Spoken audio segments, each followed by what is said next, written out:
Book 2, Chapter 23, Defeat. Tyrants do not lose. We face temporary setbacks. Dread Empress Maledicta too. Staying in the woods was a good way to head for premature retirement, so I spurred Zombie on to get us the hells out of there. This could have been a pleasant evening, you know, I complained out loud.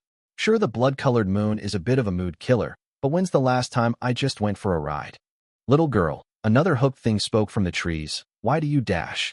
Without missing a beat, I raised my sword in its direction and allowed my name to coalesce in a spear of shadows. The projectile flew faster than the eye could follow, tearing a smoking hole through the devil's head. Its iron claws kept it on the branch, but it stopped moving.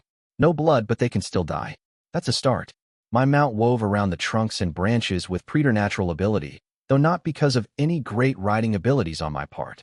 Controlling Zombie became easier with every passing month, and by now was merely took an afterthought. Most of my attention was on our surroundings. And a good thing it was, too. I took a turn, a long snake-like thing dropped from above and barred my path. Oh gods. No, not a snake. I'd seen centipedes before, but this one was large as a small horse and covered in small pincers all over its length. They were constantly moving, and on its back I could see they formed patterns like human faces screaming and weeping. I could almost make out what they said, but I stopped myself right there. Catherine, we don't stare too long at the eldritch abomination that makes a mockery of all that is good and decent, I reminded myself, guiding Zombie to jump over it. The devil's front reared up, opening up into a jaw lined with 4 weeping thorns that snapped at my horse's tail. Yeah, I wasn't sticking around to see any more of that. On another note, I had a feeling the spark of guilt I'd used to get when stepping on centipedes was gone permanently. Little girl, one of the devils called out in a sing-song voice that sent a shiver up my spine. I'm 17, you prick, I yelled back, because I had never quite managed to learn when to shut up. I ducked under a branch and finally emerged into the open, where my usual run of luck was continuing. My cohort was getting mauled by what must have been upwards of 20 devils. It was hard to tell in the dark, since the whole formation had fallen into chaos. I picked out a few gaping holes in the ground that likely meant the things had burrowed under my legionaries when setting up their ambush. Merciless gods, I thought devils were supposed to be mindless. How long have those been around? To start thinking ahead this much. Didn't matter, in the end. I was still going to have to clean up the mess before retreating. Speaking of messes, I cast a look west and winced. My wounded were getting torn apart. There were no two ways about it. They'd managed to get weapons out, at least, but they were in no shape to handle a pair of devils, never mind the 30 or so they seemed to be dealing with. A large silhouette the size of a supply wagon was rampaging around, goring men with a pair of curved horns sprouting off its head with unsettling agility. A heartbeat passed as I considered my options. Could I get my cohort in order quick enough to come to their rescue? Screams were filling the night, both my legionaries and the creatures. Every moment I spent hesitating, my soldiers were dying. I knew I should at least make the attempt, but in the back of my mind, eerie green eyes looked back at me. The only clean victories are the ones in the stories, Catherine. I could see no way to turn this into a victory, but the point still stood. I couldn't save everyone. I couldn't even save most. Gods forgive me, I whispered as Zombie galloped for the cohort. Captain Abaid was the first officer I found, screaming at the top of his lungs so his orders could be overheard over the ruckus. His company was trying to form a square, but one of the monsters had burst out of the ground in the middle of their position. It looked almost like a man covered in filthy rags, but a jackal's head sprouted from the back of its head, and from the looks of it, its grip was strong enough to pull apart steel and crush bones. Zombie scattered a handful of my own men as he picked up speed and headed straight for the devil. I could have taken us a little to the side to swing my sword as we passed, but arming swords were not designed to be used from horseback. Instead, my mount reared up and a pair of hooves slammed into the devil's back, battering it down. The thing apparently did not have bones, but there was a sound like a door hinge breaking. I reached for my name before it could get up, a blade of darkness extending from the tip to sever the creature's neck. It flopped uselessly on the ground, perhaps not dead, but no longer able to fight. Hack that into smaller pieces. I ordered the closest legionaries, who were looking at me with something like awe. Lady Squire, Abaid called out, pushing through the ranks. We must dash. Get your men into tighter lines, Captain, I interrupted, tone flat. We're pushing forward to take the pressure off, Tribune Gallia. She's dead, ma'am, Abaid replied. Some sort of giant snake creature burst out of the ground and swallowed her whole. I cursed in Tagraby. The other captain? Firefly landed on his eye, burst through the skull. A legionary with lieutenant's stripes contributed, bleeding from her cheek. My fingers clenched. We were going through officers faster than goddamned rations these days. Obeyed, consider yourself a tribune for all intents and purposes, I said. We're still moving forward. I'm not leaving half the cohort behind when we retreat. It was a sign of how badly we were getting hurt that not a single one of them suggested we try to extract the wounded. The man nodded, exhaustion showing for a moment before the Legion discipline kicked in and his face turned into a professional mask. I dismounted and rolled my shoulder, trying to get it to pop so it'd stop aching under the plate. I glanced at the lieutenant who'd talked earlier, frowning as I recognized the features under the blood and steel. "Camila," I said. "Is that you?" "Ma'am," she replied with a wan smile. "I'd say it's a pleasure to see you again, but under the circumstances." She'd been a sergeant in Rat Company. For a moment that almost made me reconsider what I was about to order, the sight of Neeline's corpse wreathed in green coming up to haunt me. Calmly, I grabbed that burst of sentimentality by its metaphorical neck and snapped it. Sentiment is no longer a luxury I can afford. "How's your line, Lieutenant?" I asked. "Down 2 men, Lady Callow," she replied. "But we're still in fighting shape." I almost smiled at the reminder of the name I'd assumed during my college days, tightening the strap, holding my heater shield to my arm. "Then get your men ready, Lieutenant," I said. "We're going hunting." For my cohort to be in a position to retreat, I needed 2 things. The first was for our formation to be free of enemies inside its confines. That much I knew I could achieve. The second thing was a little trickier. I needed to finish this part of the fight before the devils in the woods and the ones killing my wounded moved on us. That was the reason was why I was currently wrestling down one of the 2-faced monsters as Camilla's legionaries surrounded it. Good goblin steel slid in the thing's sides, but it only struggled harder against my grip. Its fingers ripped into my plate, scoring long gouges on the surface. I cursed and rammed my helmet into the teeth of the jackal face. It reared back with a howl, and the lieutenant herself hacked into the bared neck with her sword, putting it down for good. I forced myself up. The second company that had made up Tribune Gallia's cohort was scattered in small pockets, fighting whatever devil had seen fit to prey on them. Numbers were starting to tell now that my legionaries had recovered from the surprise, but we weren't out of the proverbial woods yet. Abaid was advancing his company as a 3-man thick shield wall, enveloping individual devils in a circle of steel to overwhelm them. But there were outliers that were too strong for him to deal with. That was where I came in. From where I stood, I could see 2 of the hook-bearing devils from the woods and one of the pale, eyeless ones. Those I let go, leaving them to Abaid. The Firefly shapeshifters weren't too troublesome as long as they were in that human-like shape, and after the second time the hooked ones had used the shields of my legionaries as a jumping point to tear out the throat of the man behind, they'd adjusted their tactics accordingly. The real problems were the unique ones, like the large, skinless ape who'd just caved in the head of a legionary a little to my left. "Skinless," I called out. "Left." Camilla's line fell in behind me without a word, shields up and swords in the middle line. We moved forward at a brisk pace, but the devil noticed us before we could get too close. Leering in a way that displayed its oversized human teeth, it picked up the corpse of the legionary it had killed and tossed it at me like a rag doll. I barely had the time to wish it had killed a human instead of an orc before the body hit my shield like the load of a trebuchet. Gritting my teeth, I anchored my feet on the ground, but the impact was so ludicrously strong it pushed me back a dozen paces, my armored feet dragging lines into the ground. The legionary right behind me was thrown to the ground when we impacted, but I wasted no time looking back. Snarling, I charged forward. Unsurprisingly, whatever ungodly place had given birth to Devil had decided that just a pile of ape-shaped muscles and bones wasn't a horrifying enough appearance. Under the red flesh, I could see wriggling maggots, some falling to the ground and crawling towards corpses as the Devil ran in my direction. Its fist was the size of my head, but there was no subtlety to its attack. I saw the strike coming and ducked under the swing, closing the distance. My sword sliced up through its belly, tearing muscles and spilling maggots all over my shield. The monster barely even noticed, delivering a kick to my abdomen that knocked the wind out of me and sent me tumbling to the ground. Gods below and ever burning. I snarled, pushing myself back up. "Summoning you shits should be illegal." "I hear that, ma'am," one of Camilla's legionaries muttered. The rest of the line spread into a loose circle around the ape, and I ignored the ache in my legs as I returned to the fray. I wouldn't kill this one by going for vital spots. That much had become abundantly clear. I'd have to cripple it enough that the legionaries could help me finish it off. The devil stepped forward lazily, the wound I'd inflicted it now filled with writhing worms. I loosened the straps on my shield and shook it off my arm, rolling my shoulder. Blocking would be pointless here. I'd have to dodge. Come on, big guy, I grunted. Let's have another go. Squire. The ape replied in a scared child's voice. Please, Squire. It hurts. So much.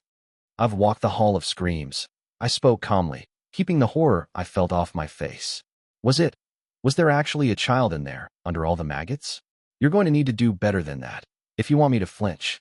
It struck without warning, but I'd not dropped my guard. A half-step put me just out of the punch's path, and my sword came down just under its shoulder with all the strength I could muster, cutting through flesh until it hit the bone. I felt the humerus break, but I couldn't go any further. Maggots started crawling up my blade and hastily whipped it out, barely dodging out of the way when the ape tried to cave in my torso with its foot. Why won't it? Stop! The devil screamed, the child's voice going shrill. Mother, where are you? Why is it so dark?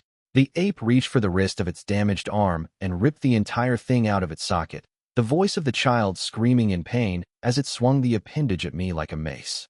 I took a deep breath and creation slowed, all distractions fading away as my name pulsed against my ears. I'd been wary of its power once, but compared to what stood in front of me, gods, even the worst my role could make was clear water compared to that filth. I steadied my footing and brought my blade down on the arm. I sliced clean through it, spilling worms as the lower half of the appendage flew in the distance, and the rest passed me. Feeling my focus already beginning to wane, I ran forward. The ape had dropped its makeshift weapon and tried to grab me, but I spun around the fingers, angling my body downwards and my sword to the side as I slid between its feet. The blade cut through the flesh of its lower leg, stopping only when it hit the bone. I ground my teeth in effort and hacked again, this time going all the way through. The devil toppled forward with crazed laughter, grasping at my legionaries who'd cautiously edged away from it. The moment after, as I crawled away from the remains of the leg that were already spewing maggots like a fountain, Camilla's line fell on the downed devil like a pack of wolves. Methodically, they chopped away the limbs, the lieutenant herself dodging an attempt from the beast to bite through her arm before ramming her sword in its empty eye socket. By the time I'd gotten back on my feet, all that was left was a pile of wriggling flesh incapable of moving. You're getting rather good at this, I told Camilla, trying to keep my mind away from the very real possibility that there was still an innocent child's soul kept prisoner in the devil's remains. Practice makes perfect, the woman replied, serenely bringing her boot down to squash a worm that had gotten too close. I couldn't help a smile. That little sentence was the essence of the legions, wasn't it? The ironclad belief that as long as they remembered their training and kept the shield wall steady, there wasn't a force in creation, or beyond, they could not beat. What did it matter if they were facing angels or devils? A crossbow shot every 20 heartbeats, and good goblin steel would see them through it. There was, I reflected, something very Calawan about that. The again perhaps that shouldn't have surprised me. How had my teacher put it, if Warlock was to be believed? When trying to understand someone, look at their enemies. The legions had been shaped by Callow as much as Callow had been shaped by the legions. Shaking away the musing, I focused on the there and then. Now was not the time to get lost in thought. As far as I could see, the handful of remaining devils were fleeing the field. Yet another thing they should not be clever enough to do. Ubaid's company had swelled with almost all the survivors from the other one. This was, I recognized, as many as I'd be able to salvage from this fiasco. I forced myself to look west. My heart clenched at the sight of the last of my wounded being swarmed over by devils, but I knew how forcing that engagement would go. We're done here, I told Lieutenant Camilla. We're marching back to Marchford, as fast as we can manage. Send word to Cap, Tribune Ubaid. I corrected myself. Thanks the gods, my old follower from Rat Company breathed out in relief. I'll go myself, ma'am. We can't leave soon enough for my taste. She clapped her sergeant on the shoulder and made it 3 feet before the ground burst out under her, and enormous jaws snapped shut around her body. The snake's head was the size of a barn, but while its features might have been reptilian, there was not a scale in sight. Flesh, I realized. It was made of flesh. 100,000 faces sewn together in a patchwork of features that still moved. The devil turned its eerie cat eyes at me, then noisily crushed Camilla inside its mouth. I felt a red haze descend on me. I did not recall bringing up my arm, but I snarled and shadows formed into something that was more a ballista bolt than a spear, flickering into movement faster than even my namesight could grasp. It hit the snake just under the jaw, and the shadows splashed harmlessly against the skin. The devil swallowed, then opened its gaping maw. "Was she precious to you?" it asked, but the voice did not come from the mouth. The faces all over its skin were speaking in unison, 100 men and women. "She was. I can see it from your anger. That's fine. You might still save her if you're fast enough. It takes a while before they become part of me." I found, to my surprise, that the rage taking hold of my bones was so deep it was stilling my tongue. I stepped forward, sword in hand, but the devil laughed. "Come and play," named. It invited me, slithering back into the hole it had torn through the ground. I took hold of my rage. I would not make decisions angry. Anger made you sloppy, clouded your judgment. This once, though, my burning desire to brutally murder that creature coincided with what needed to be done. I had no idea how quick it could move underground, but there was no way I could afford to let it harass us on the way back to Marchford. "Sergeant, begin the retreat," I ordered, voice deceptively even. The orc saluted, then hesitated. Will you be coming with us, Lady Squire?" he asked. I spun my blade in a loose circle, loosening my wrist. "I'll be following shortly," I replied, and jumped into the hole. Immediately, I regretted that decision when the serpent's head burst out of the hole and rose into the air, faces cackling. I only barely managed to catch the open mouth one of them with my free hand as we kept getting higher. It tried to chomp down, but teeth were pointless against good plate. "Got you." The nearest face crowed as the snake continued rising in the air, 60 feet at least before it stopped, and there must have been at least that much underground to support it. "Can you fly, little named?" the face asked mockingly. Grunting an effort, I rammed my sword into the open mouth and used the pommel as a handhold. I had enough of a grip I could hug my body closer and slip my feet into another mouth and an eye socket. I had to kick until the eye fell off, but eventually I made enough space. And down we go, a woman's face announced above me. To my horror, the devil tipped back and let itself fall. The wind howled around me, and the ground got closer with every heartbeat as I desperately tried to scale the side so I wouldn't be stuck between the massive weight and the floor. I was only half successful. Earth sprayed and corpses flew, masking the sound of my left arm and leg breaking. I bit my lip until it bled to force down the primal scream of pain that almost escaped me. The snake shook itself, then slowly rose again. "That must have hurt," the woman's face mused. "One arm and one leg left," an old man snickered. "How long can you hold on?" Under me, I could see my cohort beginning to panic, though the officers were doing their best to keep them moving. The devil begun to waddle back and forth like a grotesque pendulum, my body shaking with it. "Shit," my arm and leg were. I blinked, then rasped out a laugh. "As good as dead." Gods, I really needed to add some tricks to my arsenal, did not rely on me being halfway into the grave. My name howled in approval, spinning threads around the useless limbs. With the crack of multiple fractures worsening, I forced my broken arm to reach up and force its way into another face's mouth. Pointless. A puppet from around my knee mocked me.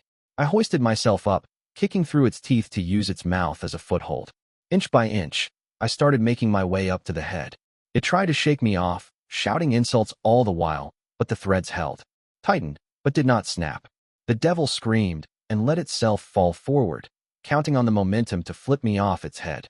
I rammed my sword through the nostril of another face at an angle to give me a counterpoint, feeling the muscles in both my arms tear as I pushed myself in the opposite direction.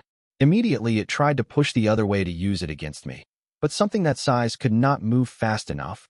I'd already found other handholds by then. The higher I got, the more it panicked, shaking and screaming imprecations at me. "You can't kill me," it screamed when I finally hoisted myself over the ridge of the head. "I am hunger incarnate," I dash. "Talk too much," I finished coldly, shoving my free hand in the mouth. The shadows formed into a spear and kept growing as I tapped into the furthest depths of my name and kept feeding into it, growing and growing until I could no longer hold the power. With bared teeth, I released it and felt it burrow inside, deep inside the devil's head. The mouth closed over my forearm like a bear trap, teeth shattering against steel, and every single face went silent. Slowly, it dipped forward and fell, crashing against the ground with a thunderous roar. I slipped off the side of it and landed on my bad leg with a hoarse cry, guiding Zombie to me with a thought. I leaned on my mount from my good side and hoisted myself up with only 2 suppressed yells of horrible pain, which was a victory of sorts. I only then noticed I'd landed less than a dozen feet away from my cohort, every single legionary of which was looking at me in utter silence. I don't remember telling you to stop retreating, I croaked out, sheathing my sword. Book 2, Chapter 24, Archer. My mother used to tell me it gets worse before it gets better, but I found it's usually the other way around. Eudokia the oft-abducted Basilia of Nice. 2 bells, Hakram complained. I leave you alone for 2 bells, and you get into a fistfight with a giant devil snake. In my defense, I croaked. It started it. Countess Elizabeth's former solar had once again been commandeered for my purposes, though this time I was seated mostly because I was unable to stand. I'd been half tempted to ride into the room on Zombie, but had ultimately allowed Adjutant to prop me up on my way here. The trouser leg over my broken bone had been cut off, the same for the sleeve on my bad arm. Hakram had been visibly uncomfortable at the hint of my small clothes that could be seen on my upper thigh, much to my amusement. For someone who supposedly slept around so much, he could be rather prudish.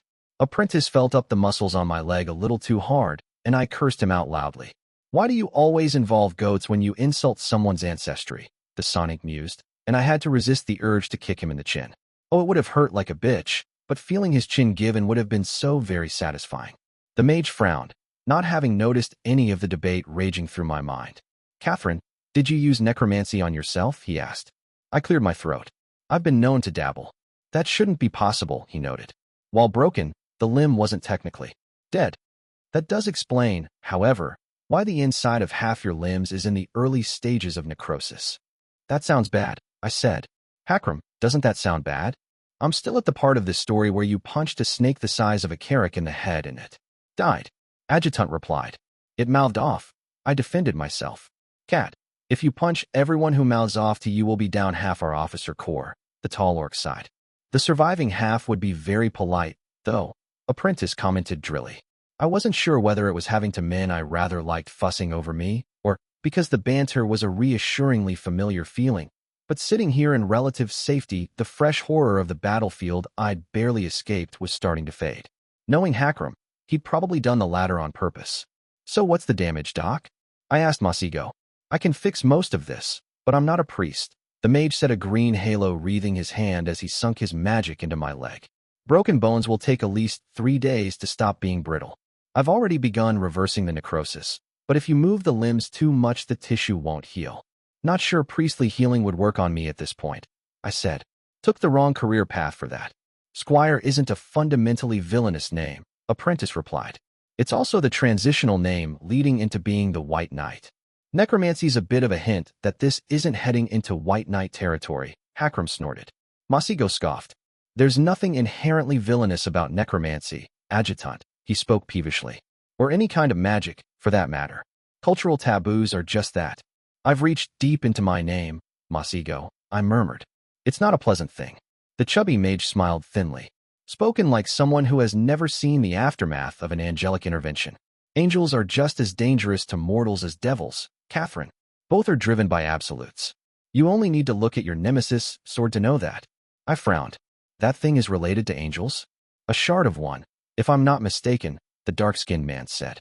I've seen it slice into stone, I replied dubiously. To embrace contrition is to feel the bite of regret, he quoted. The Hashmalim are not known for subtlety or their understanding of metaphor. I raised an eyebrow. That was verbatim from the Book of All Things, and not one of the better-known passages either. The only other Prise I've ever heard speak the book is Killian, and she's Dunny, I said. The Green Stretch had been through regular infusions of Calawan blood and culture from periods where imperial power had waned and the kingdoms waxed, not to mention the era where most of Prise has been separated into crusader states. Father insisted I familiarize myself with the dominant theological movement on the continent. The mage shrugged. Dreadfully tedious stuff, by large, though its take on villainy was most amusing. Organized religion, Hakram scorned. And you call us strange. Why would you ever want a middleman between yourself and the gods? They're bound to screw you over. To be honest, Masigo probably knows more about the theology of it than I do, I admitted. I skipped services as often as I could get away with. Is this the part where we pretend to be surprised? Apprentice asked, the green glow around his hand winking out. He patted my bare leg, eyeing me for any sign of pain. When I showed no reaction, he gave a satisfied nod. We're done for now, he said. I'll want to check on that necrosis in the morning, though. Probably a good idea, I agreed. You should probably explain to me what that is when you do. I could see in his eyes that he knew I was yanking his chain, prompting a grin on my part, but he was already puffing up like an angry, pedantic peacock when someone rapped their knuckles against the door. Come in, I called out. Juniper came into the room, Aisha and Nock trailing close behind. Squire, my legate grunted. You look like shit. If you keep sweet-talking me like this, Killian will get jealous, I replied. Gods forbid. The hellhound spoke, rolling her eyes. Nock looked like he was about to burst, so I gestured vaguely in his direction. Out with it, I ordered. Is it true you punched a giant snake until it died? He asked eagerly. That's relatively true, I admitted. Huh. The large orc exclaimed, and Aisha cursed. The Tagreb girl flipped Nock a golden Aurelius that the orc caught, with a smug, sharp-toothed grin. Told you it was true. Remember when she punched out that ogre? The commander reminded his colleague. Ogres aren't the size of a small fortress, the staff tribune muttered. For a moment I debated, stating, once again, that I'd never punched out an ogre. Or castrated one. For that matter, no matter what filthy lies Robber kept spreading. With a sigh I let it go. There was no killing the tale, at this point. I have the casualty reports, if you're in a state to hear them. Juniper broke in, silencing our common minions with a glare. The shadow of a smile that had been stretching my lips disappeared at the words. How bad was it? I asked soberly. No survivors from our wounded. As you already know, the grim-faced legate said. Out of the cohort you took, we've got 40 dead. That put our final numbers at a little above 1,100. Less than 1,000 in fighting shape. We can't afford to keep taking fatalities like this, I said. We weren't significantly weakened by the battle, Aisha noted. Most of the dead were too wounded to be able to fight. Defeat, Aisha, I grunted. Weakened by the defeat.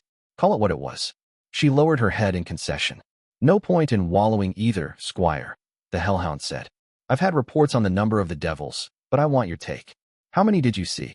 My guess is around 100 total, I said. We killed maybe 20, likely less. Devils aren't technically killed, just dispersed beyond coherence. And necrosis is when flesh begins to die because of internal humors. Masigo burst out suddenly. I raised an eyebrow. Yes, we all knew that second one. Why mention it? I asked earnestly, as if I'd had no idea what prompted the outburst. I hate you so much right now, he muttered. Still, that had been interesting. Had he literally not been able to help himself? Warlock's son did have a tendency to want to be exact in all things, but did it really run this deep? Aspect-driven, I realized with a start. There must have been something about his name that pushed him to be excruciatingly precise. That was a dangerous weakness, the kind of exploitable flaw that made you reveal your master plan because the hero bantered a little too close to home. There were more unfortunate implications. Tough. Was I similarly affected by my role? I'd wondered, once or twice, whether I'd gotten struggle because I so often got in over my head, or whether it was the other way around. Does my name push me to get into trouble? Anyhow, there will have been 100 devils to start with, Apprentice continued. 100 is a magically significant number, and that one empress was known to field companies of them. Would have been useful to know that beforehand, Juniper growled. The mage huffed. I would have mentioned it if I'd known it was relevant, he replied. I already told you most records from back then were destroyed. I raised a hand. We know now. That's what matters, I intervened. And it changes things. Evacuation is no longer a viable plan, Juniper agreed. Not even for the 15th alone. You don't fight devils on ground they picked. How defensible is the city? I asked. We have no walls, Aisha said flatly. And even if we did, we wouldn't have the numbers to cover everywhere we need. One of those I can fix, the hellhound spoke calmly. Marchford is built in stone, thankfully. Pickler is currently collapsing the outer ring of houses. I've drafted from all companies for additional manpower. We should have at least a rudimentary fortification before the city is hit. I nodded in approval, then hesitated. The people owning those houses can't have been particularly pleased, I mentioned. We've had a riot, my legate acknowledged. Adjutant dispersed the crowd before it turned too bad. I cast a surprised look at Hakram, who shrugged. I pointed out they could either let us tear down the houses or share them with a demon, he informed me. Funny how that word sobers up even angry young men. I've also committed the 15th to rebuilding them when the battle is done.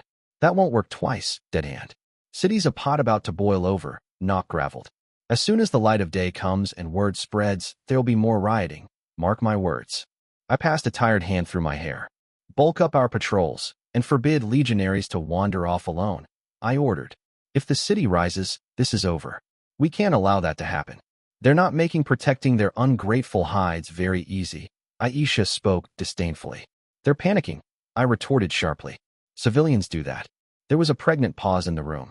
I didn't mean it as a comment on Kalawans in general, the Tagreb said carefully. My apologies if offense was taken, Lady Squire. I felt a spark of guilt at the wariness on her face. I already knew Aisha wasn't the kind of Prise aristocrat that thought of my people like cattle. She was, if anything, roughly egalitarian in her distrust of individuals of every background. I gestured half-heartedly at her. It's been a long night, I apologized. My temper is finding targets unworthy of it. Think no more of it, my lady. The brown-skinned girl replied politely. Manpower's going to be an issue, Hakram broke in, thankfully changing the subject. More than you think, I grimaced. Some of the devils can take the shape of a firefly, and others can dig underground. We can't leave the city itself undefended and look only after the outer parts. Masigo started. Fireflies, he repeated. Shit. I frowned. They're actually the easiest breed to deal with. For you, sure, he said. You're not what they're born for. They're mage takers. I have a feeling, Juniper gravelled, that I'm not going to like what follows. They bury in the back of a mage's neck and take over the body, Apprentice explained. The practitioner's ability to use magic is significantly improved, so there's rituals where diabolists bind them to themselves. But if we're not the ones who summon them, well, let's take checking all our mages to the top of our priority list, I said. And get the word out to the civilians. There aren't as many mages born in Kalo as in the wasteland, but there's bound to be a few left in a city this size. Here's a thought, Nox said. Conscript those. We need the firepower, and we're asking them to fight for their own bloody home. I'd conscript everyone in fighting shape in the city, if I could, Juniper said. But it's pointless if we don't have weapons for them to use. Our stocks don't have that many extra supplies, and most of those were with our wounded. I blinked. Sometimes I forgot they hadn't been born here, hadn't been raised to the culture, that they didn't really understand the people the Empire was ruling over. This is Kalo, I told them. Half the houses in the city will have swords and spears stashed under the floorboard or hidden away in the attic. Surprised faces all around, with quite a bit of confusion.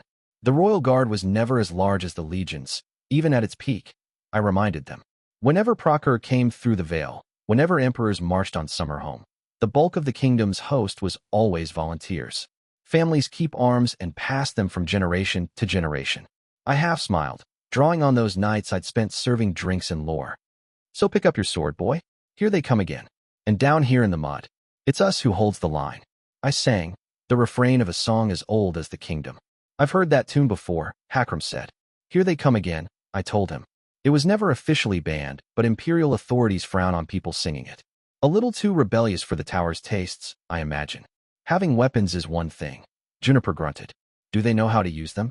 I'm less optimistic about that, I admitted.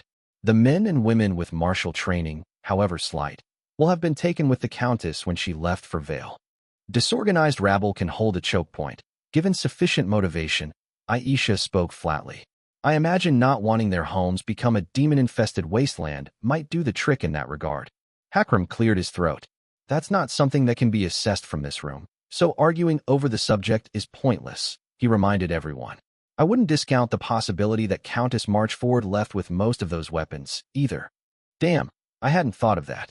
The aristocrat was one of the richest women in Kalo, but having too many arms and armor forged at once would have rung alarms with the Empire. It wasn't even worth considering that Black didn't have agents embed in every major blacksmithing guild in the country. I'll get started on the organization for all this, then, Juniper sighed. I'll put a pot of tea on the fire, Aisha told her, almost getting a smile out of my grim-faced legate. They both looked at me, and I nodded my dismissal, already discussing logistics as they left the room. Nock lingered a little longer. Kinda wished you'd brought me along for that last fight, boss, he gravelled. Hells, so do I muttered.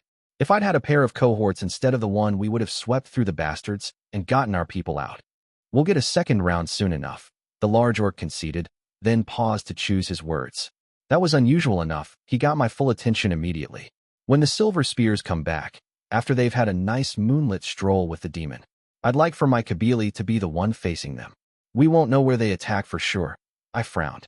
Between you and the Hellhound, I'm sure a good guess will be made, he grunted. I clenched my fingers, then unclenched them.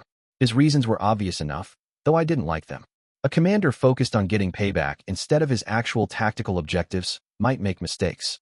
On the other hand, a commander with strong personal motivation to carry a fight might perform better than one less driven.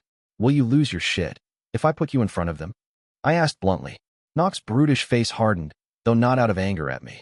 He knew the question was not undeserved, and that him going into the red rage in the middle of a battle would fuck up his Kabyli's entire chain of command. I swear to you I will not, he graveled. On my father's blood, I make that oath. May my clan bury me unmarked if I lie. Hakram took in a sharp breath, so that wasn't an oath lightly made. Done, I finally said.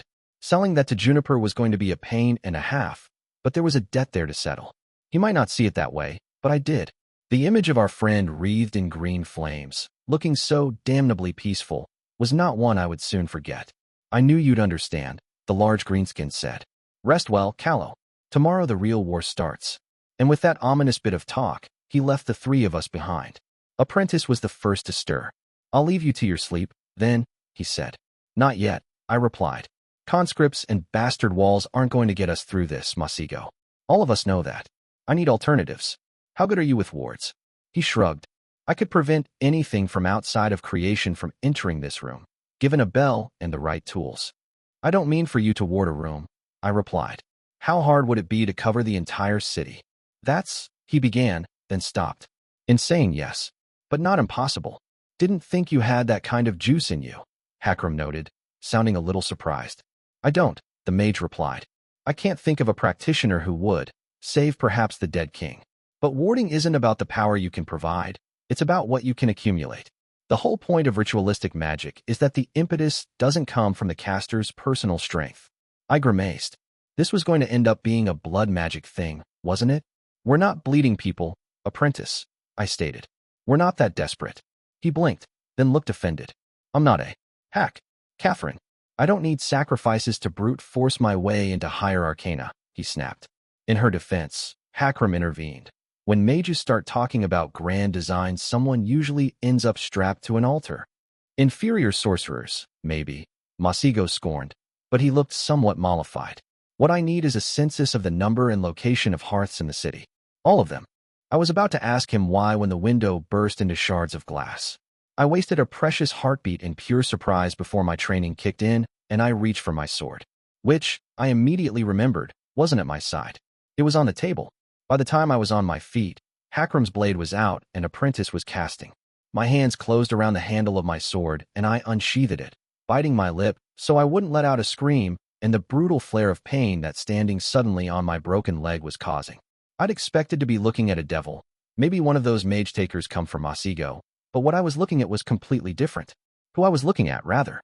A woman, dressed in fine white chainmail going down to her knees in a skirt. Over it, she wore a leather coat that covered her arms up to the wrist and came up in a hood.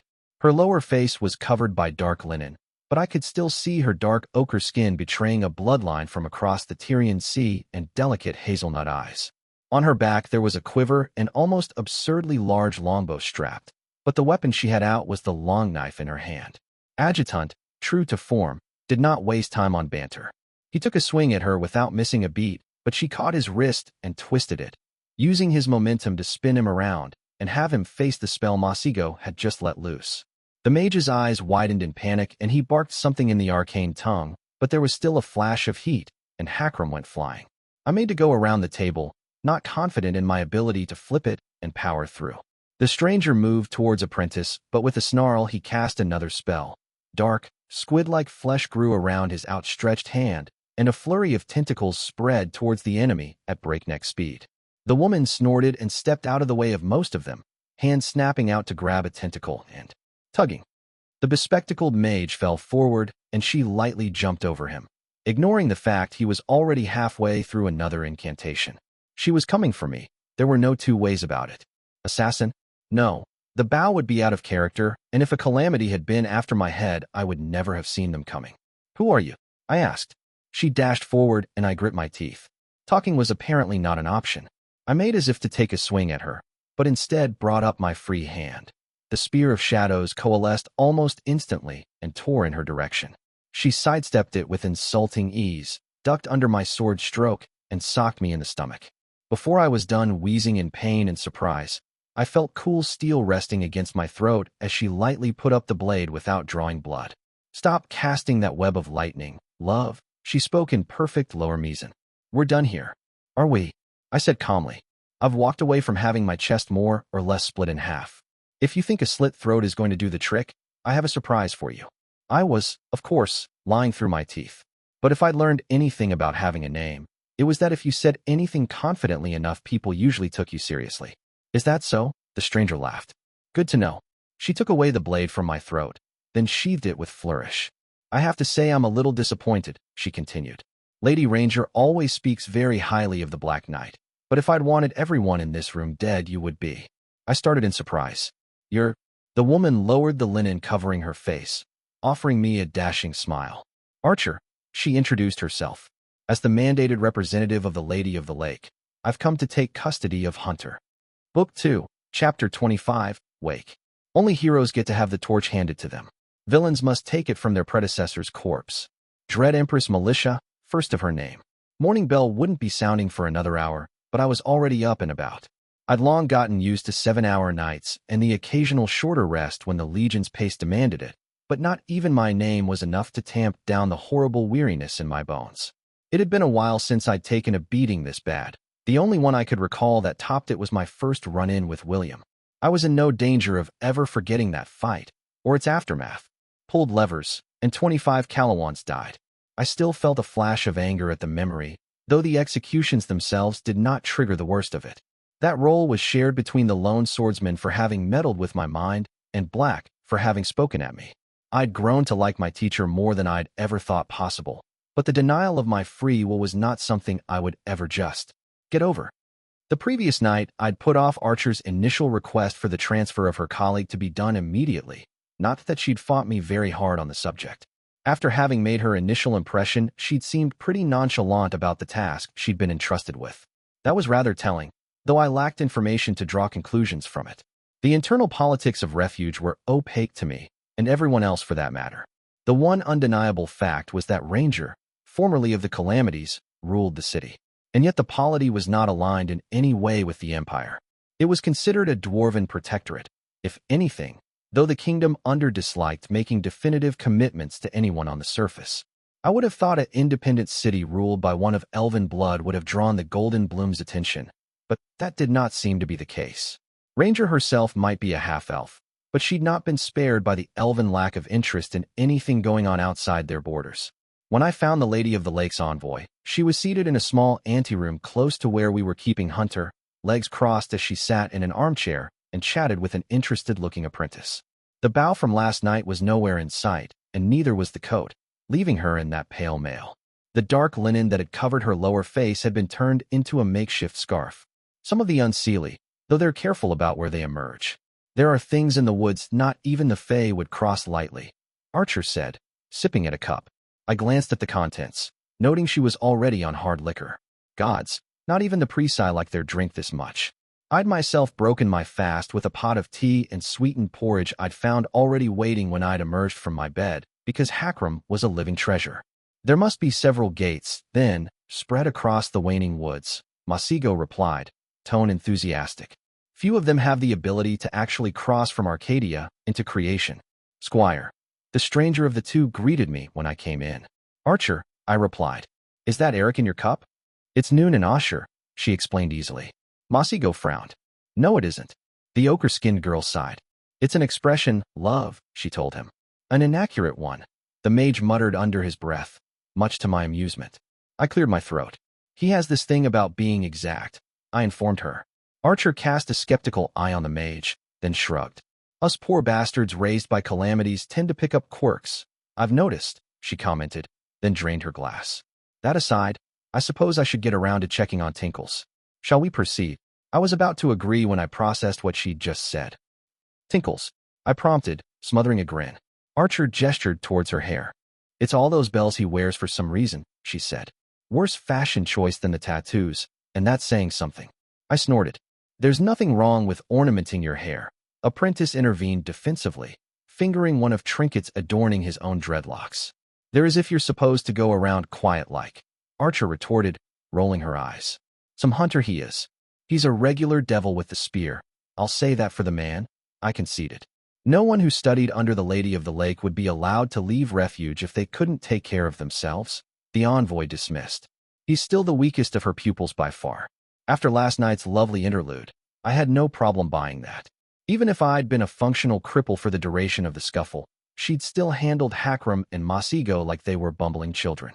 Let's get to it, Apprentice, I finally said. Raising the spell shouldn't be a problem, right? No. It was designed with that in mind. Probably best we get to that sooner than later, anyhow, the mage noted. I'm not comfortable leaving any magical effects lying around when there's a demon of corruption on the loose. Should they come in contact, the effects could be unpredictable. Archer's eyes sharpened at the mention of the demon, though she passed no comment. Behind the drinking and the easy grins, she didn't miss much, this one. How much of the cheerful facade had been carefully crafted to make us underestimate her, I wondered. We stepped into the room where Hunter was being kept, and I dismissed the 10th of guards that kept a weapon on the hero at all times. Normally, it would have been a full line, but 20 legionaries just wouldn't fit in the available space. The one-handed hero had been put on a bed, though that was as far as his comfort had been attended to. There were sets of bindings keeping his arms and legs tied together, not that they would have done much good if he were awake and trying to escape. I hadn't needed Black's tutelage to know that keeping heroes imprisoned rarely ended well for a villain. He doesn't look in pain, Archer noted. No reason he should be, Masigo replied. The dark-skinned mage walked up to the sleeping hero and shoved a hand under the pillow his head was resting on, blindly groping for something. After a moment, he took out a small sculpted rock covered in runes, crushing it effortlessly in his hand. I raised an eyebrow. That wasn't strength, he hasn't the brawn for that. He blew the dust on Hunter's face and carefully lay a finger between the man's eyes. Wake, he ordered. My brow raised higher. That hadn't been speaking, not exactly, but there had been power layered behind the word. Nothing happened. Archer cleared her throat. Is this going to take a while? She asked. Because there's a bottle with my name on it in the other room.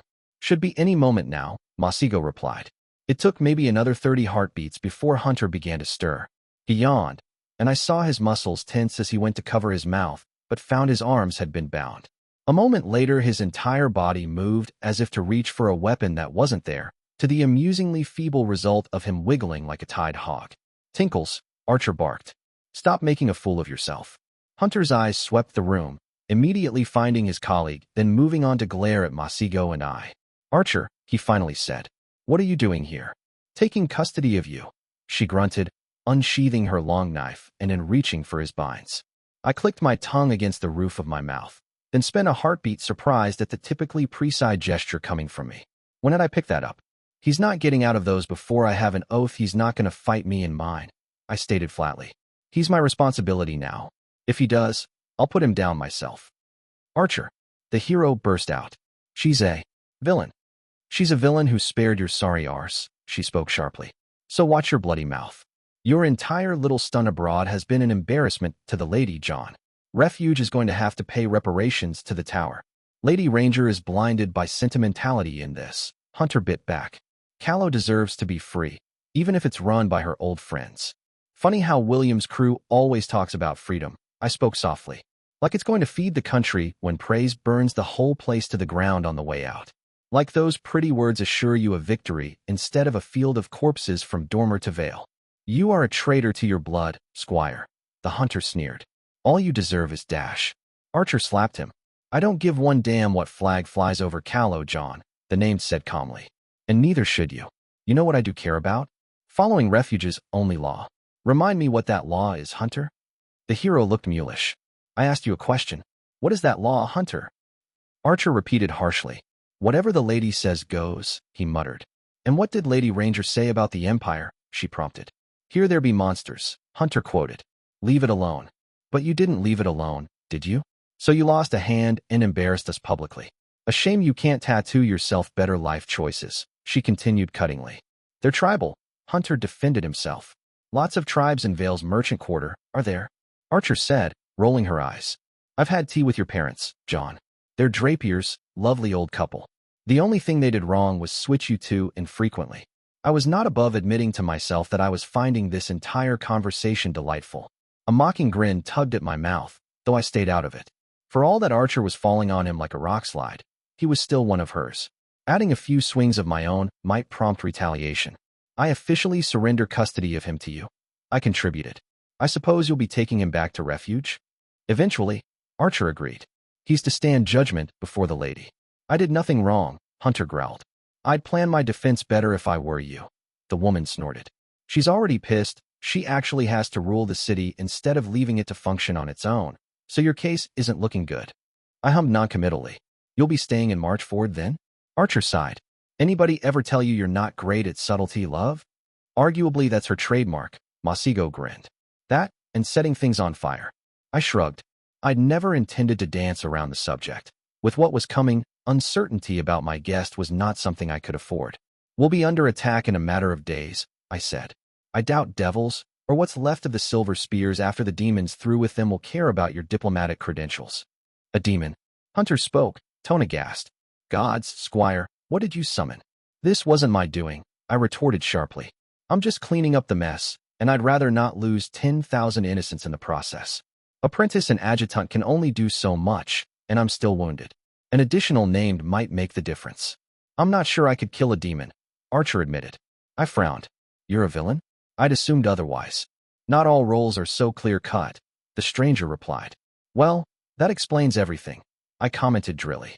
If we're still in the city when the assault comes, we'll help, Archer finally said. We. Hunter spat. We, the woman replied softly. You need to consider very carefully whether you want to fight me on this, John. My patience is running thin. That muzzled him effectively enough. I'd appreciate it if you inform me if you intend to leave, I told her. If not, we'll brief you before the fighting begins. A briefing? How very formal, Archer drawled. Tell you what, love. Find us an empty room with a sturdy bed, and you can. Debrief. Me all you want. I looked her up and down, a little surprised. She was pretty. That much was obvious now that her face was visible. Delicate features and beautiful eyes. Not to mention, she seemed to be hiding away very healthy curves under that mail. Maybe a year ago, I would have taken her up on it. But things had changed since then. Flattered, but taken, I said. The ochre-skinned woman grinned the single naughtiest grin I'd ever seen, eyeing me up and down in turn. That doesn't have to be a hindrance. The more the merrier, she winked. Well, she certainly didn't lack for confidence. I'll leave you to your heartfelt reunion, I replied instead of humoring her. Apprentice, we're about due our meeting with Hakram. He nodded. I'd like to pick your brains on a few things later, Archer, he said. Sounds fun, she dismissed. He turned to follow me out of the room, but paused and squeaked as he passed her by. She pinched my ass, he told me in a bewildered tone. Archer's laughter followed us all the way out. It took most of the night, but we have the census you asked for, Hakram announced, unrolling a thick leather parchment that presented a map of Marchford. It was covered in red ink dots, which had the orphan in me twitching. Maps like this cost a fortune, and while this one had likely been looted from the Countess Manor, it was still ruining an outrageously expensive item. Hard numbers? Masigo asked. Under 2,000 hearths, the orc replied. For further details I'll wait on Killian, since she supervised the effort. The red-headed senior mage entered the in-common room we'd commandeered a moment later, gracing me with a smile as she did. After the last few days I could honestly say I didn't give a single fuck about decorum, so I crossed the distance between us in 2 strides and dipped her for a kiss. She was just a little taller than me, so this tended to work best when we weren't occupied on a bed, or a table, or once on the desk in Juniper's office, when my legate had been late for a meeting. Her eyes flew open in surprise, but they closed with mine, and within moments I had an armful of warm Killian nestled against me. I'm glad to see you too, Cat. She spoke breathlessly when we broke apart. MHM. I replied, eloquent as always. Masigo cleared his throat. Yes, we're all aware. That's going on. If we could attend the matter at hand. Give them a moment, warlocks get, Hakram rumbled. He was smiling softly at us, the sight made slightly horrifying by the sharp fangs displayed. Considering the trove of romance novels under his bunk I wasn't supposed to know about, I wasn't surprised. I shook myself out of my pleasant days. Right? So hearths. We have a bunch of them lying around the city. Why is that important? I asked. A hearth is the magical symbol of a home, Killian explained. That has weight in matters of sorcery. The senior mage is correct, Apprentice said, though it goes deeper than that. A home is a boundary. Tales about vampires in the wasteland being unable to pass a threshold are largely false. but they have a source of truth to them. Hearths are metaphysical anchors. An anchor is meant to weigh something down, Hakram grunted. I was under the impression our problem was that we lack the kind of power that would need one of those. You're thinking in terms of creating something, Masigo replied, sounding excited. Which we will, to an extent, but that's not the core of what we're setting out to accomplish. What you have to keep in mind is that neither devils nor demons are born of creation. They do not, on a basic level, belong here. That's why they have to be summoned in the first place. I frowned. You're implying that what keeps them out of creation is essentially a threshold, I guessed. Exactly, Apprentice smiled. There are extensive records showing that devils are more sensitive to thresholds than any creature born of creation, and even the Fae, Killian said. Demons are another matter, but theoretically the same reasoning applies. The central tenet of diabolism as a magical discipline is that sufficiently strong bindings can force anything to obey your will, Masigo informed us. Even demons, though that's justly been compared to riding a tiger with a bridle made of straw. So we can turn individual houses into strongholds that'll keep devils out, Hakram frowned. That's not enough for a coherent defense, Apprentice. You're thinking small, my friend, the dark-skinned man replied cheerfully, pushing up his glasses. I did say we were going to create something, did I not? I took in a sudden breath. You want to set up a threshold covering all of Marchford, I grasped. A surprisingly accurate guess, for someone with no schooling in sorcery, he approved. Just don't talk magical theory at her. She'll fall asleep faster than if she'd drunk a potion, Killian murmured. That was once, I protested. I'd had a long day. Catherine's stubborn ignorance aside, Masigo continued, ignoring my objections. Linking a sufficient amount of hearths through ritual would allow me to set up a threshold covering up to the city boundaries. How many is sufficient? Adjutant asked. We'll need local cooperation for that, and that's a mixed bag at best.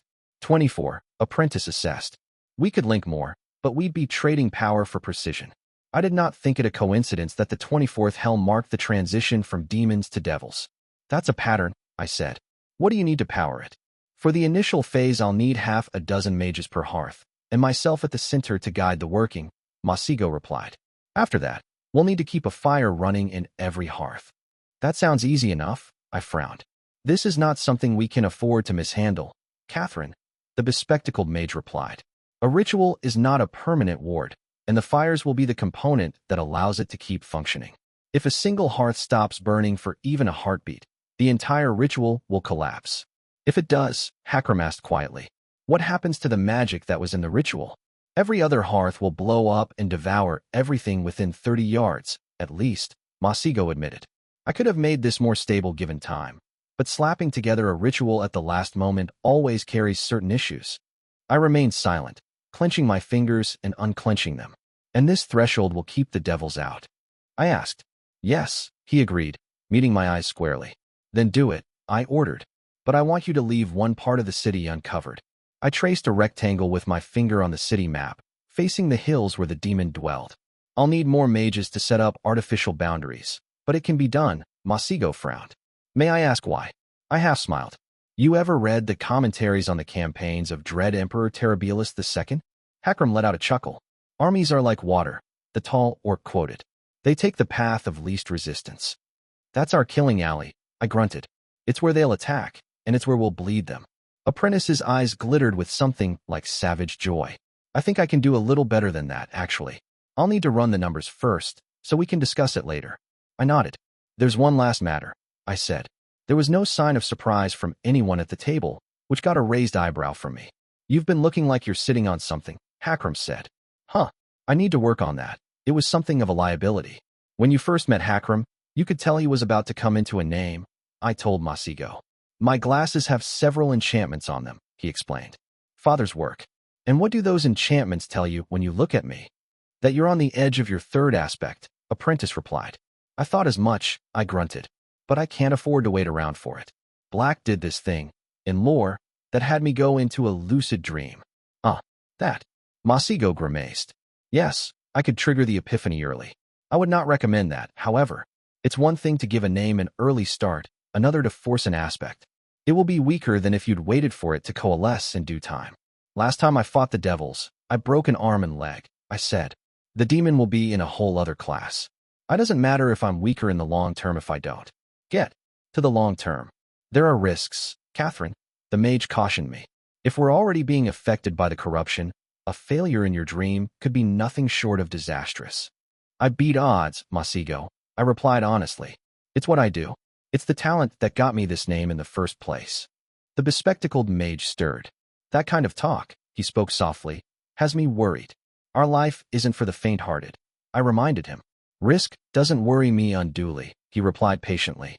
But this isn't a villain's risk. Charging in without a plan and trusting your power to see you through is how heroes operate. Villains wait, accumulate power, and engage when it is most advantageous to them. Otherwise we lose. If we tread carefully now, if we turn timid, we've lost, I said. Make no mistake, Masigo. As things are now, we are fucked. We still have the numbers on our side, but not by much, and we're facing a creature that makes a mockery of the kind of warfare we're trained in. If we don't grasp for every advantage and reach, we'll die. And not the pretty, noble kind of death. Our corpses will be puppet for an abomination that'll try to spread across the surface of creation before enough people step in to kill it. Disperse it, he replied automatically. I'm not saying I won't do it, Catherine. But this is reckless. I passed a hand through my hair. I know. Believe me, I know. But we're running out of cards, and the enemy hasn't even shown half their hand. He sighed. Fine. I know you don't have a sword, I said. So you can use mine. He blinked. Hey, sword. Why would I need that? To stab me. I spoke hesitantly. Uncle Amadeus just ran you through with his. Masigo guessed, morbidly fascinated. I rubbed the bridge of my nose. He didn't need to do that, did he? Just physical touch from another named is enough, he snorted. Gods, he's always so melodramatic. Tell me about it, I muttered. I glanced at Killian, whose face was lined with worry. There was something heartwarmingly straightforward about that. There was no complication there, no myriad of different interests and loyalties at play. The longer we stayed together, the more I found that attractive about her. I still wasn't in love with her, and to be honest, I didn't know if I'd ever be. But she was a companion. Someone I was comfortable spending time with, trusting my secrets to. I suppose it'd be too much to ask you to be careful, the redhead said. Wrong girl for that, I'm afraid. I smiled. She let out a long breath and rested her chin on my shoulder. Lightly she kissed the side of my neck and stepped away. Try not to get yourself killed, at least, she commanded. Centerpiece of my plan, I informed her, then stole a quick kiss. I turned to Apprentice. All right, Masigo, I spoke. Let's get dash. The last thing I saw was an index finger headed for my forehead before darkness took me. Book 2, Chapter 26, Seek. A villain should make plans with the understanding that everything you can conceive of going wrong will, and then a few others things too. Dread Empress Regalia. I hit the ground with a thump and half a dozen yelled curses. My fall threw up a cloud of what looked like dark dust, thick and cloying. I groaned and rolled over, wincing since apparently going into a named dream wasn't enough to make my leg not feel like it had gone a few rounds with an angry ogre. Rubbing the dust out my eyes, I took a look above. Cloudy skies as far as I could see, dark and roiling things. The way clouds got just before a storm. I managed to push myself back on my feet with only minimum urge to scream, getting my bearings as I caught my breath. I was surrounded, it seemed, by an endless wasteland of ash and dust. I'm honestly not sure whether or not that's an improvement over the swamp, I grimaced. Last time there'd been landmarks of a sort of reverse tower where good twin had been keeping her smug ass on a chair. Now though, no sign of a structure in sight. A breeze like a warm breath blew across the plain, shifting dunes of ash and dust in ever-changing patterns. Save for that eerie murmur, there was not a sound to be heard. I checked my belt and saw that my sword was still at my side, already an improvement over last time. My armor, on the other hand, was noticeably less well-maintained. Black had mentioned to me once that roles reacted to the way you thought of your name rather than what you truly were. Heroes were strikingly handsome and heroines wholesomely beautiful because that was how they expected to look. On the other side, good-looking villains could turn ugly in a matter of months if they thought of their name as a brute's. On others, the effect was subtler.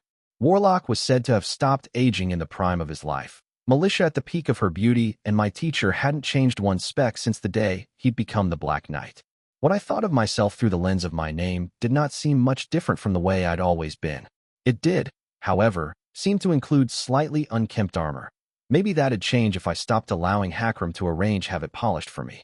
I would have checked under my Akaton to see if the long scar William had gifted me on our first meeting still snaked across my chest. but that would have required unfastening my armor. Not worth the trouble, I decided. I'd expected for something to have happened by now. Anything really. But this vision was determined to be a boring one. I sighed and headed north through the wasteland, picking the direction at random. My pace was slow but steady, the throbbing in my leg never quite going away. How long I walked I couldn't say. It could have been hours or days. Nothing changed here, not in any meaningful way, and the longer I headed north the more I became uneasy. I'd been out of it for days, last time, and though I did not think forcing an aspect this close to manifestation would take as long, I couldn't afford to be out of commission for that long. Masigo had mentioned the demon might be able to interfere, and though I was confident I could take it on inside my own soul, it occurred to me there might be no fight at all coming. Maybe it would just keep me asleep while Marchford burned, until one of its devils ripped my throat open. I shivered, even though my forehead was matted with sweat. Demons were not supposed to be thinking creatures, not the way mortals and older devils were. They could mimic speech, the way the thing that served as the tower's gatekeeper had, but it was only ever mimicry. They were not born of creation, and so all that sprang from it was beyond them, or so said the House of Light. Theirs was an intelligence we had no understanding of, as they lacked understanding of us. That was always what unmasked them, in the stories, a missed detail, a small error springing from their inability to truly grasp what it was to be alive. The thoughts kept me company on my lonely trek, and though I knew it was paranoia to believe that growing fear had been planted in me, I had to wonder, was that what it wanted me to think? The first break in the sinister monotony came not as an interruption. Per se scaling a dune of ash, I noticed there was something buried near the tip of it. A scrap of leather, looked like, warped as if by great heat. Keeping a prudent hand on my sword, I scattered the dust around it. Not a scrap, a boot, with a leg still attached to it. I started digging in earnest, unearthing what appeared to be a man's corpse. The flesh and armor were melted badly, but I would recognize the silver scale anywhere. This had been a man-at-arms, one of the silver spears. I looked up to the sky with a frown. Giant graveyard, is it? I sighed. There better not be bloody zombies again. I moved on after hacking the limbs away just in case.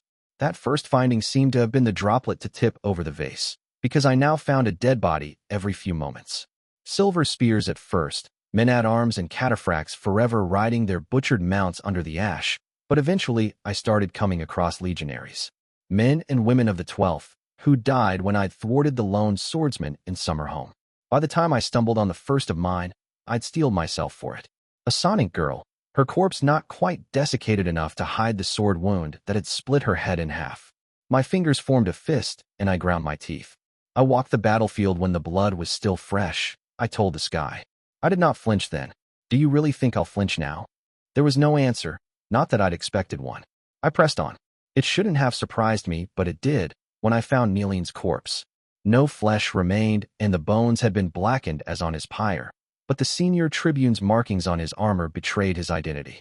The exiled prince and page lay in front of him, the bones of their hands threaded together in a morbid embrace. I know it was my fault, I admitted. I take responsibility for it, even if no one is casting the blame in my direction. And yet, oh, we'll even that score soon enough, someone replied. The ash under my feet erupted and the thin point of sword nearly ran through my throat. I stumbled away, already on the back foot, and my sword came out with a metallic ring. My doppelganger sat with a smug grin in the dust where she'd apparently half buried herself waiting for me. This one was a familiar sight. An older version of me, with a pink scar running across the nose and a face hardened by years of war. She wore a regular's chainmail instead of my own plate, her standard issue sword glinting in the gloom, even when covered in ash. I had a feeling I'd run into you at some point, I grunted. I have a feeling stabbing you again will be the most pleasant part of this little jaunt. Her grin widened, and she shook off the dust as she rose to her feet. No need for any of that, Cat, she denied. We're buddies now. I kinda like what you've done with the place. You would, I muttered. You also said we wouldn't fight last time, and look how that ended. Not to mention you just tried to stab me in the throat. I thought, but didn't bother saying. Rubies to piglets, she'd have a ready-made excuse. Things have changed, Cat my girl, she told me. Thought you lacked the stomach, but you've been nailing it. We got a legion, a nice bunch of competent minions, and we're building up a body count. Should have found a pretext to run Eris through by now, but nobody's perfect. She paused. Except me, she conceded. I am perfect.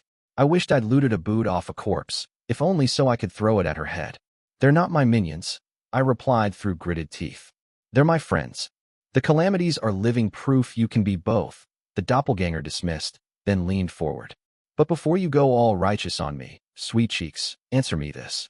If you asked Nock to rip out some noble's throat, would he even stop to think before obeying? He wouldn't. I knew that. She knew I knew that. Hakram might ask me why afterwards, given the same order, but Nock? He'd laugh and forget it had ever happened before the month was done. I wouldn't ask, I replied instead. You will? The spirit smiled, the certainty in her troubling. That's the beauty of this greater good business you've been peddling. You can justify anything, if the final outcome's nice enough. She waved around her sword, warming up to the subject. Heroes might spawn from this orphanage and make a big mess, so we burn it. Those nobles might be trouble down the line, so we poison the wine.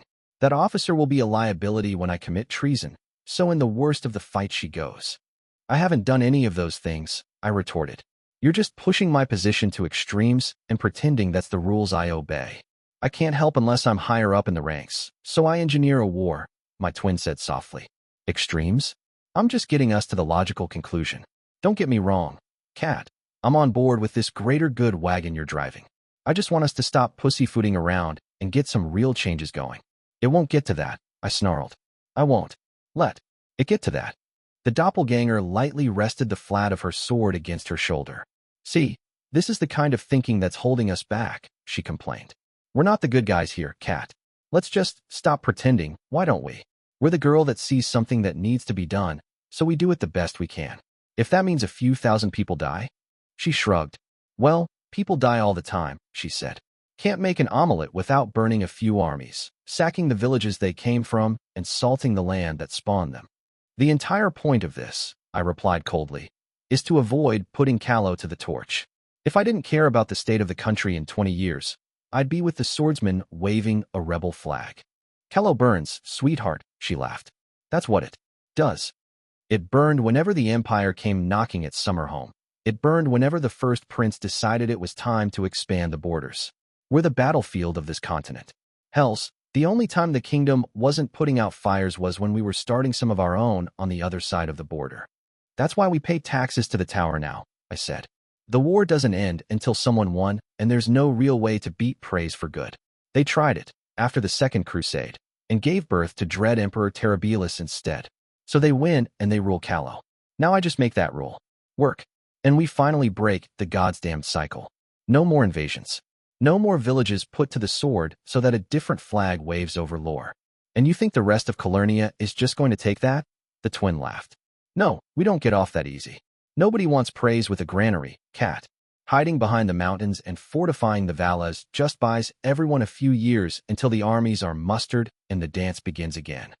And what's your solution? I mocked. Let's kill everything that looks like it could be a liability and hope it turns out for the best? I already told you how we stopped the fires in our backyard. The spirit smiled. We crossed the Vallas with a torch in hand.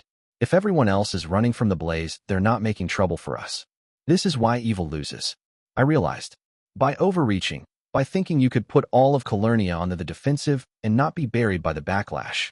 There had to be a middle way, one between fighting the Prise and allowing them to plunder Callow. Black understood this, I knew.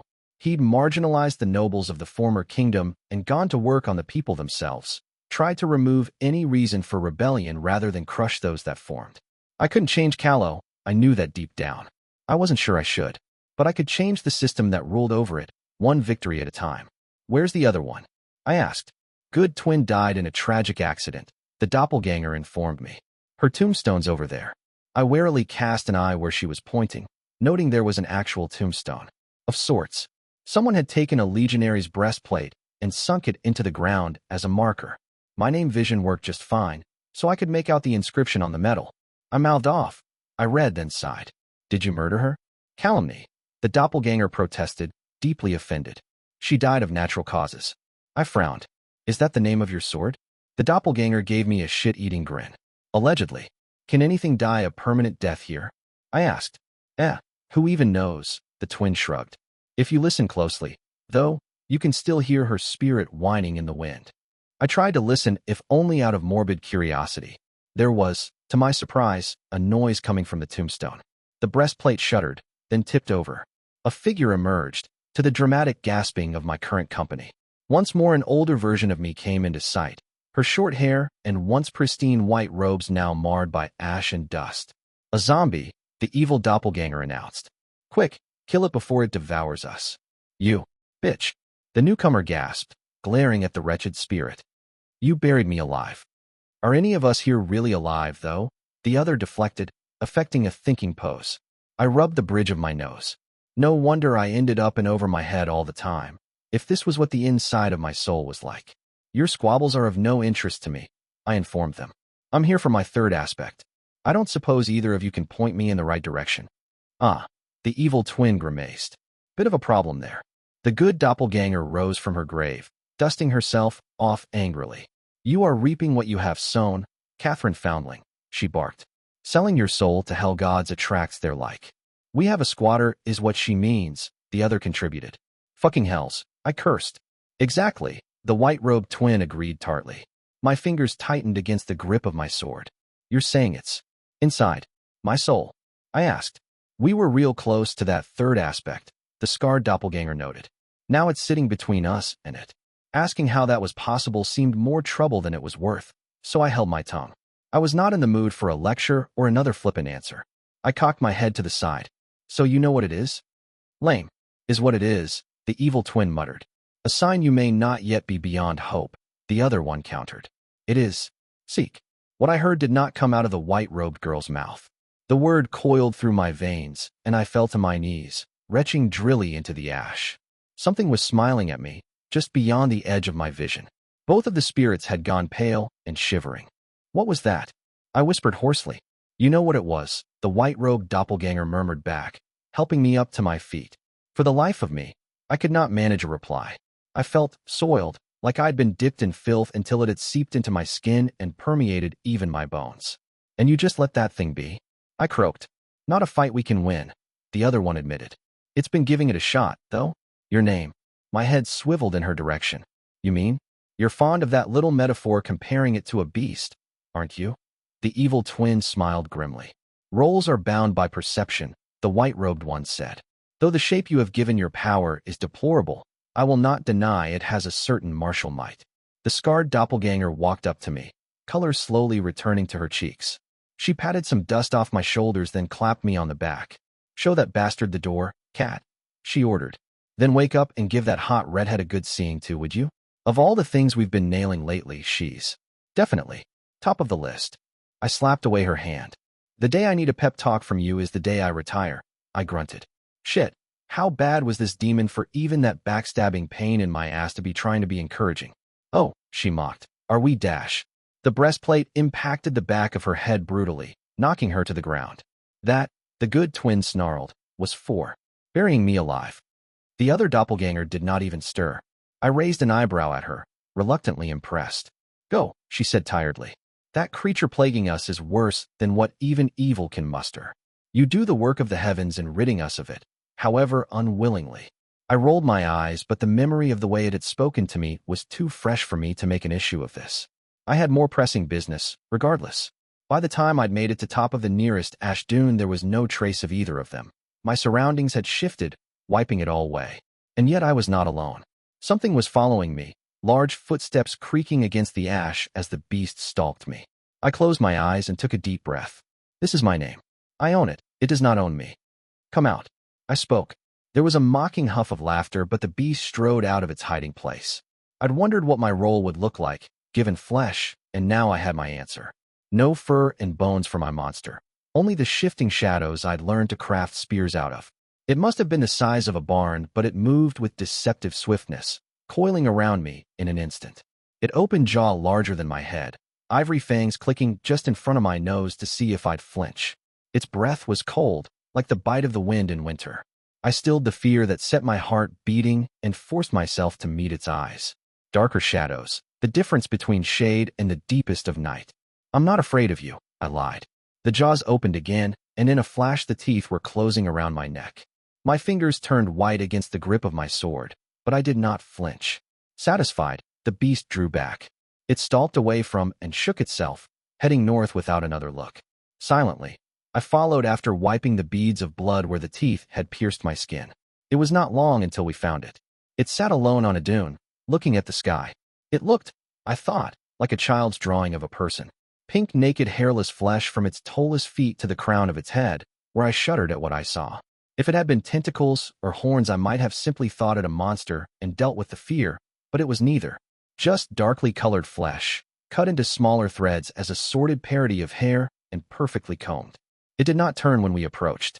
It did not breathe. The beast howled, and I drew my sword, and only then did it deign to glance in our direction. I wished it hadn't. Its lips were sealed, made of the same fleshy growth, and its nose did not have nostrils. Its eyebrows were nothing more than dark ridges, but the eyes were the worst. Holes in tightened flesh, empty. I took a step forward, the beast following. The moment I set foot on the ash dune, something clicked. Seek. I spoke before it could. My mind unspooled as I snatched away my aspect, filling with information I should not have known. I knew the exact height of the dune. I knew how many steps would take me to the demon, how I needed to balance my weight to avoid worsening my leg. The flow of knowledge was too great, like I'd opened a floodgate, so I forced it to narrow. This was the aspect I'd been looking for, something beyond the brute equalizer I'd been relying on. A pathfinder to craft solutions, and I knew my first use for it. How do I get the demon out of my soul? The thread narrowed, then exploded into paths. My mind followed them down eagerly, and one by one, they stopped, hit a wall. The creature's lips twitched up and down, its attempt at a smile. It reached for me. My beast sprung forward with a snarl, but it was late, too late. Mine. I woke up screaming, strapped to a bed. Book 2, Chapter 27. Cut. The worst sin a villain can commit is to hesitate. Dread Empress Maleficent too. She's awake, an orc's voice said. I recognized it. Male. Adjutant. Trustworthy. Take another step and I'll activate the wards on you. Someone barked. Spoken Tethwa. Sonic, the son of Warlock. Apprentice. Masigo dash. That may not be Catherine looking through those eyes, the second voice hissed. Light flared and I screamed again. Bindings on my legs and wrists, but not made of rope. Roiling blue sorcery, burning into my skin. You're hurting her, Adjutant growled. Angry. He sounded tall and angry, ready for violence. Shut up, Apprentice snarled. Diagnostic spells are complicated enough without. Failabash. I laughed or sobbed. I'd never heard this man swear in Thetwa before. She's still her. But it got to her third aspect. The Sonic whispered hoarsely. We have to. What? Adjutant pressed. Do what? I don't know. Apprentice bit out. The corruption is spreading. So stop it, the orc barked. Now. It's not that simple. It's rooted in the aspect, the mage replied. So rip out the god's damned aspect. Adjutant ordered, thundering. I could hear something beyond them, faintly. Like a song. I'd heard it before, I knew that. Where was it from? I'd be mutilating her soul. The Sonic spoke, sounding sick. She could die. Oh, Apprentice. So delicate. Why was he with us? I still wasn't sure. The song was getting easier to make out. There were words, and if I just listened right I could. Gods below, Apprentice, if you don't get started. Right now. I will not answer for my actions, the orc said. Troubled. He was troubled. But a word was spoken that was like an order unto creation, and I slept. There was something missing. Before I ever opened my eyes, I knew this as well as I knew my own breath. I was no longer tied to the bed, or even in the same room. This was not the manor. Everything was too small, and the wooden walls were shoddy. There was a window, its painted shutters left open. Night had yet to fall, but the sky was full of clouds, as they had been in my dream. This did not feel like a coincidence, and I shivered, feeling nauseous. The door to my left swung wide a moment later, Apprentice absently waving a hand, and snuffing out a rune I hadn't noticed lighting up on the bedside table. Catherine, he said, tone hesitant. Masigo, I frowned. Relief took over his face, and he hurried to my bedside. His hair was a mess, without most of the trinkets usually in it, and his eyes were red like he hadn't gotten to sleep in too long. Lay back, he ordered, and I deigned to obey. I'd dealt with healers before, and their presumptuousness was usually there for the patient's sake. At least this one didn't drink, unlike the man I'd had to rely on at the pit. His hands were soft but sure as he inspected my wrists, grimacing at the sight of the healing burns on them. They throbbed dimly, though not as much as William's gift of a scar did on bad days. It's not as bad as I thought, Apprentice said, keeping one of my pupils open with one hand and passing a finger wreathed in flame in front of the eye with the other. Your eyesight is unaffected and the discoloration I'll be able to fix with the proper ritual. Discoloration? I repeated weakly.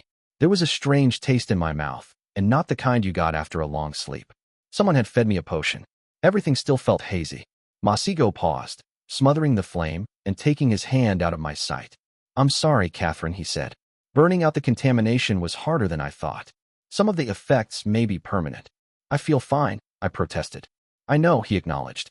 "And I've been pushing a needle into your cheek for the last 20 heartbeats." I jerked away my head, watching a small sliver of metal fly away and land on the floor. I didn't," I began, not sure what to say. "It only affects the left side of your face," he explained, and I could feel him make an effort to be dispassionate.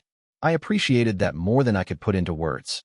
I felt like I was walking on the edge of a precipice, and even the slightest show of emotion might tip me over. "Your right leg," he said, walking around the bed and gently pulling away the covers after I nodded my permission. Someone had put me into soft cotton trousers at some point. "Try to kick with it." I broke into a hiss of pain halfway through.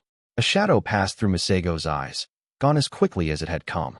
"The limb remains mostly functional, and I'll brew you something for the pain," he said. "But you'll have a limp for the rest of your life." "The necrotized flesh," I guessed. The dark-skinned mage looked away.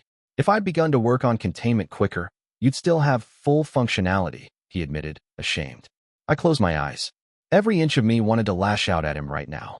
Slowly I took in a breath, then let it out. "You saved my life," I said. He looked pained. "Catherine," I dash. "Masigo," I interrupted. "You've known Black much longer than I have.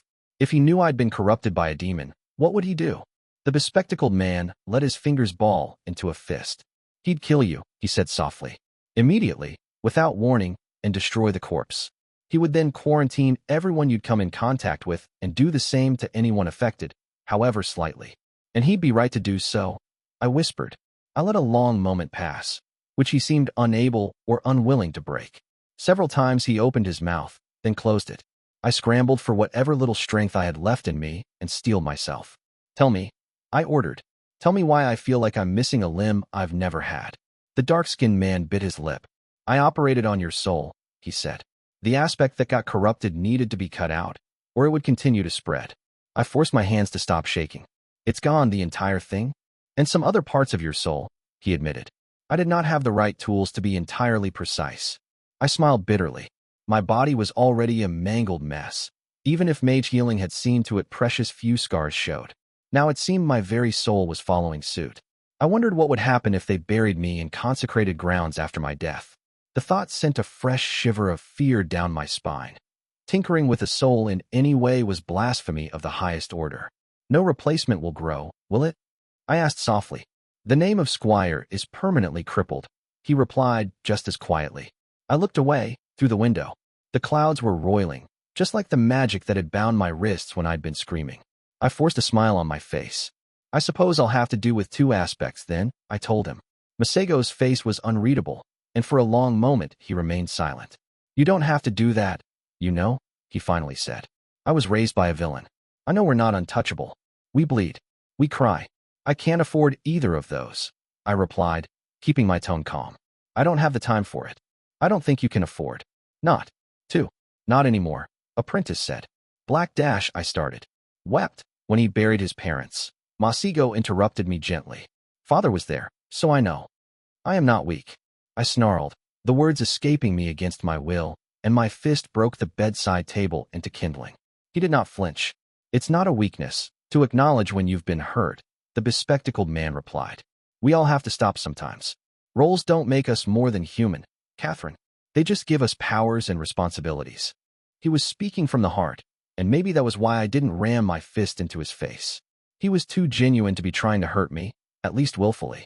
The anger drained out of me, and the strength it had brought followed. "I can't stop," I replied tiredly. "I owe people better than that. Gods, Masigo. Not even 2 years out of lore, and I have enough debt on my conscience to fill a dozen graveyards. I can't let it be meaningless. I can't lose." To my shame and fury, tears were welling up in my eyes. Like I was a bloody child with a scraped knee. My own body was betraying me, with trembling hands and a throat that wouldn't stop choking up. And now there was fear in me, because of that stark reminder that there were things that cared nothing for how beyond reach a name was supposed to make me. "When you came back from trying to rescue the wounded," Apprentice said, "I expected you to be in shock. Devils are some of the most horrifying creatures to ever be born of creation, and you'd just seen them slaughter hundreds of your men. I pulled through then, I muttered angrily. And I'll pull through now. Masigo sighed. I was honestly more worried about you when you started bantering with Hakram than when you came in barely able to walk, he admitted. People don't just walk off that kind of experience, Catherine, not even those with names. I do. I spoke through gritted teeth. The mage slowly rose to his feet, then looked at me sadly. I shouldn't have to tell you how dangerous it is for a villain to lie to themselves, he replied, and left me to my thoughts. The words lingered in the room long after he'd left. I wasn't supposed to leave the room, I learned. Whatever it was Masigo had done to my soul, it had left it vulnerable. The wards on the bedroom where I was kept it safe from outside influences, but until dawn tomorrow, I could not wander. Visitors were allowed, but only one at a time. Hakram came first, with reports and some of my personal effects. Apprentice's ritual worked, the orc told me. The boundaries were set, and we're preparing defenses for when the enemy comes. Juniper went over the reports from your encounter with the devils, and she's cooked up some countermeasures with Pickler's help. And the city? I asked. It's been quiet, he grunted. The sky has people afraid to come out, and we've found few volunteers to join the defenses. Ratface managed to dig up a few mages, but there's less than 20 in total, and most wouldn't qualify for Legion service. They have to be watched over, I said. The Firefly Devils make them a liability. Has there been any sign of them or the Silver Spears? Our scouts have seen a few devils, but they're staying away for now. There's a watch set up to keep an eye on the hills, so the moment the spears come out we'll know. It'll be soon, I murmured. The Hellhound agrees, Adjutant graveled. 2 days at most. I'll be back in fighting shape by then, I said. Hakram paused, then licked his lips. Will you, he asked. There'd be no shame in sitting this one out, Cat. You're still recovering. I will not. Sit pretty. In this fucking room while the city is under attack, I growled. Adjutant raised a hand in appeasement. If you say you'll be in fighting shape, you'll be in fighting shape, he replied. We talked for a little while longer, then he rose. I'd stay, but I have duties, he graveled. I'll leave the reports with you. Send a runner if you need anything. I waved him away pleasantly, keeping my dismay off my face. I knew everything was in good hands. If anyone could prepare Marchford for what was coming, it was Juniper, but I could not quell the feeling that this entire situation was slipping out of my grasp. The bundle of parchments was full of logistics and schedules, and though I knew it was important stuff, my mind refused to focus on it. I eventually set them aside and lay back on the bed, looking at the ceiling. I was still staring at the wooden panels, thinking of nothing, when Killian came in. Cat, she breathed, and before I could blink, I had a lapful of redhead in my arms. I let my face rest against the crook of her neck and basked in the warmth. Killian, I replied belatedly. For the first time today, I felt the ever-present tremor in my arms cease. I was worried, the mage said. I mean, obviously, I was worried, but... Yeah, I spoke quietly. I get it. There'd always been a chance that a sliver of what made me Catherine Foundling would be gone by the time Masigo was done. I still wasn't sure there wasn't, and the notion definitely wasn't going to help me sleep at night. If there was something missing, would I notice? Could I notice? The feeling that something was missing had yet to abate. Maybe it never would. Killian wiggled a little out of my grasp, and to my surprise I found I'd been clutching at her like she was a lifeline. She kissed my forehead gently, and then her lips were on mine. My blood heated up in the best way, and I found my hands reaching for the small of her back under her tunic, stroking the soft skin, and then greedily going for lower. She let out a small sound of pleasure, then lightly bit the side of my neck with an impish smile. Are you sure your body can handle that? She asked, with more than a little lust in her eyes. Only one way to find out, I replied, and tipped her under me in the bed. There was precious little talking after that. We lay together afterwards, more intertwined than not. It had been a while since we'd had the time to just bask in the afterglow, without any pressing need to get anything done afterwards. She wasn't due for a meeting for another bell, she'd told me. My body felt sore, but for once it was a pleasant sort of soreness. I lazily reached for my shirt, which had at some point ended up in the kindling I'd made of the former bedside table. You don't need to hide it, you know, Killian murmured, tracing the red scar across my chest with a finger. That got a pleasurable shiver out of me, but I put on the shirt nonetheless. I don't like to leave it out in the open, I admitted. Orcs have it right about scars, I think, the red-headed mage said. They're a reminder that you were strong enough to survive, not a mark of shame. Doesn't make it any prettier to look at, I replied. Makes you different, Killian told me. That's not a bad thing. I ran a hand up her ribs, then allowed a finger to trace where the same scar would be on her. My lover shuddered, eyes fluttering but never quite closing.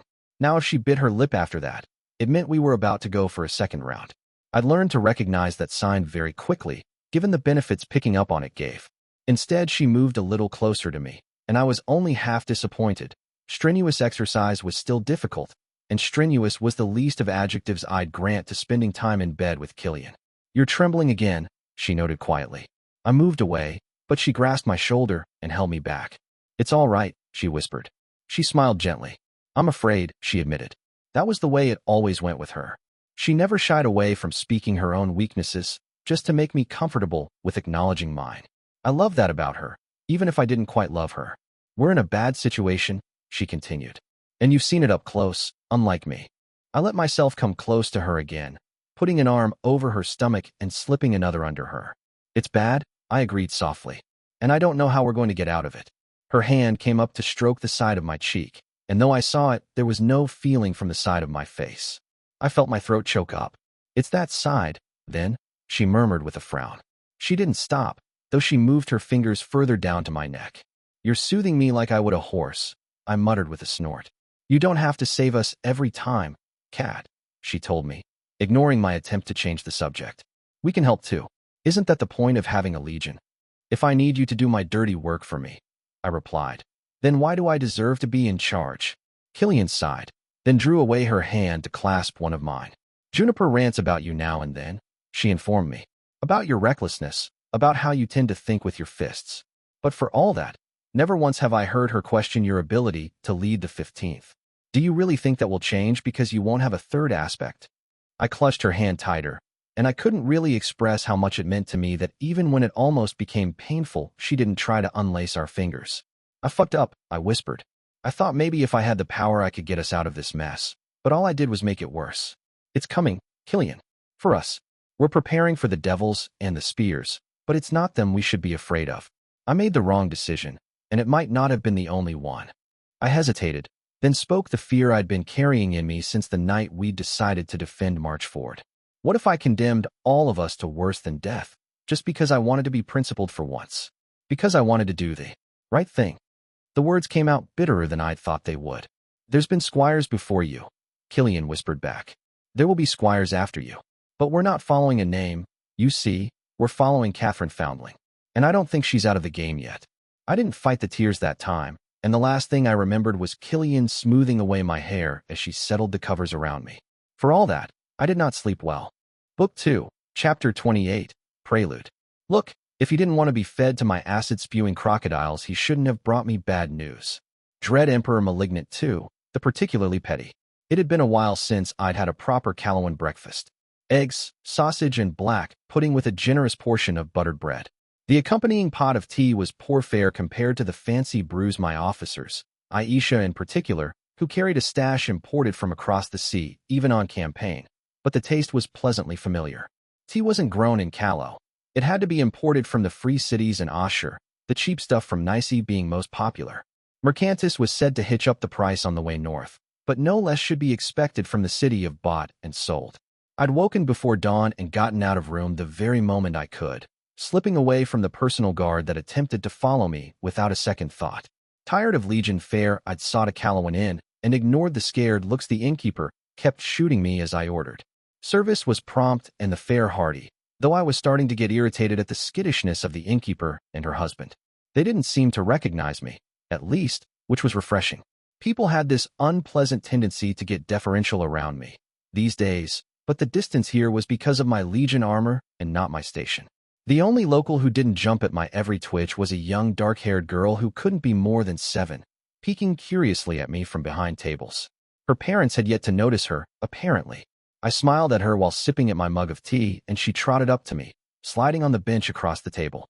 "I'm Lily," she gabbled. "Hello, Lily," I replied with a smile. "I'm Kat." She nodded seriously, then scrunched up her nose. "Are you a deer wraith?" "Lily," the innkeeper suddenly barked. "Get off that bench right this instant." "It's all right," I said, waving away the objection. "It's a quiet morning. I wouldn't mind a little company." Lily glared. "I'm not little. I'm 6, she informed me. I smothered a grin. Her mother seemed rather horrified at the idea of the child talking with me. but she seemed even more afraid to offend me by yanking Lily away from the table and hiding her away. She ended up hovering around the table before taking a seat next to her daughter after seeking wordless permission from me, clutching her offspring tightly. Lily tried to wiggle out to no avail. "I'm half-blooded, I think," I told the little girl. "I'm a little too pale for both my parents having been from the people." The child blinked. "How can you not know?" "Don't be rude to patrons, Lily," the innkeeper said with the mechanical promptness of many repetitions. "Not everybody knows their mom and dad like you." "That's sad," the daughter said, patting my hand for comfort. The mother looked panicked, but the tension loosened a bit after it became obvious I'd taken no offense. "I'm used to it," I shrugged. "Life at the orphanage wasn't bad. I've seen people have much rougher childhoods." I'd never realized quite how privileged I'd been to get an education and 3 meals a day until my first forays into the Lakeside district. There were people there who spent their days on backbreaking labor and barely made enough to put food on the table. The only difference the conquest had made there was that Maze's hunger for gold had driven ever more people to live in the wretched slums as their businesses went under. It would take years to undo the damage he'd done to the city's economy. "You're Calawan, then?" the innkeeper said, tone puzzled. I'd heard some of the soldiers in this legion are. Fear flashed through her eyes when she realized she'd used a rather familiar tone. "No disrespect was meant, ma'am," she added hastily. "I've never been easy to offend," I told her drilly. "And after dealing with wasteland nobility, it's a rather welcome change not to have to look for double meanings everywhere." "You've met nobles?" Lily breathed out, excited. "What were they like?" "Most of them deserve to end up in a crocodile pit," I replied frankly. "But there are some who aren't bad people." Lily had responded to the mention of crocodiles by making vaguely reptilian noises and pretend biting her mother's arms, much to the woman's dismay. I waved at the Countess. "Once," the child told me when she got bored. She didn't wave back, though. I snorted. "Well, she's had a busy year. Rebellions didn't spawn out of thin air. Most likely she'd been sitting on a plan for years, keeping her moves innocuous enough that my teacher's agents wouldn't pick up on them. People say she's going to be queen," Lily informed me. "She's engaged to a duke and everything." I smiled mirthlessly. "That only happens if she wins the rebellion, Lily. And I wouldn't count on it." That was, apparently, a little too close to home for her mother. The child was ushered away, told to go help her father make her breakfast. She muttered something about hating porridge and scampered off, though not before waving me goodbye. I waved back bemusedly. To my surprise, the innkeeper remained seated across from me. "Ma'am, I don't mean to pry, but," she started. "Ask," I replied. "If it's restricted information, I won't tell you. But there's no harm in asking." There were a few threads of gray in the woman's hair, but the color of it and the shape of her face was the same as her daughter's. I could see the resemblance, if I cared to look. She screwed up her courage after a moment. "Is it true, about the demon in the hills?" she said. I grimaced. "Yes. It was kept bound in some sort of temple, but someone let it loose. And we'll have a reckoning for that, won't we, Eris? That much I would swear oath to, and the longer that debt went unpaid, the longer the price would be when I collected. But the 15th will stay to protect the city," she pressed. "Orders came down from the top on the matter," I replied, hiding my amusement. The innkeeper let out a sound of relief. "The Legion has behaved well, for an army. You don't drink as much as the exiled prince's men did." I very much doubted that, considering the Prise relationship with spirits, but Juniper had likely given orders to keep the drinking out of sight. "I'd heard there were a few incidents," I probed. "There were scuffles," she admitted. "Some of the older men say it's all the Empire's fault." They were technically correct, I had to admit. "That tall orc, the one they called Dead End. He stopped it before it got out of hand," the innkeeper continued. "And Tribune Ratface has been making rounds to see the people displaced by the goblins are properly fed. It's bought a lot of goodwill with those of us who remember the last war. Armies are not easy guests no matter who they obey to." "Well now, Supply Tribune. I hadn't seen much of him lately, since he wasn't needed for most war councils, but it was pleasing to hear he'd been keeping busy. He's a good sort, Ratface." I spoke over the rim of my tea mug. "You one of his, then?" the innkeeper asked. "Something like that," I replied vaguely. She clearly recognized the non-answer for what it was and did not pursue the subject. Apparently the fact that I'd yet to ask for her head had qualified me as not a monster, because there was precious little fear in the older woman now. "I suppose it helps you have a Calawan in charge of the Legion," she decided, then turned a curious eye on me. "You ever met her, the squire?" "A few times," I agreed. "Doesn't seem proper to have one of us a villain," she said. "But it may not be a bad thing. You get my meaning? If the Empire's going to stick around, We might as well have a voice in the tower. Heard she helped hang Nemeses, so she can't be all evil. Nasty piece of work, that man. And how did you hear that, I wonder? There'd only been a handful of people there that night, and only one of them had the means to spread rumors that far and that quickly. I resisted the urge to clench my fingers. What are you up to, Black? Every time I thought I'd sketched out his endgame, something else cropped up to put the design into doubt. He got what was coming to him, I agreed softly. The front door was suddenly forced open, and the innkeeper immediately flinched back, rising to her feet. I cast a look and saw the 15th had finally caught up. Lieutenant Tortoise and a handful of orcs snapped a salute as soon as they saw me. Lieutenant. I greeted her, spearing the last of the now-cold sausage and taking a bite. Lady Squire, she replied, fist over heart. I apologize for disturbing your breakfast, but a war council has been convened. I heard the gasp from the innkeeper when my identity was revealed, but did not bother to turn. I put down the remains of the sausage and finished my tea before sliding 2 golden Aurelii on the table. Over 15 times what the meal was worth, but what did coin really mean to me these days? I glanced at the graying woman. When the enemy is sighted, I told her, take your family to the center of the city. It'll be the safest place. I passed Tortoise by and stepped into the morning light. I'd been under for 2 days, but my officers had not been idle. I'd yet to take a look at the outer defenses, but as we made for the council I saw that Juniper had ordered a second set of walls further in. The walls was perhaps too ambitious of a word. A ring of houses had been collapsed to form a citadel inside March Ford, the stone and wood stacked as a makeshift barricade already manned by legionaries. The Countess Manor was long abandoned, too removed from the rest of the city to be defensible. The people left bereft of a home by my sapper's work had been packed in taverns, inns and the houses of relatives willing to put them up. Still, central Marchford was densely packed. The main avenues were kept clear by patrols so that deployments would not be hindered when the battle started, though eyes were peeking at us through blindfolds all the way through. Juniper had picked a large guild hall as the headquarters for the 15th, clearing out the occupants and nailing most opening shuts with wooden planks. The central hall was bustling with my legate's men, reports coming in and orders coming out every few moments. Close to the wall in the back a pair of tables had been forced together to accommodate maps and seat all of the general staff, most of which, I saw, was missing. Nock and Hune were there, as the highest-ranked officers after the Hellhound, and so were Hakram and Pickler. No sign of Killian and Ratface, or even Aisha. I dismissed Lieutenant Tortoise absent-mindedly, my attention already on the conversation to come. If so many were elsewhere, then something had happened requiring their direct attention. That both Killian and Apprentice were absent was telling in and of itself. Nock eyed my bad leg with a frown, but held his tongue as I made my way up to the others, keeping my pace steady so the limp wouldn't be too obvious. I had a feeling tapping into my name would allow me to power through the pain if I ever needed to run. But for daily life, I might well have to take up Masego's offer of herbs to take the edge off, or start taking my drinking more seriously. I'm guessing we have a situation. I spoke up, disinclined to indulge in small talk. The enemy has been sighted. Commander Hune spoke in that incongruously delicate voice of hers. The Silver Spears? I asked. The last report I'd read had made it clear the devils were out there, though they'd yet to make a move. Juniper wouldn't have sought me out unless the situation had changed more than that. They'll be on us by nightfall, Nock growled.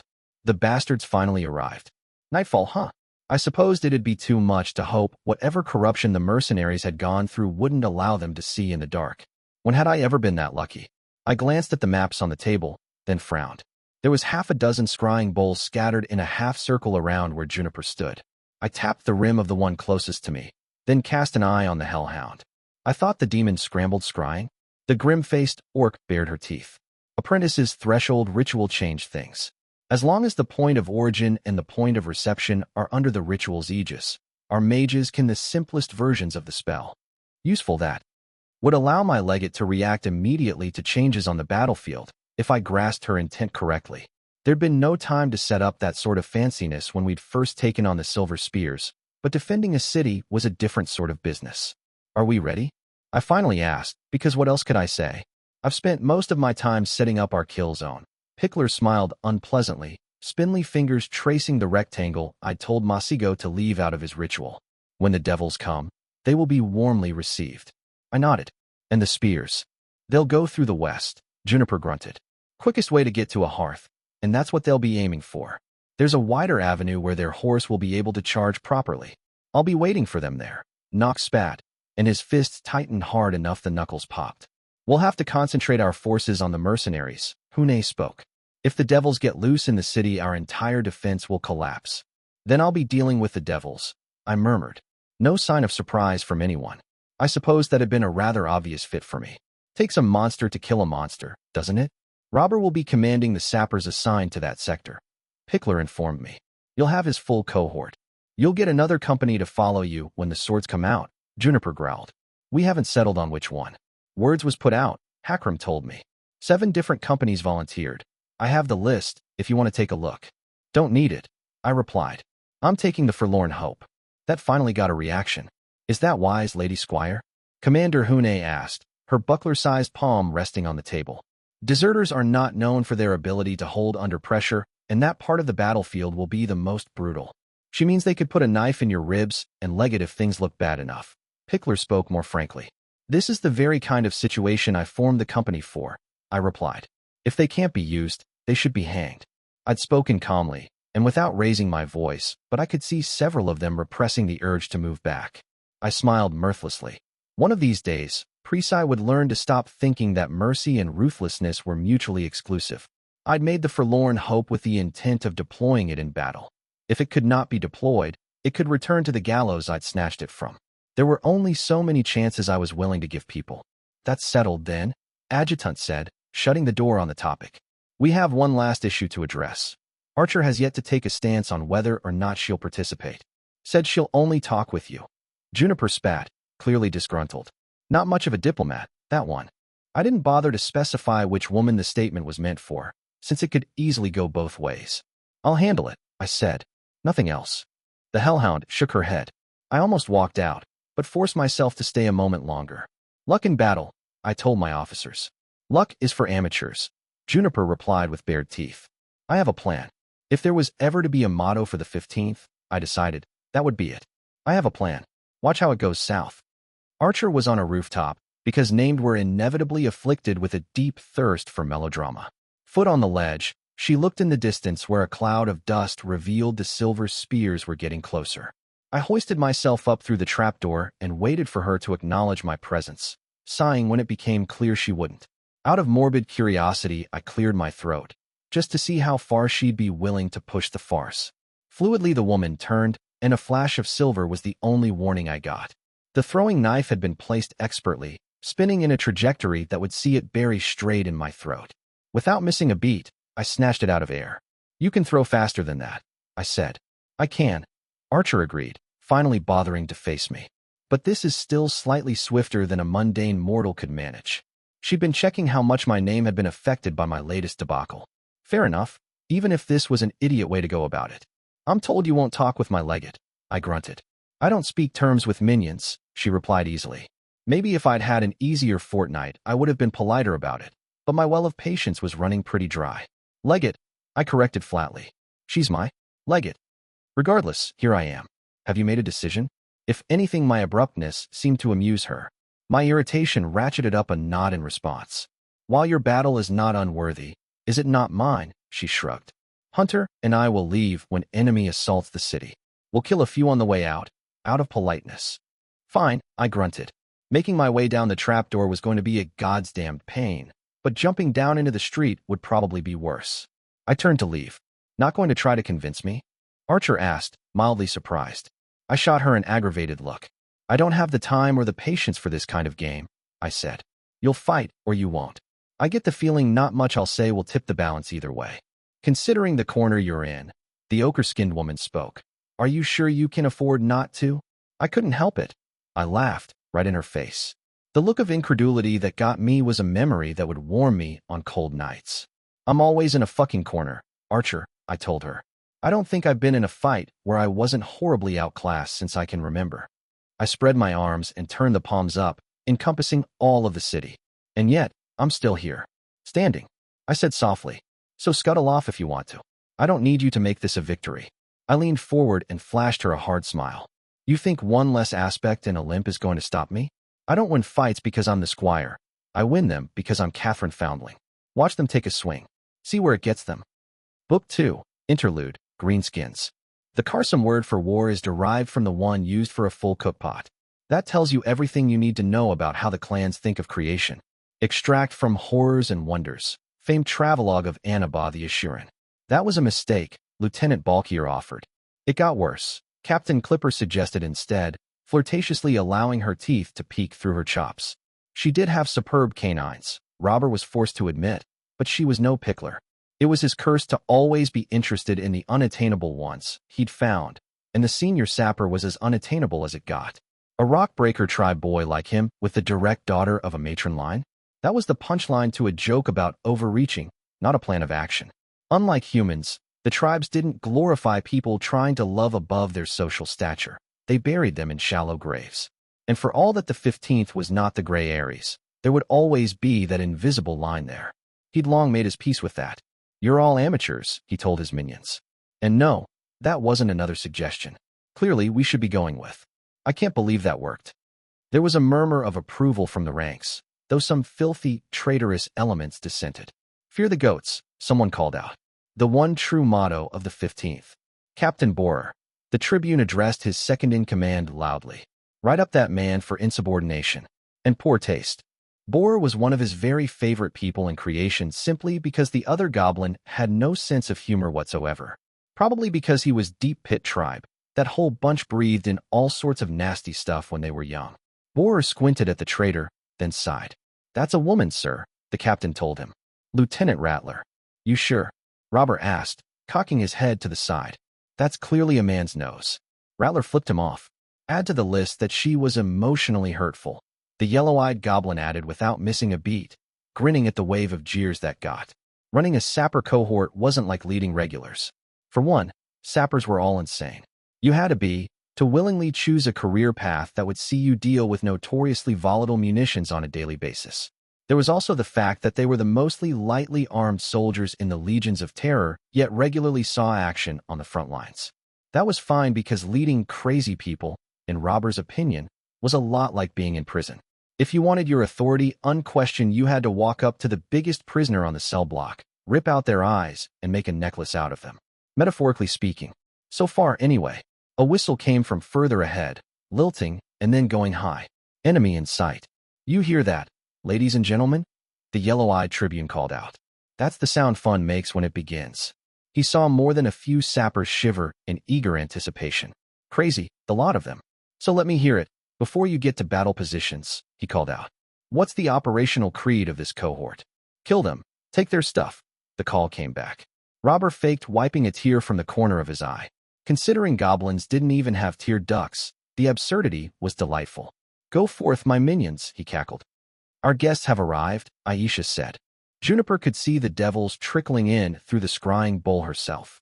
Foundling's assessment of how many she'd killed seemed roughly accurate. A quick head count put the enemy at around 80. Most of them were the smaller types she'd had reports on, the iron-clawed creatures with fur and a swarm of fireflies. The larger ones would be more dangerous, given their ability to shrug off crossbow bolts. But Pickler's traps had been designed specifically to deal with their kind. The legate looked away from the bowl and absent-mindedly adjusted the figurine representing Squire and her forlorn hope. It had moved a little to the left of the accurate spot when someone had jostled the table. Word from the west? The hellhound asked. The enemy hasn't engaged. The mage overlooking that particular bowl informed her. The grim-faced orc repressed the urge to sigh. Humans. She thought unkindly. I'm aware of that, she said. What do the silver spears look like, Sergeant? How were they modified by the corruption? The man frowned, peering into the softly glowing water. Gods below, he said, looking nauseous. You should take a look yourself. Juniper stepped closer, elbowing the sergeant aside. The mage on the other side of the scrying spell was holding up a mirror pointed at the enemy, standing on the roof of a house beyond the sapper-built wall. What the sorcery revealed was troubling. The men-at-arms had been visibly mutated, growing cysts of flesh filled with dark pus. Some had eyes blinking from all over their faces, or even their hands, though the most disgusting of it was the way their bodies now overflowed their armor. The cataphracts were cleaner, but somehow that made it worse. Their silvery armor looked like it had melted shut, and there was no delineation where the man ended and the horse began. The mounts themselves looked sickly, and the hair over their skin was largely gone, patches of flesh falling away from their flanks in long strings. The spell focused on the cataphract at the head of the pack, whose helm had been twisted in a sordid, unmoving metal grin. The mage shivered at her side, but the hellhound remained unmoved. That last cataphract seemed a likely candidate for the leader of the host, though how led the silver spears still was debatable. Worth making a priority target, but not launching a specific assault to take out. She doubted morale would be an issue for the former mercenaries, as far gone as they were. Unfortunate that the usual shock and awe tactics that were the Legion's bread and butter wouldn't work, but this could lend advantage in other ways. If the minds of the silver spears were affected, they were unlikely to be able to manage sophisticated battle tactics. Bait and switch will be effective. The legate calmly put her orders through the spell and waited for a messenger on the other side of the city to carry them to Nock. Foundling's insistence that the orc commander be the one handling the front with the mercenaries had come as an unpleasant surprise, though she understood the internal politics driving it. Squire was still whipping herself over the death of Neeline, she decided, and so hadn't had the heart to refuse Nock's request. Hune would have been a better fit. She was a cold blood, Juniper suspected, much like she'd once thought Hakram was. Incapable of anything but the shallowest of emotions, unmoved by fear and with natural assertiveness. Had the ogre been anything but a legionary, that would have made her very dangerous indeed, but as an officer of the 15th, that meant she could be relied on not to lose her head. Nock had too much of a temper, much like her own mother, though mother does not sink into the red rage when displeased. Still, for all that the other orc was a skilled commander and cleverer than he looked, or acted, sometimes, with the specter of Foundling's disapproval driving him, he should manage to keep himself in line. The parts of Hune's Kabili that hadn't been assigned to him would remain posted in strategic locations as a quick deployment reserve, ready to plug in gaps when they inevitably arose. She'd spent days and nights going over the contingencies for this fight. "You're smiling again," Aisha observed. Was she? The hellhound wiped her face clean of emotion. The dark-skinned aristocrat that served as her second-in-command and closest friend snorted. "It's still in your eyes," she said. The thirst. Had anybody else been speaking to her this way, she could have harshly chided them. "I have no such thing," Juniper replied gruffly, knowing it was a lie. It came from her mother's blood. She was sure of it. That deep, dark part of her that looked upon the battlefield and bared its fangs in joy. General Istrid was famous for being one of the only Prise generals who fought in the ranks, and while the hellhound believed that Marshal One-Eye's way was best, there was a trace of that hunger in her. She dedicated her whole life to the art of war, because there was something in her that sang when she gave orders and the arrow loosed by her mind found the enemy's throat. Orcs are born in love with death. The old saying went, and what mortal lover could possibly compare? That was the boon and the curse of her people. Gods forgive her, but she was almost grateful to Eris for having laid out such a fine banquet in front of the 15th. When Juniper was done sinking her teeth into the Battle of Marchford, the blood spilled would splatter all over the pages of history. This she knew in her bones, like she knew there was no after. The war for people like her. Just one battlefield after another until she went out in a glorious bloody mess that would shake the pillars of the very heavens. Some part of her looked forward to that end, but it would not be today. Her quiver was still full. "The sappers have engaged the enemy," Aisha conveyed. The hellhound smiled and knocked her arrow. The bolt took the devil in the eye, and it screamed. This wasn't one of the smaller ones, so a good shot would do little more than tickle it, unfortunately. The beast looked like the particularly dumb offspring of a bull and gazelle, if both of those creatures had been morbidly obese. All in all, it was the size of a supply wagon and seemed intent on acting like a living battering ram. "You really let yourself go, buddy," Robber informed it. "You should be ashamed of yourself." He scuttled off inside the nearest house as another crossbow volley picked off a pair of the iron-hooked devils. He'd earlier thought that taking one of the ugly bastards in the head would kill them, but when the first volley had failed to make a single kill, he'd been roughly disabused of the notion. Fill them with enough bolts, though, and they stopped moving. The horned devil bellowed and charged after him, ripping through the door he'd slammed shut behind him like it was made of wet clay. Cheerfully, the yellow-eyed tribune threw some poor soul's good tea set at the thing and legged it towards the window, jumping through and landing in a roll on the street as the shutters came apart. "Bring it down," he ordered the two sappers awaiting. The hammers fell with unseemly enthusiasm, breaking the keystones Pickler had marked and weakened a few days back. The house collapsed on top of the devil. It probably wasn't dead yet, unfortunately, since the roof had been mere thatch. Robber casually lit a pinewood match as the other two sappers threw oil jugs on the rough location of the monster, setting the whole thing aflame without missing a beat. "How's the main street?" he asked. "Demolition charges took one of the big fuckers out when it tried to pursue," Lieutenant Rattler told him, wiping her hands clear of the oil. "Calloway made those jugs. Sloppy work. If they hadn't confiscated them from local stocks, he would have complained about the quality. He still would, of course, but he'd have done it more if the 15th had actually paid for them." There was the pop of a sharper detonating in the distance, the sound of an iron-hooked devil getting blown off a roof by his lovely minions. Goblins knew the passage of time more intimately than any human or orc could, and the Tribune knew he'd been lingering where he stood too long. Already devils were honing in on his position, the dark failing to hide their silhouettes from his night vision. On to the next choke point, he ordered, casting one last look at the burning wreck. This little kip of theirs was the brainchild of Pickler and the Hellhound. Goblin engineering married to the steel trap that was their legate's mind. Give ground one block after another, bleeding them dry all the way as they tore themselves to pieces going through the traps. Pickler's love letter to the Sapper Corps, he liked to think of it. And who was he to refuse such a heartfelt confession? "Shield wall," Knock of the Waxing Moons ordered.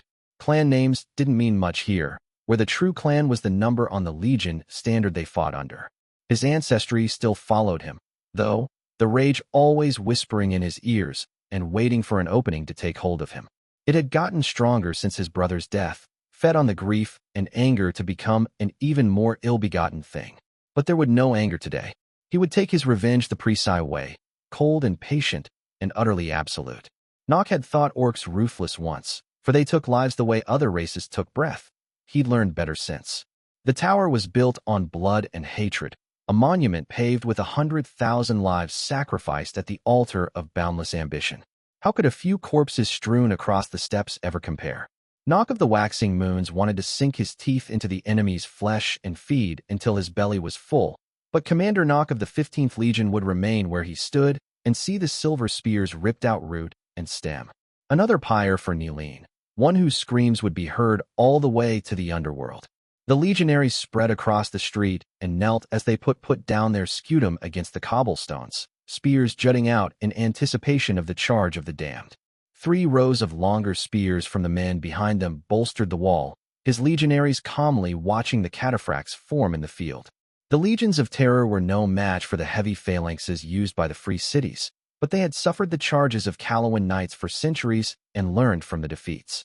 The reforms had formalized the infrequent tactics some past Black Knights had used to good effect against the Order of the White Hand, standardizing the formation into the 4 rows of spear the legions now used against cavalry. Horses usually refused to charge a wall of spears unless they were trained destriers, but the mounts of the silver spears had been raised for war even before the demon had gotten its hooks into them. They would charge, Knock knew. He was counting on it.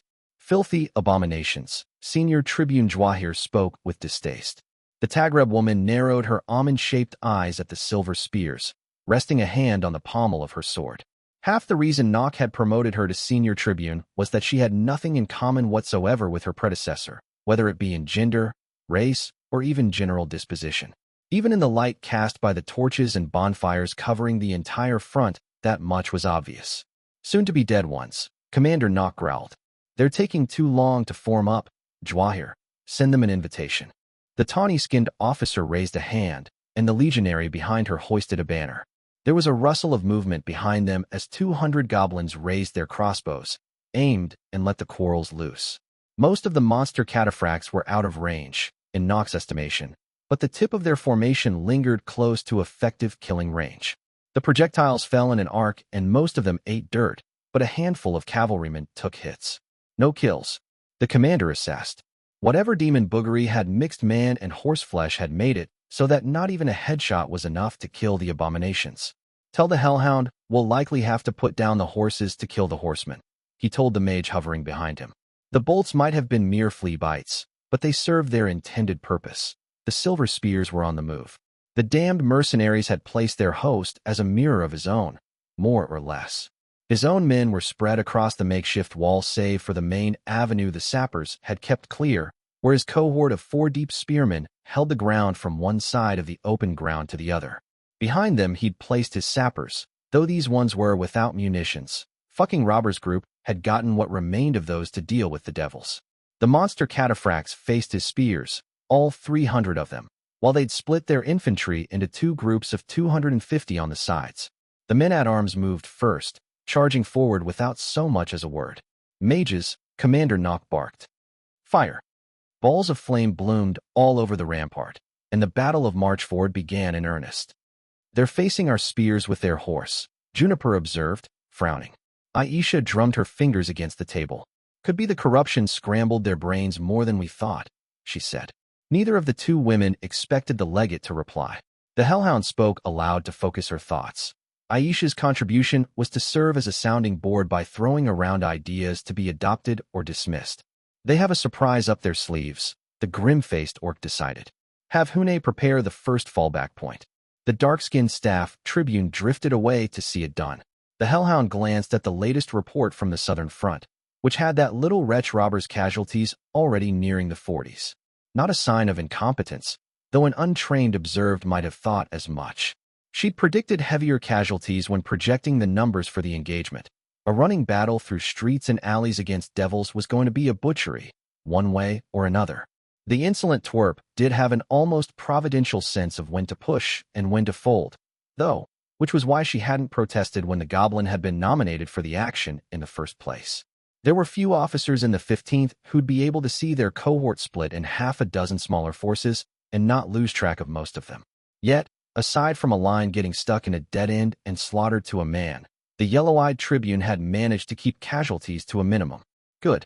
We don't have the men to spare. Marchford, she'd grasped early, would be as much a battle of attrition as one of tactics. The 15th could field a little above 1,000 men, 400 of which were sappers. Goblin munition stocks were half empty from 3 hills, and there wasn't enough goblin fire left to deploy in any significant matter. Not that she could, since it was likely to collapse Apprentice's ritual. What she did have was one of the legions of terror, arguably the finest infantry force to ever grace Calernia. That her forces were heavy on sappers was a minor liability, particularly in a siege setting. If she'd had only a single cohort of them, she'd not have managed half as many preparations as she had. What did the enemy have? 80-odd devils, most of which she could and had planned for. The threshold ritual had allowed her to dictate where they would enter the city, which simplified the matter even more. About 800 corrupted silver spears, an unspecified amount of which would be cavalry, 300 as it turned out. In the upper reaches of the scenarios she'd planned for, the success margin for a retreat would be uncomfortably thin. In most sieges, cavalry wouldn't have been a factor at all, and Pickler had suggested pulling down a few houses to fortify the main avenue into the west of city, the one linking to the road into broader Callow. It was an obvious weak point, after all. Even the 15th had taken it when seizing the city. Yet Juniper had refused. If that gap was plugged, there was no telling where the silver spears would strike. The tactical disadvantage it gave her was worth the strategic asset of being able to prepare a specific point for static defense. Robbers entering the last stretch, Aisha told her, having reappeared at some point. Good, Juniper growled. Let's tidy up this empire. I've come to a realization, Captain Clipper, Robber panted, casting a look into the alley. Shit, still a bunch of the fireflies and that scaled tiger monster that had ripped a man's head right off. And what would that realization be, Tribune Robber? The captain replied, loading her lever-action crossbow. The yellow-eyed miscreant cast another wary look into the alley. Where the hells were his crossbowmen? At this rate, they'd arrive too late. Ah well, let's change this around a bit. I'm actually invincible, he told the younger goblin, offering a vicious grin. Truly, I've been ignoring the evidence for too long. It's the only explanation that makes sense. Oh gods, the captain moaned. She watched with horror as he checked his gear one last time, cleared his throat, and ran out into the alley screaming at the top of his lungs. There were 5 devils in there, and they paused for a moment at the sight of him. They were, he supposed, used to people running in the opposite direction. Well, this is awkward, the Goblin Tribune said, slowly unsheathing said blade with his right hand. I was aiming for that other alley, the one without all the devils in it. Do over. The scaled tiger glanced at the fireflies, then again at him. A heartbeat later, it had already crossed half the distance separating it from the Tribune. I hope you bastards have eyes, Robber spoke at the fireflies, tossing the bright stick he'd lit with his good hand, while keeping them looking at the other. The munition blew up right in the scaled tiger's face, But he didn't stick around to find out what happened. Clipper should have gotten moving while he was distracting them, so he legged it as fast as he could. Mage takers, he discovered a moment later when one expanded into a pale-skinned silhouette with a wet squelch, did not actually have eyes. There went, like, half his arsenal. Still, he'd not made it this long in the legions without stabbing a few people in dark alleys where no one could see him. Allegedly, he rammed his short sword through the devil's stomach, spun around, and deftly planted his good knife in its neck. Well, Hakram's good knife probably isn't very good anymore, he decided. That blood looks pretty nasty. Still, being the exemplary friend that he was, he took the filthy murder knife, forced his sword out, and ran for the next choke point. If there'd been no crossbowmen for this one, it meant some of his sappers had gotten their idiot skulls caved in. Hellhound would get snippy about it, no doubt. He ran down the street and turned the corner without slowing down, sliding on the blood-slick cobblestone and reflexively dropping to the ground when he heard a goblin's voice yell, "Duck!" A hail of very late crossbow bolts passed overhead, puncturing the scaled tiger's body half a dozen times. The devil twitched, then dropped. Robert carefully picked up a loose pavement stone and threw it at the monster's head. It did not react. Nodding to himself, the tribune wiped some of the black blood off his face and took a look at his saviors, Rattler's boys, though not from the 10th he'd been expecting. That had unfortunate implications. "First, I'm claiming full credit for this kill," he announced. One of the sappers reloaded his crossbow and eyed his kidney area thoughtfully as the others loudly protested. It just warmed his heart that someone was keeping the old tradition of Goblin Field promotion alive. Second, he spoke over their treasonous whinging. "Where are the others?" "You're the last, sir," the shady one with the loaded crossbow said. "Captain Clipper just came through. The others are getting the reception ready." Robert casually flicked dirt off his shoulder, smearing twice his blood over in the process. "Well, gentlemen, let's get moving," he ordered. "As soon as you all thank me for saving your pitiful lives from that monster anyway." No wonder their infantry hadn't thought twice about charging a wall, Nock thought as he watched another man-at-arms jump 10 feet high and land on top of the fortification. The warrior was immediately caught in the chest by a burst of mage fire and went back down without so much as a sound, but others had managed to establish a foothold. The fuckers fought better than they had before the demon had touched them, fearless and immune to pain. His men on the walls were taking a mauling, even with mage lines backing them. Still, they were holding. By the edge of their teeth, they were holding. The orc commander didn't have any more time to grant the situation on the walls, because the enemy cavalry had finally stirred. They started at a walk, then a trot, and fell into a gallop 20 yards before reaching his line. At that point the ground gave under them, revealing the trick ditch Pickler's lot had dug just for the lot of them. The full first rank went under, but the rest pushed through with their lances up. That was when the crossbow volley hit them. Killed few enough, but it slowed them some before they rammed into his spearmen. Still, the crash of steel against steel was deafening. "Shit," Senior Tribune Jwahir spoke feelingly as they both watched the first line of their formation collapse under rampaging hooves. "Lines steady." Nock disagreed, watching his legionaries waver and then solidify their formation. Shock cavalry like lancers was good for exactly that, shock. After the initial impact, they were just men on horses with an unwieldy weapon. Legionaries pulled down riders when they could and killed the horses when they could not, doing their grisly work in the dirt and blood under the torchlight. A messenger came from his back and leaned forward to speak quietly. "Legate Juniper orders a retreat, sir," the man said. "Now." Nock started, then frowned. The Hellhound didn't give orders without reason, and she'd be well aware that he'd bleed men every step falling back to the next stronghold. "Sound the retreat," he told Jwahir. Before she could, though, a sharp uptick in screams drew his attention. The center of his spearmen was being blown through like leaves, though calling cavalry what was achieving that would have been a misnomer. Some great hulking beast made of what must have been at least 5 horses, and as many riders intertwined in a grotesque embrace, was rampaging across the formation, picking men off with spears and ripping at them with too many hungry mouths.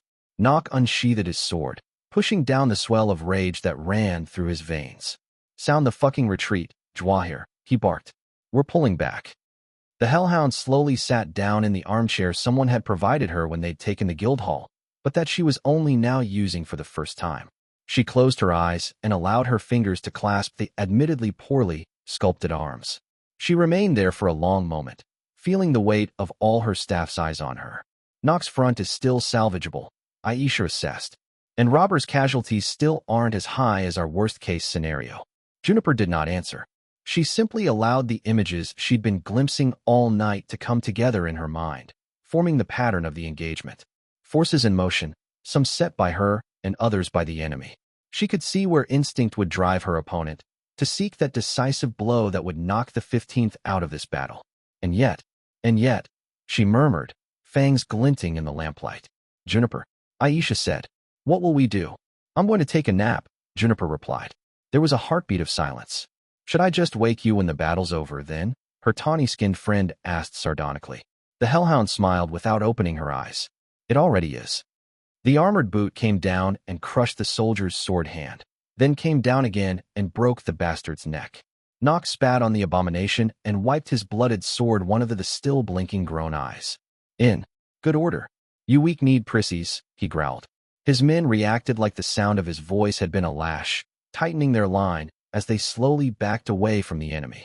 The Silver Spear's infantry was being a hellish pain, what with the way they ignored battle lines and threw themselves into his formation with their weapons out. He'd ordered his legionaries into the testudo to take the hits, but some scraping of tactics must have remained in the cataphracts, for they'd immediately charged. The first time had cost him a full line before they'd drawn back, and that was without counting their bitch of a trump card. It's coming again, Jwahir called out, dripping blood through the openings of her helmet. Mages, fire, the commander bellowed. 4 dozen fireballs impacted the massive abomination who'd wrecked his spearmen, blowing it back. It careened into a house, wrecking the wall and slowly getting back to its feet. Only a matter of moments before the cataphracts hit again. Nock knew, but he grinned nastily under his blood-streaked helmet. They were just a corner away from the plaza now, and that meant, just in time, Nock's remaining legionaries fell into position at the head of the alley. The sounds of the cavalry's hoofs against the stone rang as they charged, but they did not impact his men. The ranks split smoothly in two, letting them through to meet the line that had emerged from the plaza. 20 ogres in full plate raised their warhammers and brought them down on the riders, killing man and beast alike in a single stroke. The legionaries closed around the riders as they tried to retreat, taking their revenge for lives already claimed. A cry of warning came that the great beast was coming again, but he was not worried because Pickler, beautiful, glorious Pickler, had been the one to build this fallback point. The stone the ballista threw hit the monster right in its center of mass, a textbook perfect shot. Horse legs and unwary necks broke, though the creature wasn't dead. It crawled forward and Nock strode to it, elbowing aside any legionary in his way. At some point he dropped his shield, but he had no need for it for this kind of work. The soldier closest to the abomination was run through by a spear a heartbeat after he reached the enemy, but the orc did not stop. He felt the red rage welling up in him, like a tide about to tip him over, but he did not fight it. He rode the wave, let its anger strengthen his limbs as he caught a lance about to skewer him and ripped it out of the rider's arm. The hand came with it, but what did he care? In a moment of perfect clarity, Commander Nox saw the hoof about to cave in his chest and howled, ramming his sword in the horse it belonged to. Hands and teeth were grasping at him, but he climbed the abomination until he reached the summit of it. Under him was the roiling nest of corruption, flesh convulsing and pulsing like a repulsive heartbeat. With a laugh of heady battle joy, he plunged the lance into it. Then he ripped it out and did it again as the abomination broke its silence for the first time, screaming through every mouth it had. Again and again he plunged the lance, until finally the monster stopped moving. Rising to his feet, covered in pus and blood, the orc howled at the night sky and the red moon filling it. 700 voices took up the scream, and he bared its teeth and looked down at the remaining silver spears, watching them mass for another assault. Hear that, Neeline? Isn't it better than a pack of mourners at a funeral? Reception Alley, as the planning committee consisting of Robber and everybody within hearing range of him fondly knew it, was a cramped mess of wooden walls and stone foundations that had already looked about to collapse before the sappers got their grubby little hands on it. It was currently filled to the brim with devils trying to push their way through to the goblins shooting at them from the neck of the alley, most of them adding insult to injury with gleeful enthusiasm. He had trained his minions well, the Tribune decided. Gotta be at least 20 in there, Lieutenant Rattler commented, spitting to the side as they both watched another volley take a jackal-faced devil in the throat. A heartbeat later, another quarrel punctured the thing's crotch with a dull thump. Robber made a mental note of finding out whoever had done that and giving them a commendation. It was the little things that made this career so much fun. I figure we'll have taken 40 total by the time we're done, the yellow-eyed officer replied. And taken over twice that in casualties for their trouble. But it just wasn't a party if half the guests weren't dead on the ground by the end of the evening. Another of the mage takers burst in the middle of his men, but it was taken out within moments, long knives plunging into its flesh from every direction. Situational awareness was a natural goblin trait. They wouldn't have lasted very long as a species otherwise, either because of predators or each other. The single mage Juniper had assigned them for the scrying link was in the back and well guarded, though the sight of an orc twice the size of the goblins watching over him had been most amusing. Once in a while the fireflies made a play for the man, but it turned out they could be swatted like actual fireflies when they were in that form. Who knew? Well, Apprentice knew, and had told them, which was how. They knew. Details. This is as much as we'll manage to sucker in, Robber said. They've got to be making their way around by now. Light them up. The thing about sharpers was that they didn't burn, not exactly. The alchemy, as it had been explained to him, released something called kinetic force, which was obviously a made-up mage word. Still, all the heat that accompanied sharpers blowing came from friction with whatever they hit. You couldn't set something on fire with a sharper. Not on its own, anyway. The only good thing about Marchford he'd found was that one of the main merchant guilds in the city had a great big stock of oil jugs that had been overlooked by the Countess when she'd stripped the city clean of useful stuff before bailing for her rebellion. About 9 out of 10 jugs from that reserve were currently inside the houses making up Reception Alley, along with all the sharpers and smokers they'd been able to put aside. Pickler was more interested in mechanics than munitions, but Robber himself had always been more of an explosion sort of fellow. Kept the blood flowing. So he designed the network of makeshift explosives that dotted the alley himself, and he watched with unholy pleasure as his minions lit up the initial charges and scampered away. One sharp whistle from Robber himself, and all his remaining cohort bailed, giving ground to the devils who clawed their way in pursuit immediately. The explosion still flattened him. He rose to his feet to witness a burning wasteland of rock and splintered wood, strewn with the cooked corpses of devils. Billows of toxic scalding smoke covered it all, too heavy to rise in the sky even with the wind trying to move them. I'm a little turned on right now, he admitted. Aren't we all? Lieutenant Rattler spoke in a reverent tone. He shook himself out of his reverie after a moment. Silhouettes were already prowling the smoke, hissing in pain but still pushing through. Full retreat, my lovelies, he called out. Their part in this was done. By now Apprentice should have finished the second part of his ritual, the one that closed the threshold-free rectangle behind the devils. The door to retreat had been shut down, and now they were stuck with a real monster. He almost pitied the poor bastards, stuck in a box with the boss and 100 angry Calawans. Someone was going to have a bad time, and it sure as hells wasn't going to be the boss. 50 yards away from the burning, Catherine Foundling slowly unsheathed her sword. Book 2, Chapter 29, Stand. There's a lot of people in the 15th who remember Marchford as the day we proved we could spit in the eye of hell and get away with it. For me, though, it was the first time I ever put on legionary armor with pride. In the end, I think that might have meant more. Extract from the Forlorn Memoirs, author unknown. The deserters, as I still thought of them, had painted over their shields. Even in the torchlight that illuminated the avenue where we stood, that much was easy to see. The red steel scutum were decorated with what looked like a golden noose. I'd already glanced several times at the one closest to me, and finally the light-skinned lieutenant by my side cleared his throat. Our company's sign, Lady Squire, he said. I frowned. Name? Lieutenant Ferrier, he replied. And what does it mean, Lieutenant? I asked. I wasn't smiling, and that was enough to make the dark-haired man wary. Blue-eyed and not much taller than me, he looked like the very picture of what I'd always been told the average Calawan was. I wondered what he'd done to end up in the 15th. Nothing nice, I imagined. Lesser criminals don't get to avoid death row by enrolling. Twice now, we avoided the hangman's drop, Lieutenant Ferrier told me soberly. The men decided we could use a reminder there won't be a third. Laudably clear thinking of them. As far as I was concerned, the formation of this company was the last chance they would get. Anything more would be detrimental to discipline, and to be frank, I'd run out of both excuses and willingness to keep them alive. I wasn't as patient or forgiving as I'd used to be. Whether that was a good thing or bad, one remained to be seen. Not a bad sign, for a forlorn hope, I conceded. He smiled, obviously relieved. Gallowborn, we call ourselves, the dark-haired man admitted drily. Born of the gallows and headed for them again, should we falter? A sardonic smile tugged at my lips. Calawan humor at its finest. In the distance, the bark of sharpers and the rumble of collapsing houses could be heard. There were fires, too. Lighting up the darkness like this was a summer festival outside the walls of lore. The silence felt heavy, and my leg was acting up again. The herbal brew I'd gotten from Masigo had to be diluted, he'd told me, or it would dull my reflexes as well as the pain. I was learning how to stand so less weight rested on my bad leg, but I'd never done this with armor before.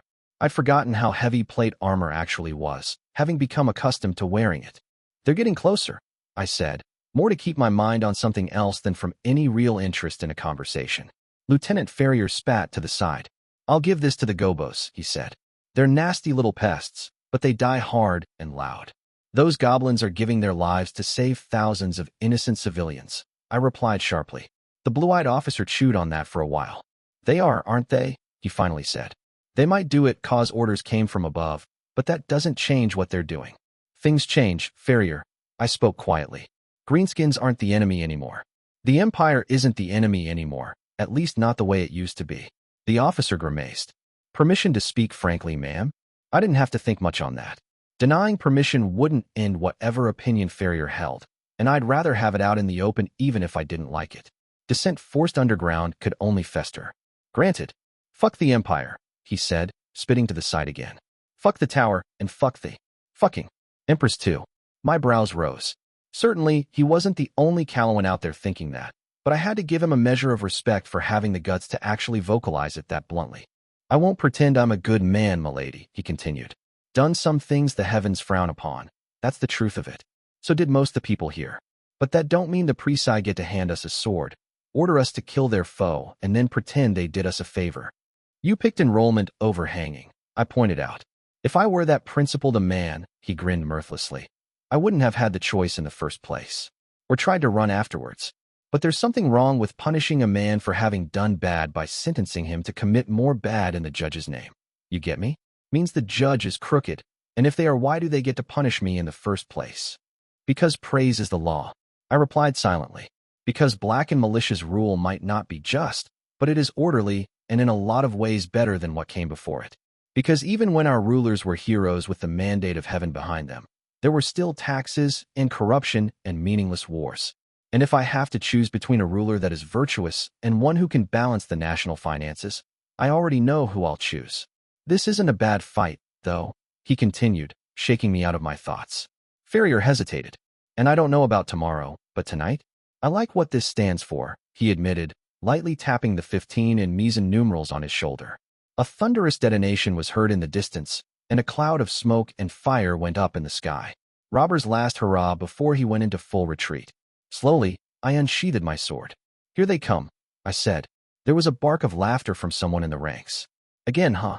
Grim laughter spread through the deserters. The knights will get the glory, someone sang. The king will keep his throne, more replied. I knew the song.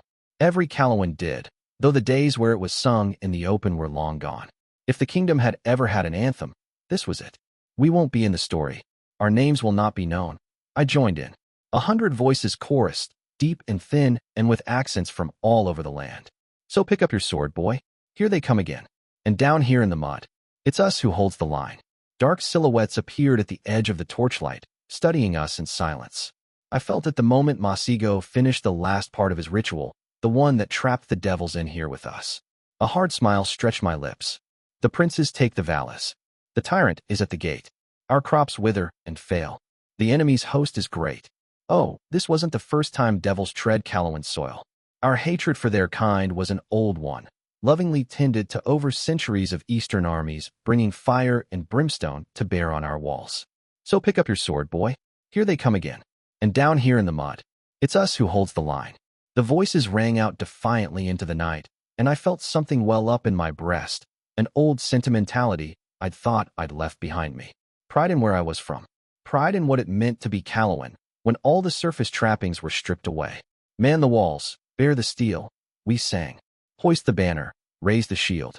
A free man's death they cannot steal. When we meet them on the field. The devils came, crawling through fire and smoke.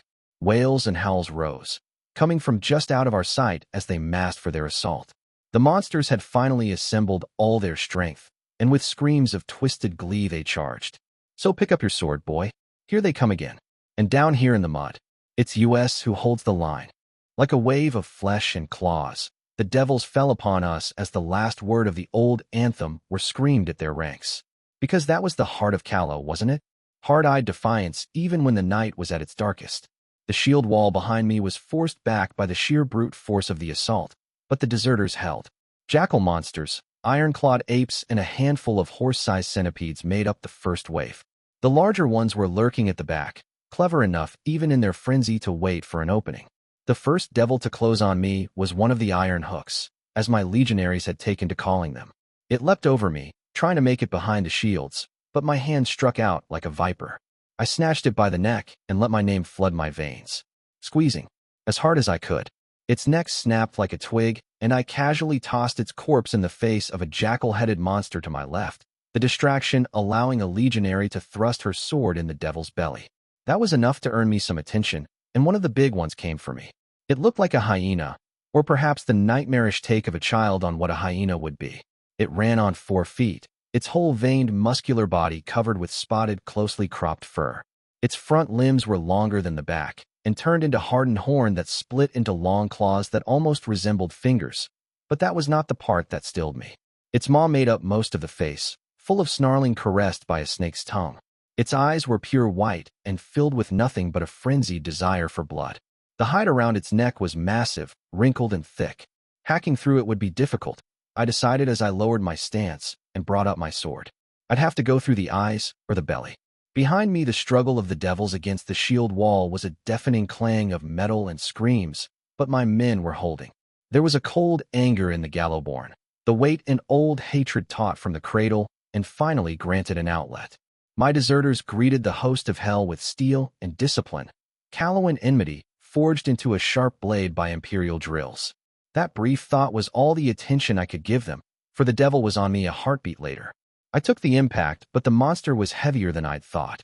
Its mass was enough to blow me off my feet as it cackled madly. I bounced off the shield of the legionary behind me and landed in a crouch, my bad leg flaring up in vicious pain. The devil closed its maw around my sword arm, fangs grinding and sliding against the steel plate as it tried to rip it off. I cursed and took out my dagger, ramming it in the thing's eye. That got it to back off and howl loudly in my face, knife still stuck in. I limped forward, because if the devil got momentum again, this was going to get ugly. It reared back and struck with the horn-like claws. I hobbled nimbly to the side and hacked my sword into its ear, scoring a wound that let out smoke instead of blood. It body-slammed me in the flank for my trouble, but I was ready for it this time. My name flared, and I weathered the hit without flinching, my footing unimpeded. It made a noise of surprise and turned to bite again, but I wasn't done. Gathering the threads of power still wreathing me, I forced them around my fist and sucker punched the devil in the stomach with a snarl. It let out a wheezing gasp, the force of the strike tearing flesh and making it ripple. "Welcome to Marchford," I rasped, ramming my sword into its other eye and placing a second hand on the hilt to heave and rip through until my blade tore through the mouth and came out smoking. Its head almost entirely split in two. It fell to the ground, twitching and lifeless. "Don't let the door hit you on the way out," I finished as I slid my knife out of the corpse and back into its sheath. While I'd been busy putting the devil down, the deserters had been weathering the assault of the other monsters with admirable tenacity. I saw corpses on the ground, and while the back of the company was a mess where the iron hooks had leapt over the shield wall and started tearing into soldiers, there was a pair of dead centipede abominations on the ground, and more than a few jackal-headed monsters had been hacked to pieces by legionary blades. The shield wall was proving more than a match for the enemy's bestial fury, which meant it was only a matter of time until the large devils intervened. As if summoned by my thoughts, the second wave moved.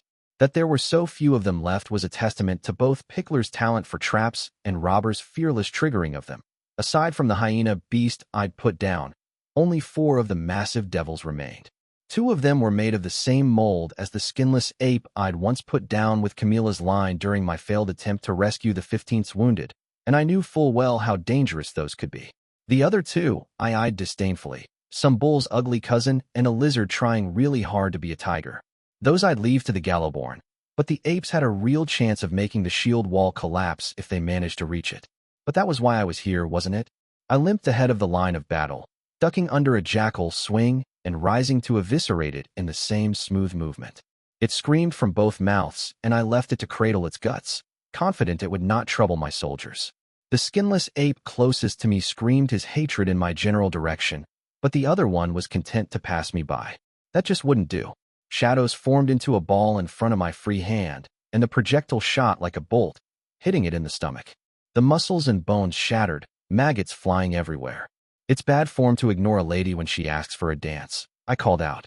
If the screaming was any indication, I had its attention now. Lovely.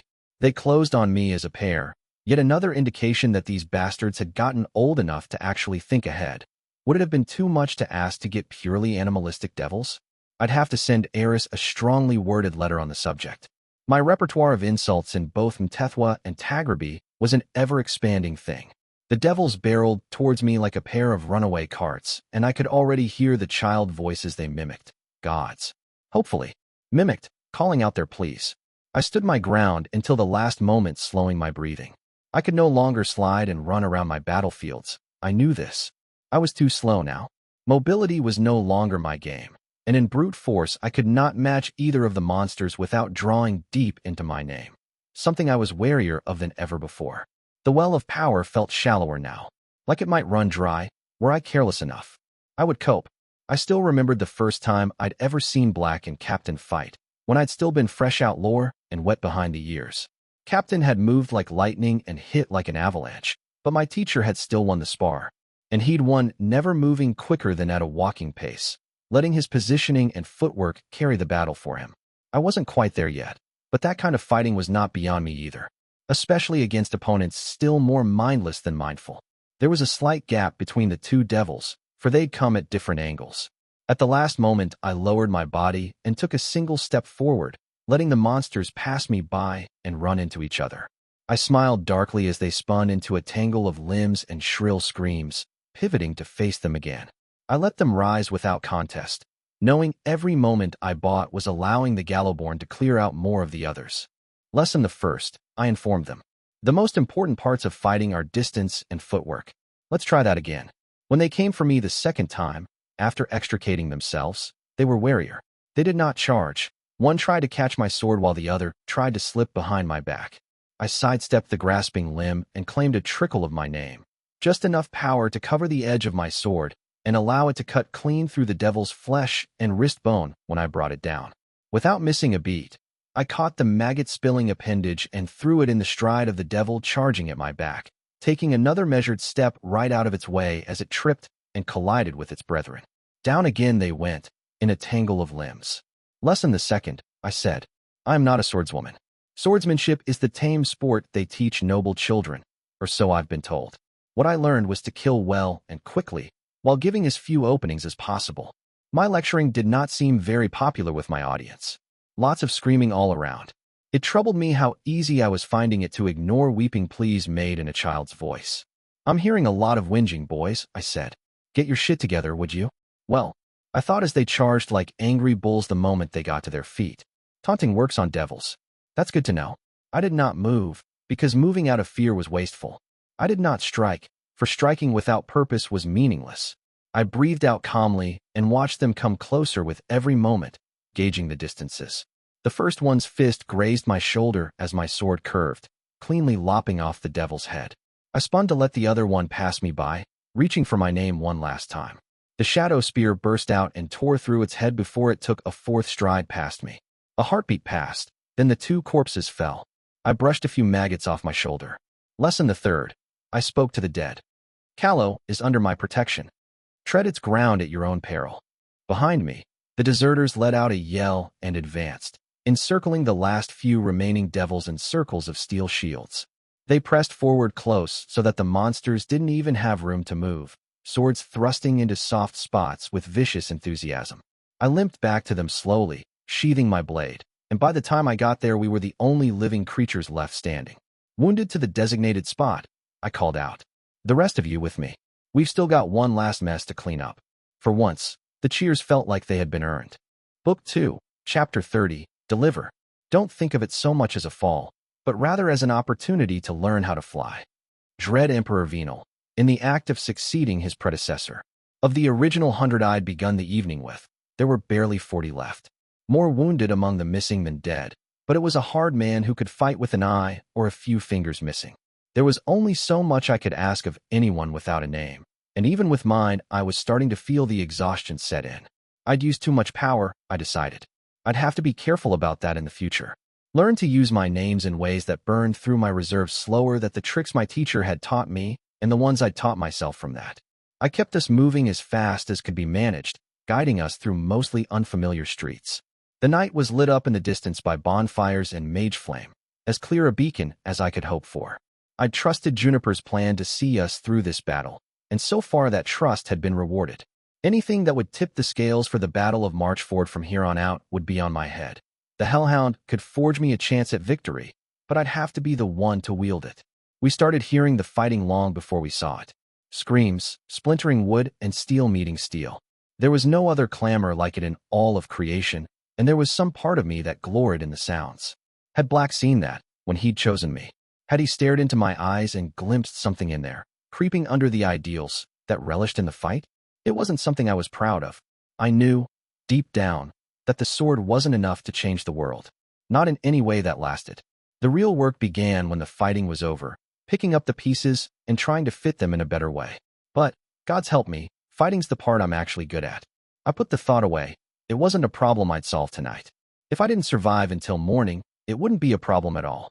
When we came upon the silver spears, I saw with mild surprise that they had taken a beating. There were corpses in the plaza Juniper had ordered prepared and fielded with our single siege engine, but the mercenaries had been pushed back into the avenue. There we bare 100 of them left. Nox legionaries had splattered the entire width of the road with the blood of their enemies. The only place their formation broke was when the shield wall had to split around the corpse of some enormous tangled abomination of horse and man flesh. Someone had apparently climbed on top and skewered it to death with its own lance. Weeping heavens, my legion was full of crazies. What was Ratface feeding these people? As if to make my point for me, up ahead a horse whinnied, and there was a burst of cheers from Nox's men. I tried to look at what was happening, but these were flat grounds and every single fucking legionary in my army was taller than me. I was one more incident like this from having a goblin with a stepladder follow me around everywhere. I really was. I let Farrier, the only remaining lieutenant in the Gallowborn, looked like, bring my company into the fold as I looked for a better vantage point. The ballista was on a platform, and I could see Hune standing next to it from where I stood. So were Pickler and a handful of other goblins, but they paid me no mind as I approached. They were lining up their next shot, my senior sapper letting out a little pleased sigh when the rock scored a bloody line of broken flesh in the silver spears. Lady Squire. The ogre greeted me as soon as I came close enough, fist thumping against her armor. Commander, I replied. What's this with a horse? I scanned the battlefield even as I asked the question. Nox's men had pressed by the large corpse, reforming a solid shield wall.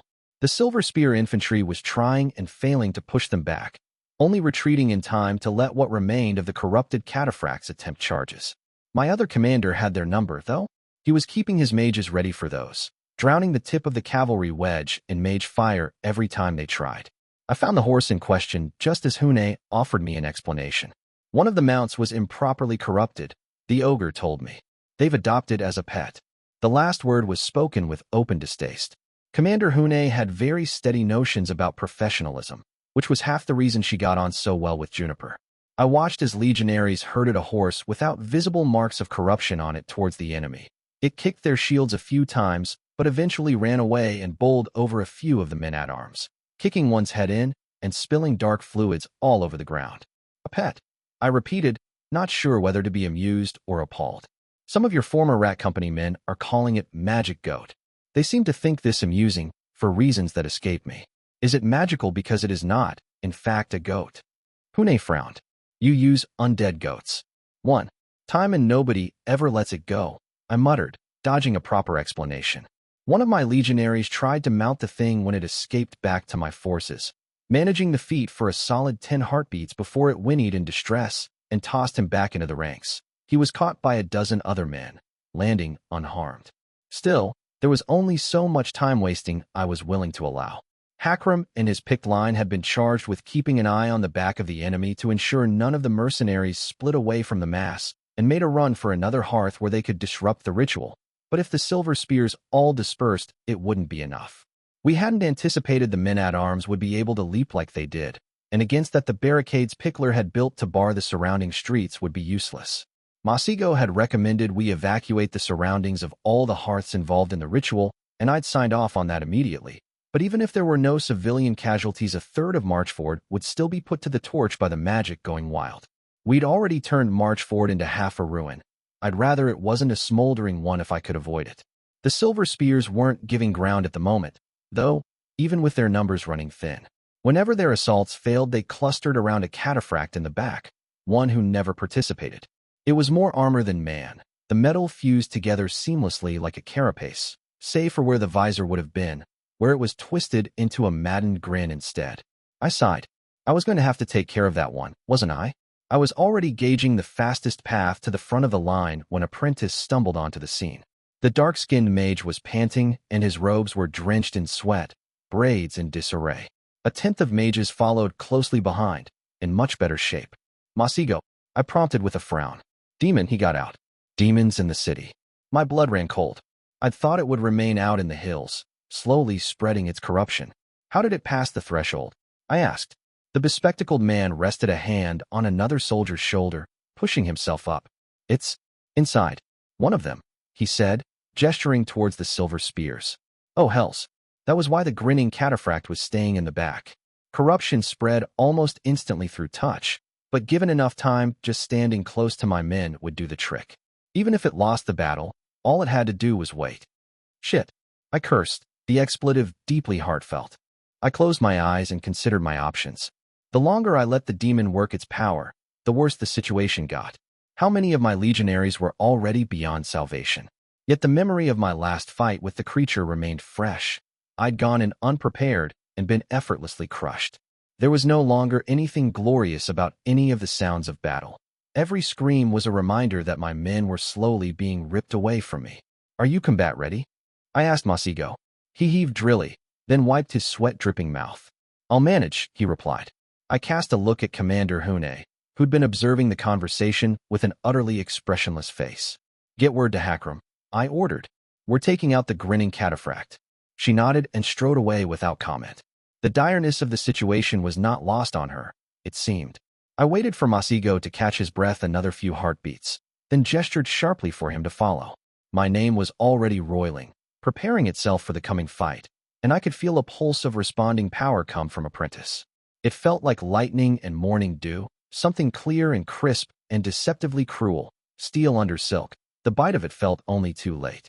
Fitting, for a man whose soft exterior hid such a deep well of merciless power. Soldiers split away for us without there being a need for orders, driven away by the old instinct branded into the minds of all the peoples of creation. Named or coming. Stand and die, run and live. I spared no time looking at them. The horse from earlier whinnied plaintively. Butcher that beast, I ordered.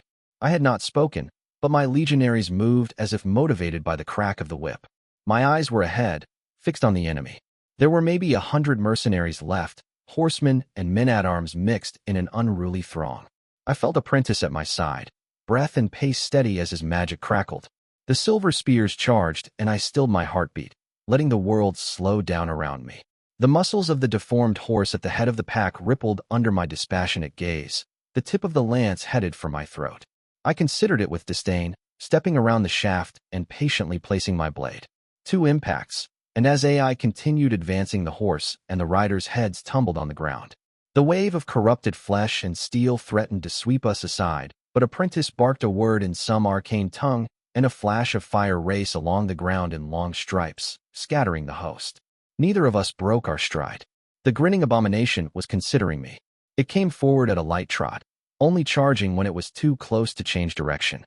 Around us the flames formed a circle, keeping us in and the enemy soldiers out, though they tried to push through the fire and fell away with shrieks.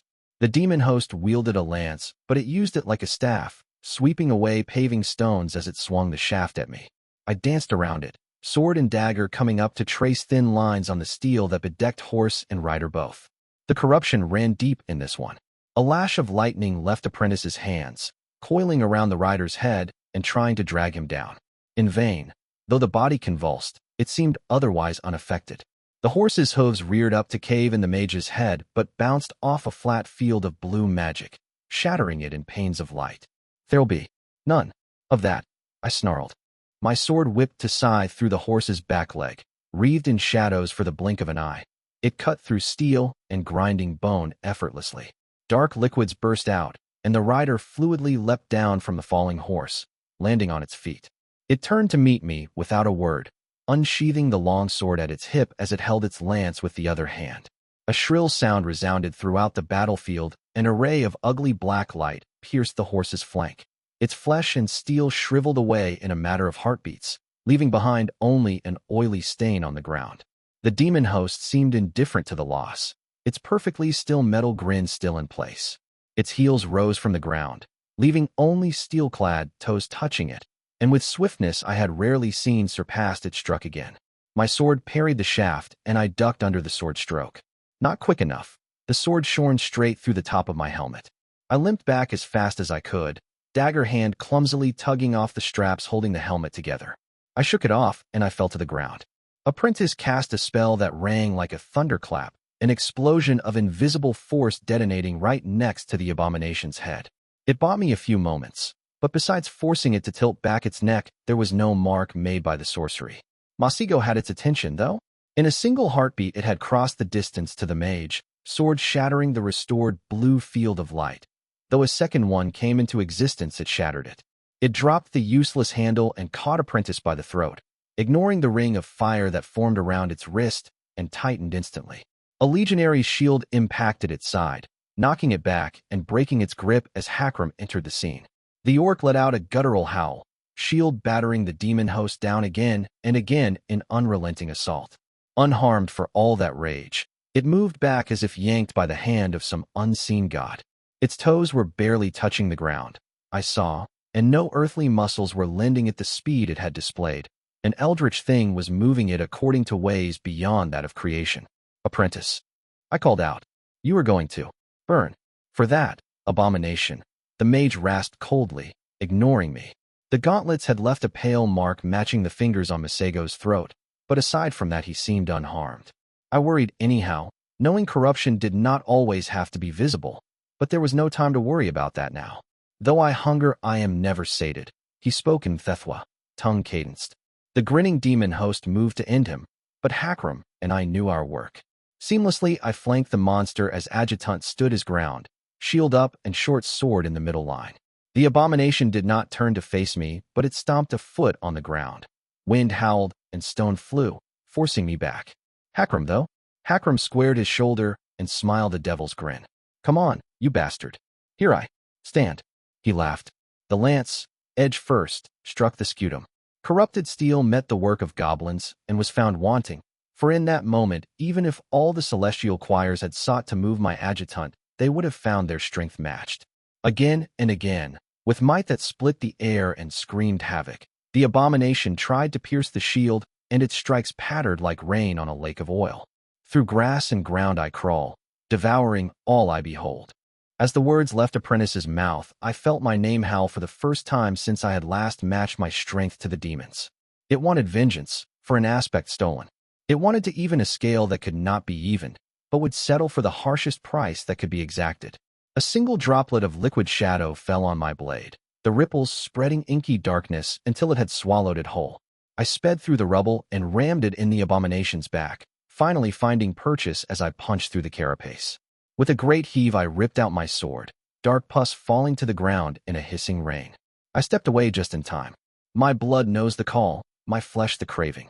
Nameless eidolons, thieves of heaven's grace, grant me flame. Twin threads of flame sprouted above Masago's shoulders, growing into great snakes of flame that obeyed this time, without further command. Their heads the size of a chariot, they fell like hammers on the form of the demon host. Spell flame raged against an unseen resistance, melting away steel until it dripped on the ground, and instantly searing the soft matter beneath. The spell had a hunger to it that had lacked at Three Hills, an eagerness to devour the enemy, whole driven by Apprentice's implacable anger. When the fires finally gutted out, a smoking carcass rested on the stone, trying to crawl back up. I silently stepped forward. With unforeseen violence, the demon host raked its mutated hands upwards, drawing lines on my cheek. I did not flinch. Wrong side of the face. I told it, still dark sword falling down to end the fight. The point of my sword thrust through the thing's head and into the stone beneath. Finally, it stopped moving. I let out a sob, half relief and half surprise, power sifting through my fingers like sand. Hakram knelt at my side, his own legs shaking like leaves. "It's still here," Apprentice said, voice bewildered. My eyes flicked to the grinning abomination's body, but it was unmoving. Oh, weeping heavens! It was never this one. All the demon needed to spread its plague of corruption was time and touch. Why would it have picked the leader of the pack to serve as a cloak, blindly cunning as it was? Subtlety was ever the mark of their kind. There'd been one creature, harmless as it was, that my legionaries had been entertaining this entire fight, taking as a pet, even.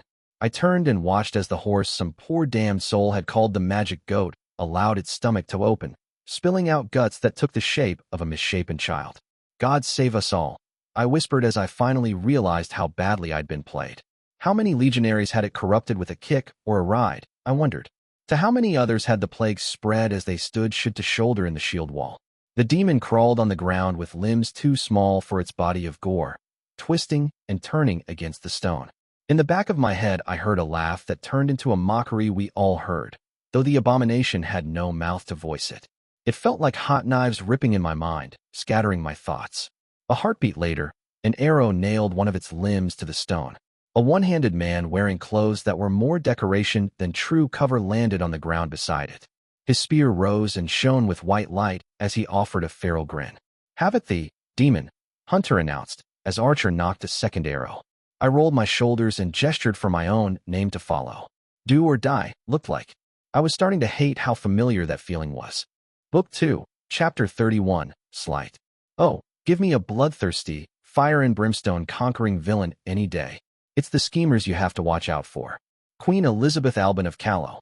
Before I could properly process the sight of a hero actually being helpful for once, I felt the metaphysical equivalent of a hammer fall down over the entire avenue.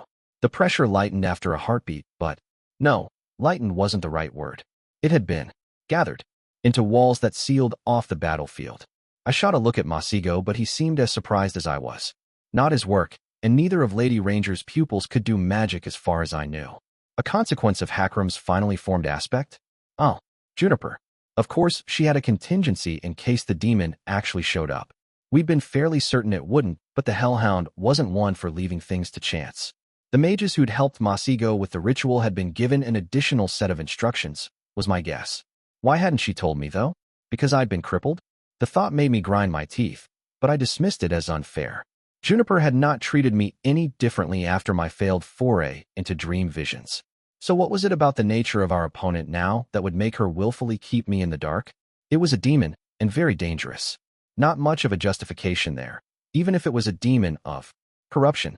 Oh, it was a given I'd be in the thick of any fight with the abomination, and the longer I stayed there, the higher the chances I got corrupted. She hadn't told me the contingency plan because I might end up being the 15th opponent before the battle was done. I felt a flare of grudging admiration for my grim-faced legate. She didn't balk in the face of bad scenarios. She prepared for them however she needed to, and if someone's feelings got hurt, then so much for that. Still the ward, for I was pretty sure that was what it was, that had sealed off the avenue wouldn't be enough on its own. Given enough time, I might be able to break through it, and Masigo definitely could, which likely meant the demon could as well. So it was meant as a containment measure, until the actual killing stroke could be readied. That might very well explain why I hadn't seen trace of Robber's sapper since their scrap with the devils, and I doubted this was the last contingency she'd had the Legion mages lay. Had Killian been privy to all of this, I wondered? She must have been, as senior mage. I wasn't quite sure how I felt about that, but now was not the time to linger on the subject of my lover. Hunter had been, well, doing pretty good against the demon actually. Feel the might of my wrath, hellspawn. Could have done without the heroic declarations, but I wasn't about to look this useful of a gift horse in the mouth. The haft of Hunter's spear spun and caught the bloody form of the demon in the mouth, scattering the guts that made it up. Lack of head did not seem to hinder it. It grasped for the hero with misshapen hands, only for a violent explosion of blinding light to knock it back. I had to close my eyes, and even after that my vision swam. Of the demon, there was only a smoking smear on the ground left, but I knew better than to get my hopes up. Screams came from the few remaining silver spears as flesh and corruption began to flake away from them, sliding to the ground in trickles. From some of my legionaries too, I saw, and I found Nox's eyes across the battlefield. Feeling sick in the stomach, I inclined my head in their direction and slid a finger across my throat. He grimaced, but nodded. Crossbow quarrels took the afflicted men in the back moments later. It didn't stop the demon.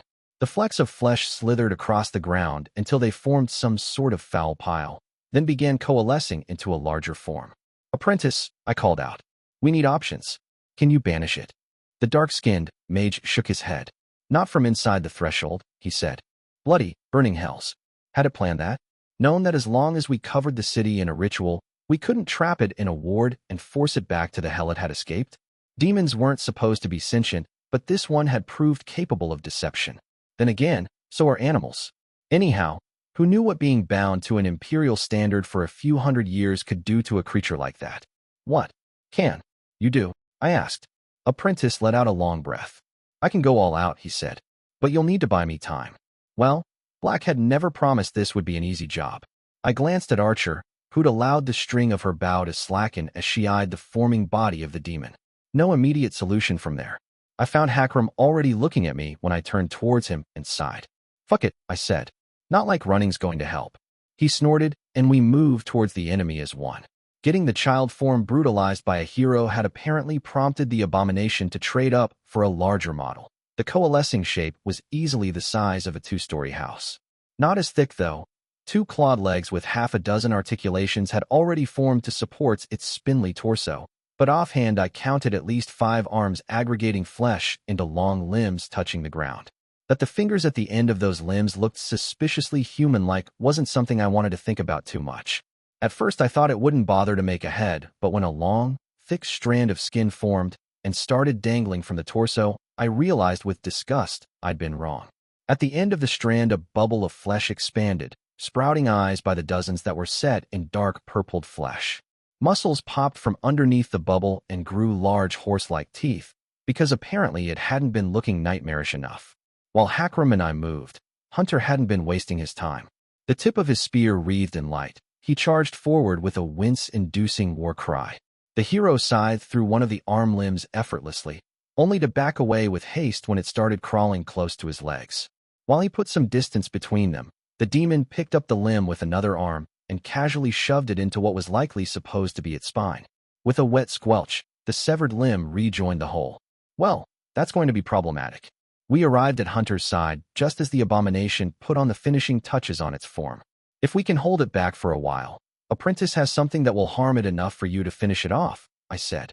"Squire," he greeted me with disdain, "you are only slightly less of a blight upon creation than this thing.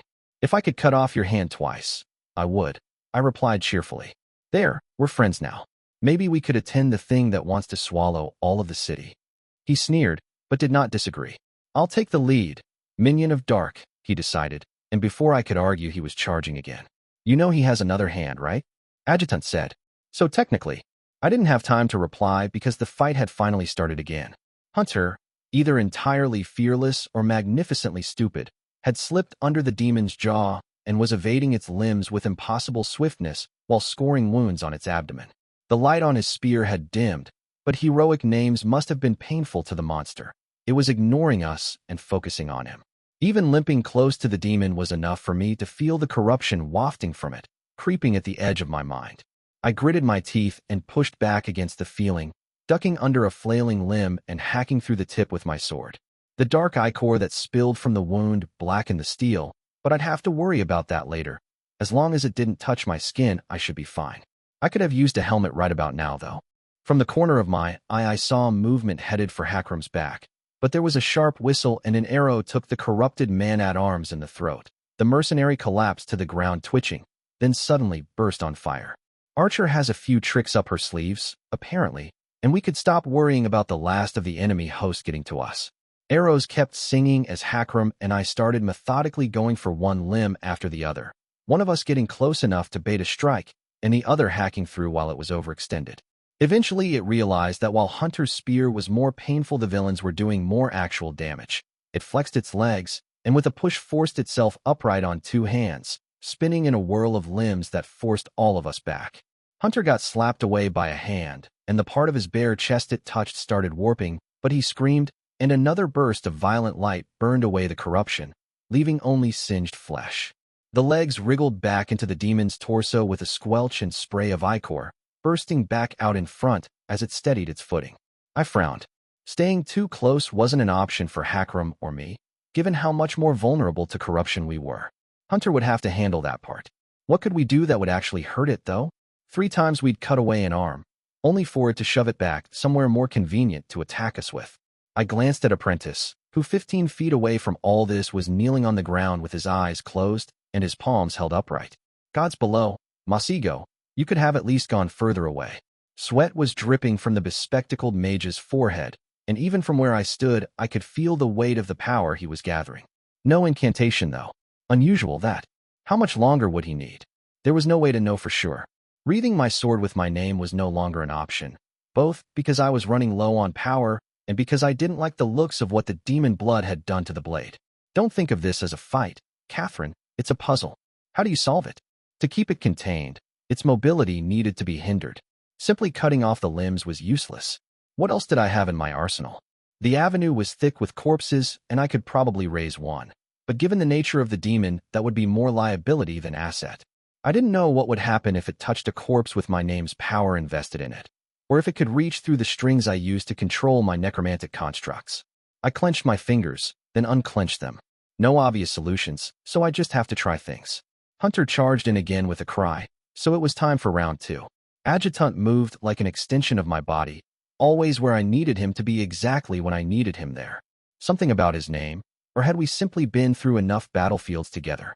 I half-stepped out of an arm's way and scored a long mark against the side, but it wasn't a strong enough hit to go through. No matter, Adjutant finished the work a moment later with the side of his sword, bringing up his shield to prevent the blood from touching him. The demon picked up the arm but disdained putting it back this time. Instead, it swung it at us like a mace. I knew, even as I saw the hit coming, that I wouldn't be able to get out in the way in time. Not with the way my leg was hobbled. Hakram squared his shoulders and I felt his name flare up, but it wouldn't be enough. I still remembered how drained using an aspect for the first time had left me. That he'd been able to fight it all afterwards was a testament to orc constitution. With a sharp whistle, an arrow fell on the mace limb, larger than the previous ones, and spinning wildly on itself. It tore through the flesh and dispersed it like smoke before clattering uselessly against the ground. Saved for now. I glanced to where the silver spears had been, and now stood only a field of corpses. Weeping heavens, she'd killed at least 40 corrupted men in less time than it took to say morning prayers. A good person to have on your side, Archer. Oversized fingers spread against the ground and pushed the demon up as it tried to swing its legs at Hunter, but the man deftly dropped to the ground and let the limbs pass above him. That was as much attention as I could grant the hero, because some of the other fingers weren't merely holding up our opponent. They were scrabbling around the broken pavestones and took a handful, carelessly tossing them in Masego's direction. I cursed. It had been too much to hope for that it wouldn't notice what was going on there.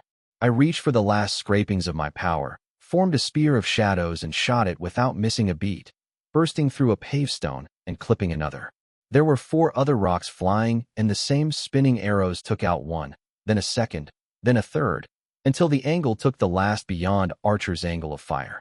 It would hit Apprentice in the head, I gauged, and kill him instantly. Fuck. Adjutant stepped in front of Masigo, shield up and legs spread. The impact caved in the shield and broke the arm behind it, but the orc remained on his feet, and the stone fell to the ground. Teeth bared, Hakram ripped away the useless wreck of steel and forced back his arm in its socket with a horrible cracking sound. Gods, he hadn't even screamed or flinched. Just taken it and moved on. Slowly, Apprentice rose to his feet. I called out for Hunter to run, and he did so without argument for once, scything the lesser half of an arm on his way out and leaping through a house's window with all the grace of a rushing bull. Lines of flame rose from the ground into the sky from all over the city, too numerous to count. The threads of fire linked into a single point high above the demon, and I finally understood what Masigo had been doing. He'd broken his ritual, piece by piece, and taken the wild flames that would have exploded from the hearths as his own. Usurpation is the essence of sorcery. Apprentice had once told me, paraphrasing some dread emperor. He'd usurped his own work, and was now bringing its full strength to bear against our enemy. From the point where all the flames had gathered, an enormous pillar of flame descended, enveloping the demon in the blink of an eye. I'd half accepted the spell to disappear after a moment, but it kept on going. There was a strange sound coming from our mage's direction, and I realized with a start it was a laugh. Masigo was grinning madly as he convulsed in laughter, the glare of the flames reflecting on his glasses as he peered over them at his work. His hands were thrusting forward, unmoving as the fire raged and waves of heat scorched stone and distorted the air. How long we stood there, watching the son of the sovereign of the red skies proving the truth of his lineage, I did not know. Long enough for my limbs to turn mellow as the stress of the fight left me, and long enough for Hunter to burst out of a different house than the one he'd entered and join us. Archer leapt down from her perch moments later, eyes wary. "Will that kill it?" she asked. I chuckled tiredly. "Well, it probably won't be moving for a while. We'll still need Hunter to finish the fight. I don't think Masigo will have enough juice left to cage and banish it after that." She arched a fine eyebrow. "That was an option?" "From what I understand," I said.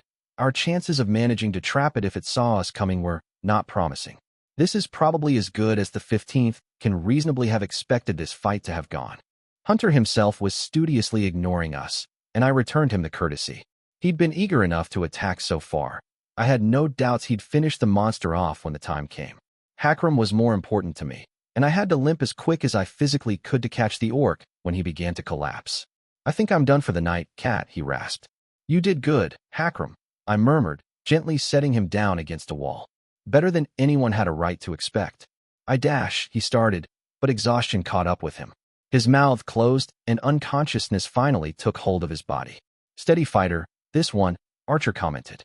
"The steadiest," I agreed softly. Masago's spell showed no sign of thinning. I limped to his side and put a hand on his shoulder. "How much longer?" I asked. He remained silent for a moment. At the edge of my sight, Hunter raised his spear. Immediately, my hand dropped to my sword, and I cursed myself for having ever sheathed it. I'd thought the hero too straightforward to turn on us. But now that the battle was done, he must have thought he could take us out when weakened, and then take care of the demon on his own. Shit, what side was Archer going to take? She was the least tired among us. Hunter spat blood, and the demon's hand finished ripping its way through his chest. It looked almost human now, though naked and with unsettlingly large eyes. Archer's retort hit him in the throat, but it didn't even seem to notice.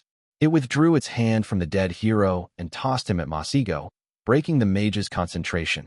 The column of flame immediately rippled, then went up in an explosion that flattened all of us to the ground.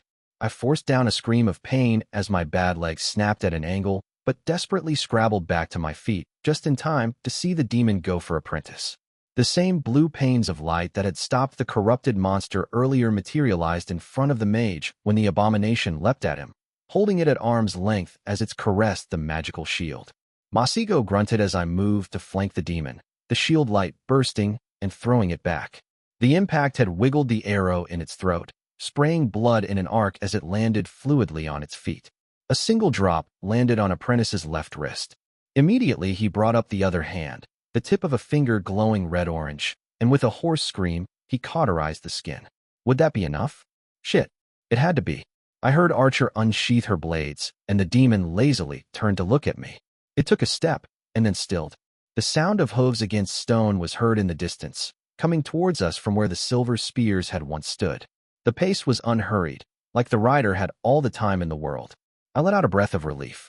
Black. My teacher had come for us.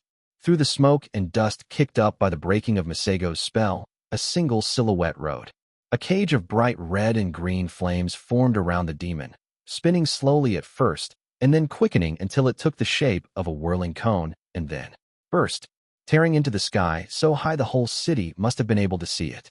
Behind it, no trace of the demon remained. The horse was reined in 20 feet away from us, and finally I was able to make out the rider. "Well," Eris spoke with a pleasant smile. "Quite a mess you've made here, Squire." Book 2, Chapter 32 Draw. You have to enjoy life's little pleasures, like lazy mornings and strawberries, and invading Callow with an invisible army. Dread Empress Malevolent 3. A heartbeat passed as my brain struggled to cope with too many surprises in a row. I forced myself to focus on one at a time. Had Eris just casually banished a fucking demon? No, that couldn't be. I didn't even think she was a mage, and even if she was, there was no way a girl barely older than me had that much power at her fingertips. Apprentice couldn't even do that, and sorcery was at the heart of his name. Black Eye could see pulling out something from his apparently bottomless bag of tricks, Warlock probably, and militia almost certainly, but Eris? No, I'd missed something. My eyes drifted to my rival's saddle, noticing she was resting her gloved hand on a long wooden haft. Old wood, with fresh new runes carved into it. It took another heartbeat before everything clicked into place. Triumphant's demons had been bound to the standards of her legions, Masigo had told us. She never let it loose. She let it out, and after she got what she wanted, she just popped it back in. Eris' irritatingly perfect face was the picture of friendliness, but I thought I saw a glimmer of vicious amusement in her eyes when she met my stare. Would I be correct in assuming she's the person responsible for the demon running around? Archer asked in a very, very calm tone. That's the one, I confirmed. Eris' face painted itself with what I would have believed to be genuine surprise, had I not known who I was dealing with. I couldn't make out too much of her in the dark, but what I did see was perfectly groomed. Not a speck of dust on her polished steel scales, or that rather nice green shawl wrapped around her neck. Even the horse was spotless, and a beautiful beast besides. All gray, and Calawan stock too. Is that how you'll be trying to get out of this grave you've dug? The aristocrat asked. By pinning the blame on me. We both know the silver spears would never had come over the temple holding the demon, had you not pushed them so relentlessly after your victory. Oh, you bitch, I replied. Uncouth language only betrays your lesser breeding, she informed me with a sneer. I will not take the fall for you, squire. You made the decision to hound their retreat out of petty spite, I am told. Something about the death of a tribune kneeling.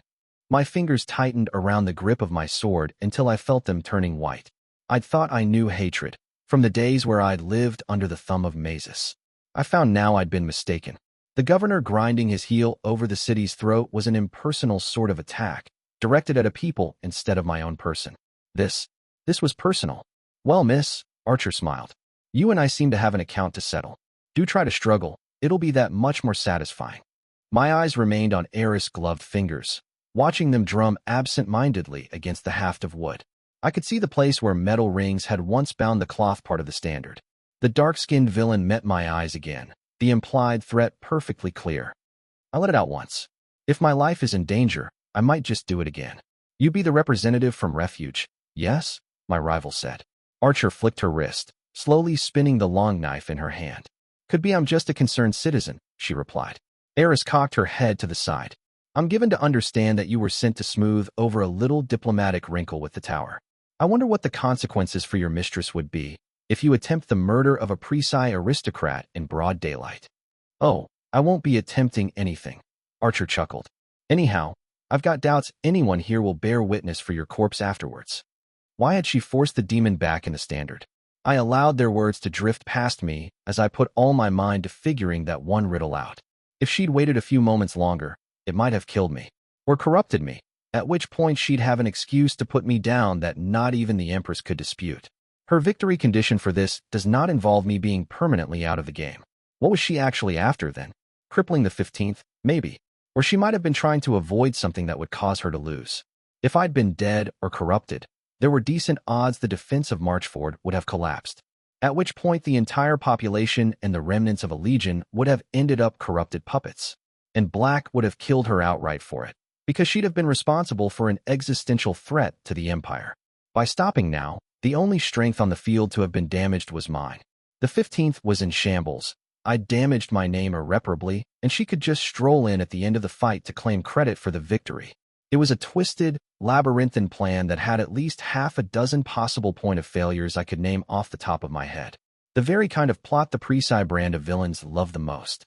The enormity of what she'd just done slowly sunk in. She had, when it came down to it, used a genuine threat to creation itself as a fucking hunting hound to damage my position. Hundreds of soldiers, my soldiers, had died just so that smiling failure of a human being could hobble me for the rest of this war. I took a long breath. Archer was right. Eris didn't get to walk away from something like this. Apprentice, you still with us? I called out. Still alive, Masigo replied through gritted teeth. If you had the standard a demon is bound to, would you be able to use it?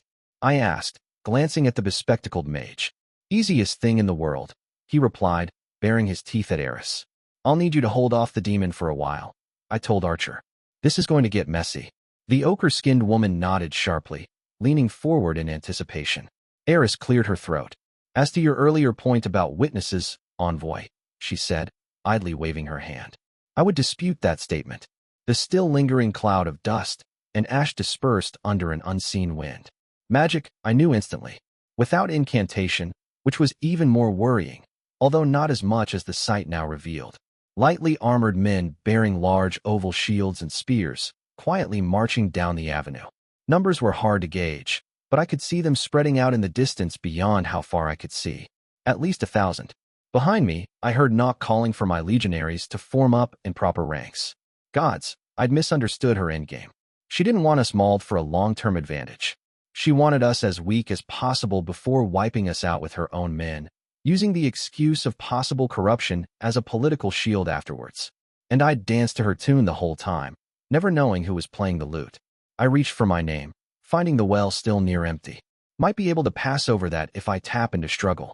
Alarmed yells started coming from the back of Eris' column a moment later.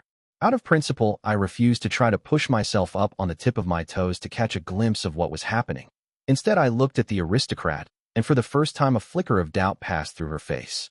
The crossbow bolt passed 3 inches away from her mount's head, clattering on the ground, and I turned to watch Robber scuttle down from a roof to the left like an ugly, leering green spider.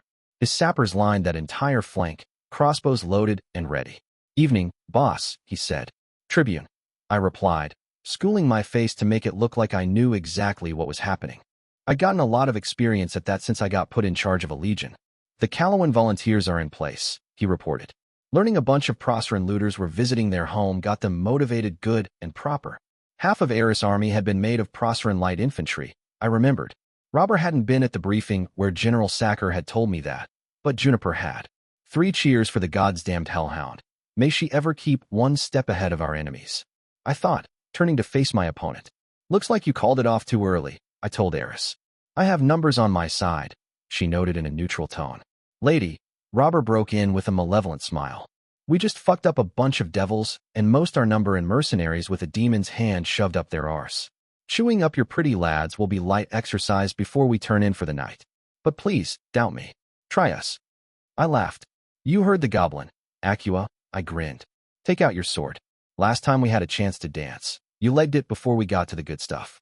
Eris' face went blank, and she remained silent for a long moment before she sighed. "I suppose now and then one must be willing to settle for a draw," she said. "I still say we knife her and put the head on a pike," Archer growled. "You kill her now, and the Empress might have to declare war on Refuge," I admitted. "She's not without backing."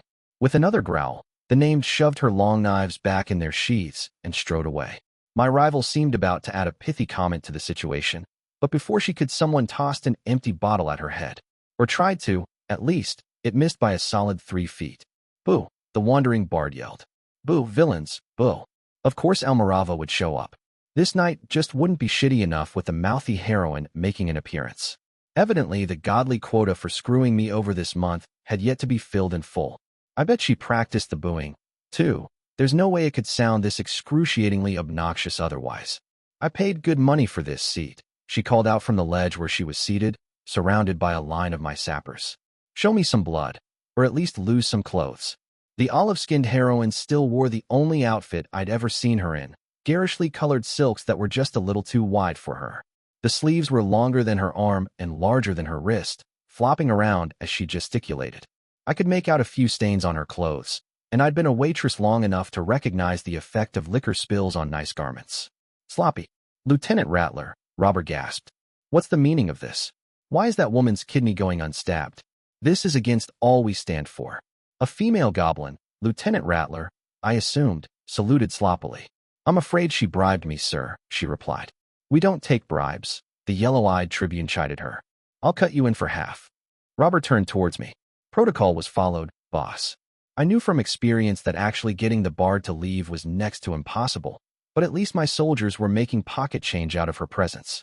That was a win, maybe? Having to ask myself that question at all honestly felt like a loss of its own. "You again," Eris spoke with distaste. "Oh, it's inheritor? Successor? Legatee, maybe?" Almirava mused. "I'm sorry, you just weren't that interesting of a person. Anyhow, nice to see you again. What you been doing since you let that demon out?" At the edge of my vision, I saw Archer still for a heartbeat before she continued walking away. Most of my legionaries weren't in hearing range of the bard's declaration, but those that were eyed Eris like they were measuring where to slide the knife in. The knowledge of exactly who had caused our demon troubles hadn't been spread outside of the 15th General Staff, but now it was a given all of my soldiers would know who to blame before dawn rose. Goddamn it. I hadn't had a reason to keep that morsel under wraps aside from not seeing a reason the information should be spread, but Almirava throwing it out there was bad news. She definitely had a reason, and I doubted it was to my benefit. Unusual that your accusations and that of a known heroine coincide. Eris spoke, keeping me in her peripheral vision as she faced the drunken minstrel. It smells of untoward sympathies. I'd watch my mouth, if I were you, I replied cheerfully. Accidents happen all the time, on campaigns. You kinda grew into the villain thing, didn't you, Cat? The bard mused. I mean, you've got the distinctive wound down with your limp. You've already got a notable tick with the clenching fingers thing, so basically all you need now is a catchphrase, and you're set. I did actually have one of those. One that had been crafted in response to something said by a hero, even. Not that I was about to admit as much to the bloody pest. You'll probably even manage to get a few atrocities under your belt before the war's over, if your friend here doesn't beat you to them. Almirava continued, toasting me with a half-empty bottle of rum. Heroic posturing, Eris said softly. Considering the behavior of your little band of murderers in Summerhome, any talk of atrocities coming from your mouth is the height of hypocrisy. Says the slaver, the bard smiled. I employ only free men, the aristocrat sneered. Well, at least you fed them properly after buying them, Almirava conceded. Truly, you are the cream of the scum of creation. So the bard could get under Eris' skin almost effortlessly. That was good to know. Exploitable right now? Unlikely. The Assuran had no real combat abilities, as far as I knew, in a way that made her sudden presence more worrying. Physical assault I could prepare for, but the subtler forms of name warfare were largely beyond me. I could try to slit Eris' throat while she was being distracted, but I was nigh powerless while she was at full tilt. No to mention, I wasn't sure exactly what the consequences would be, if I managed it. A fresh battle with her mercenaries, possibly. And for all that I pretended to be unmoved at the idea, I really did not want to pull that trigger. My men were exhausted, and the volunteers were not real soldiers. Maybe we'd win, but the odds weren't much in our favor. Why are you here, Almirava? I asked instead, playing for time. It should keep her distracted long enough for the sappers I was pretty sure Robber had discreetly mobilized to make their move. Why are any of us here, Squire? She wondered, waving the now almost entirely empty bottle around. I hadn't even seen her take another swig. Interesting question. Well, for you it's that you think you're doing the right thing. That road to the hells you're paving is looking real good these days. Your fellow villain thinks she is the right thing, and is hilariously mistaken about that in pretty much every way that matters. As for me, I'm just having a gander. One of these days, you wretched little foreigner, Eris said pleasantly, I am going to have your mouth sewn shut. Everyone here who was actually born in Callow, raise your fucking hand. I spoke sweetly. Robber raised his hand. I feel that, spiritually, I have told the truth, my tribune offered when I glared at him. The standards for Legion discipline have truly grown lax if you allow this kind of backtalk, Eris scoffed. A trickle-down effect, I imagine. Oh, you don't want to start going down that road, I replied with bared teeth. Almirava suddenly gasped, killing the tension before it could escalate. Clatter, you've betrayed me. Rattler, the sapper reminded her. My name is Rattler. Also yes. I thought we had something real, the Assuran deplored. There were a series of sharper detonations under the roof where the bard was seated, the tiles collapsing as a neat hole and the heroine dropping in. A long moment passed until another goblin popped his head out from the house's front door. No body, ma'am, he reported. Yeah, I hadn't really counted on one. At least she was gone. From the corner of my eyes, I watched Lieutenant Rattler bite down on a silver coin and curse when it bent easily. Counterfeit silver, I realized with an involuntary twitch of the lips. She'd bribed my sappers with counterfeit silver, and not even a good fake. We appear to be done here, Acua decided, turning her horse around. My host will be occupying the Countess Manor, as it is the only lodging in this backwater befitting someone of my rank. You do that, I grunted, watching her ride away back to her troops. I waited for her to be out of hearing range. Robber, boss, I want that manor on fire before she ever sets foot on the grounds. Gods, I love this outfit, the yellow-eyed goblin confessed. Book 2, Chapter 33, Clean Up. Of course I don't step on people's throats using my own heels. Have you seen how gorgeous these boots are? I'm not getting blood on these beauties. It takes at least 2 princes to get the right amount of skin, and Duke leather just isn't the same. Dread Emperor Nihilus I, the tanner. We'd had to put the entire main avenue to the torch, no two ways about it. While Robert took care of scorching the earth where Eris wanted to make camp, my men were stuck with the cleanup. Corpses of my legionaries and the silver spears both were stacked on great pyres that would burn until morning. I had one made for Hunter alone, since he'd earned at least this much from me. Anyhow, I suspected Archer would want his ashes to bring back to refuge whenever she came back. Necromancers could make some truly terrifying things out of the ashes of a hero, with a little time and imagination, and since I had none of those in my employ they went far beyond the reach of my enemies. Handling the corpses was grim work, but it wasn't the worst of it. Apprentice still had enough wits about him that he could serve as a detection device for corruption with the right spell, so I had Ratface appropriate a guild hall and rotate all legionaries who'd been within sight of the demon through it.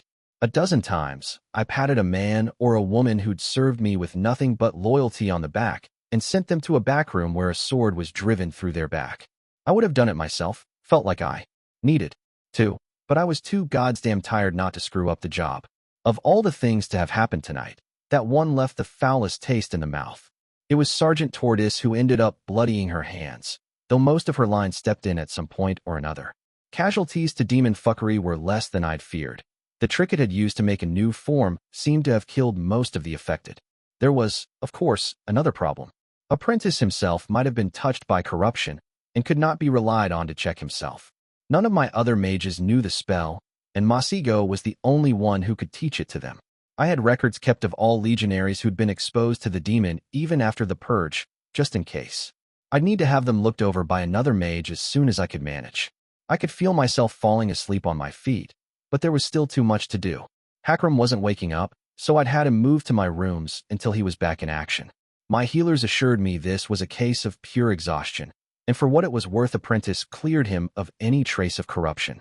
Coming into his aspect when in range of the demon hadn't had the consequences I feared, much to my relief. Of course, unlike me, he didn't try to fucking force it.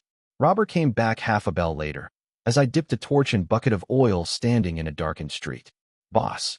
He greeted me, creeping out of an alley on silent feet. I'd heard him coming, but I was too tired to bother.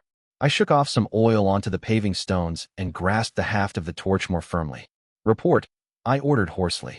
"The munitions we had stocked in the manor went up by accident," he lied baldly. "By the time Eris boys got in place to put it out, the place was a burnt-up husk." I smiled thinly. There was no pretending I hadn't given this order out of pure spite, but I did not regret it. Acua had crossed a line by meddling with demons, by setting one on my legion. The only reason we had a truce was that forcing a battle with her right now was too risky. "Tribune, listen to me closely," I rasped. "As long as those fucking Proceran mercenaries and their paymaster remain within a day's march of us, there will be accidents." The moon cast its light on the sapper's face, sharp needle-like teeth and malevolent yellow eyes making my soldier a scarier sight than the devil's ever had been. "There's all sorts of accidents," Robert mused. "I wonder what kind might happen to them. Supplies will be poisoned," I ordered harshly. "Beasts of burden will be crippled. Any men who wander the city alone or in small enough groups will end up dead in an alley. If they so much as stack 2 stones on top of each other, I want them pushed down and on fire." "Hair ulcer," he murmured in Tareb. "War of vultures." It meant the tribes of the Hungering Sands had never matched the Sonic kingdoms north of them in numbers, but never once had they been successfully invaded. Sonic hosts wandering into the desert found only poisoned wells and in nights full of knives, until all that was left of the enemy was a trail of corpses for the vultures. He'd understood my meaning perfectly. "We've been at war since the moment she let the abomination out," I snarled. "Time we started acting like it." There was no need to tell him not to get caught, and that if he was I'd have to deny I'd ever given him this order. Goblins understood the ways of quiet war better than humans ever could. With my free hand, I opened the shutter to the only lantern lighting up the street and used the candle inside to light my torch. With heavy steps, I walked to the pile of firewood Tortoise line had stacked up, engraving the faces of the 12 legionaries on it into my mind. Gods, they look so young. I threw the torch. "Your deaths are dead," I whispered as the flames spread, "and I will have a long price for them. I cannot give you much, where you are going, but I can promise you that." I turned away, Robert falling in behind without a word. Dawn was but a bell away, and I needed to get some rest. Creation wouldn't stop spinning just because I was exhausted. My entire body ached when I woke up. All available beds had been taken by my wounded, so I'd ended up passing out on a chair in one of the empty rooms of the 15th Command Center. I tested my bad leg by putting weight on it and had to bite my lip to stop from screaming. Fuck. Well, I won't be running anytime soon. My armor was in a messy pile on the other side of the room, but putting it back on seemed like a masochistic endeavor. So instead I carefully rose while putting as little weight as possible on my wounded foot. I felt filthy, and probably smelled like it too. A mix of old blood, sweat, and grime. There was no wash basin, unfortunately, and going on a quest for a bathtub was a luxury that would have to wait. The only upside to how I felt was that I was too tired to be hungry. I bent over with a hiss to pick up my sword belt and strap it on, tightening it sloppily. My ponytail had turned into a tangled mess while I slept, but that was nothing new. At least it had stopped growing since I'd become the squire. I pushed the door open and limped into the wider chamber. There were only a handful of officers there, spread among a few tables and talking in low voices. Through the windows in the front, I could see the sun had risen, and that was as much as I took in before a hush fell over the room. Every single legionary was looking at me in utter silence. I kept my face blank, unsure how to react. It wasn't fear or resentment I saw, but something else I couldn't quite identify. Aisha's voice rang out suddenly. Back to work, the Tagreb girl barked. Azim, put the herbs in the pot. If I catch any of you gossiping, you're getting a double shift helping the sappers. Aisha was perfectly groomed, looking like she'd just walked off a parade ground. It wasn't because she'd not been in the thick of it, because some of the other staff officers I could see were looking distinctly haggard. I even smelled a touch of perfume on her as she came closer, offering me an arm to lean on. I pushed away the gesture a touch too harshly, regretting it immediately as I hobbled to a chair on my own. She didn't seem particularly offended, at least. I suppose that being as close to Juniper as she was, she knew a thing or two about dealing with rudeness. Aisha, I grunted. What time is it? 1:30 dawn bell, she replied, sitting on the edge of the table. I noted with tired amusement that she was as close to me as she could be without my feeling irritated at her closeness. I wasn't sure whether that perceptiveness was a result of her aristocratic origins or something unique to Aisha herself, but it was appreciated nonetheless.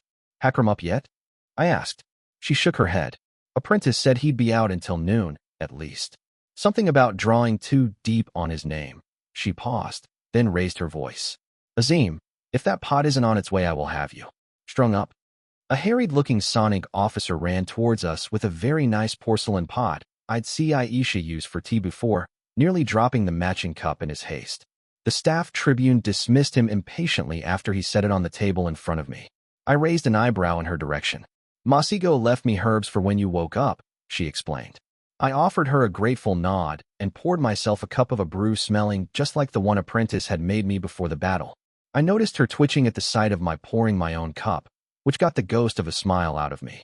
No doubt the aristocrat in her balked at the idea of the highest-ranking person in the room filling their own cup, but she knew me well enough by now to have noticed I disliked relying on people for things I could do myself. The effect of the herbs didn't kick in immediately, unfortunately. I spoke up again to keep my mind off the burning sensation in my leg. Where is Masigo, anyway? Room next to yours, she said. He didn't last much longer than you, and informed me that if anyone disturbed him for any reason, they'd spend a week of their life as a toad. I snorted. Whether or not he could actually do that was debatable. Metamorphosis was a branch of sorcery that consumed a hideous amount of power for even the smallest changes, but coming from the warlock's son, the threat would be enough to give anyone pause. No one can find Archer, Aisha continued, and Juniper's sleeping the battle off somewhere on a rooftop. Surprise must have shown on my face, because the lovely staff tribune elaborated. She always does that after a fight, she explained. Lets her mind rest. As far as vices went, that was a rather mild one. Not that I should be surprised. The Hellhound was one of the most temperate people I'd ever met. Hardly drank, disapproved of gambling, and I'd never heard of her being involved with anyone. Robert kept insinuating she was sleeping with either Aisha or Hakram, but then he'd also composed a 10-stanza poem about how Nock had fathered half a dozen calves during our march to Callow. The tribune's words had to be taken with a grain of salt, was what I was saying. I hummed, finishing my cup and pouring another. The taste of the brew was bitter, but it soothed my throat, and already the pain in my leg was receding. Eris, I finally asked. Hasn't made a move, Aisha informed me. Set up her camp around the ruins of the manor and put up a palisade. There are regular watches, but none of her men have set foot in the city. That was fine. I was willing to be patient. Night would fall eventually, and unlike robbers' men, hers did not see in the dark. Wooden stakes would do little to impede goblins with knives, and a mandate to spill as much blood as they could get away with. And so ends the Battle of Marchford, I murmured. We got so close to a real victory, Aisha. So damned close. The Tagreb's face went inscrutable, then she let out a soft sigh. Ma'am, she said, then stopped when I gave her a look. Catherine, she corrected herself. Look at that orc over there, the woman with the lily jutting out of her breastplate. The sight of a broad-shouldered orc frowning down at paperwork was almost comical, I had to admit. That's Lieutenant Asta, Aisha continued. When she went for water, around dawn, a 5-year-old boy walked up to her and have her that flower. Thanked her for saving his mother from the devils. I met Aisha's eyes and saw she was smiling softly. That's happening all over Marchford, right now, she said. Calawans are pitching in to help legionaries clear debris off the streets. Half my staff was ambushed by old women bringing them sweetbread and lamb stew. Catherine, a fortnight ago these people thought we were worse than the plague. Now children are bringing us flowers. She rested a hand on my wrist for an instant, then withdrew. Such soft skin, for a soldier. That look on their faces when you walked in was pride. Squire, Aisha told me. We're proud of what we did here. The 15th took a stand, and we were bloodied for it, but we won. And that makes all the difference. We didn't get the demon, I replied tiredly. Eris did. The Tagreb aristocrat shrugged. That may be true, but the stories that are coming in aren't all about her taking care of the threat. They're about 3 villains and a pair of heroes, standing between the 15th and a demon.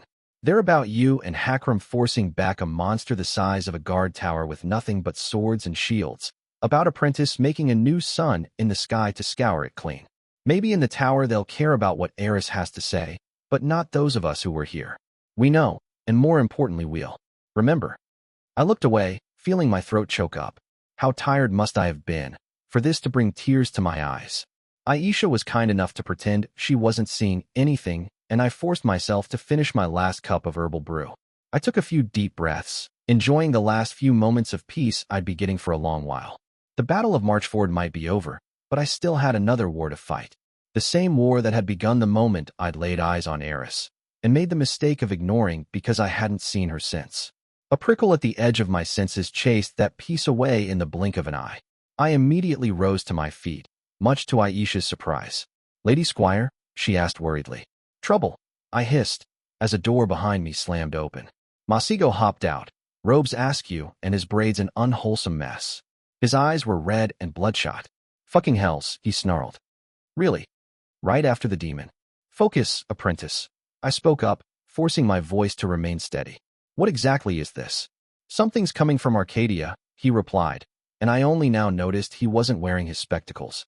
I had a dozen urgent questions, but none as urgent as this one. Where? His fingers lit up with red light, and he traced a few runes in the air, muttering under his breath as they rearranged themselves on their own. Where we fought it, he replied, and didn't have to specify what it was. I felt calm settle on me. We could handle this. We'd have to. Aisha, evacuate the whole sector, I ordered. Send word to whichever commander is awake. I want the 15th on combat footing immediately. Surround the place. Mages are to make sure nothing gets out. She saluted immediately, and I turned to Masigo. We're going, I said, and it wasn't a question.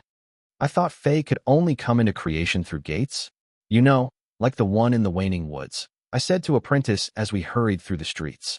Powerful enough fairies can create paths, he explained, rubbing at his eyes. The morning sun wasn't doing either of us any favors. And Marchford is in a unique situation, he added. We turned a corner. The street was empty, Aisha's runners having taken care of making sure there wouldn't be anyone caught in the crossfire. It would take longer for the Legion to be in position, though. We'd be without backup for the beginning of the fight. Elaborate. I gritted out when it became obvious he wouldn't. Slower, he panted. I resisted the urge to point out that I was the cripple between the two of us. He's running drills with Hakram after this. Heavens burn me if I lie. Demons damage creation, he told me as we cut down our pace. The separations between creation and a realm as close to it as Arcadia will be running thin right now. Maybe forever. Well, that's just fucking wonderful. I cursed. Fae inside a bloody city. Just what we needed right now. And I couldn't even use all of my legion against them. At least a third would have to be watching Eris' army to be sure they didn't backstab us at the first occasion.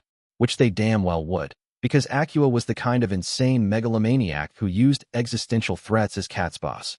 Sometimes I understood why Black had wanted to put all the Wasteland's nobility to the sword after the Civil War. Are we sure they're going to be hostile?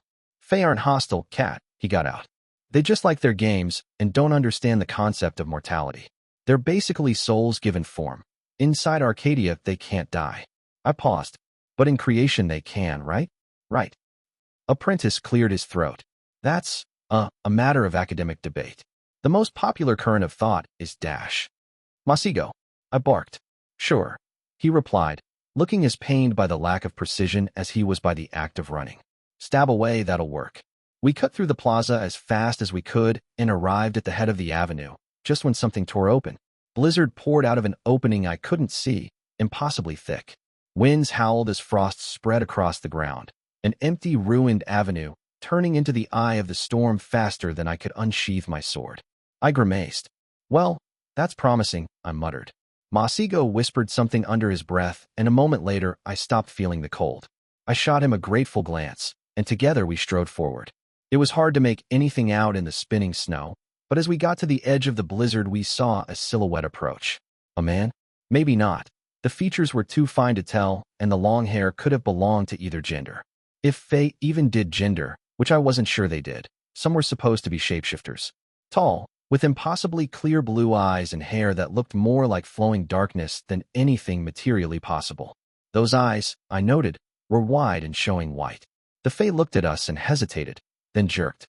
No, it called out in a voice that was like velvet-made sound, even when taken by terror. Something dragged it deeper into the snowstorm, and there was a scream, then a sickening crunch. I licked my lips nervously. Suddenly, I'm not too sure about going to have that look, I admitted. You're the commander, Apprentice croaked out. If you favor a tactical retreat, who am I to argue? We never got to make a choice, as the blizzard continued to expand and enveloped us a heartbeat later. I kept close to Masigo and brought up my sword. The visibility was the real problem here. Not even my name's sight could. The cold touch of steel against the back of my neck stilled my heart. Weeksa, my teacher's voice prompted. She's clear, Warlock replied, still invisible. Though someone took a butcher's knife to her soul. Your son. There was a long pause. Also clear, Warlock finally said. The sword came away from my neck as the tear in the distance closed, the blizzard dispersing to reveal the sight of the Black Knight in full regalia save for the helmet. He offered me a sardonic smile. So, he mused. I'm given to understand you've had an eventful few weeks. Book 2, Chapter 34, Lesson. The Prise take on negotiations is to slam a severed head on the table and smile at your interlocutor until they reconsider their position. Procopia Lakine, first hierarch of the League of Free Cities. Eris was daintily picking at eggs and sausage, cutting off small slices with a knife. How she'd even arranged for a meal to be served in the guild hall was beyond me, since I'd given standing instructions for any of my officers to tell her to fuck off if she asked for anything. Either she'd bullied a Calawan to get it done, in which case I was going to break her fingers, or she'd brought servants on a military campaign. The second seemed most likely. My life would be a lot easier if she were someone stupid enough to push me when my teacher was in the city. Speaking of the man, Black would be joining us soon enough. For now he was still busy overseeing Warlock's work and clearing my legionaries. Until then, though, I refused to sit at the same table as the wretch in front of me. Just being in the same room had me itching to run her through, an urge it was getting harder to keep under control with every passing moment. You're quiet this morning, the sonic aristocrat mused. Couldn't get a good night's sleep? My fingers tightened until the knuckles turned white, but I refused to fall for a provocation that obvious. One of these days, I replied softly. I am going to find something precious to you, and I am going to break it. Oh, I don't doubt you'll try, she replied with a friendly smile that never reached her eyes. Absurdly enough, it looked like Acua had brought several suits of armor with her. The polished silver enameled breastplate in the Misan style she wore wasn't one I'd seen before, and neither was the quilted, colorful akiton she had underneath. It reminded me of the eye-catching robes and dresses I'd seen nobles wear when I'd first gone to the tower. Was that how Prise armies had looked like before the reforms? Like a flock of tropical birds girded in steel, as beautiful as they were poisonous? It was hard to imagine after a lifetime of seeing the legions if terror-decked in the sober, practical gear they now used. I sometimes forgot that, for all the misery its lower classes often lived in, the Dread Empire was one of the richest nations on Calernia. The hungering sands were full of precious metals, and the wasteland was pregnant with gemstones, both of those too close to the surface to have been claimed by the dwarves. The free cities had famously grown rich as the middleman between praise and nations that wouldn't be caught dead trading directly with the tower. And yet wasteland aristocrats were still wealthier than anyone else on the surface, save perhaps Proserpine princes. And even then those without silver in their principalities would have to rely heavily on trade to bridge the gap. I was shaken out of my thoughts by Black's arrival, which was probably for the best. Another round of verbal sparring with Acua wouldn't get me anything but the need to grind my teeth. Black had ditched his cloak at some point, leaving him in the plain suit of plate he always wore. I could count the number of times I'd seen my teacher out of it on my fingers, but having since learned the breadth of enemies he truly had, I couldn't fault him for the precaution. It wasn't paranoia if the people out to get you had a shelf full of devil-summoning books. Even being out on the field hadn't managed to get his pale skin to tan, a trait I'd come to suspect was name-related, but even then he still looked healthy. There was a vitality to him that had been missing when I'd first stumbled into him in lore, or perhaps just been hidden under layers of amused indolence. It made for an unsettling sight. "Catherine," he greeted me. "Black," I replied, rolling my eyes at the formality of it. "Lord Black," Eris said, making to rise. "It's a pleasure to dash." Pale green eyes flicked to Acua. "Ram it into your hand." He spoke. My rival's hand slowly rose, shaking as she tried to fight it, and she nailed her other one to the table with the same knife she'd been using to break her fast. Eris didn't cry out, though her lips thinned. Unlike my leg, mage healing would fix that wound. That said, it would have been a lie to say I didn't derive a great deal of satisfaction from what was unfolding in front of me. "I suspect you were insufficiently disciplined as a child," Black noted. "For the rest of this conversation, you will speak only when addressed to." "My lord, this is Dash," she began. Twist. She ground the knife into her own hand, and this time let out a small hiss of pain. "Do you understand me, Eris?" Black asked patiently. She nodded. "Good," he smiled affably. "Now thank me for the valuable lesson you were just taught." There was a heartbeat of silence. "Thank you, Lord," she replied through gritted teeth. The dark-haired man claimed the seat at the head of the table and gestured for me to take the one to his right. None of this was quite as viscerally satisfying as if I'd been the one to knife her myself, but for now I'd take it. Our accounts were still far from settled. "I'll begin with the obvious. Even though I have a feeling I won't get my way," I started. "She let out a fucking demon in the middle of a military campaign. Honestly, I feel like just letting one of those things loose at all should be enough to be buried in a shallow grave, so I'd like her head on a pike. Pretty please." I resisted the urge to bat my eyelashes for effect. Black raised an eyebrow, then turned to Eris. "Rebuttal," he prompted. "I take no responsibility for this," she replied, face gone pale with the pain and bleeding. The wards holding the demon were overrun by foreigners. Given Squire's pointless pursuit of the silver spears after her victory, it seems obvious who is at fault. Not a single word of that was an actual lie, I was certain. Not that anyone in the room was fooled. The only question was whether or not her connections to the True Bloods would be enough to get her off with a slap on the wrist regardless of guilt. I had a nasty feeling they would be. "No solid proof of your interference has been provided," Black told Eris.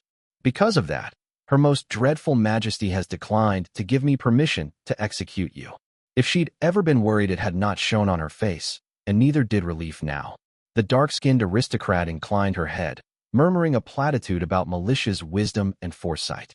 "That said, I would like you to keep something in mind," the green-eyed man continued. He leaned forward. "Your behavior during this campaign has been a hindrance to Imperial interests in Callow, Acua Sahelian. Should it ever become a threat, I will send your mutilated corpse back to your mother piece by piece." He did not raise his voice or change his tone in any way. He might as well have been discussing what he'd have for dinner. He'd snatched the life out of her just as casually, I knew. And though he'd not used his terror trick, I felt a shiver of fear go up my spine. The way Black was looking at her, but he wasn't seeing a person. All his eyes saw were a possible liability, and he'd been leaving corpses of those behind him for decades. Acua's face remained blank, but I could feel the terror beneath the mask, the realization that she'd come very close to crossing what may very well be the most dangerous man in the Empire. At the end of the day, our names were both transitional ones, the stepping stone to something greater. The monsters out there in the world were at the top of the pyramid for a very good reason. They'd killed all their competition. Ambition did not equate power, as my life seemed ever intent on reminding me. We still had years ahead of us before we'd be a match for any of the calamities. You've been very careful to toe the line of the law, Black said. It seems you believe this affords you a degree of protection. His eyes turned cold. I am a villain, child, he hissed. The appearance of the rule of law is useful to me, so I have allowed it. Do not mistake this for true fettering. Should you ever inconvenience me again, I will speak 3 words, and you will slit your own throat. The intensity vanished out of him as swiftly as it had appeared, replaced by a pleasant smile. In happier news, you and your mercenaries have been attached to the 15th as auxiliaries for the next part of this campaign, he informed her.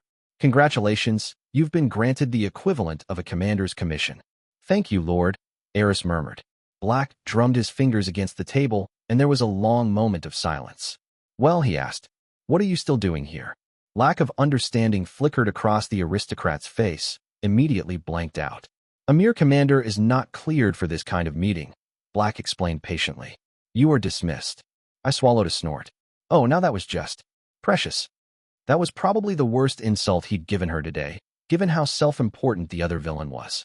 Acua rose to her feet after getting the knife out of her hand, blood dripping all over the table. There was the smallest flare of magic, and the bleeding stemmed. With a stiff bow, my rival made to leave.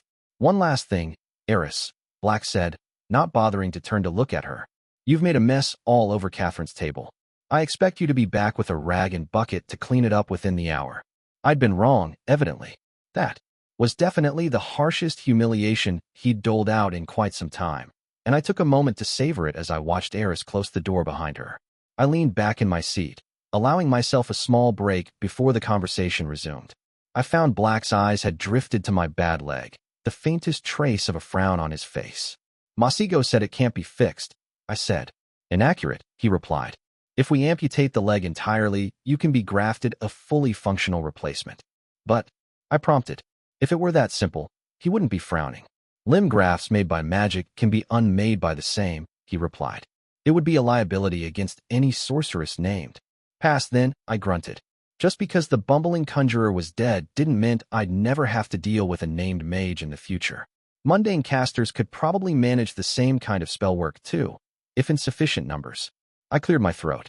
I do appreciate you turning the screws on Eris a bit, I said, but this is unusual for you. You don't usually intervene in these kinds of confrontations. None of it was meant for your benefit, he replied easily. I was attempting to frighten her enough that she'd let out the demon. I blinked. That does not strike me as a good idea. Weeksa began to set a binding array around this building the moment she entered, Black patiently explained. If I'd witnessed her bringing forth a demon responsible for the death of Legion personnel, I would have had valid reason to execute her. I frowned. Can't Warlock just find the standard she's using?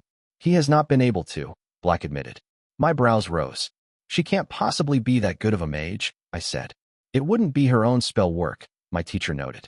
Wolof has been the center of sorceress learning in Prise since the days before the Mizan occupation. No other city has ever produced as many warlocks. Odds are she's using a dimensional bubble one of them created a century ago that has long been forgotten by everyone else. Well, fuck. How many other surprises like this would Acua have up her sleeve? Hells, before last night, I hadn't even known she was a mage. I realized the frown had yet to leave my teacher's face, which I didn't like the looks of. You look like you want to say something, I hazarded. If I believed in corporal punishment, you'd be cradling your cheek right now, he spoke flatly. I flinched. You're angry. Furious, he agreed calmly. You did a damned foolish thing, Catherine. Fighting a demon inside your name, when you've yet to even fully grow into it. Recklessness is only an asset if you understand when to use it properly. I was in a desperate position. I defended myself. You put yourself in a desperate position, he corrected. The 15th did not have to engage the enemy, you made that choice. And what was the alternative? I barked. Run away and leave tens of thousands to die? I refused to believe that was a better way. And that's why Eris just beat you. Black replied. I shadowed. As long as you allow people a lever that obvious to dictate your behavior, they will. She set it up so she'd get something she wanted whatever choice I made. I replied tiredly. On a battlefield, I was pretty sure I'd beat Eris 9 times out of 10. She didn't go for battles, though. Most of the damage she'd done me was while she was out of sight, working through proxies and spies. Black sighed. I'm not telling you to stop taking these kinds of stands, Catherine, he said. But if you want to continue doing this, you need to turn the 15th into the kind of force that can crush your opponents underfoot. Not next year, not when the war is over. Now, if you cannot cut through her manipulations, you need to make them irrelevant. I don't have the men for that, right now, I admit it. I scraped together all the recruits in Calawan camps before you fought your battle at Marchford, he replied. Within 3 weeks you'll have another 2,000 legionaries camped across the western branch of the Weert. Green recruits, I pointed out. You have a corps of veterans now, Black murmured. Men who've been through battles the equal of any waged during the conquest. Officers who've held the line against devils and some of the finest cavalry on the continent. The legionaries who fought against the kingdom are getting old. You might very well have the sharpest fighting force in the empire under your command at the moment. That was a very good point, actually. The conquest had been over 20 years ago. Most goblins who'd been alive back then were dead, and the older human and orc soldiers from that war were either retired or permanently behind desks. I don't mean to dismiss your accomplishments, Catherine, my teacher said softly. You've made mistakes, but you've also won repeated victories against horrendous odds. What you did for Marchford, the story you've created with your actions, is something that will ripple across Callow in the years to come. You've taken the first step forward in the path you set for yourself. That is something to be proud of. For a moment, I allowed myself to bask in the praise of a man I'd come to admire, for all that I despised some of the things he'd done. Only for a moment, though. I get why you're angry, I admitted. I lost an aspect. That's not something that you can just walk off. Black snorted. A minor loss, that. The risk you took in the attempt is the infuriating part. I blinked. I permanently damaged my name, Black. I spoke carefully. Crippled the amount of power I can use by at least a third until I come into another name. The dark-haired man rested his chin on his palm, looking amused. You've seen me use my shadow before, yes? I nodded. That is the most useful fighting trick I get out of my name. My predecessor as the Black Knight, on the other hand, could bring down a tower with a flick of his wrist, and yet on the first fields of Stredges he was killed by a foot soldier. Not a hero, not a knight or a wizard. A young woman rammed a sword in his eye, and no amount of power could allow him to shrug that off, he told me. He died after tearing through 100 soldiers, because he was tired and surrounded, and he'd chosen his ground poorly. He smiled darkly. Villains like Eris think of power as something they can rain down on their enemies, but that's a false perception. She could set an entire field aflame and still die from an arrow in the throat. And unlike you, she will get in that situation. You make mistakes because of who you are, Catherine, not because of what your name drives you to do. You can learn. You can adjust. His fingers tapped against the wood, the rhythm that of an old Calawan funerary march. So pick your ground. Black spoke quietly, inexorably. Surround her. Tire her out. And then let her do the rest. Book 2, Chapter 35, Spur. I trust people to act according to their nature. Anything more is sentimentality. Dread Empress Militia the First. The first and the second were swarming over Aksum, stamping down the last pockets of resistance. Warlock, for Weeksa had claimed the name now, ripped it out of the corpse of his hated predecessor, had done well in clearing the fort north of the city. It had allowed Graham to steal a march on the enemy and hit the outer walls before they were fully manned. From there it had been a slaughter, with Sabah dealing the last blow by ripping off High Lord Duma's head with her bare hands. That she was able to manage as much without letting the beast out was a sign of how far she'd progressed in her mastery of her name. The dark-haired man sat alone on the hill as the sun went down, watching the plumes of smoke rising from the city. With High Lord Mawasi dead, Seneca long buried, and the High Lady of Nock having declared for them the war was as good as done. Wolof still stood strong behind High Lady Tasia, but she'd already approached militia to cut a deal. The last of the Highborn, the High Lady of Thalasina, might have been a problem if circumstances had not intervened. Corsairs had hit the port and set what passed for the Imperial fleet on fire, looting the city before retreating to the tideless isles. Amadeus was going to have to take care of that when matters were settled in the Empire. The pirates had essentially killed commerce with the free cities, and those trade lanes were the lifeblood of Prise. A great victory, a woman's voice noted. One of these days, he was going to be able to notice Ranger when she snuck up on him. Not today, evidently. Was it, he wondered. Hai sat down at his side, her boots sliding soundlessly against the yellow grass.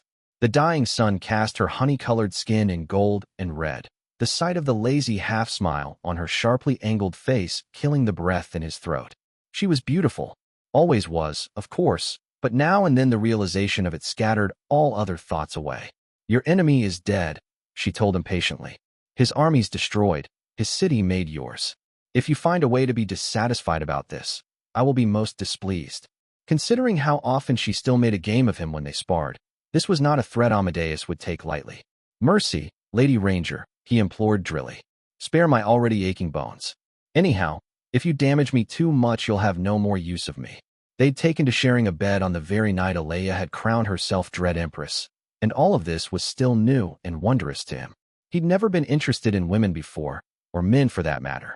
Desire had been unknown to him except in an abstract sense, but now it flared up in his blood every time he looked at his lover.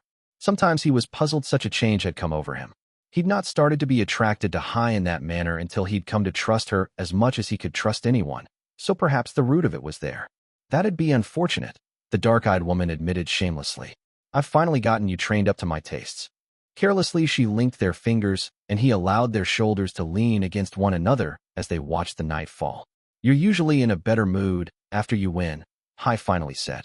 What's happening in that clever mind of yours that has you so disappointed? He remained silent for a moment. This does not feel like a victory, Amadeus admitted. We've accomplished nothing here. You made sure that scheming freeloader is getting the throne, Ranger pointed out, tone dipping into distaste when she mentioned militia. It had been too much to hope for these two would actually get along, he supposed. That Alea had not taken to the field with them had been the last nail in the coffin for Hai. She had no patience for people who did not take what they wanted with their own hands.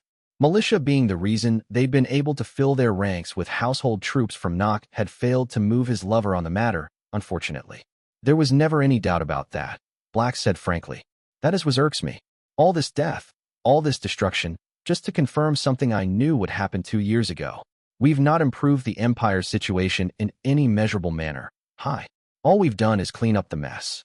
Hai smiled languidly, a touch of heat coming to her dark eyes. Sometimes you say things like this, and I finally understand why they're all terrified of you, she said. Black frowned. You've reached the threshold, Amadeus, Ranger murmured. You have the Empire, you have your calamities and your armies. You've broken the old, now you get to make the new. She slid onto his lap, and I woke up. For one moment, I was almost pathetically relieved I could still have dreams like this, that my name could still manage that much. I pushed aside the covers and sat up in my bed, closing my eyes to think. I'd gotten to see a lot more of Black's personal life than I'd ever wanted to, though thankfully I'd woken before things got too graphic. Still, just associating my teacher with sex was. Ugh. That wasn't the important part of the dream, though. I doubted my name would stoop to giving me a motivational pat on the back, which meant it was the details that were the crux of it. You've broken the old, now you get to make the new. Idly, I thought I'd half expected Lady Ranger to have an accent, given her foreign origins, but I supposed it made since she didn't. She'd been around for centuries, even if in the dream she'd looked of age with Black. I chewed on the words in silence. Had I really broken something, I wondered? It didn't feel like it, not even after the twin victories the 15th had gained. Then again, perhaps it was the second part of that sentence I should have been focusing on. Making something new. That, I decided, was something I could do.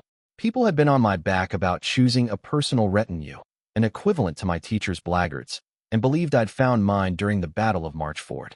I need to take a look at the officer rolls for the Gallowborn, but unless I was mistaken, the highest-ranked remaining officer among them was Lieutenant Ferrier. He'd do, as their captain, not a great supporter of the Empire, but then he'd been the one to bring to my attention that a chunk of my legion rather despised praise. Keeping a finger on the pulse of that sentiment would be important in the future. I'd been wanting to bring Calawans up the ranks since the beginning, anyhow, and while having that happen through known deserters was not what I'd expected, I'd take it. If the bastards could take on the literal host of hell without flinching, they could be relied on in a fight. As far as the 15th's organization went, though, that was ultimately a small change. I needed to stop thinking of my army as a legion of terror I was borrowing and start thinking of it as the main tool in my arsenal. The reinforcements Black had promised would go some way in filling the ranks, but we'd still end up under the usual cutoff of 4,000 the other legions used. Eris men would get us up to that, more or less, but they could not be relied on. If anything, I'd do what I could to thin out their numbers in the dark. So what did I have that made the 15th different? Juniper was the first thing to come to mind, but the Hellhound wasn't something I could improve on. The toolbox magician, I'd heard Nock call her once after a few drinks, and the label was accurate enough it had stuck in my mind. My legate was a fixed point, if anything. What she was could not be improved save in the unlikely event she gained a name. So the most I could do about this was to give her more tools. Legionaries were one thing, but I needed specialists. Robber was one, because he was as much a vicious little goblin raider as he was a sapper. It might be time to take him out of Hune's Kabili and give him an independent command to mold in his image. Pickler had already shown she could handle the traps, artillery, and infrastructure aspects of the 15th in her station as senior sapper. There was no need for her to have additional help in the matter. Saboteurs and raiders, using the same tactics William had proved could turn a city on itself in Summerhome. I'd even found them their first target already. Wasn't enough. What had I learned from Three Hills and Marchford? What had been my best assets? The first time we'd fought the Silver Spears, the tipping point had been the goblin fire traps. My sappers were already all they could be. Although my first order when I next sat with Juniper would be allowing Pickler free rein in building all the siege engines she wanted. Marchford had been won as much by magic as by steel, though. Three Hills too, now that I thought of it. It was Masego's spell that had ignited the trap. Legion Doctrine was to use many mages to concentrate firepower, but Legion Doctrine did not take into consideration the fact that I had a mage of Apprentice's caliber on my side. His ritual had turned a certain defeat into a battle where the 15th had a fighting chance, fundamentally modifying the lay of the land. He'd needed several lines of mages to manage that, though. So I make their assignment a permanent one. Black hadn't been wrong when he'd decided how to use his mages. He'd seen that the Prise gave birth to more mages than any other Calernian polity and turned all those untrained youths into another tool for his generals, folding goblin blood mages and the rare orc casters into those ranks to bolster the firepower.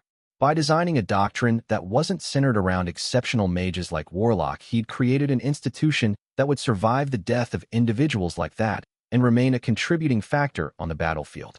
But to achieve this, he'd sacrificed the ability to use mass rituals that had made Prise armies monstrously dangerous in the past.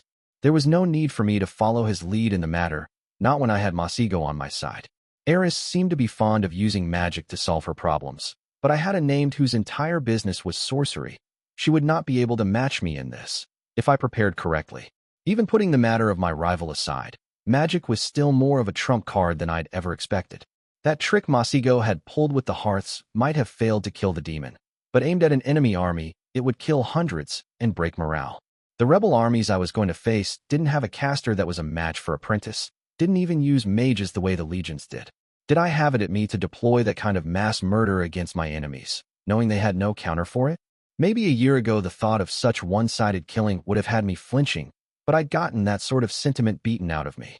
I would not surrender an advantage out of a twisted sense of fair play, not when I already had so many hounds baying at the gate. Juniper drilled our soldiers into formations to deal with specific threats. There was no reason Masego could not drill a cadre of mages in the use of rituals to ruin an enemy general's day.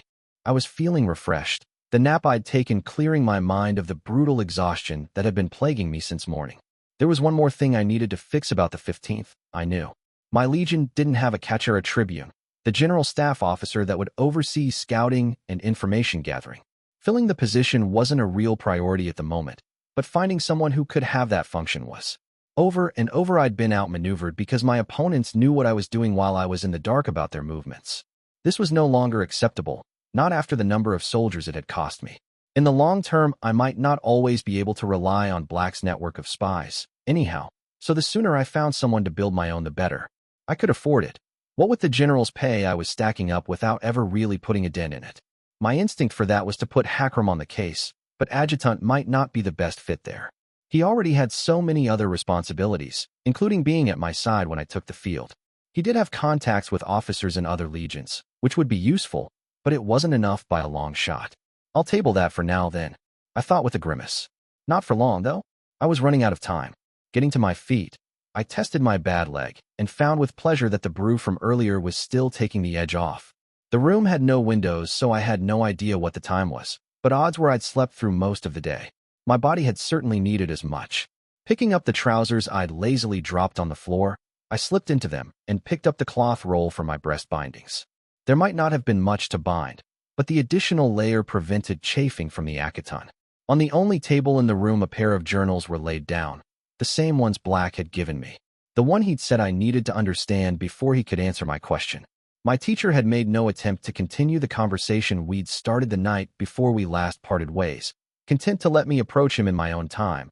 But it had been weeks since I'd made progress in understanding the last riddle inside the journals. That column outlining an area in square miles, roughly the size of 2/5 of the wasteland. Initially, I'd thought it was the green stretch, but it was larger than that by a comfortable margin. Anyhow, what would be the relevance of just measuring the size of the green stretch? It had remained a constant area, while that column of numbers shifted from decade to decade. Its relation to the population census wasn't easy to make a pattern of, either. It did tend to rise high before tyrants attempted to invade Callow, but it also went down sharply seemingly without reason. Weather in some parts of the wasteland could change from snow to drought in the span of an hour, so there might have been a link there, but I couldn't quite put a finger on it. I'd come close to asking Killian if she could make anything of it several times, but ultimately held back. It wasn't that I didn't trust her, but I wanted to figure this out myself. Can I still afford to, though? Black hadn't told me how long he'd stay in Marchford, but it couldn't be more than a few days. And when he was gone, so was my chance to finish this conversation with him. Part of me knew there was no hurry for that to happen, but there'd been too many unknowns in my life lately. This felt important, like creation had put a weight on it, like the beginnings of a pivot. I opened the journal one last time and ran a finger down the mystery column, but nothing came to mind. I was shaken out of my thoughts by a firm knock on the door a moment later. "Come in," I called out, not bothering to put a shirt on. As far as I was concerned, modesty had been seen to by the bindings. To my delight, the person who came into the room was Hakram. Cat. He managed to get out before I strode to him and enveloped him in a hug. He was warm, and the loose cotton shirt wasn't enough to cover the broad expanse of thick green muscle. He laid an arm around my shoulders pretty easily, given that he was over 2 feet taller, and clasped me close for a moment before gently pushing me away. "Put a shirt on," he requested firmly. "I'm just too much woman for you to handle, I see." I spoke drily. He sighed. "Yes, your strangely colored thin skin and lack of proper canines has me all aflutter," he deadpanned. "Please, cover up before I can no longer control myself. Or you catch a cold." "We don't do that anymore," I reminded him amusedly, reaching for top. "You'll find a way," he muttered. "You know, given how much you apparently sleep around, I'm surprised you're a bit of a prude," I noted as I put my head through the shirt only to realize the sleeves were still folded in. Good thing the troops weren't around to that, I decided. "I have no idea what you're talking about," the orc lied blatantly. After Juniper had pointed it out, I'd started noticing how often other orcs gave my adjutant the eye. Fighting multiple heroes and being the first of his species with a name in centuries was apparently kind of an aphrodisiac his kind, though in all fairness, it was much the same with human named. "You're back on your feet, then?" I asked as I decided to actually put boots on for good measure. "For now," he grunted, though Masigo told me to avoid anything too strenuous for a few days. "You've talked to him then?" I murmured. "How did he look?" "Tired, mostly," Hakram shrugged. "Happy to be reunited with his father." I grimaced. Saw Warlock, huh? Had mixed feelings about that. I'd not forgotten the pleasant little chat I'd had with the Calamity back in Summerhome, or the horrifying threat he'd made with a sunny smile. I wasn't going to complain he was in the city, given how dire my need for a mage who could find corruption currently was, but the sooner he left after that the better. That Hakram had noticed nothing unusual with Masigo was a mark in the mage's favor, but still, I'd seen the demon Icor touch his arm. I still remembered the moment of hesitation before his father had declared him untouched. I need to make sure he was still whole, one way or another. Retreating in my thoughts for a moment as I finished putting on my last boot, I only noticed Hakram casting a curious look at the still open journal when I was done. "A lend from my teacher," I informed him. "I do not mean to pry." The tall orc graveled immediately. I clenched my fingers and unclenched them. Pride had held me back, so far. That inner reluctance to act on trust, even when I felt it. Still, if I couldn't rely on Hakram, then who could I rely on? "Maybe you should," I grunted. "Have a look, there's a column I can't quite pin down." He lumbered over to the table, overlarge fingers picking it up. He frowned at the pages I'd left open for a long moment, then flipped back to the beginning of the journal. His frown deepened. Then he flipped to the last page. Black's last entry was on the year he'd begun the conquest, if I remembered correctly. Why he'd stopped then was something I'd mulled over for some time. "I think," he spoke slowly, "that number is the total territory and the Empire can bear crops." "That doesn't make sense," I told him flatly. He shook his head. "Look at this," he said, returning to the first page. "The number is much larger. Then it goes down after the reign of Dread Empress Sinistra I. And, I prompted, she's the one who tried to steal Kalos' weather and ended up making the wasteland. He reminded me. So it may be related to that. I conceded. Doesn't have to be cultivable land. He flipped back to the last page. The year before the conquest, he gravelled, the levees in the northern part of the green stretch broke. It flooded a massive chunk of the fields. Look at the number for that year. It took a sharp descent. And yet, Hakram, that makes no sense. I said, the population of Prise is slightly larger than Kalos. There's no way you can feed that many people with only that much farmland. A Terra alone is 500,000 citizens. The whole reason death row prisoners are auctioned in Prise is so blood rituals can make parts of the wasteland usable for crops. I'd been horrified at the systematic, gruesome executions when I'd first learned of them, but Black had flatly informed me they were a necessity. They were, as a matter of fact, one of the reasons high lords and ladies had come to exist. One of their duties to the lesser nobles sworn to them was to ensure enough of their fields were fertile that they could feed their own. Since the prisoners were technically under the aegis of the tower, the gold used to buy them helped fill imperial coffers as an unofficial tax. The practice had become less popular since the annexation of the kingdom, since foodstuffs could simply be imported, but it had not disappeared entirely. That's why the area is larger than the green stretch, he gravelled. I bit my lip. I didn't know much about blood magic, but for the amount of people that got bled over altars, the gain seemed incredibly low. I knew mage healing was limited by the amount of magic you could pump into something living before it was saturated, though. There was a very real possibility that using the rituals on the same grounds 2 consecutive years might not work. Gods below, though, these numbers. I mean, even if you import from the free cities, it would be impossible to ever accumulate a surplus, I said. The coastal cities can fish, but every given year there would be a part of the empire facing starvation. Hells, the moment you got a bad year of crops in the green stretch, there'd be food shortages everywhere. The implications of that were massive. If from generation to generation starvation remained a constant, it would leave lasting marks on the mindset of the Prise, and that shapes names in the long term. If you added what we just unearthed to the book of stories Black had given me, a pattern was beginning to form that put a shiver up my spine. I passed a hand through my hair, only now noticing I'd forgotten to tie it back into a ponytail. Fixing that would have to wait. I need to talk to Black, I said. Now. Book 2, Chapter 36, Madman. You call me villain. Cast the word as you would a stone. Seek to bury under. Scorn of herded. Multitude, and yet. Forget my name. I am Empress. Most dread. Savage ruler of. Yet fiercer race. Did you expect meekness of me? You call me villain. Speak it a curse. As if hells were. Grasping instead of grasped. As if I had knelt. You dare? I am tyrant. Bringer of calamity. Crowned and crowning glory of mine empire. Be fearful now. Tremble, for my reach is long. My wrath is great. Patient but unrivaled. Above or below. And I will be triumphant. Extract from the play, I, Triumphant. Author unknown. Banned by decree of the tower under Terribilis II. Finding Black was easy. According to my legionaries, he'd not left the rooms he'd claimed on the highest level of an abandoned house since we'd had the meeting with Eris. He'd had visitors, though, including Warlock and Juniper. I was mildly surprised to find the moon up in the sky when I started the trek to his quarters, but if I'd slept that long there was no denying my body had needed it. I'd used my name much, drawn deeper from the well than I ever had before, save perhaps on the night William had given me the scar across my chest. It was kind of ridiculous that Hakram could be back on his feet after taking even worse punishment than me, but orcs were made of sterner stuff than humans. Bigger and harder bones, thicker skin, and even a proportionally larger heart. There was something different about their stomachs too, related to how they ate almost only meat, but I'd never been entirely clear on what acidic humors actually did. I set aside the train of thought, recognizing it for the dissembling it was. It was strange to find no blackguards looming silently by the door, watching everything from behind their helmets. My teacher's personal guard followed him everywhere, but I suppose going through Arcadia might have been a bit much for regular humans. Black had been vague when I'd asked him how he'd managed the trip, though he'd at least confirmed Warlock had not been the one to open the way through the other realm.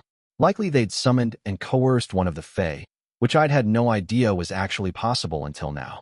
What they could have threatened it with I did not know, but if there was anyone in the Empire who could put the fear of the gods in a creature like that, it was Black. The stairs were rickety, and I paused when I felt something odd about them. frowning as I used my name's side on the wood. Runes had been traced in some kind of golden sorcery, I saw. Most of the mage tongue was still foreign to me, but I recognized a rune associated with explosions and another with alarms. I sighed. Of course he'd trapped the place. His manor in Aether was the second most heavily warded place in the city, and some of the noble families had accumulated protections on theirs for centuries. Most of the work had been done by Warlock, apparently, but he'd also used ward designs coming from as far as the other side of the Tyrian Sea. The Yen-Ti were famous for their arrays, whether sealing or protective. When they'd landed their punitive army on Prise shores, back in Triumphant's day, they'd trapped at least a dozen demons and scrolls and carried them home after the war. That seemed like a horrible idea to me, now that I had personal experience with demons, but the Yen-Ti did things differently from Calernians. No nation on our continent would be able to function with both a hero and a villain sharing the highest level of authority, but they seemed to be doing fine. Since Black was disinclined to blow up the stairs under me, I finished the trip up the creaking steps. The door to his room was closed, so I knocked and waited a few heartbeats before opening it. My teacher was seated at a table that had clearly come from somewhere else. It was much nicer compared to the rest of the furnishings, and too large to make up the stairway, with papers splayed all over the surface and a lit-up scrying bowl to his side. Candles were scattered across the room, and the faraway silhouette of the moon shone through the window. As usual, his back was turned to the wall. He signaled for me to come in without turning, listening to the voice coming from the bowl. "Won't settle for anything less than double," Scribe said. "It's like negotiating with a dragon," the dark-haired man muttered peevishly. "Fine, it'll be a dent in the coffers, but we can afford it. But make it clear the payoff is contingent on them following the itinerary we provided."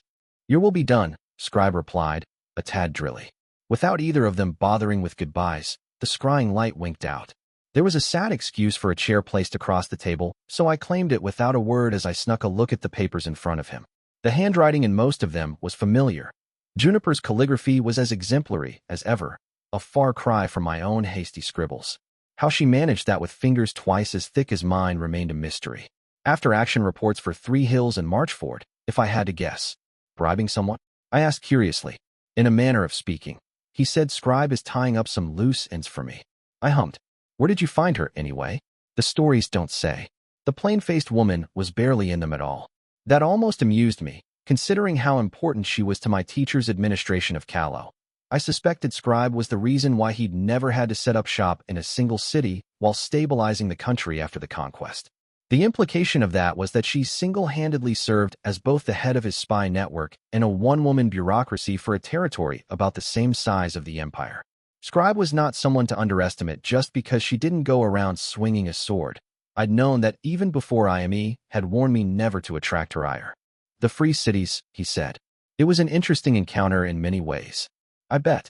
In the tower, Scribe had implied she would have preferred for Black to take the throne instead of Militia, and that Ranger had shared that preference. I'd glimpsed some of the reasons for Ranger's opinion in my latest dream, but the other woman was still very much a riddle to me. I'd never got the impression that Scribe was all that invested in the Empire itself. Black was the real reason she was here. With Warlock having outright admitted to me he didn't give a single fuck about Prise as a whole, that made 2 of the calamities whose only loyalty was to my teacher. Given that Captain's very role was bound to the concept of protecting Black, that painted a dangerous picture. There were 5 major named in the Empire, aside from the Empress, and only one of them was a staunch supporter of Militia. The rest only supported her reign by default, allegiance filtered through the Black Knight and dependent on his position. My teacher was perfectly positioned for a coup. He'd founded the modern Legions of Terror, personally led most of their generals on the field, and crafted their very philosophy. He had the named on his side, and likely most of the army. Any other villain I could think of would have already killed Militia and taken the throne, so why hadn't he? That he was Dunny must have been part of it. A paleskin on the throne would be met with immediate and bitter rebellion by most of the High Lords. I knew he was close to the Empress, so that must have been a factor too, but there must have been more to it. The Black Knight was, ultimately, an icily pragmatic man. I did not believe that even a long-standing friendship would stay his hand if the recipient was in his way. I'd been promised an answer to those questions in a way, and it was time to collect. Phrasing would be important, though. He was a hard man to offend, but just asking. "By the way, why haven't you murdered one of your closest friends and taken her stuff?" Would have him get all sardonic on me. Something to avoid. His sarcasm tended to be on the savage side. The empire is not sustainable, I said instead. Blurted out, really, but what I was saying wasn't a surprise to him. He'd left me markers on the path down to that understanding, though he'd refrained from just handing me the knowledge. He'd been right to do that. There would always have been a kernel of doubt, if I'd not put it together myself. As usual, the man surprised me with how well he understood how I thought. Finished the books, have you? He said. You are essentially correct, as long as the borders of the empire remain what they were previous to the conquest. That's just delaying the problem, though, I pointed out. Eventually the population of Prise will get too big for Callow to feed, and honestly that's something that boggles my mind. Why does the population keep getting bigger if you can't feed it? Even if tyrants don't do anything to address the problem, starvation by itself should keep the whole thing manageable. Black leaned back in his seat, reaching for a jug of wine I hadn't even noticed, and pouring himself a glass. With a silently raised eyebrow, he asked me if I wanted a cup too, and I shrugged. He took it as a yes, and placed a full glass in front of me. Because we have the misfortune of being very, very rich, he said. As long as the trade lanes to the free cities remain open, we can import large amounts of grain from Ashur and Procur. Procur, I repeated dubiously. I could buy Ashur, since they're merchants to the bone, but the Principate feeding the empire? That's a little dubious. Through intermediaries, he said. Most people care little for the philosophical debates of heroes and villains, Catherine. In the end, there is a demand for grain in Prise, and a surplus of grain in the Principate. The free cities merely provide the necessary fig leaf for that commerce to not rustle too many feathers. So you're telling me it is sustainable, then? I frowned. No, you were correct in your initial thought. On good years, those imports and the field sacrifices allowed us to keep our head barely above the water. Should there ever be a diplomatic incident down south, though, or even if the crops were average instead of bountiful, hunger spread across the empire. And tyrants just allowed that. I said disbelievingly. Else, half of them were mad as, well, an emperor is the usual comparison actually, and the other half were idiots, but none of them were above a spot of massacre. Not a single one of them decided to clear out a few cities to make this simpler, or even just restrict childbirth. You already do it to the tribes. Black sipped at his glass. I left mine untouched. Terribilis, the second one, was in a unique position after he reunited Prise, the dark-haired man said. His reign was stable, his support in the nobility widespread, and the empire's military strength was at one of its historical high points. 20 years of constant war had brought down the numbers to something easy to manage, and he decided to end the issue forever with magical sterilization and strict familial laws. He had, you see, no Callowan ambitions. The knight put down his glass, the sound of it oddly final. Within a month of his first decree, he was assassinated, Black finished. And that's the end of it. I said, just because one failed it's not worth trying? The second Maleficent came closer, he replied. She got the empire involved in the free cities, where we could bleed our surplus on foreign fields. She was too successful, Ashur and Procur allied to drive her out. Maleficent did not survive her defeat.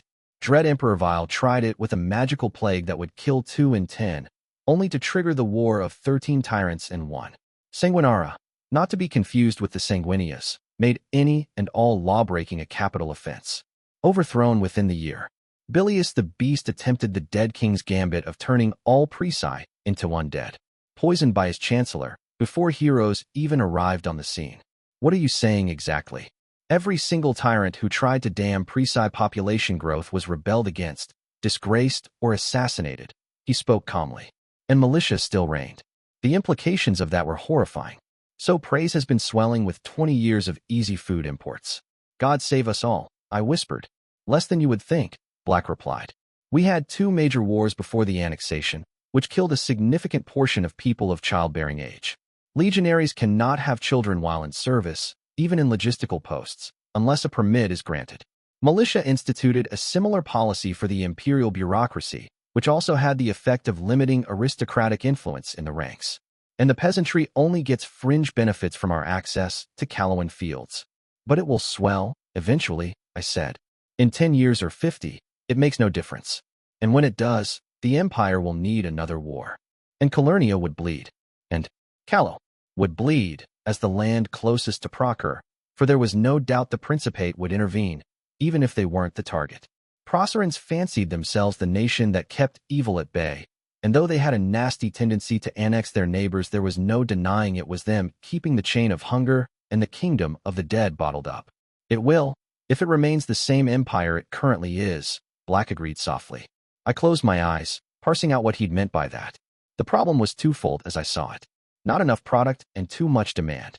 Getting more product was just delaying the problem, since the demand would keep growing. Lessening the demand was the only way, but resulted in the toppling of the current regime. Why? I said.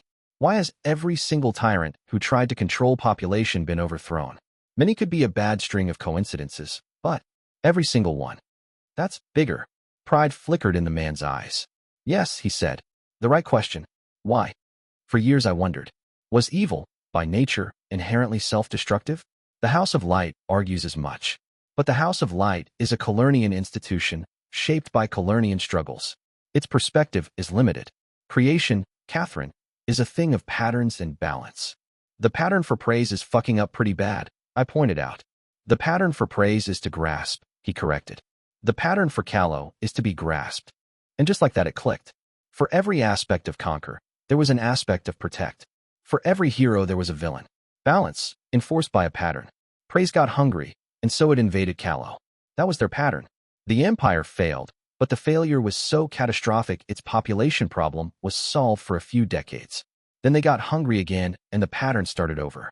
If Praise managed to get its population under control, it would no longer have the manpower to invade Callow, I said. Balance is broken. Anybody going against that loses, because they're going against the entire pattern of the empire. Patterns cannot be broken, Black smiled. But they can be transcended. Names themselves can be transitory. The empire doesn't need the manpower to invade Callow. If Callow is part of the empire, I breathed. Truly part of the empire, not just a conquered territory. Black and militia, for I could not believe that the Dread Empress was not up in this to her neck, had spent decades adjusting the empire so that it would match that state. A small, permanent professional army instead of the hordes and mass rituals of old. Prise ruling Callowan cities, Callowans in Prise institutions like the Legions of Terror. Focus on common external enemies like the Principate while slowly and quietly smothering the racism in the bureaucracy to pave the way for integration. Gods, I'd been raised in lore and my first instinct in looking for protection from Governor Nemeses had not been heroes. It had been the local Legion garrison. And to bind the marriage, a Callowan girl in an old Prise name. Me. My blood ran cold. This was a plan decades in the making, brilliant and utterly ruthless. My first panicked instinct was to ruin it by any way I could. Could I kill Black here and now? Did he trust me enough that he wouldn't see the strike coming? No, that wouldn't even stop it. Militia would carry on regardless, and there was no touching her. If I stood against the Empire now, I would do it without any of the resources I'd spent the last year accumulating. The 15th would balk at rebellion when I couldn't even give them a reason they'd be happy with. I slowed my heartbeat with a long breath, sharply aware of the pale green eyes studying me.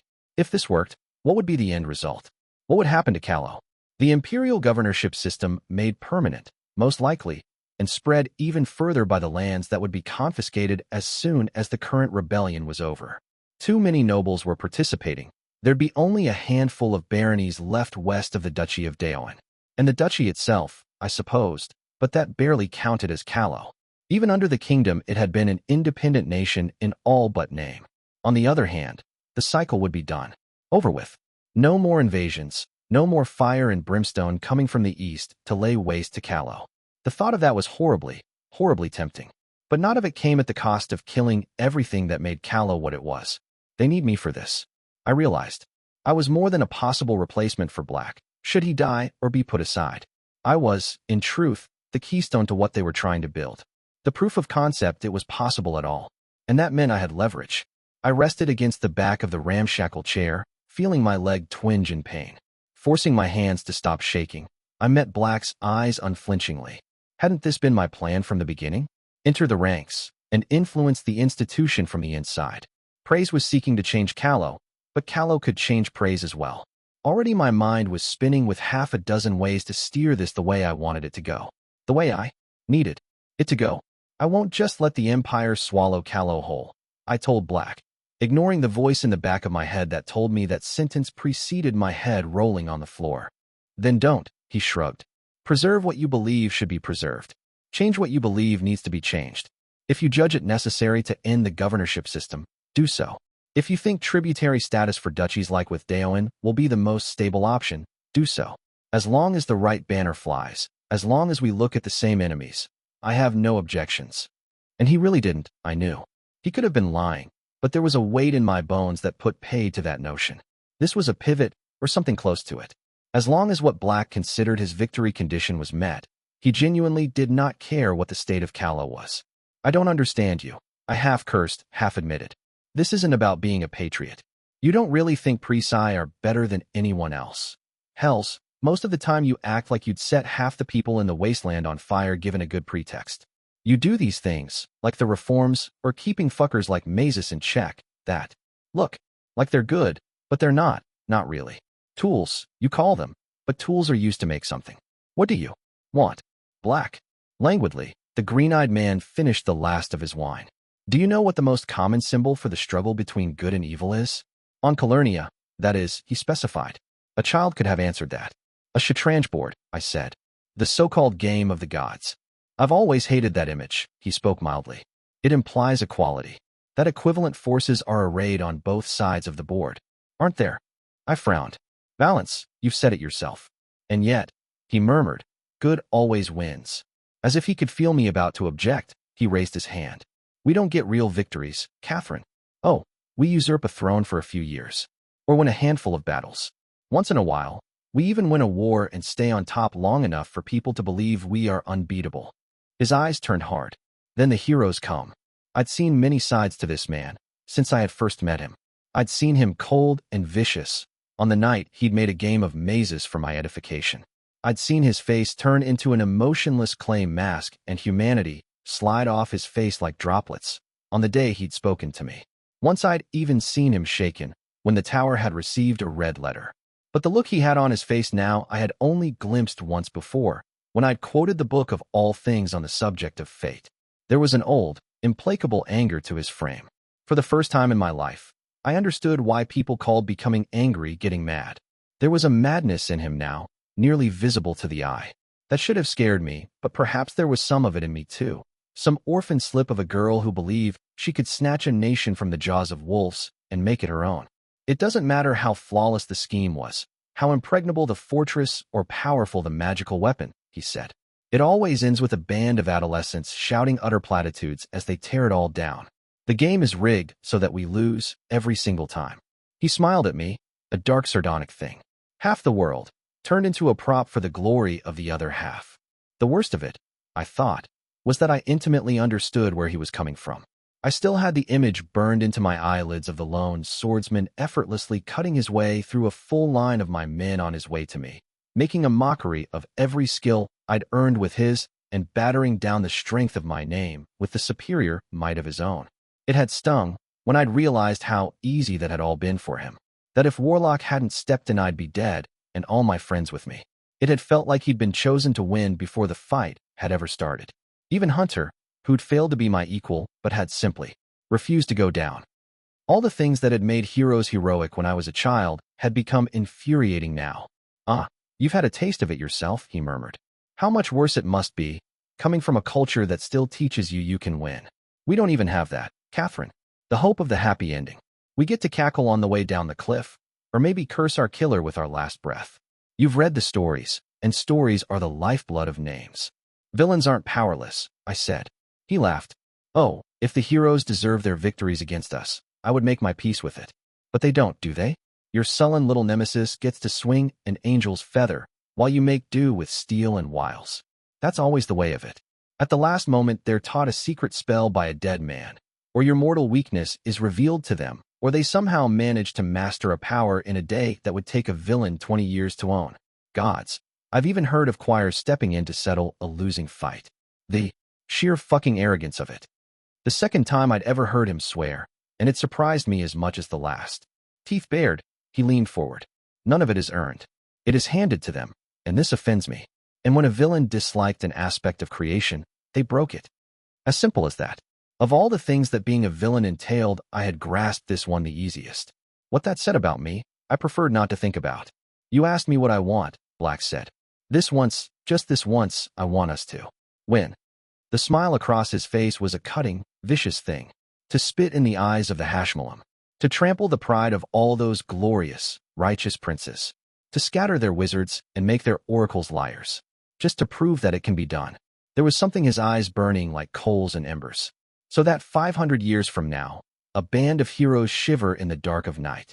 Because they know that no matter how powerful their sword or righteous their cause, there was once a time. It wasn't enough.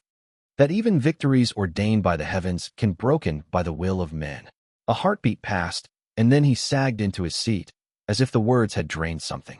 The embers in his eyes cooled. I sat in my rickety chair and thought. A long moment passed. Monster, I finally said. A single word, carrying with it the faint memory of fear and a dark alley. Of a black cloak warming my frame on a cold night. It felt like an offered hand. His lips twitched into something almost a smile. The very worst kind, he replied. A hand clasped.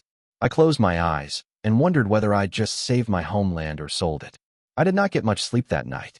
Book 2, Interlude, Nemeses. I've been told one can only be betrayed by a friend, which is why I constantly surround myself with enemies. Dread Emperor Traitorous. This is a problem, Arzakel said. Acua stilled her tongue before it could deliver a truly scathing piece of sarcasm. The Proceran was quite good at his work, but he did have an unfortunate tendency to present obvious truths as if they were a revelation from the gods. The two corpses had not been touched since the picket had brought them into the supply tent, the wounds in their throats and kidneys still bloody, if no longer bleeding. The smell was foul, but this was hardly the first time Eris had ever been in a room with corpses. They'd been a staple of her childhood. They hit the sentinels right before dawn, as far as we can tell. The commander of her mercenaries grunted. Knifed those two and infiltrated the camp. We don't know how far in they got. Foundlings foul little goblins at work, of that there was no doubt. Chider had warned her that the one named robber had a reputation among her kind as half-mad, even by their standards. Acua had been skeptical that Squire would let him off the leash in the middle of a campaign, but she had been incorrect, evidently. Their last confrontation had radicalized her rival more than expected. The girl took everything so personally, even when she was not meant to. Foundling had committed the cardinal sin of coming to care for her power base on a personal level. It made controlling escalation particularly tricky, though admittedly, it also made manipulating her child's play. Are you certain they're no longer in the camp? She asked. They were 2 days off Marchford, headed for the very ford the city had been named after. This was the first night some of her men had turned up dead, though there'd been reports of goblins skulking around the edge of her camp before. I combed through the camp, but goblins can hide in a bare white room if they need to, Arzakel said. We'll only know for sure when we're on the march. In this kind of situation, Acua's preferred counter would have been to go on the offensive, but the situation did not allow for that kind of maneuvering.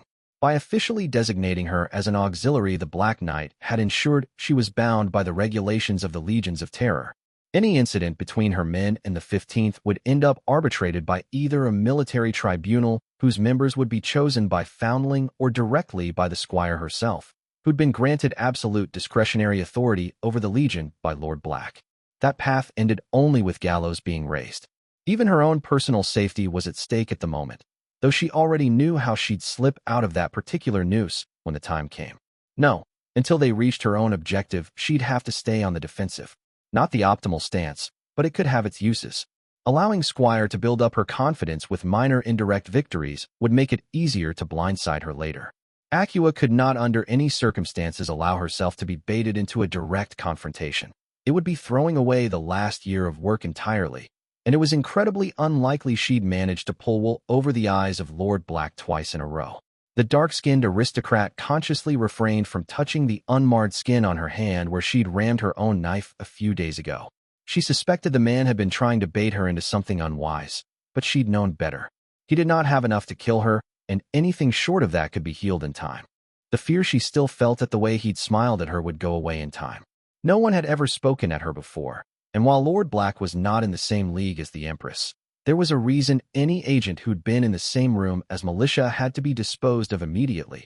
He still had brought more to bear than any mere Black Knight should. A consequence of his lacking power in other areas, perhaps. Speak with Chider, she ordered. She'll help you prepare for goblin raiding tactics. Arzakel nodded, looking away too quickly. He'd been looking at her breasts, most likely. The riding dress she was currently wearing did allow some cleavage to show, and puberty had been kind to her in that regard. Acqua was the result of centuries of breeding for looks and magical power, though standards of beauty had admittedly shifted several times over that length of time. That the mercenary desired her was a useful tool of control, though that attraction would have to be carefully managed. Spurned men often did childish things to get even, and she had no intention of ever sharing a bed with the Procerant. She left without a word, mind already moving on to the next situation she had to address before the march west resumed. She had a scrying session scheduled, and the woman she was going to be conversing with was not one she could afford to face while distracted. Her tent had been prepared for the casting, the 24 layers of wards humming against her skin when she entered. Waiting for the warlock to be gone had been common sense, for not even old Woolafite secrets were guarantee that man would not be able to listen in. He'd systematically broken through Woolafite warding schemes during the Civil War, after all, and done so without even resorting to sacrifices. There were still entire cabals of mages in the city who dedicated their days to finding out how he'd accomplished that, though their efforts had not borne fruits in decades. Instead of the bowls of water some mages preferred, the Sahelians of Wolof had always used mirrors. Having them cast from the same ingot ensured a better and more stable connection than most linked items could manage, an advantage that had once ensured her family's armies could communicate as far as Foramen, while their opponents could manage barely half that distance. That Lord Warlock's introduction of a long-range scrying spell accessible to all had destroyed that comparative advantage still caused some bitter feelings at home. The round golden mirror, the size of her palm, rested innocently on the table. Acqua let out a long breath and felt her mind cool. This was not a named trick, but a meditative one, setting aside distractions and allowing her thoughts to flow without emotional bias. The technique had been tortured out of a member of the Watch a few centuries ago and carefully hoarded ever since, never leaving the confines of the ruling line of Wolof. Eris touched a finger to the polished gold. "Show me not my reflection," she spoke in an ancient Mtethwa dialect, "but the face of your brother." Her touch did not leave a fingerprint. There was no ripple, no uncouth glow.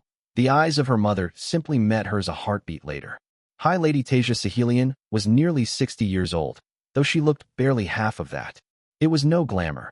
Rituals to maintain the physical trappings of youth and the same superior breeding that had led to both their beauty were more than enough.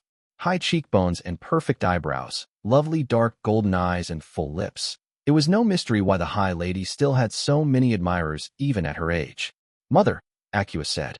The High Lady would not have spoken first if she hadn't. An unspoken reminder that for all that Eris had a name, she was still not the dominant partner in their relationship. "Acqua," her mother replied. "I'm told you're finally on the march." Likely the woman already knew where they were headed, but Eris answered the unasked question nonetheless. "Talise," she said, "we've been ordered to take the city while Lord Black deals with the rebel host." The High Lady has no visible reaction, but there was a palpable sense of satisfaction emanating from her nonetheless, even through the mirror. That part of the plan had succeeded flawlessly. "Foundling must be anxious," Mother said. "She will be finishing her pattern of 3 with a hero." Not gloating, for High Lady Tasia was better bred than that, but something close to it. Squire had actually not seemed anything of the sort, though she had to be aware that after a victory and a draw she was headed for a defeat against the lone swordsman. No doubt her teacher had informed her that it was possible to discharge that mandated defeat without the consequences being fatal, though Acqua doubted it would easy, with a bard on the opposing side. While those types of names were rarely able to intervene directly, there was nothing stopping them from manipulating the situation from behind the scene. "Is my support on schedule?" Eris asked. She'd sent for her own reinforcements, detachments of household troops contributed by all the ranking members of the True Bloods. Only 1,000 overall, since none of the members trusted each other enough to truly deplete their strength, but it would still double her numbers. Her mother paused. "There have been developments," she said. "Not a collapse of the True Blood coalition," Eris decided calmly. It was currently the most united it had been since Militia's ascension of the tower. An exterior factor, then. The swordsman? He should have been in lease with the Stygian slaves, but heroes could be slippery that way. Such as, High Lady Tasia allowed her lips to thin in displeasure. "The ships assembled to cross the Wasilidi were stolen," she said. The meditation technique held, muting the sense of surprise. "Not sunk. Stolen." That phrasing was not happenstance. "The thief," Eris said. "She left a note on the shore, informing us they had been borrowed indefinitely," Mother said, eyes gone hot with rage. "A small fleet, gone inside an hour without a trace." They're not on the river, and our agents in Mercantis have seen no sign of them. Heroes, unmaking a month of preparations as easily as a soldier tossed dice. You could charter more, Acua noted. Mother shook her head minutely. The Empress has finally made her move. That single sentence brought fresh dread that put anything personal fear inflicted by Lord Black to shame. The man was a threat, but he was ultimately nothing more than an exceedingly talented warlord. Dangerous, but he could be neutered through politics. Her most dreadful Majesty Militia, first of her name, had always been the most dangerous of the two. While her knights settled the provinces, the Empress had spent decades fencing with the sharpest minds in praise, leaving behind her a trail of broken ambitions and exquisitely outplayed corpses. She was particularly clever about this one, the High Lady admitted. Our request that the clans be forced to pay the tributes they refused under nefarious rests on the legality that, even when not under de facto imperial control, territories are subject to imperial law and obligations. Under that understanding, the lands you looted in southern Callow are granted the same legal status, which meant either Wolof had to pay massive reparations for the damages incurred in that territory or withdraw the request made to the tower. That her mother was currently implying she would not have the funds to assemble another fleet of transports implied she'd already reached a decision on the matter. And we can't rely on the other Truebloods to foot the bill. Mother is the unofficial head of the coalition, but unmatched monetary contributions would muddy that status. Acua found she agreed with the decision made here. After a moment, wealth would flow back in Sahelian coffers soon enough, while backing down on the Orc issue was not something they could ever take back. It was still incredibly inconvenient. I'll manage without them, Acua said, to her mother's visible approval. In some ways, having only expendable troops at her disposal opened possibilities. She'd already secured the necessary fuel for her rituals, but being able to operate without the limitation of having to preserve any of her forces save her personal followers allowed for a degree of recklessness borrowed household troops would forbid. Not to mention, never having to pay the mercenaries would relieve the family coffers of an additional burden. She could work with this, unplanned as it was. Keep me informed as you approach Lys, High Lady Tasia ordered. Acua bowed her head, though the commanding tone rankled. It always did. Without wasting any times on goodbyes, her mother's profile disappeared from the mirror. Eris waited, for now came the contact she'd actually been looking forward to. The link between mirrors activated again, responding as if it had been triggered from the other side. It hadn't been. A spell had been used that fooled the laws of sympathy scrying relied on to make the artifact believe it was connected to its match again. An older Sonic man appeared on the surface, face wrinkled with laugh lines and sleepless nights. Not particularly handsome, but there was an intensity to him that almost made up for it when he focused entirely on something. Papa, Acua smiled. Pansy, her father grinned. Dear one. He'd always refused to use the name Mother had given her. One of the few kinds of rebellion he allowed himself. You look tired, Papa, she frowned. Have you been working on another project? Oh, nothing important, he dismissed. I may have stumbled onto an improvement on the Shabazz ritual that bears promise. Still a horribly wasteful form of conversion, but it brings foundational flight closer to the sacrificial threshold. Eris found a smile tugging at her lips. Only her father would call modifying a ritual formula dating back to the declaration nothing important. On another day, she would have asked him to elaborate, if only to watch his face light up. Not to mention that if he'd genuinely found a way to make flying fortresses less costly, it could be very useful. But she had precious little time right now. She loved to talk magic with her father, though she truly did. He had a real passion for the subject, and as a child he'd made it a pleasure to learn. Acua believed that if he'd not been her teacher, she would not be half the caster she was today, no matter the potential she'd been born to. And she still believed he would have been a much better warlock than the current one, if he'd pressed his claim. So many things could have been different, if Papa had answered the call of the name instead of denied it. You have that look on your face again, my child, the dark-skinned man sighed. The one that says you're tugging at doors best left unopened. I wish you were with me, Acua said. I wish you had never gone at all, he replied sadly. You know I had to, Eris said. I know your mother said that, he murmured. You do not have to listen to her. You do. Acua almost said, but it would have been unfair. Her father had been born one of the mostly innately talented mages of his generation, to the extent that he'd had a claim on the name of Warlock after the previous one's assassination. He had not, however, been born to a powerful family. Minor nobility sworn to the High Lord of Oxum, a deeply paranoid man whose only daughter was already married. If he'd stayed in the village of his birth, he'd have been taken in the dark of night and never seen again. High Lords did not allow strong mages to survive if they were not personal retainers or useful breeding stock. Instead, he'd found protection and funding in Wolof, where her mother had required obedience and his help in conceiving a child in exchange. He'd never even been granted official consort status.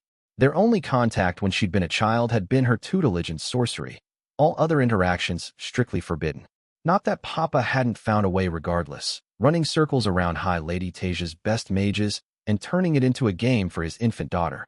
She'd loved him for that, and loved him still, for he had never once asked anything of her. All her life she'd been told that the gifts of her birth raised her above others, whether it be in intellect or looks or sorcery, and that girls like her only came once every few hundred years.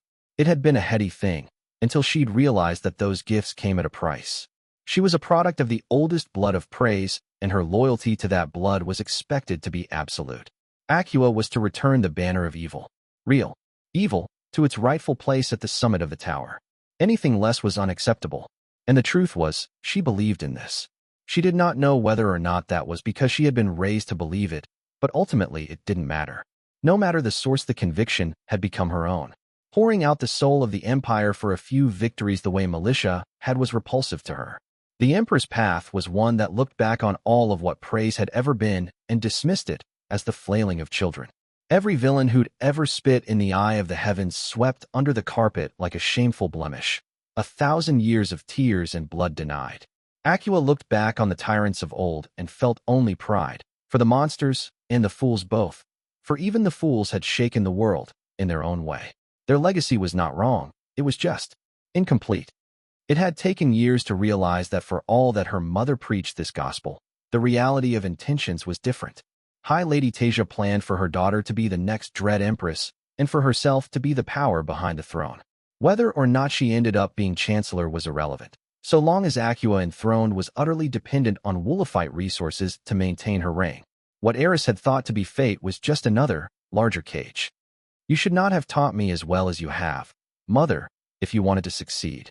I'll win, Papa, Aqua said. Believe in me. Always, he smiled softly. I'm just getting old, Pansy. We old men like to fret. I love you. Eris murmured, embarrassed. I love you too, her father replied. Nothing will ever change that. If you can believe anything, believe in this. Her hand remained on the mirror long after his image faded. She wished the spell had been less than perfect, so that the bleed over had warmed the metal for her touch. I'll win. She promised herself. She'd break the cage, even if she had to break the world with it. The olive-skinned old man hopped along the chalk lines traced on the ground, fumbling the last to the children's delight. The gaggle of street kids excitedly started arguing about the kind of penalty Ophon would have to submit to. He'd stood perfectly on his hands earlier, to their amazement. The shaved former slave smiled at a fair-haired girl who tugged at his pants, patting her head and promising in all seriousness that he'd show her how to use a spear later. The child scowled ferociously and told him he'd better. All of the Stygian spears were in a constant state of wonder around children, William had found. They were made magically sterile during their conditioning, for their masters believed that while sex was a useful reward, their soldier slaves should never have their loyalties split by families of their own. The lone swordsman snorted as the commander of the Stygian phalanx deftly pushed himself up on a single hand, muscles tensing as he maintained the stance perfectly for a solid 60 heartbeats as the kids counted out loud. They seemed to be settling in fine, Almirava said. Of all the heroes he'd worked with, the bard was the only one who'd ever managed to sneak up on him. William's hand dropped from the handle of the penitent's blade, and he turned to look at the Assuran musician. She'd somehow managed to sit at his side without making a single sound or getting the attention of his name, which they were both perfectly aware should be impossible. With a salacious grin, she offered him a pull from the flask of rotgut in her hand. He declined wordlessly, not that it stopped her from polishing off half the stuff inside. You've been gone a lot lately, he said, turning his attention back to the city streets. Lys was beautiful this time of the year, just like he remembered. The city of Swans bordered a lake full of the birds it had been named for, the light stone and widespread garlands of flowers hanging from everywhere, making it look like it was in a permanent festival. It was far cry from how it had been when he'd first arrived with Baroness Dormer's host and the Stygians. Lys had been left without a garrison by the rebels and descended almost immediately into chaos without even a city guard to keep the peace. There'd been riots and looting until he restored order, and the Duke's Plaza had been turned into a makeshift gallows where Prise sympathizers were lynched to the jeers of the crowd. Not that they even always waited for that parody of justice. More than a few couples mixing Wastelanders and Calawans had been murdered in their own homes. Thankfully no one had been stupid enough to start a fire afterwards. Half the city would have gone up in flames if they had. Hasn't been much for me to do, Almirava replied, wiping her mouth and panting. She seemed tired and haggard, William noted. Could use a bath, not that she didn't often. In this kind of heat liquor took its toll. Where do you go, Bard? He asked. When you're not here. You're going to be getting a message soon, the Bard said, ignoring his question. From the first prince. William's lips curled with distaste. His single meeting with the woman had not left him with much trust or fondness for her. It was said that there were 3 kinds of Procerants, the hot-blooded Arlesites in the south, the scheming Alamans in the center, and the coldly practical Lycanese in the north. After meeting the Lycanese first prince, he'd had no trouble believing what was said about her people. She used manners and diplomacy like soldiers used sword and shield, cornering her opponents one smile and polite question at a time. And what does Her Most Serene Highness want from me? He asked. Not her, the Bard said. Her cousin, the augur. She's seen what's coming. Almirava's tone had remained light, but it raised William's hackles nonetheless. There'd been an ominous weight to that sentence, for all of the heroine's nonchalance. Squire, he said. And the other one, the wandering Bard grinned. You're a hit with the ladies, Willie. Must be your body, because I'm sad to inform you it's not your winning personality. You don't even sound a little bit sad, William complained good-naturedly. Though he'd humored his friend in her bantering, most of his attention was already on the battle ahead of him. With both the Baroness men and his Stygian allies, he'd have both numerical superiority and walls. Against most people that would be enough, but he'd met Catherine Foundling before. Uphill battles like this were her specialty. He'd already prepared the city for a siege by bringing in foodstuff from the neighboring fields the moment the Countess Marchford had ordered him to remain and protect the unofficial rebel capital, but it wouldn't be enough. Traditional siege tactics wouldn't be the way his enemy would go at it. He'd have to watch for infiltrators, starting right now, and prepare a counter for the enemy mages. He grimaced. Leading armies, or even small groups, was not his specialty, as Thief had pointed out a few months ago. I'm thinking of putting Ophon in charge of the defense, he told Almirava, gauging her for a reaction. She hummed approvingly. Not a bad idea, she said. The former slave facing his former owner. It has a shape to it. You really think she'll let the heiress participate? He frowned. I thought they were rivals. She won't have a choice, the Bard said, putting down her half-empty bottle and taking out a deck of cards from her bag, ever full of surprises. Tarot, he recognized when she flicked a card at him. 6 of Cups. There might have been a meaning to that, though he didn't know it. Are you branching out in divination now? He teased. Divination is just parsing out a story that hasn't been written yet, the Bard snorted. As if I'd need cards to do that. No, I just like throwing those around people who think too much. They waste their time puzzling out the meaning when they should be worried about something else. He carefully picked up the card, holding it up. Illuminate me, then, he said. Why does Squire not have a choice in letting her enemy help? By now the big guy already assigned Eris as an auxiliary to the 15th, the Bard said. But that's just a surface detail. Patterns, Willie. It's always about patterns. It will be the final fight between she and I. The lone swordsman frowned. You think she'll be sending an Eris to avoid a defeat? Using a proxy, so to speak. The Assuran patted him on the back comfortingly, dropping the deck to pick up her flask. The cards scattered all over the floor, and William repressed a twitch. He disliked messes, and she was making no move to pick any of it up. Close, but you're missing the point, the Bard said. You already have all the information. When referring to Eris earlier, what did you call her? Enemy, William said. Before that, you sorry human-shaped sack of potatoes. I take offense to that. Kind of, the swordsman replied mildly. Rival. They are rivals. Nemeses, even, the Bard said, smiling nastily. A heartbeat passed until he caught on. You mean, yours is not the only pattern of 3 Catherine Foundling is bound by, Almirava said. 1 defeat for Eris, on the shores of the Blessed Isle. 1 shared draw, in the ruins of Marchford. You know what comes next. A victory in Lys, William finished. Surely she has to be aware of that. Oh, she hasn't noticed, Bard said. As fate would have it, the big guy would have. If he'd arrived in time to hear Eris speak the word draw, anyway. But he was detained in Arcadia when getting there. Couldn't find someone to open a way out. A fortnight ago, The dark-haired hero spoke slowly. You appeared covered in snow. Lovely people, the Fae, Almirava mused. Live closer to the story than anybody else. They know better than to ignore the warning of a mysterious cloaked stranger. There was a long moment of silence between them as they watched the children play in the distance. You're a very dangerous woman, Almirava, he finally said. I don't have a speck of power to my name, the bard murmured. All I am is a grain of sand. That can be all it takes to break a machine. William thought. You'd rather Eris survive than Squire, he said after a moment. Every single time, the Assuran agreed vehemently. Foundling is trying to change things for the better, at least, the swordsman pointed out, though defending the traitor left a foul taste in his mouth. You need to stop thinking in terms of individuals, William, the bard grunted. The Squire is a legacy. So is Eris. One of those legacies is much more dangerous to creation than the other. She summoned a demon. Bard, the hero spoke flatly. I'll say this for Militia and her dogs. They've shown more restraint than their predecessors. It doesn't matter if she summons a whole army, though she didn't do any summoning at all. Eris loses, in the end. That's her story. She makes a mess, but in the end she can't win. These practical evil types.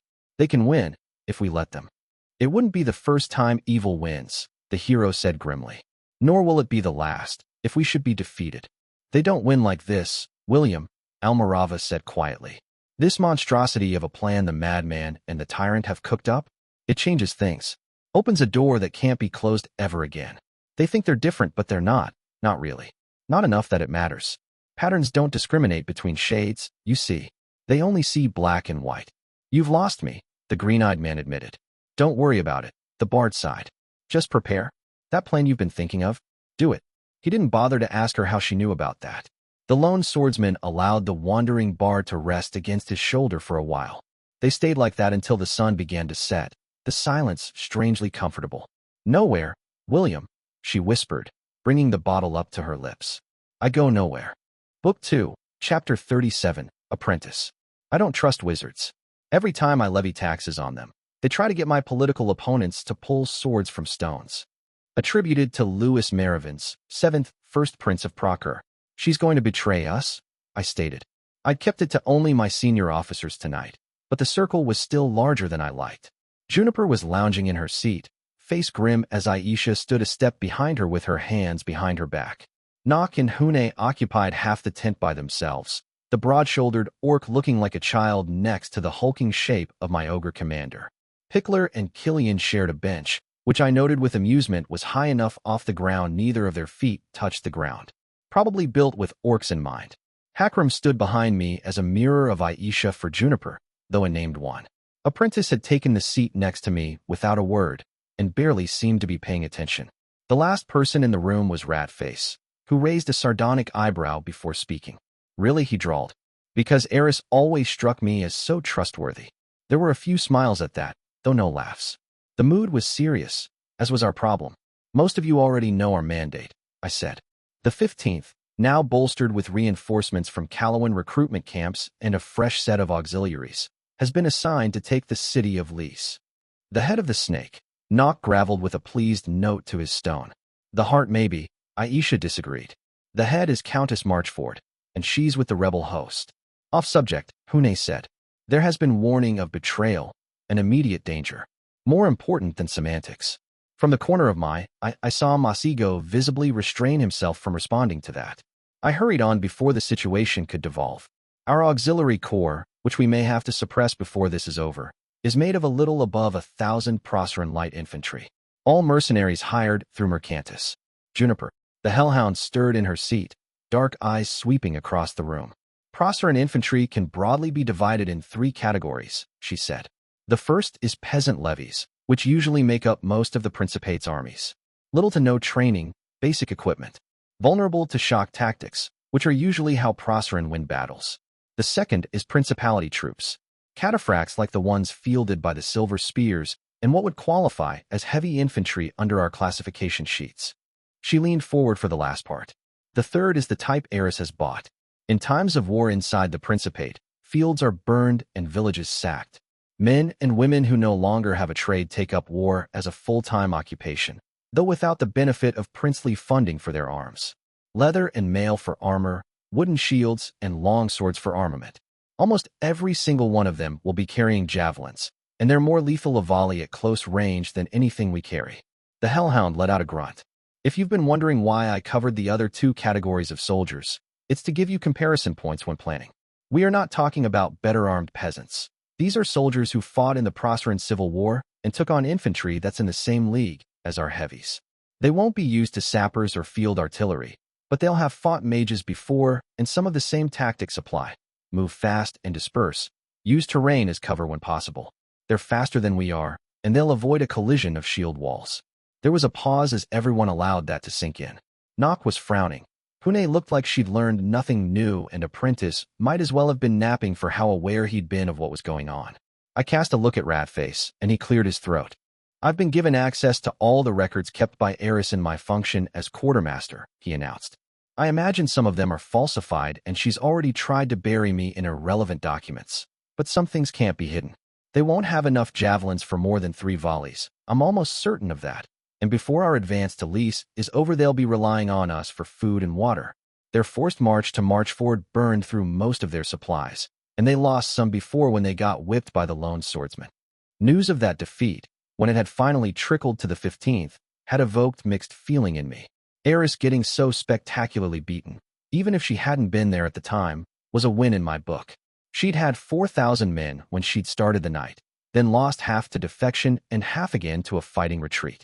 On the other hand, William had picked up 2,000 former Stygian spear slaves to add to an army that was apparently already larger than mine. The Stygian magisters were a disgusting piece of work, there was no denying that, but their horrifying training methods had also produced some of the finest Calernian infantry since the early days of the continent. The Phalanx was going to stop cold whatever part of my own army faced it, and then start shredding it. I had a few counters to that, thankfully, but from now on I'd have to start planning around their existence on the other side of the field. Our current assessment is that the forces in Lys won't be meeting us on the field. Hakram spoke up from behind me, getting the meeting back on track. We've prepared for the eventuality of a siege. I looked at Pickler, and the serious-faced goblin jumped in. The reinforcements we picked up brought a pair of Fanny model trebuchets, as well as a standard load of goblin munitions. My sappers managed to make another 2 ballistae before we left Marchford, bringing our total to 3. We can bring down the city's walls, if we take the time to do it properly. Hune cleared her throat, the sound like caged thunder. Are all of the ballistae irregular? My senior sapper looked displeased at the question, but she deigned to answer anyway. We've got 2 larger ones designed to clear the top of the enemy walls, as well as the one we fielded against the devils, which is fit for use as field artillery. The ogre commander grunted. That's a yes, then. I'm not entirely comfortable with using untested designs on the field. I raised a hand to quiet down the brewing argument before it could properly develop. Hune was a stickler for regulations, and Pickler took questioning of her abilities in machinery building very personally. It was honestly surprising they'd never butted heads until now, at least never in front of me. We'll be running tests as soon as feasible, but it's my understanding of the situation that Senior Sapper Pickler's plans are derived from blueprints in use by the legions, I said, and no one thought it a good idea to argue. I disliked intervening too directly in the dynamics between the member of my high command, but now wasn't the time for anyone to get hurt feelings. Internal dissensions were close to the top of the list of things I couldn't allow to pass. I doubted anyone here was eager to defect to Eris after she'd unleashed a demon on us, but we'd not found all the leaks yet. Hakram had identified 2 small fries with unexplained scrying equipment, and I'd had them quietly executed before we left Marchford.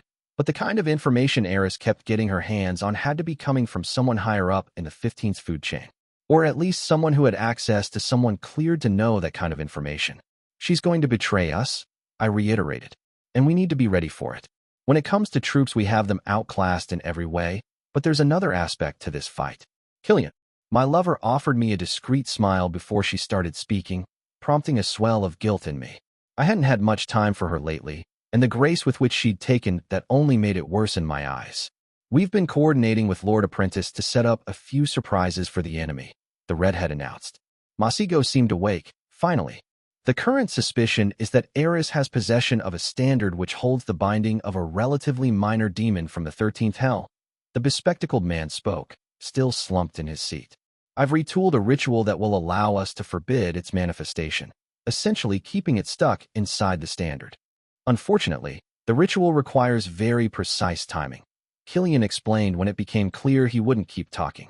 And at least 40 mages acting in concert under the supervision of Lord Apprentice. If there'd been a table in this tent instead of just a handful of seats and benches, I would have drummed my fingers on the surface of it. Eris can't be allowed to play that card, I stated. Not a second time, not if we're to win. I'm creating a temporary task force whose sole purpose is preparing for that ritual. The involved personnel will be assigned by Senior Mage Killian, who'll be forwarding you a list of names later tonight. There was no argument from the gallery, even at the loss of mages. The memory of the rampaging demon and the round of executions that had followed its appearance was still fresh for everyone. I'm worried we're focusing too much on Eris, boss, Knock graveled. She's dangerous, but all she's got is 1,000 mercs and some nasty mage tricks. In least there's at least 7,000 soldiers and a bunch of heroes waiting for us. They've got walls, they've got numbers, and they've got access to a lake. Starving them out isn't an option. We'll have to punch through. We've got ideas for Lise, the Hellhound intervened. At the moment we're focusing on Eris because those ideas require time and lack of intervention on her part. Are we allowed to know what those ideas are? Ratface asked Drilly. I didn't want to risk the plans Juniper and I had hatched getting out before they were implemented, but I could at least point my officers in the general direction. We've got a massive imbalance in our favor on the magical side, I told Ratface. We intend to leverage that. Fortifications in all major Calawan cities have wards woven in, Apprentice contributed. But they're not unbreakable, and if the other side doesn't use mages to counter us, we'll have free reign. As for the lone swordsman, I said, he'll be mine to handle. The thief and the bard have limited combat value, though when we get closer to Lise we'll have another briefing to address them. With everyone up to date on the latest developments, it was about time to wrap this up. Any other questions? I prompted. Pickler raised her head. Robber has been on assignment for over a fortnight now, she said. I looked at Juniper, who nodded. You can consider his cohort of sappers detached from other duties for the foreseeable future, I said. I've got work for them. Anything to do with the Procerans who turned up dead this morning? Hune asked. We're keeping that operation under wraps, Juniper grunted. High Command must retain plausible deniability as much as possible. Given the specific orders I'd given the Tribune, that much was an understatement. We were breaking both Tower law and Legion regulations, and not in ways that got you a fine and a slap on the wrist. No one else had anything to bring up, so my officers scattered shortly afterwards. Hakram made to linger, but I shook my head. Apprentice remained in the seat opposite of mine, slouched with his eyes closed. He'd been sleeping almost 10 hours a day lately, often catching naps in supply wagons when the rest of us were marching. I waited until we were alone in the tent before speaking again. Masigo, I spoke up. Dark eyes blinked open, staring at me through enchanted spectacles. Catherine, he replied, fingers rubbing at his left wrist where the demon's blood had touched his skin and now burned flesh remained. I expect you're about to spit out whatever you've been almost saying to me for the last fortnight. He'd noticed that, had he? At first I'd kept my distance to see if he was acting strangely. Whether or not his judgment seemed to have been affected by an outside source. The problem was, I didn't know Masigo that well. I'd shared drinks with him, spoken alone quite often, but I didn't have the kind of friendship with him I had with Adjutant. Would I even notice if he was acting strange? Warlock had cleared him of corruption, but I remembered that the man had paused before doing so. It could have been how the spell took to cast, or something else entirely. I'd nearly brought up the concern to Black, but I already knew what his answer would be. He'd trust Warlock's word. Scribe had told me, once, that Black's great flaw as a villain was personal loyalty. Warlock was his first and oldest friend. The conclusion there wrote itself. Whatever precautions I took would have to be my own.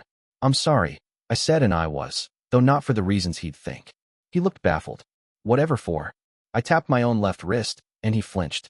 I took you into a fight with a demon, ill-prepared and knowing the kind of consequences it could have.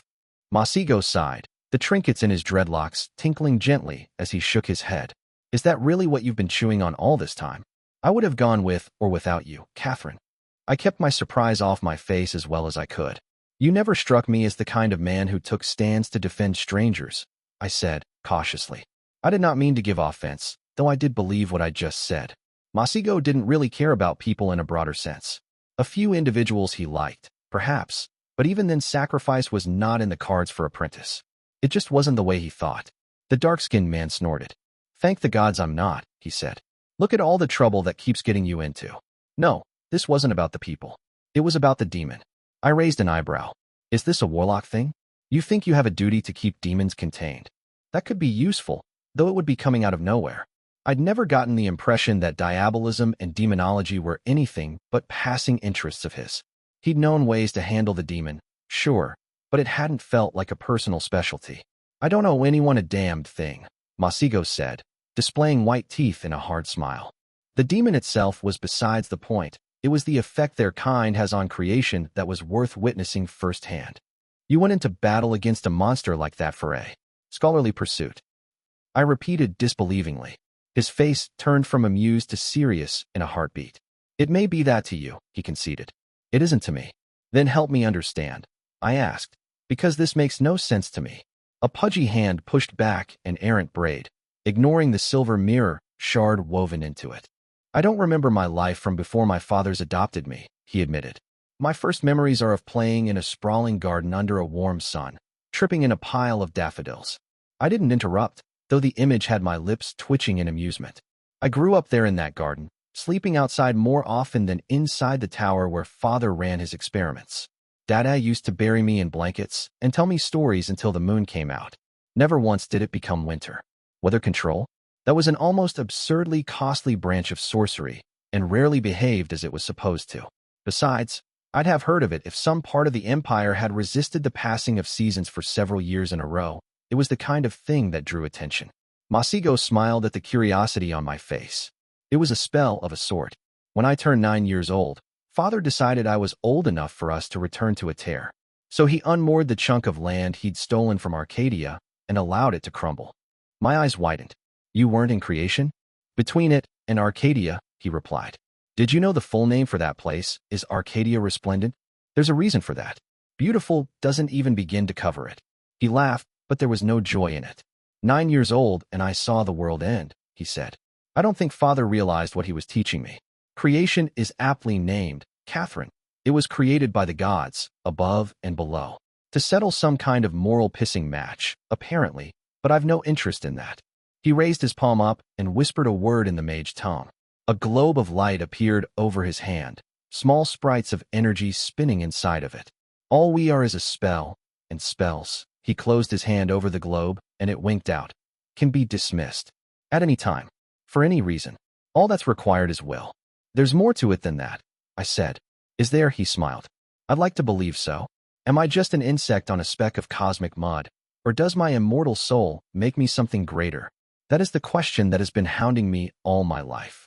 So you watch the places where creation comes apart. I spoke slowly.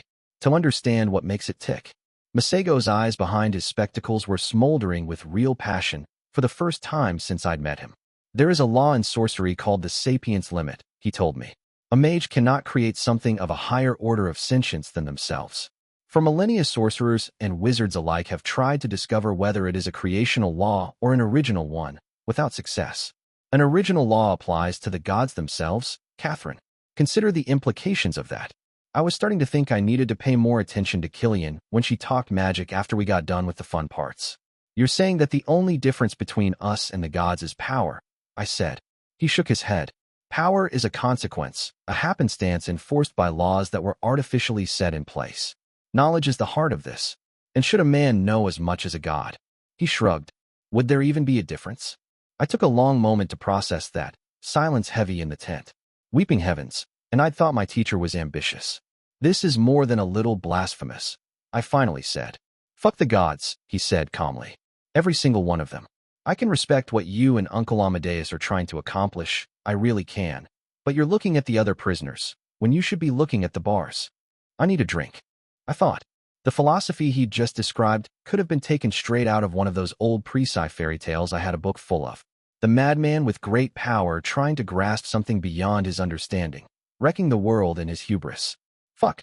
I'd gone into this conversation hoping my contingency wouldn't be needed, but now I couldn't pretend it wasn't even a little bit. Had he been like this before the demon? I couldn't know. I cursed myself again for not having taken the time to get know Masigo better after summer home. I'll stay with you until the end of the rebellion, Apprentice assured me, misinterpreting my silence.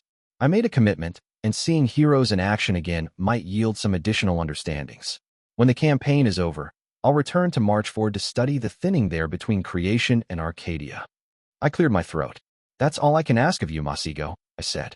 You've already helped us much, and you'll be missed sorely when you leave.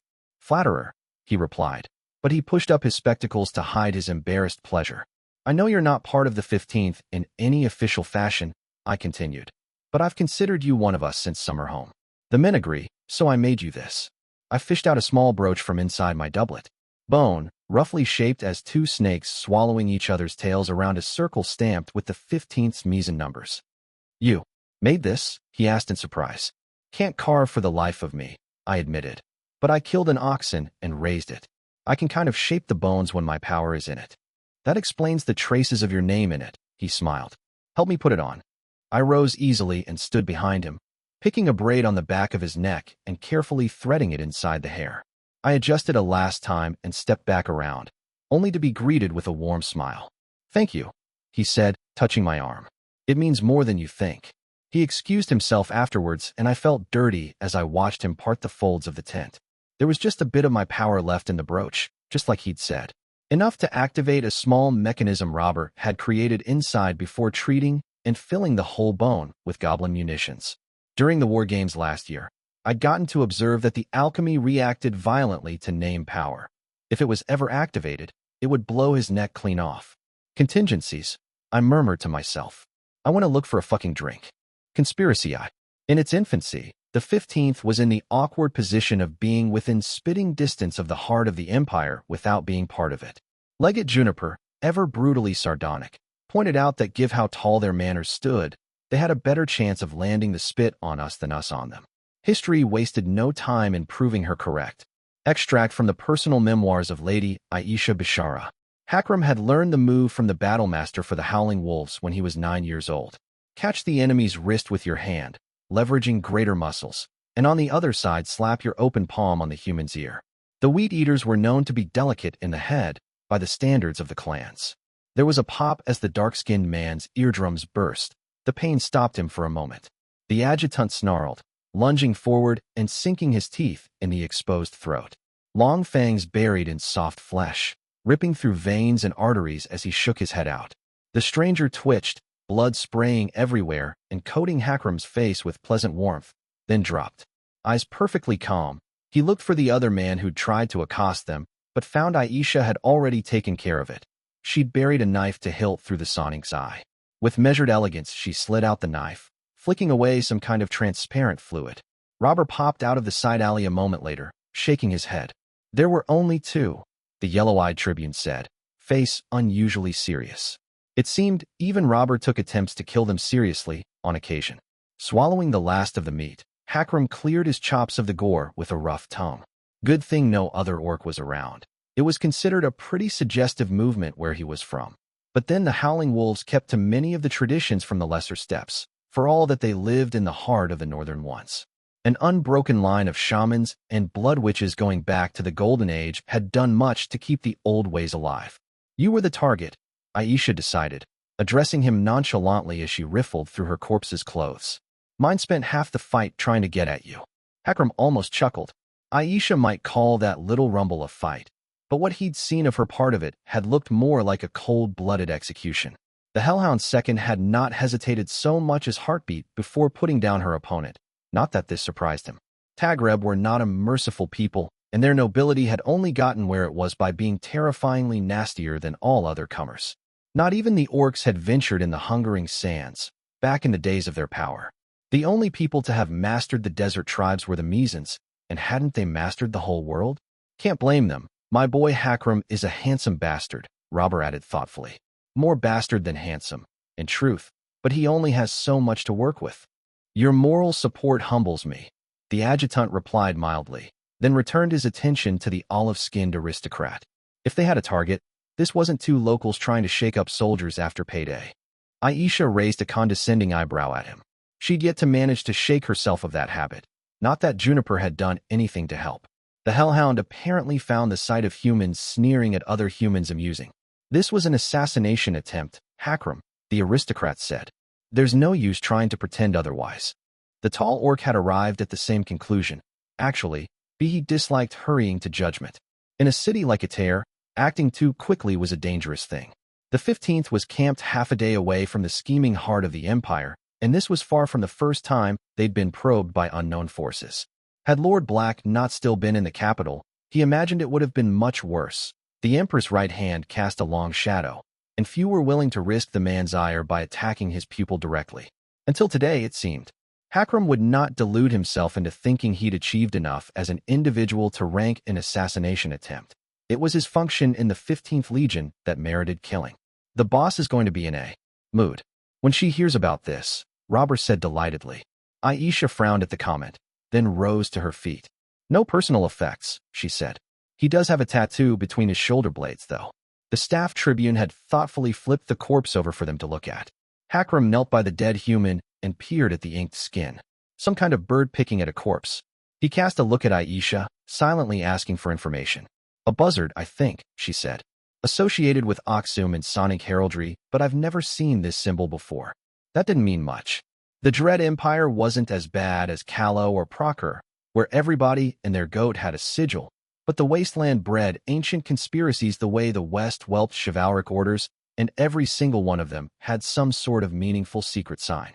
Tyrants stamped them out whenever they came in the open, but for everyone out in the sun there were a dozen meeting in crypts. Ignoring Robber, never a good idea. That. Aisha met his eyes squarely. Unusual. Tagreb and Sonic both avoided doing that whenever they could. Demons and devils taking human shape could use eye contact to steal your soul, as could some warlocks. Aisha was being serious about whatever she would say next. We can't tell Lady Squire, the staff tribune said. Robert burst out laughing. Boy, did you pick the wrong crowd to try to float that. The Goblin Tribune wasn't wrong. Inside the unofficial Squire faction of the 15th, both he and Robber were prominent members. Nock was the only one more outspoken about his allegiances. The other orc had decided that Cat was the warlord of their generation, and as far as he was considered, that settled the matter. Every matter, really. Good orcs did not question their warlord, though they ripped out the guts of anyone who did. And yet, Hakram did not believe in unthinking service. Blind obedience had been the death of many a villain. Aisha Bishara was an aristocrat to the bone, but that did not make her the enemy. The 15th would come to tally on her ability to navigate the treacherous waters of tower politics in the coming years, he suspected. Why, he asked. Aisha straightened, her face smoothing out in a pleasant mask. The apparent charms of her appearance, that rat face still couldn't shut up about, when he got into his cups, were thankfully lost on Hakram. Humans were like ugly, hairy, two-legged cows. Unlike orcs, they got hair on every part of their bodies instead of just the top of the head. Why the males got beards and mustaches when the females didn't was just one of those mysteries of biology. He suspected whatever gods had created humans had not been sober at the time. You're her favorite, Hakram, Tribune Bishara stated. It was not a question, and he did not deny it. Exactly what Kat saw in him, he wasn't sure, but he liked her enough he didn't care to question the bond. If Lady Squire hears there was an attempt on your life, she'll be kicking down every door in its hair until she gets to hang whoever she deems responsible. It'll be fun, Robert grinned. Been millennia since there was a proper greenskin raid on the capital. That's her whole point, Robert. Hakram understood as he remained silent. Even the goblin had unconsciously realized that precise soldiers would balk at entering the streets of Ater in full gear to exact retribution. The Callowan recruits were still an unknown quantity, but they might see the whole affair as a way to wiggle out of service to the legions. Too many risks involved. Her response could be more measured than that, he pointed out. People who underestimated Catherine Foundling had this nasty habit of eating dust. It won't be, Aisha said confidently. You didn't see her in the tower when one of Eris' minions provoked her. She broke that girl's finger without hesitating and then paid for it. The 15th's too young. We can't afford to make the kind of enemies a heavy-handed retaliation would earn us. We're not without protection ourselves, the orcs said. Aisha shook her head. We can't get the Black Knight involved. Relying on his protection every time we have a problem just makes us a liability. We need to start dealing with these kind of messes ourselves, Hakram. Quickly, quietly, cleanly. She wasn't wrong, he decided. The orc was not sanguine at the idea of involving the most famous of the calamities in their business, in all honesty. Kat seemed strangely fond of the man, but Hakram considered him a considerable danger nonetheless. He wasn't willing to hide any of this from Squire, but neither was it necessary to send a runner to her the moment things got complicated. Taking care of issues like this fell under his function as adjutant, in fact if not in name. He He took a moment to consider the possible consequences, ignoring the way impatience flickered in Aisha's eyes, then made his final decision. Agreed, he said. Hakram, Robber broke in, looking startled. You can't possibly dash. We hang a dozen nobles, and the entire court will be out for blood, the orc replied. It might become enough of a mess we won't get deployed. Deployed where? He did not yet know. Kat was playing that one close to the chest, but she'd made no secret of how urgent getting the 15th in fighting shape was. That much was common knowledge among all the high-ranked officers of the Legion. We still need a lead, Robber conceded grumpily. I have a cousin who may know something, Aisha offered. The same one who ran the Sword and Cup, if Hakram had to guess.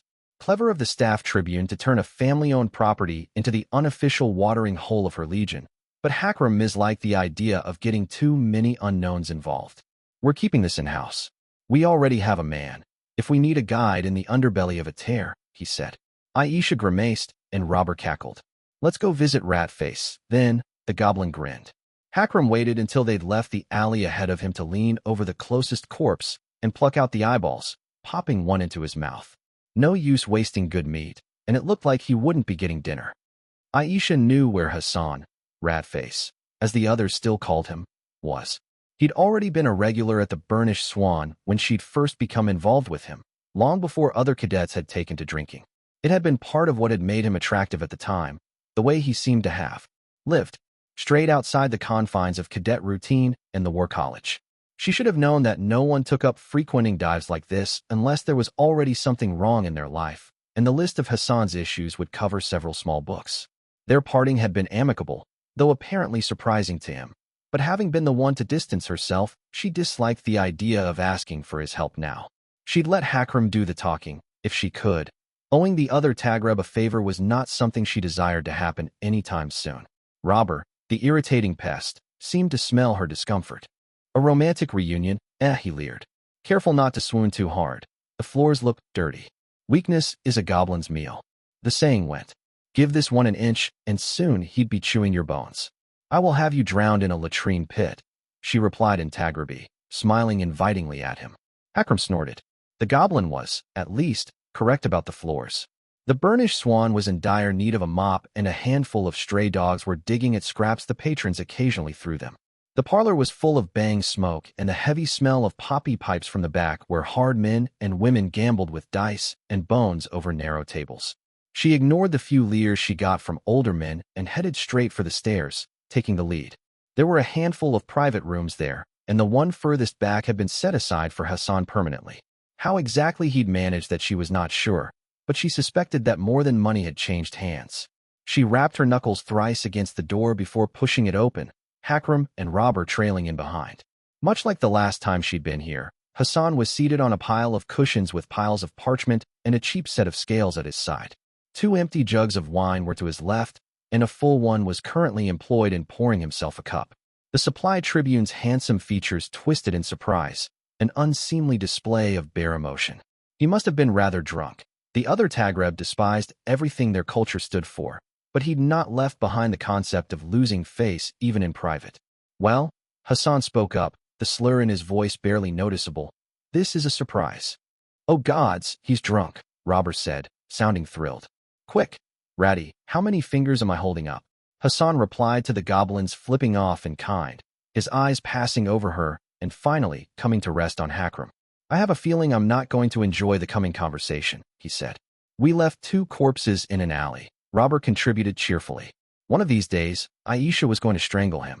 No tonight, unfortunately, but the time would come. There was an assassination attempt on Hakram, the olive-skinned aristocrat said. We disposed of the assailants. Hassan rubbed the bridge of his nose, then carelessly gulped down his whole cup of wine. Fuck, he said. There goes my night off. Why are you 3 here instead of, say, in camp, arming up? There was a tattoo on the back of the corpses, Hakram gravelled. A buzzard picking at a corpse. Marked men, it's not unusual, Hassan replied. I reiterate, why the hells are you 3 not in camp while a runner gets foundling? Aisha almost frowned. The familiar way he insisted on referring to Lady Squire was quite irritating. The Greenskins could be excused the poor manners, but she knew the other Tagreb had been raised better than that. Even bastards got etiquette lessons, and Hassan had been presumptive heir to his father's lordship for the better part of a decade. We won't be getting Lady Squire involved, she said. Her former lover laughed. I could swear I just heard you say no one was going to tell Catherine Foundling an assassination attempt was made on her personal adjutant, he said. Clearly I've been drinking too much. Could someone speak again, but use words that don't make me want to order a fourth jug of wine?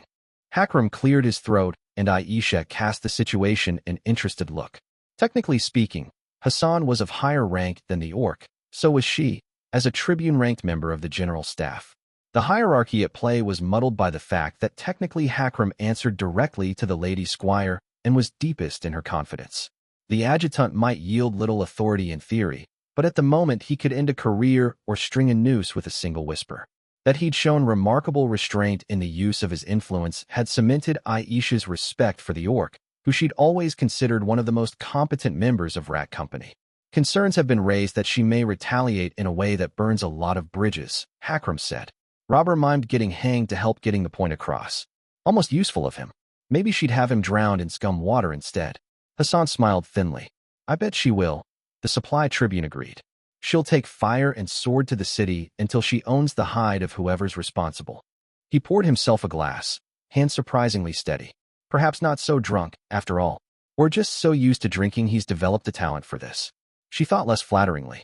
I don't see a problem with that, he finished, sipping at his wine. Ater could do with fewer fucking nobles. This whole empire could. She'd known it would come to that. Aisha felt her blood rise.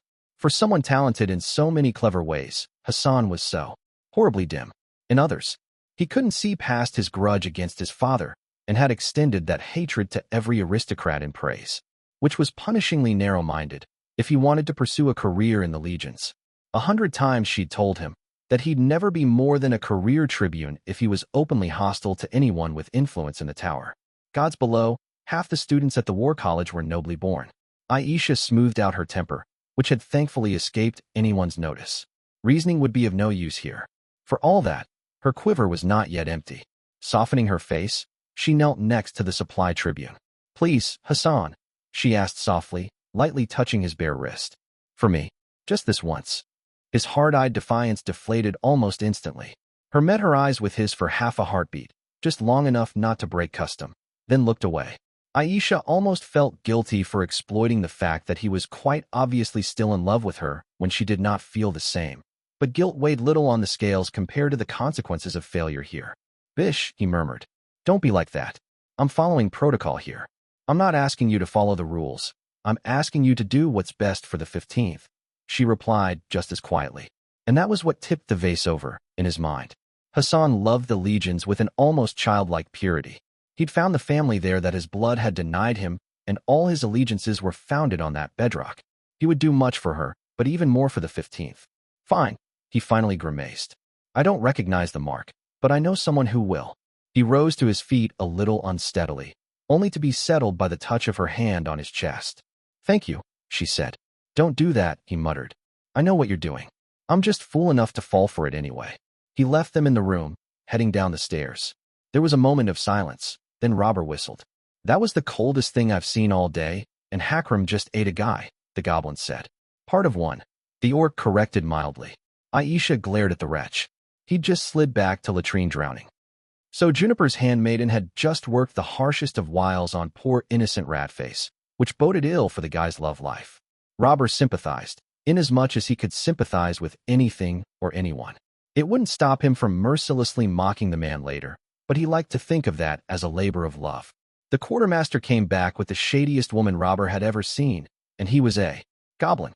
Matrons basically became matrons by proving it was possible to be even more outrageously ruthless than their predecessors, and every single female goblin who wasn't a matron was one poisoning away from correcting that injustice. This wonder of humanity glared suspiciously at all of them, then spoke in soft aside to Ratface in some horribly garbled Tagraby dialect.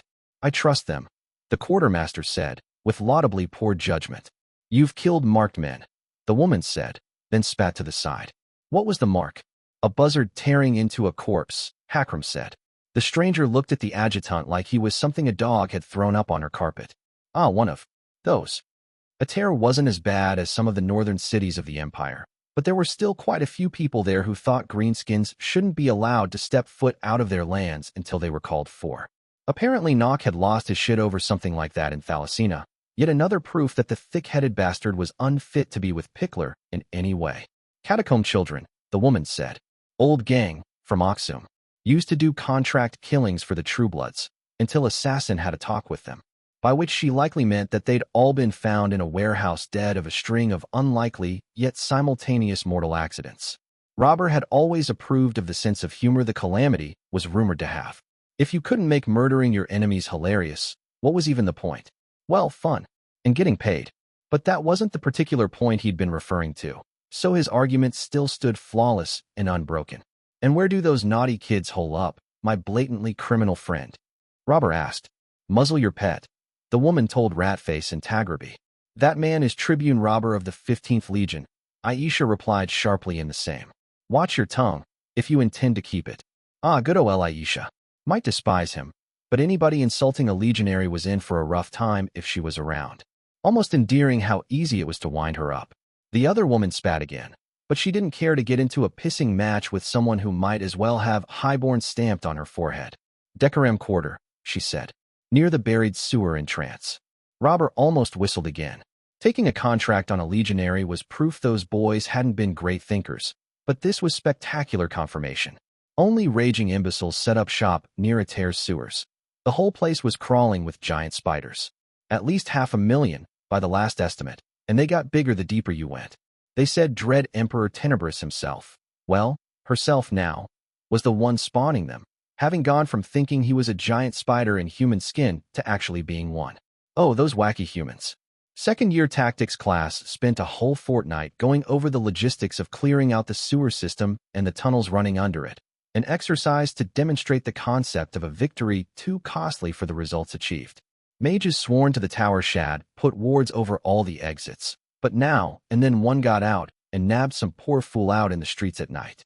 That these catacomb children had decided it was clever to base themselves close to a nigh-endless flood of death only barely bottled up promised it would be good clean fun to take them on. 2 corpses, FAR, the criminal asked Ratface. In good shape, too. Where did you kill them, Aisha? The aristocrat looked like she was too good to frown, but kind of wanted to anyway. 2 streets east of the Sword and Cup, she replied. Hakram looked like he'd gotten caught hiding Eric under his bunk again. The eyes might be missing on one, he admitted. Oh, was that eye breath? Robber asked. Gods, you really have a problem with those.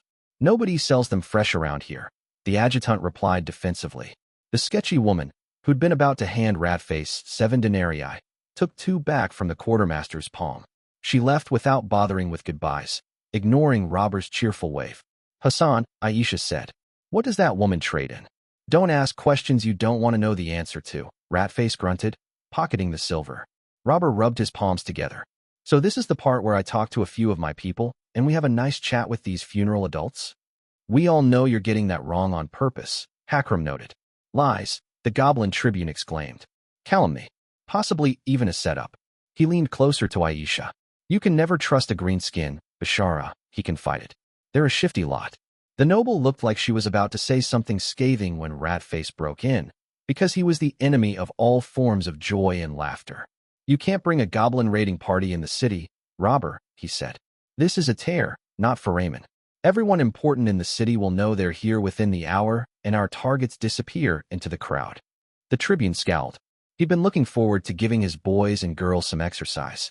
There's currently 200 legionaries on leave in the city, Aisha said. Staff Tribune, coming to the rescue with her intimate knowledge of duty rosters. So we assemble a crew, then get out hands on some weapons, Robber grinned.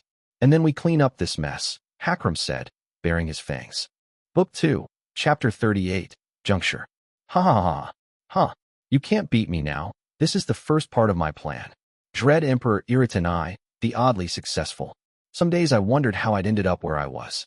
In a technical sense, it had all started when I'd come across Black in that alley, or perhaps the moment where I decided I would be joining the legions. What I mean, though, is how did I end up here? I mused. As in, asking a report from a blood-dripping goblin in the middle of the night while I lead some kind of shady war council. Robber, if anything, was tickled by my sudden comment. Masigo was utterly indifferent to everything going on, as was his wont, and Hakram looked like the epithet of shady offended him, but he couldn't find an argument to refute me. Bad life choices, the Goblin Tribune offered. Or the best, Maybe a little bit of both. Don't mind me, I grunted. It just suddenly hit home that I'm leading a legion of terror while wearing a black cape and plotting nefarious things in the dark. You're not currently wearing a cape, Masigo pointed out, about as helpful as tits on a sparrow. Apprentice, I replied patiently. I own like 5 capes. All of them black. I get we have a theme here, but would it kill anyone to get me some clothes that a vampire wouldn't wear? I mean, Eris is evil and she wears actual colors. And does her hair nice. I bet she even has her nails filed by some half-naked, oiled-up manservant. I didn't even have manservants. My closest equivalents were an orc with a gossip addiction and a goblin who owned a jar full of eyeballs.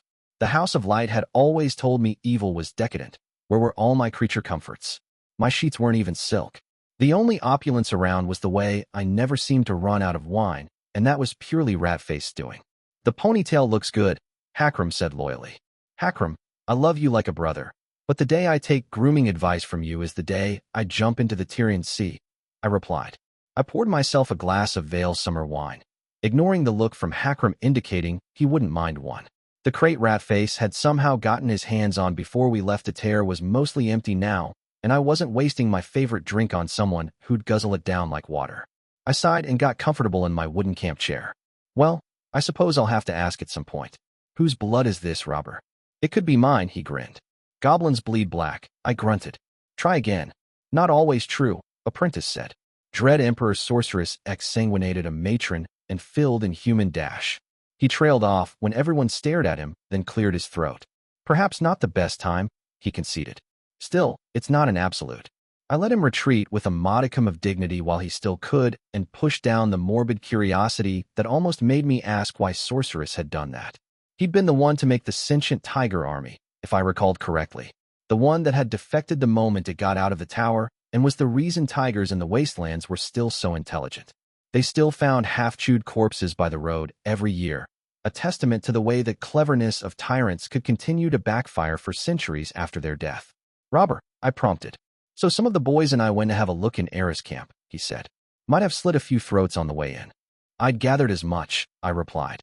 So why does that lead you to waking me up in the middle of the night? They changed up their patrol schedules after the last time we left them a few corpses, the yellow-eyed tribune grinned. They haven't figured out Killian scrying them to lay out the timing. They will soon, Hakram grunted. And Eris has the mages to block us when she picks up on it.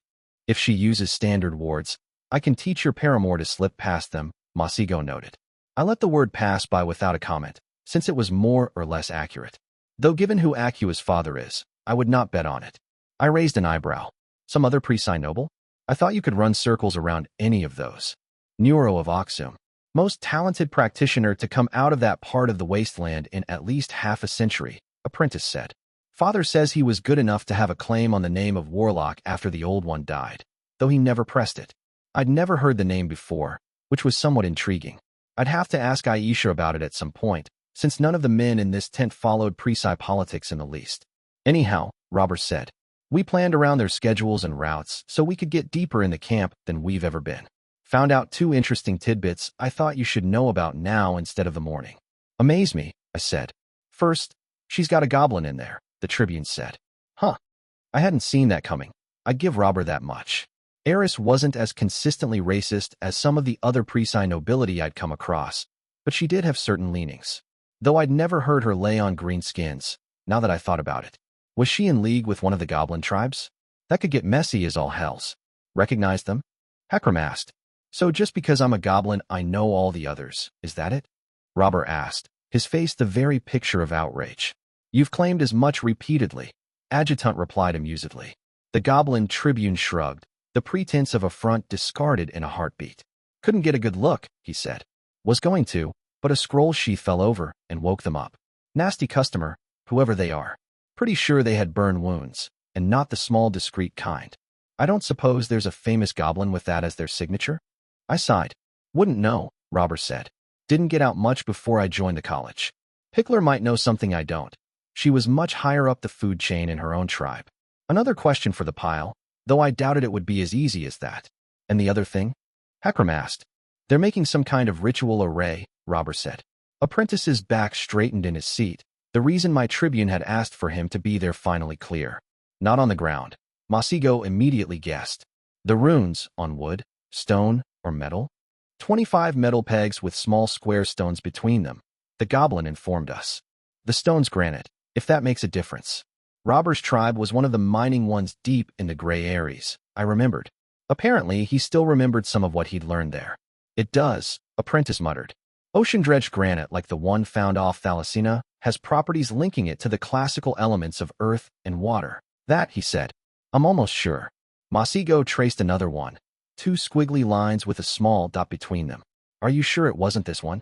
I peered at both, honestly incapable of seeing a difference between the two even if I kept staring at them. Could go either way, Robber grunted. Apprentice dismissed all the shapes with a casual wave of the hand. Why couldn't he remember? I asked. Those are high arcana, he explained. No one without the gift can hold them in their mind longer than they're looking at them. Catherine, I cannot stress enough how dangerous this is. I've studied sorcery since I could walk, and I'm not sure I could make an array using those. Someone on Eris' side is a mage of the very highest caliber. Wolof is apparently full of stuff like this, I pointed out. She could just have inherited the ritual. Masigo shook his head. That's not how high arcana works. You can't make a recipe using them. How the runes react to every practitioner varies wildly, even if the underlying principles are the same. The mage who made that ritual understands exactly what they're doing. Last time I dismissed a warning from Apprentice, I turned myself into a demon-touched cripple. I was not about to make the same mistake twice. So that just shot up to the top of my priority list, I grunted. You recognized some of the runes, Hakram said suddenly. Can you guess the purpose of the ritual? Retrieval, Masigo murmured. That rune means retrieval. I can think of one entity she's got contained. Well, fuck. That had just gone from bad to worse. I'd had my mage lines and Apprentice working on something to keep the demon inside the standard, but it didn't look like Eris was going to be using the same trick as last time. Had she anticipated I'd take countermeasures? She had a way of being one step ahead of me. Not this time, though. That ritual, can you shut it down? I asked. The bespectacled man smiled. Breaking something is much easier than making it. I'm not without skills with high arcana myself. Whatever you need, I said, and I do mean whatever, you'll get it. Hakram, I'm using my authority as the squire to put all our resources at Apprentice's disposal. There was a heartbeat after the words left my mouth where I wondered whether this was real or just the specter Masigo had dredged up to get his hands on something. I grit my teeth and put the thought aside. Killian would keep an eye on him as much as she could. I couldn't afford to leave a weapon like this in Eris' hands and do nothing, not even if my answer might be compromised. I rubbed the bridge of my nose. Robber, good work. You might have saved our lives tonight. Now get washed up before you stink up my camp. I ordered. The rest of you dismissed. I'd need to grab whatever sleep I could before our march resumed. At least my bed was warm and full of Killian. Apprentice lingered a moment after the others left. I raised an eyebrow at him. A gift, he said, fishing out something from his tunic. It was a long pipe of carved bone with an almost comically small mouth carved like a lion's head. I blinked in surprise. I don't smoke bang, I told him. Or poppy leaves. Bang was more or less unknown in Callow, save for very wealthy merchants. The dreamy trance it induced was said to be highly pleasant, and without the nausea-abusing drink would bring. Poppy was better known, but so were its addictive properties. Anyhow, I'd been too strapped for gold back in lore to ever consider trying something as expensive. He snorted. I didn't expect you to, he replied. Save for wine, you are remarkably free of vices. I did notice you disliked the brew I made you for the pain, though. As it happens, those herbs can also be smoked. I closed my fingers around the offered pipe. Couldn't feel any magic coming from it, but with a mage as skilled as Masigo, that meant nothing. Was he laying a trap as I had? I searched his face and found nothing but earnestness. Apprentice was not practiced enough a liar or intriguer to pull this kind of play, I decided. Although demon corruption might make his personality mood, if it had sunk deep enough. If it had, though, there'd be signs. Thank you, I said, and got a sunny smile in response. I was definitely having that looked at by a mage. Dawn found me sitting by a campfire, alone. I'd already eaten a bowl of the stew that was the 15th morning meal and set it aside. Taking the pipe Masigo had given me, I took a piece of tinder from the flames and lit it up, breathing deep and letting the herbs do their work. I coughed out the first few times, but eventually got the hang of it. Killian was on duty at the moment, but before she'd left I'd had her take a look at the gift. It was, apparently, dragonbone. That precluded enchantment of any kind.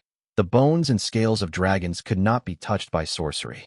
It was why putting them down so often ended up the responsibility of heroes. Part of me wanted to chide myself for paranoia, but I could not. I'm paranoid, but am I paranoid enough? The lifespan of villains had not theoretical limit to it, yet they died about as old as their heroic counterparts. I noted eventually that the effect wasn't as solid as when the herbs were drunk, so I lit up a second time.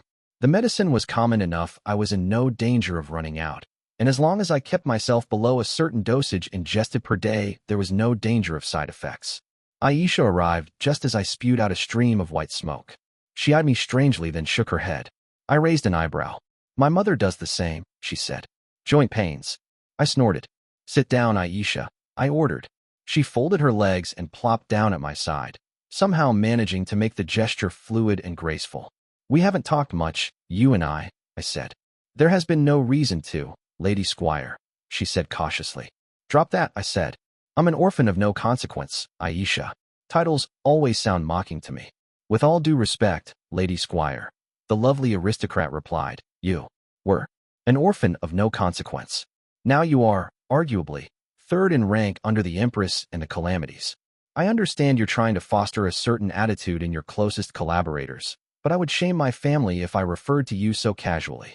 Gods, it's like dealing with Juniper all over again, I complained. The staff tribune smiled. It took me years to get her this trained up. The Red Moons are from the northern steppes, but her father is from the lesser ones. That breed has a certain disregard for etiquette, even for orcs. The lesser steppes were the part of the steppes north of the Empire that were on the western side of the Wassilides headwaters. Imperial writ had always run thin there, and so had Misan authority before it. It was said they kept to more of the old ways there than anywhere else on Calernia. None of that had been mentioned in my history lectures at the orphanage, but orcs from their broke regulations so much more often than the others. I'd gotten a primer on the subject from Hakram. I inhaled from the pipe, spitting out a mouthful of smoke as the pain in my leg finished ebbing away. I don't know you very well, I said. I brought you into the 15th at Juniper's request, and you've served admirably ever since. A flicker of something passed through the Tagreb beauty's eyes. But I am the only aristocrat on the general staff, and there is a leak in the 15th, she said. Her tone was entirely calm, but for all that I could see, she was angry from the way she held herself. A year ago, I wouldn't have noticed, but a side effect of learning to read people on the battlefield had been picking up on their reactions off of it. It must have been galling to believe your birth was being held against you, especially after a lifetime of it being held in your favor. That's not the issue, I said. You've already been vetted by Black, which ends the matter as far as I'm concerned. She paled at the mention of my teacher. My highborn officers usually did. His long-standing dislike of the nobility was well documented, and several mass graves in the Empire served as standing reminders of it. I know what most of my people want, I said, unashamed at the claim I was laying on my officers. Pickler, Ratface, Knock, Juniper, even. You though? You're like Hune in that regard. I never quite got a handle on what you're after. Aisha remained silent for a long moment, warming her hands by the fire. You've done this before, she decided. Not with Juniper, I'd have heard of it, but with Hakram. There's a reason you trust him most of us. With Hassan too, most likely. Not that you'd have to dig deep to find how much he despises the nobility. I'd always found her insistence on calling Ratface by his actual name a little strange, though since they'd been involved, she likely had her reasons. I remained silent. You have a use for me, she mused. And so you must know what I want. She laughed lightly. Have it your way then. I am fourth in line, Lady Squire, for a lordship sworn to cotton. A glorious phrasing for an inglorious reality. My family's holdings are a tower by an oasis and a village of less than 200 people. The rest is leagues of dunes and rock. There are freeholds in the green stretch with more people living on them. She turned her eyes on me, serious for all her smiling. My blood goes back to before the Misan waged the war of chains on us, Lady Catherine. The Bishara tribe was mighty once, the first to twine its ruling line with Jinn. Twice we sacked Aksum and stole the wealth of its kingdom. Now we die slowly in the desert, as all Tagreb do. Aisha spat in the fire, the gesture so uncouth I blinked in surprise. I could have stayed home, served as steward for my oldest sister when she succeeded father, but the thought was horrid to me. You are Calawan, Lady Catherine. I do not mean this as denigration. You simply have not been raised to see creation as my people do. Sooner or later, the sands swallow everything. So I left before they got me too, and sought my fortune at the War College, that ancient dumping ground for noble children. Aisha looked into the flames and smiled sadly. What I found there, I cannot put easily into words. Friends, yes. Something like a sister and more. But most of all, I found that my people had been left behind. She met my eyes. Oh, they study our battles and praise our victories, but we are a relic of the past. I look at praise and see that all I've ever loved is dying the slow death. I believe in tradition, Lady Catherine. I believe that my ways still have a place in this empire, and I will not let the Tagreb become faceless soldiers in an imperial horde. If I must temper the wisdom of my ancestors with the steel of the world your master has made, so be it. We will survive. We will adapt. We are not done yet. Teacher, not master. The distinction became more important with every passing day. I looked at her, this lovely slip of a girl I would have thought delicate if not for the calluses on her hands, and felt 1,000 years of history looking back. Ancient Cotton had been among the greatest cities in Calernia when Callow was a mere maze of petty kingdoms. I remembered. The Tagreb had been a force to be reckoned with, once upon a time. A people who prized freedom above all, fiercely independent. I called them Prise, but there was a lie in that, a denial of history. When it came down to it, her people were just as old as mine, and I could feel the same fear behind her face that sometimes kept me up at night. Are my people done? Was all that made Callow to be discarded in the quest for survival? Honesty for honesty, that was the trade I'd made with Hakram.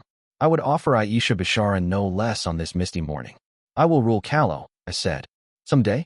Because I can, because I have to. Not as the old kingdom, but as a part of the empire. And to do it, I'll need help. Someone who can guide me when I'm dealing with the tower and the nobles. I offered an arm, the way Lieutenant Abbas had taught me. Trade you. I offered, the tone light compared to the promise I was making. She clasped my arm in the warrior's way. We both leaned away afterwards, too young for the gravity of the words we'd said.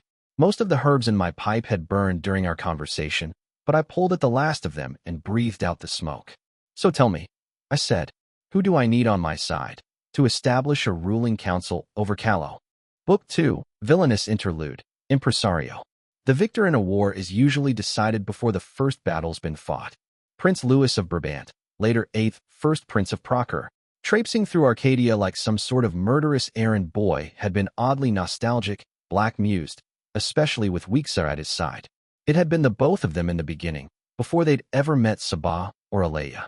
Their little jaunt through the realm of the Fae had not carried with it the same sense of momentous wonderment he'd felt back all those years ago. But there was something refreshing about being just a man with a sword instead of the Empress' implacable right hand. Things had been simpler when he was young. The lines between friend and foe had been clear, the dangers understandable. He and Militia had climbed the tower only to then understand the unspoken truth of it. The higher the edifice, the narrower the summit, and the stiffer the winds. These days they spent as much time making sure they remained on top as they did actually ruling. It was like pulling weeds, he'd once told High. If ripping out one laid the seeds for a dozen more.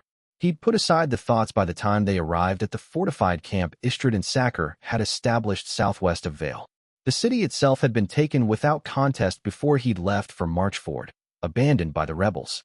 They'd only occupied it long enough to make sure no armed insurgents would be hitting their supply lines. The combined forces of the 6th and 9th Legions theoretically numbered at 8,000, though in truth they came closer to 10 with all the camp followers and support personnel. Leaving a garrison in Vale had not been an acceptable option, not when the Countess Marchford's host numbered 20,000. Half of it peasant levies, admittedly, but quantity could have a quality of its own. Weeks had dismissed that ridiculous chariot pulled by winged horses his husband had gifted him years ago, as Amadeus rolled his eyes. He dismounted his own horse and allowed the necromantic construct to be led away by a legionary. You'll be up to your neck in scheming soon, I imagine? Warlock asked. I have a few irons in the fire, Amadeus agreed. His old friend grimaced. I'll be in my tent then, drinking. You always get irritatingly smug when a plan comes together. I do not, Black replied. But Wixa dismissed the words with an absent wave of the hand as he walked away. There was no way to win with this lot. He'd always made a point of not gloating even if the enemy was dead, but High had promptly informed him that he made such a point of not gloating that it counted as doing it. They never let anything go, really. He'd worn leather pants once at age 16, and it had taken them 20 years to stop mentioning it every time they went drinking. It would be another 20 before he lived down Stygia, and since Nehebko now led 10th the whole negotiating with a dragon affair would likely follow him to his grave. Sighing, Black made his way to the command tent. Eudokia was already waiting inside. The pile of parchments that followed her like an obedient dog stacked on a table as she read through his correspondence. Amadeus cast a curious look around. Sabah. Gone hunting outriders, Scribe replied without looking at him. On a horse, I hope? The plain-faced woman shook her head, and he almost frowned. The days where Captain had relied on him to cow the beast were long gone. But if she let it out too much, she still had issues. He'd have fresh meat rations set aside for her. He'd barely poured himself a cup of wine when the generals arrived, Istrid striding in without bothering to be announced, and Sacker following close behind. He'd always liked Istrid Knight Spain, in all honesty. She had weaknesses as a commander, but she was not above taking advice from her staff to make up for it. And she was viciously loyal. Sacker was another story. Though the two Greenskins were as sisters, after all those years working together, the Goblin General had never been part of what could generously be called the Loyalists in the Legions of Terror. Sacker had been a matron before becoming an officer, and though the official word was that no goblin could sit on the Council of Matrons while serving in the Legions, he'd always suspected she was the eyes and ears of the Council and the army. She would look out for goblin interests above everything else. Warlord. Istrid greeted him, clasping his arm. Istrid, he replied, then nodded at Sacker. General. Lord, the goblin murmured. The eye she'd lost at the hands of the lone swordsman's attack had been replaced by a well-crafted glass one, and most of her burns had been healed through sorcery. The part of her face that had been touched by magic was not as wrinkled as the one that was untouched, making her look like she'd grafted the skin of a younger goblin on her face. The effect was somewhat gruesome, and knowing her, she'd been leveraging it ever since. Countess Talbot ain't moving, Istrid told him, accepting a cup of wine when he poured it. Sacker shook her head when offered the same, her single living eye watching them carefully. She's not retreating anymore. Then, Amadeus said. Good. I was beginning to think she'd march all the way to Holden. She's trying to bait us into joining up with your apprentice and sieging Lys, Sacker spoke quietly. That way they can cut our supply line and fall on our backs. Catherine has Lys in hand, he simply said. So now the blades come out, eh? Istrid grinned nastily. About time. It'll be like old times, stomping a Callowan host into the ground. Black sipped at his cup, still standing. Sacker let out a small noise of amusement. There's not going to be a battle, is there? She said. Not as such, no, he agreed. Within 3 days the Countess army will collapse. Istrid looked like he'd just stolen a dozen sheep from her pens. We have them, warlord. We force a battle here, and it'll be a massacre. That's what we're trying to avoid, Scribe said from her corner. Both generals jumped, though Sacker much less noticeably. Neither of them had noticed Eudokia was in the pavilion. People rarely did, unless she wanted them to. A pair of hasty lady scribes later, Black cleared his throat. Half of that army is peasant levies, Istrid, he said. Farmers and craftsmen. There was a moment of silence. We kill them, and there's no one to till the fields when the time comes, Sacker immediately grasped. And there was the reason the goblin was slated to be the next marshal, even with her mixed loyalties. She had an ability to grasp the larger picture that Istrid simply lacked. It's not a coincidence that they started the rebellion just before sowing season, Amadeus said. Countess Talbot is holding all of the fields in the south hostage. If we break her army too badly or burn the farmland to smoke her out, there will be food shortages in Prise. We've become too dependent on Callow for grain and fruits since the conquest. He tacitly allowed that to happen, with Militia's blessing. Food went into the wasteland and luxuries into Callow. The trade relationship between the two lands bound them together tighter and improved the lot of the commons on both sides. Keeping the standards of living for the lower classes high enough was the keystone of killing rebellious sentiment in its crib, both in the wasteland and in the former kingdom. Well-fed, gainfully employed individuals tended to think twice about throwing in their lot with rebels. They had too much to lose. No fight at all, then? Istrid asked, disgruntled. I didn't say that, Black mused. I'll need your wolf riders ready for deployment. I am not of a mind to let rats flee the sinking ship. Istrid grunted, and from the look in her eyes Amadeus knew she'd be among those riders when they left camp. Peace was not something orcs were particularly fond of, and the Nightsbane less than most. Crows are already gathering for what's to come, Istrid. All you have to do is wait. Morning came and word trickled out from the enemy camp that the Duke of Lys was dead. Amadeus had ensured as much last night by slipping Scribe a piece of parchment with the words Gaston Can, Duke of Lys on it. Since being raised by a school of hired killers had left Assassin with a particularly vicious sense of humor, The Duke had been found drowned in his own chamber pot. Relatively tame, Black decided, compared to some past killings. He blamed a twisted upbringing. The people who'd taught Assassin had used as a graduation exercise the murder of a target by use of as innocuous a tool as possible. Men had been killed with teacups, he'd been told, filing cabinets, and even once half a blunted copper coin. Assassin's own graduation exercise had been the murder of every single other assassin, using them against each other. The other named had a rather thorny take on irony. Buttering his bread, the green-eyed man paused to take a sip of tea as he watched the green fields ahead of him and the rebel host beyond them. He'd had his table set at the edge of the fortified camp, a handful of blackguards looming behind him in a concession to safety. Not that they were particularly necessary, given the very lethal wards Weeksa had set around him before stealing most of his bacon and flouncing off to bother Sabah. Ahead, the Calawan army was milling aimlessly like an anthill that had been kicked, hamstrung by the death of the man they'd been rebelling to put on the throne. Duke Gaston had been little more than a figurehead while Countess Elizabeth ran the campaign as his military commander and betrothed, but figureheads were important when you assembled an army drawn from the commons. The man's claim had derived from being the highest-ranked remaining Calawan noble and from some extent that the ancient dukes of Lys had once been kings in their own right, which put the rebels in a spot of trouble. The only duchy with a ruler left in Calo was the Duchy of Daoin in the north, where Duchess Keegan still watched events unfolding with her armies assembled at her capital. She was not a participant in the rebellion, though, and more than that, nobody wanted a Dia-Wraith on the throne.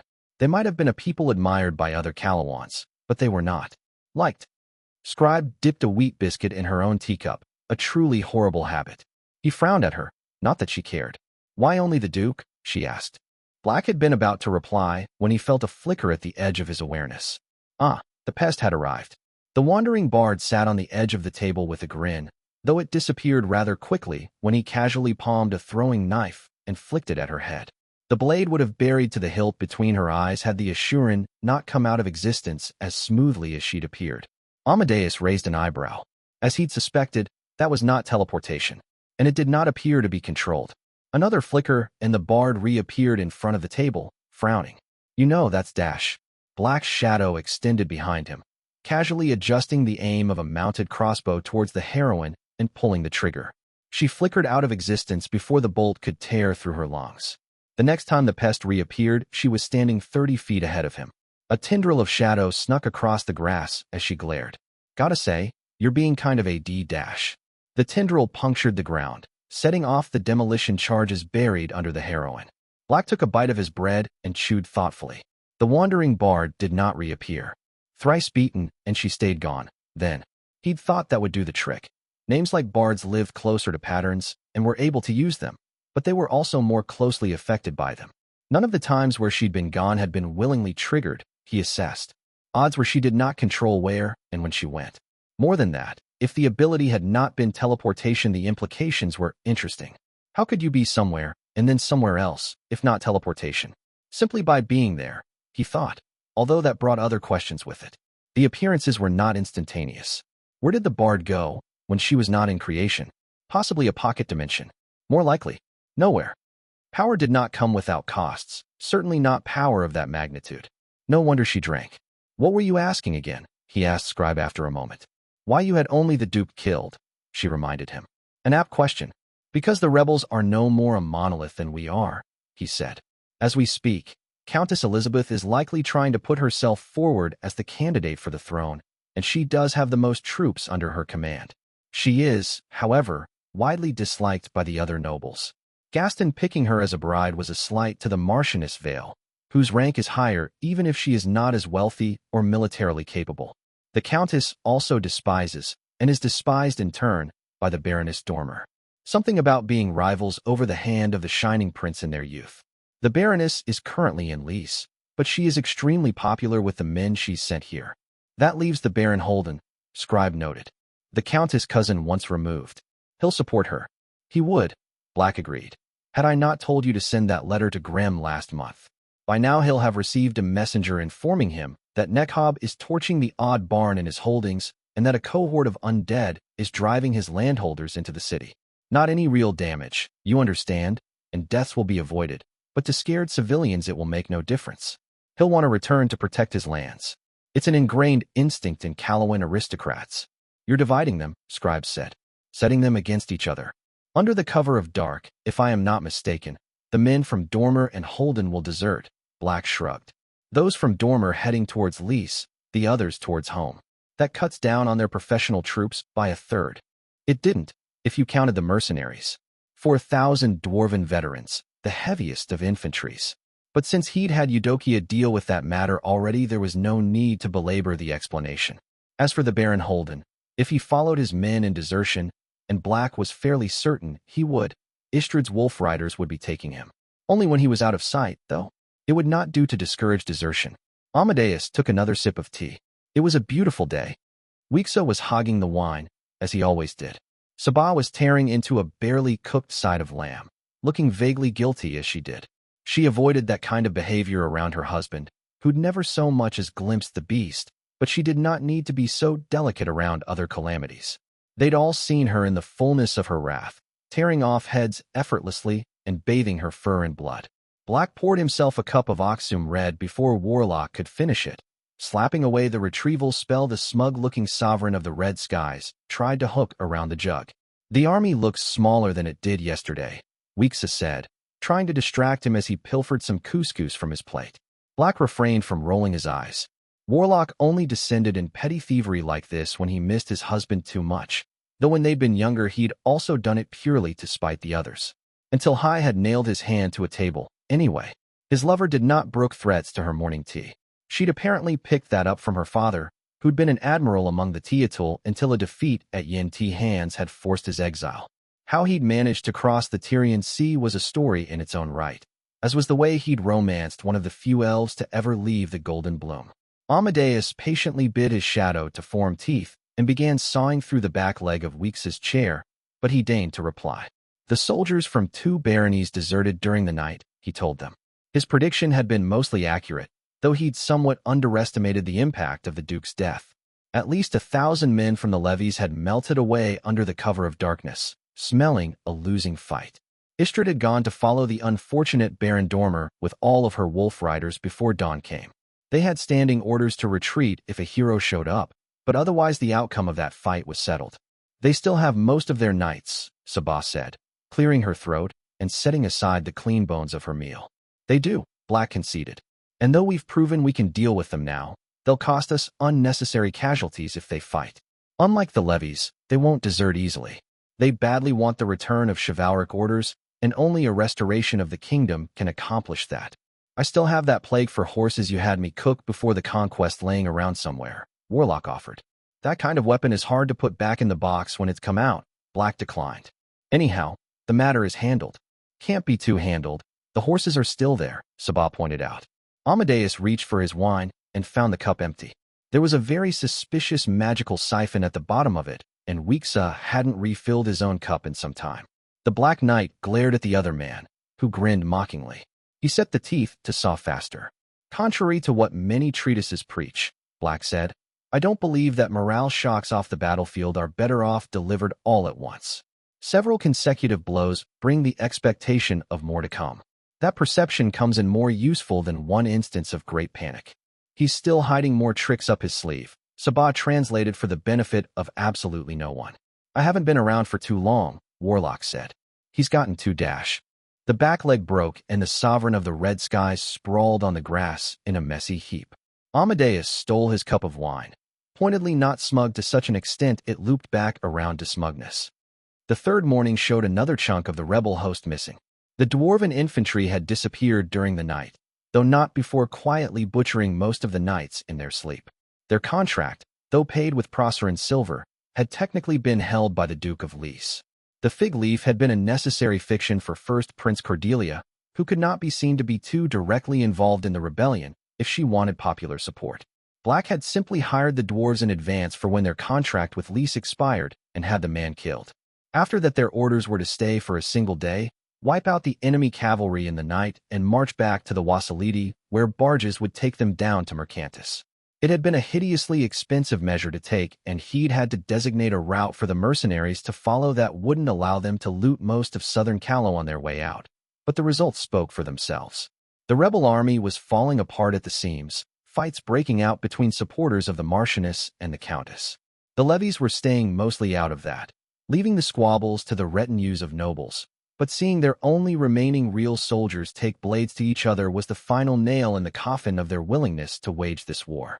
Which was why Black had quietly sent envoys to the most prominent leaders among them and asked for a parley halfway between the armies. Idly trotting up on his horse, the Black Knight baited to stop in front of the dozen men and women who eyed him warily without ever touching the reins. Those were an affectation, as he controlled his mount entirely through his name. Now and then enemies tried to seize them to unhorse him and got a blade through the throat for their trouble. "Good morning," Black greeted them politely. Disbelieving glances were exchanged among the envoys, to his mild irritation. Why did people always expect him to be uncivil? Being evil was no reason to be rude.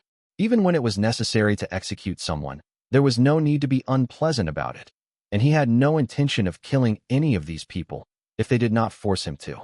"Good morning," a heavy-set blonde woman in her 50s replied, sounding as if she did not quite believe what she was saying.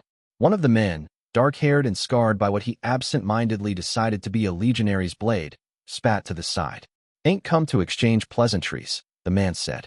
Black cocked his head to the side. The face was almost familiar, but then a lot of these soldierly types were.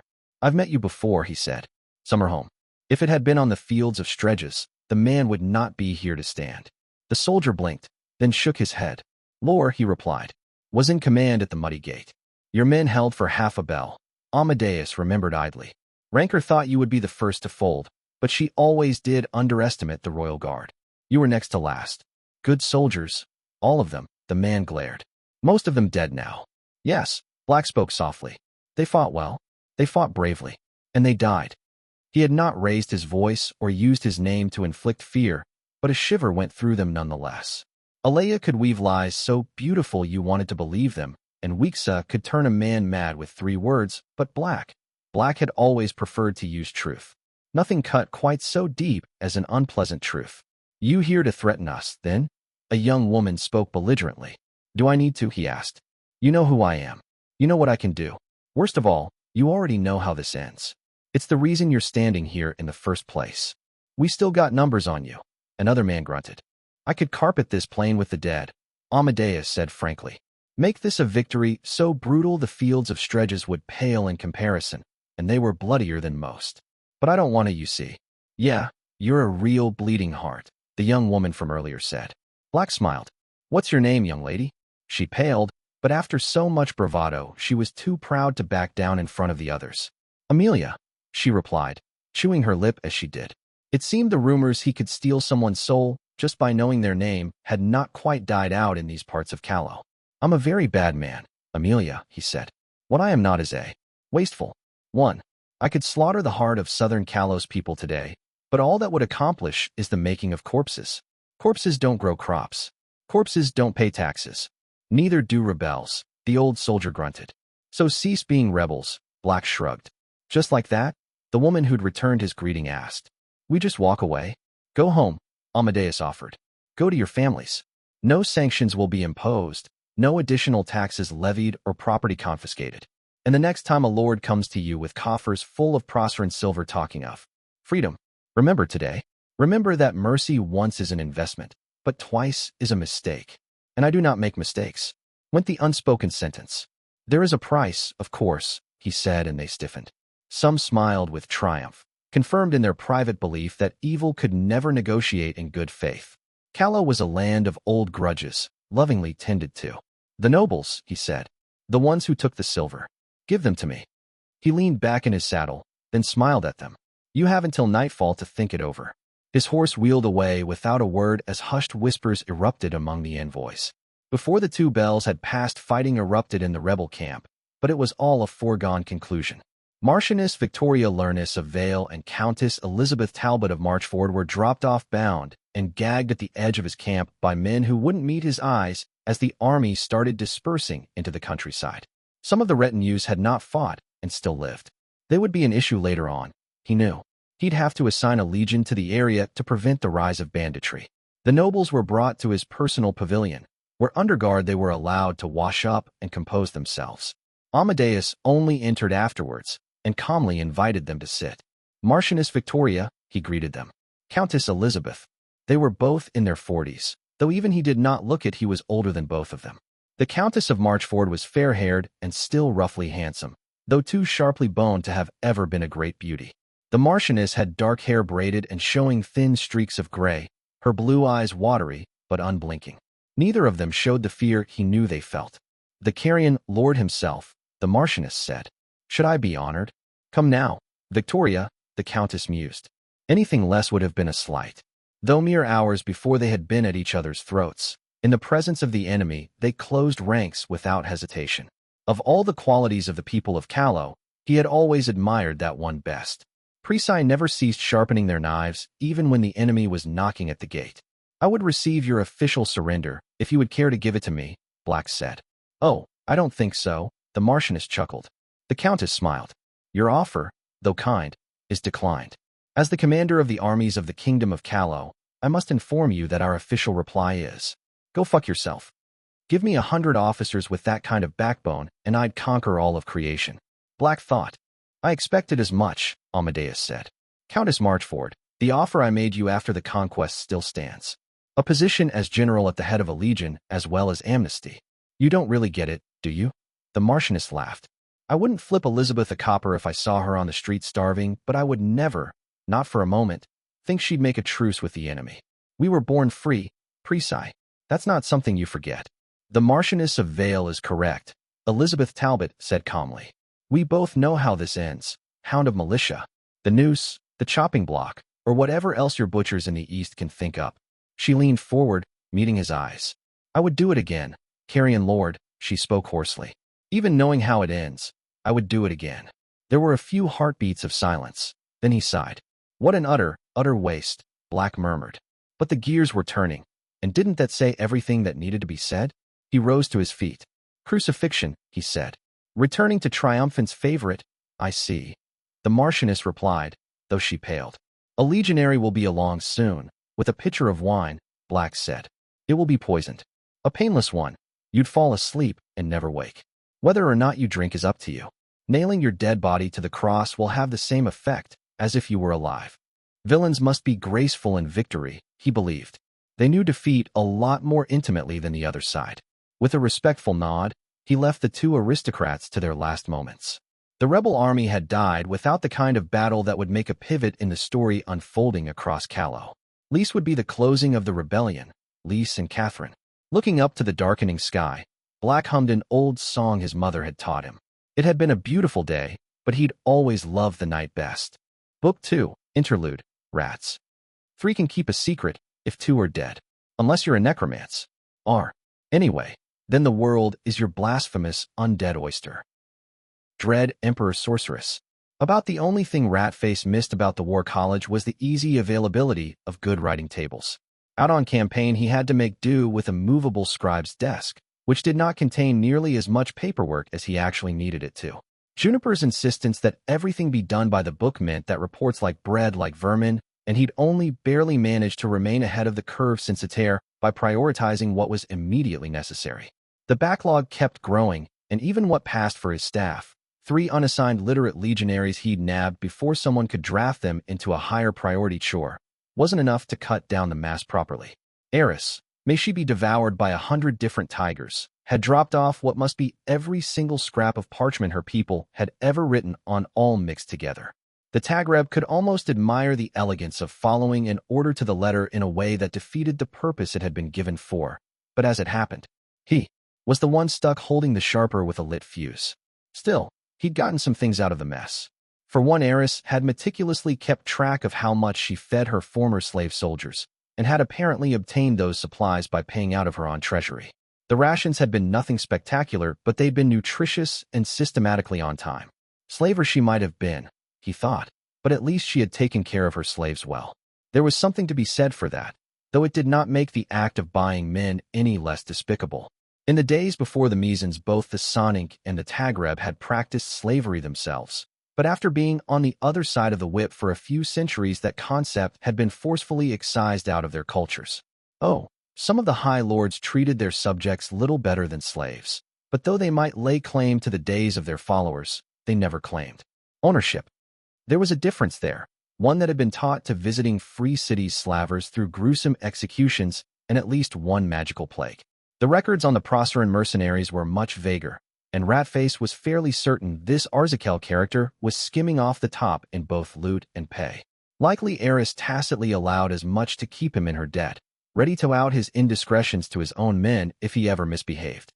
Said men were unfortunately loyal to their leader, he'd found out when probing their allegiances. They were well aware that they were in a foreign land surrounded by hostile forces, and not even gold on the side was enough to loosen tongues, not of men with any authority to speak of, anyway. It was standard practice among Wasteland to try to bribe your enemy's troops to betray them, so most of the nobility made a point of matching any bribe offers if those were presented to them. He'd put hand to flame. Eris had done the same. She was a traditional woman in many regards, that one. For now he was making do by reading robbers' reports whenever they were handed in, but eventually he'd find a Proceran with more greed than sense. Eris' real counsel was her assembly of Prise lordlings, and those were beyond his reach to infiltrate, but orders had to go somewhere. A pair of ears in the right place would allow the 15th an idea of what she intended when she would turn against them. They'd gotten caught off guard at Marchford, but that would not happen twice on Ratface watch. May he swallow 100 crows if he lied. Already he knew she'd gone to work putting out her version of the events in Prise. His contacts in Aether had reported as much. Apparently Catherine had meddled in things beyond her understanding, and Eris had been forced to step in for the sake of the Empire, putting the tower's interests above her own by saving a rival. No doubt the nobility were hiding smiles beyond their gasps of surprise, knowing the Calawan wretch had been outwitted by superior Prise, whilst once again. Some days, most days, Ratface was of the opinion that taking a hatchet to every lord and lady of importance in the Empire would go a long way towards making the place run more smoothly. The real danger was if Eris managed to get her lies entrenched in the people's minds, which could make a lot of trouble down the line. Thankfully, Prise were so naturally cynical about any rumor putting the nobility in a positive light that many people were inclined to dismiss the story outright. Word of the Battle of Marchford had already trickled out in the legions posted in Callow, though, according to a few friends, and their sides had been swiftly picked. If the choice was between rooting for Hecarian's Lord Apprentice and the daughter of Istrad Knight Spain or the daughter of High Lady Tasia, it was barely a choice at all. In the legions, Eris was openly blamed for the demon being summoned. Whoever had been hired to make Lady Acua the savior in that story had botched the assignment pretty badly. Unfortunately, Ratface did not have the resources to start rumors of his own. Not outside the 15th anyway. That kind of work took gold and contacts, both of which he was short on. Whenever Catherine and the Hellhound got around to appointing a Catchera tribune, he'd hand off the entire problem to them. But until then he'd have kept the 15th afloat as best he could. The Legion's entire hierarchy was a mess, even more now that they'd gotten reinforced. Normally a full legion would be run by a general and their staff, under which stood 2 legates commanding a Jesha of 2,000 legionaries. The 15th wasn't a full legion though, and Juniper not a general. They'd gone on campaign with only 2,000 men, which had made her a legate. Commanders like Nock and Hune usually numbered 4 and were responsible for a kabili of 1,000 legionaries each. But even now that the 15th numbered almost 3,000, they remained the only officers of their rank. Both kabili were overstrength, though detaching Robert's cohort of 200 as an independent force had cut down on that to an extent. Aisha's purpose as an officer was to keep all this organized, a hellish nightmare on the best of days. Ratface's tendency towards sympathizing was mitigated some by the fact that she kept denying his own requests for additional staff. Known leaks in the Legion had made the staff tribune very tight-fisted with the kind of security clearance needed to work under him. Ratface sighed and fished out one of the parchment rolls from the overdue pile, this one inherited from Nock. The orc had never been great with numbers and leaned heavily on Neeleen to handle his supply requests, which had made the man's death at Three Hills a minor organizational disaster. Nock's new senior tribune had stepped up since, but Ratface had still inherited quite a few papers when Neeleen's affairs had been distributed. This one had been handed separately and later than the others, hence his curiosity. Unrolling the parchment, the quartermaster scanned the neatly written lines while only paying half attention. Old supply numbers from Marchford, he saw? Nothing particularly relevant anymore. Setting aside the scroll, Ratface picked up another and then paused. He picked up the previous parchment again, paying closer attention to the numbers. He'd already gotten a report for Nock's kabili for that month, he remembered. It did not match the numbers he was currently looking at. Some of them were outright absurd. 73 missing scutum? An early draft? No, Nilene was cleverer than that. He'd never been close to the Sonic Tribune, not even when they'd both been in rat company, but they'd known each other socially. Nilene had been one of the most educated people in their company, one of the few who read in his leisure time. And yet the report in front of him could have only been written by a credulous idiot. "Oh, merciless gods," the olive-skinned bastard murmured. "Let me be wrong about this." "Sir?" one of his staff asked, raising her head from her own pile. "Abba," he said, closing his eyes. "Get me one of Killian's mages, one who can scry, and then all of you clear the tent." He got Killian herself. Good. Better to keep this in the family as long as he could. The red-headed mage frowned when he told her exactly what he wanted. "That's a specialized formula," she said. "You're targeting a specific scrying increment without it reaching back. That's fairly sophisticated stuff, Ratface, and you're not a mage. How do you even know about this?" "I paid for it," he replied drily. There were plenty of mages in Aether who were too weak to be worth forcefully adding to the forces of either the Empress or the High Lords, and they needed to eat just like everybody else. Some of them fell with bad crowds to keep their heads above the water, and Ratface had been swimming in those ugly waters since the day he'd stepped foot in Aether. Nowadays, he was just as home there as all the other predators. "Scrying's restricted at the moment," Killian reminded him, her frown disinclined to leave. "I have a pass," he said patiently. I know, the Dunny said. "This just seems, pretty shady." Ratface hummed, but did not disagree. She'd soon be upgrading that assessment from pretty to very.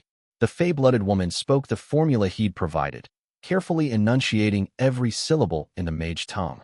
Using magic made her look more alive, he noticed, put a flush to her cheeks and a shine to her eyes. He could understand why Catherine was so taken with their senior mage, though he was not interested himself. As a man with a few issues of his own, he could smell the same on Killian buried under the smiling and the gentleness. The spell connected, linking the scrying bowl on the table to a cube of quartz set on a bed table. The quartermaster cleared his throat loudly, bringing awake the shape of a man in a bed. Killian blinked when she recognized the distorted face of Instructor Raman. "Instructor," Ratface greeted the man. "Good evening." "It's the middle of the night, boy," their former basic tactics instructor from the War College snarled. "What the hells are you doing waking me up? I have classes tomorrow." The dark-eyed bastard raised an eyebrow. "Your tone," he said. "Watch it." The man bit his tongue, though even through a distorted image Ratface could see he was furious. "I need you to look into records for me, from 5 years ago," he said. "You know I'm not allowed to look at those," the instructor said.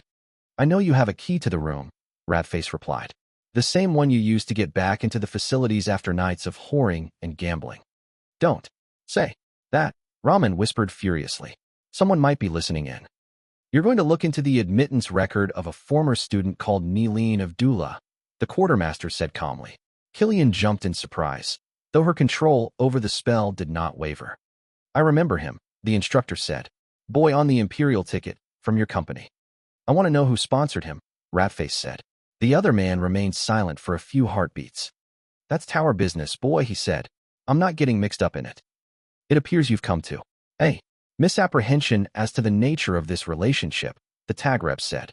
"When I tell you to do something, you do it. Or I sell your debt to the night harpies, who'll collect after breaking your knees and taking a few fingers." "At least I'll still be alive," Raman spat. "A different track, perhaps." "When dawn comes," Ratface said, "I'll be making a report to Catherine Foundling." The instructor laughed. "I'm employed at the War College, boy. We're under the protection of the Carrion Lord. She can take that away with a single sentence, if she scries him," he replied flatly. "I think you need to consider very carefully whether, when I make my report, you want your name to come up as an asset or an obstacle." Catherine had refrained from throwing around her weight in wasteland politics, so far, but she'd gotten pushed by the Truebloods one time too many. More than once he'd seen her talking alone with Aisha, which he took to mean she was finally starting some trouble of her own. Lord Black would back her in this particular matter, he was sure of it. The man was openly protective of his student. When the 15th had been in the process of being raised, word had been put out on the streets of Aether that plucking even a single strand of hair from her head would be met with brutal retaliation. When the mailed fist of the Empress gave a warning, people listened. There were plenty of stories going around about the people who'd been stupid enough not to, and none of them ended nicely. "Have it your way," Then, the instructor said. Now and then. That does happen. Ratface spoke sardonically.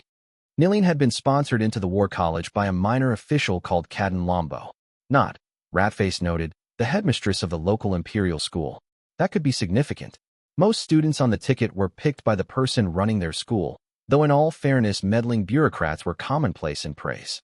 A favor to a promising student not chosen could end up being paid tenfold a few years down the line, should the student rise in authority. You think Niline was a spy, Killian said. I suspect he was a spy, Ratface corrected. The redhead clenched her fingers into a fist. She was not angry at him, he thought, but at the thought that any member of Rat Company could have possibly passed information to the likes of Eris. Ever since the founding of their legion, the former cadets of the company had taken to watching each other's backs around the others. Avoiding that kind of clannishness was one of the main reasons cadets were split among different legions when they graduated, but the 15th was not an average legion in many regards. We all got offers, the senior mage finally said. After the melee, they did not talk of it among themselves often, but all officers who'd been brought over from the Rats had been quietly approached before they set out for Callow. Oh, and what pretty offers they'd been. They'd told Ratface he could be reinstated as heir to his father's lordship if he turned his cloak. He wouldn't even have to do much, just send a few messages now and then. He still clenched his teeth just thinking about it. Just a pawn, they'd thought of him. A tool that could be bought so the nobles could keep playing their games with the lives of their inferiors. The Truebloods were a rod in the body of Prise, a sickness in dire need of amputation. And on the day Catherine Foundling wielded the knife that would do away with them, he would be there, smiling. What did they offer you, he asked. Positions for my parents in Wolof, Killian said. Gold too. Of course, even some magical tomes. Everybody knows the Dunni are a breed of servants, out only to fill our pockets. Her tone was a bitter thing. Even in the college there were some who'd looked down on Killian for her pale skin. Blood of traitors and invaders. That was the whisper that followed all of the Dunni. Born of the last of the Mesans in Prise, and kept light by intermingling with the Crusaders who'd once occupied most of the empire. She wouldn't have had to turn Niline, the quartermaster said, if she owned him from the start. Killian looked ill at the thought. He was my friend. Ratface, she said. We used to trade books, since neither of us could afford much. And you're telling me he was lying that whole time? Gods, we almost got together during our first year at the college. He'd never been good with emotions, so he remained silent. Eventually she sighed. Cat took his death hard, you know? She didn't want to talk about it, but she wouldn't look Knock in the eyes for weeks afterwards. Ratface had noticed. They all had. There was a reason Catherine Foundling's men loved her. She repaid that loyalty just as fiercely. If I'm right, he said, Knock is going to take it hard. The redhead cursed under her breath. I hadn't even thought of that. They were like brothers, these two. He relied so much on Niline to run his Kabili. And that was the heart of the matter, wasn't it? Ratface was under no illusion he could find anything the agents of the scribe could not. But how deep would they really dig when it came to a mere senior tribune? One who had so little to do with Catherine directly? But Niline hadn't just been a senior tribune. He'd been Knock's closest friend. Anything the orc learned in the highest councils of the 15th, he would then be told. Access to information above that of his rank. Even named could make missed details. So you've got a name, Killian said. What now? Now. The olive-skinned bastard grimaced. We talked to Aisha. You think Niline was the traitor, the staff tribune immediately said, face thoughtful. Many things could be said about Aisha Bashara, and he'd thought even more, some of them perhaps a little too rose-tinted, but that she was slow on the uptake was one of them. Some days he wondered why they'd lasted so long as a couple, when they'd both known going in that they disagreed on nearly everything of import. The sex had probably held it together past its natural lifespan, he thought. That part of the relationship had always been an unequivocal success. Ratface directed his thoughts elsewhere before his body could stir at the memory of it. I'm hoping he was not, he said, but it needs to be looked into nonetheless. The other Tagreb nodded sharply. He was from Dula, right? The small city in Oxum territory. Killian cocked her head to the side. You know people there? I have a cousin, Aisha replied vaguely. The Bishara family's glory days were long gone, Ratface knew, but the bloodline was still prestigious. One of their ancient chieftains was said to have wed the daughter of a Jinn prince, and though the creature blood ran thin nowadays, it was still purer than in a lot of more powerful families. Aisha could still put her hand into an open brazier and feel no pain, or spend an entire day under the sun of the devouring sands and not have her skin burn. That meant the sons and daughter of the Bishara line made good consorts for nobles looking to improve their blood rather than make a strong alliance. And that in turn meant Aisha had relatives scattered all over the empire. For a Sonic, that might not have meant much. They murdered even family over minor titles. But for the Tagreb, it was different. The tribe, even if it was no longer called that, always came first. No matter who you married, no matter how many years had passed. Unless you were a mere bastard, of course. Then getting rid of you was just good planning. Ratface smiled so that the poisonous fury he felt would not show. They had to leave the tent while she got in touch with her relative, and they got in touch with their own contacts. But within a bell they had their answer. Cat and Lombo had been, it appeared, nothing more than a minor official. No known ties to a higher authority. 2 details though, Aisha said. First, when he sponsored Neeline, there were rumors he was a distant relative. Killian's eyes sharpened. Neeline was an only child, and so were his parents. He used to joke about it. Said it ran in the family. From the well-hidden look of surprise on Aisha's face, Ratface guessed she hadn't known that. She'd only been trying to be thorough. But she has that tone of victory, so she found something else. Something relevant. Second, Cat and Lombo had a riding accident in the month following his sponsoring. The quartermaster let out a long breath. He'd hoped. Against the mounting evidence, he'd hoped. A loose and being tied up, he said. It's standard practice when placing a long-term spy, Aisha said quietly. Getting rid of anyone who could possibly give them away. The True Bloods have people in the legions, that much is a fact. He might have been an investment from the High Lady of Oxum. He certainly had the talent to rise into someone's general staff. It could be any of them, for that matter. They all have the resources to pull off something like this. Them. The True Bloods. The War College did try to weed infiltrators out, or at least identify them, but some inevitably got through. Not enough to ever cripple the army if there was a rebellion, but definitely enough that the True Bloods would remain appraised of what the legions were up to. Circumstantial evidence, Ratface finally said. We need more. All we have right now is an odd report and speculation. Aisha eyed him with unpleasantly familiar disappointment. You were handed an inaccurate report and you just noticed? Perhaps Juniper is right and we do need to audit your books. That the Hellhound was out to get him was not news. She'd disapproved of he and Aisha getting involved back in the day and taken no pains whatsoever to hide it, to the extent that she'd said as much to his face. Several times. In retrospective, she might have raised some valid points. It did not make Ratface any fonder of her. I only got it when Neeline died, and it dated back to summer home, he said a touch sharply. Why?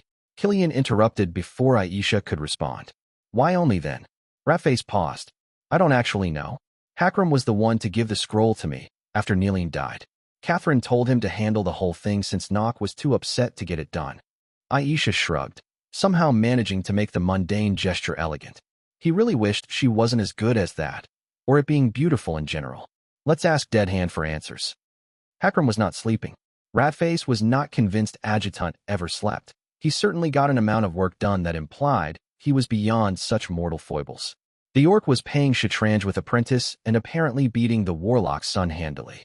Both of the named made him uncomfortable, though for very different reasons. He'd known Hakram before the Orc had stepped into the realm of legend. Before he'd become Deadhand, the first Orc with a name in over a millennium. It was hard to reconcile the sergeant who'd used to badly hide his contraband alcohol with the warrior who was followed by hushed whispers from Greenskins wherever he went, a demigod in the flesh to his people. As for Apprentice, well, no one who'd ever seen the mage at work would ever be comfortable around him. At Three Hills, he'd turned an entire flank into a frozen wasteland of death, and at Marchford, he'd lit up the entire night sky with his wrath. So much power contained in the chubby frame of a mild-mannered, bespectacled man, always at the tip of his fingers. Adjutant, he greeted them. Lord Apprentice. Hakram's eyes swept over Aisha and Killian before settling on him. The Orc clicked his tongue over the roof of his mouth, the gesture strangely human. You're hunting our rat, Hakram said. There'll be more than one, Aisha replied. But in essence you are correct. We think we've identified a leak. That explains all the scrying that's been going on, Apprentice said. I was going to have to ask questions about that. The man was distinctly indifferent when he mentioned it, toying with a new trinket in his braids. The bone amulet Catherine had made. He was only aware of its existence because she'd killed an oxen to craft it, and the report had made it to his metaphorical desk. I got a pile of documents after Neeline died, he said. Among them was a parchment, apart from the rest. Why was it? Hakram hummed. It was found in his personal effects, not the papers for the Kabili, he said. Hence why you got it later than the others. Killian let out a sharp breath. Ratface, you said what tipped you off was that there were odd numbers in the report. He nodded slowly. Adjutant, she continued. The parchment, did you find it in a book? The tall orc's eyes were hard now, and cold. Yes. Nilian's personal affairs had been inherited by Nock, but they were held in one of the carts in the baggage train, all of which were under Ratface authority. Hakram pointed out the right book, and from there it was only a matter of time until they figured out the cipher. Numbers for the page, the last letter of the word for the first letter of the word it actually meant. The message outlined the number of deserters in the 15th to have disappeared in the wake of the fight with the heroes, as well as the casualties incurred that night. It ended with a suggestion of what might be the 15th's next assignment, namely the suppression of the Silver Spears. If it's still here, it was never handed in, Aisha said afterwards. And yet Eris had known where to find them and when. The implications of that were unpleasant. Ratface grabbed a few hours of sleep before dawn came. He'd been unofficially mandated to be the one who would tell Catherine, much to his displeasure. She wasn't the kind of woman who took her displeasure at bad news on the messenger, but this was not a duty he looked forward to. Not when he'd had to see that guilty look on her face for weeks after Nilian's death, when she thought no one was looking. The squire had gotten up before he did, he found out. Dressed in a simple tunic and leggings, she was sparring with 5 men from her freshly appointed personal guard, the so-called Gallowborn. The Calawans eyed him with distrust as he claimed a seat just to the side of the sparring ring, several of them moving behind him without a word. It was almost endearing how much Catherine was unaware of the fact that she fucking terrified people, he reflected. The squire was undefeated in battle, that was part of it, but it was the things she'd done that gave people the shivers. She'd torched Summerhome to flush out a hero barely 2 months out of lore, killed a monster the size of a fortress with her bare hands, and even being crippled had failed to slow her down. Apparently she'd strolled into the host of devils at Marchford and casually killed their leaders without sustaining a single wound. Hells, she'd taken a handful of named into battle with a demon and wiped the floor with the thing for half an hour straight in front of hundreds of witnesses. That wasn't the part that really scared the Truebloods, though.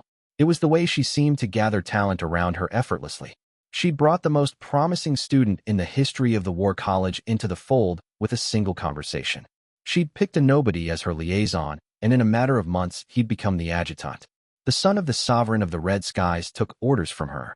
She'd taken a company of deserters into battle against devils and somehow turned them into loyal, hardened killers.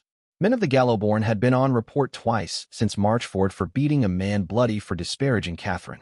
The second time, when it had been implied the only reason the Black Knight had taken her in was to keep his bed warm, the legionary had to have all of his teeth grown back by a healer. Armored boots were not a forgiving weapon. And now he was watching a woman his own age toy with 5 veterans like they were children, somehow making them run into each other without ever going quicker than at a walk. She'd mentioned once that she'd never used a sword before leaving lore, and Ratface honestly had trouble believing it. He's known people who practiced the sword since they could walk who weren't half that dangerous with one, and that was without even taking her uncanny reflexes into consideration. The 15th had not even existed for a year, and already it worshipped at the altar of Catherine Foundling.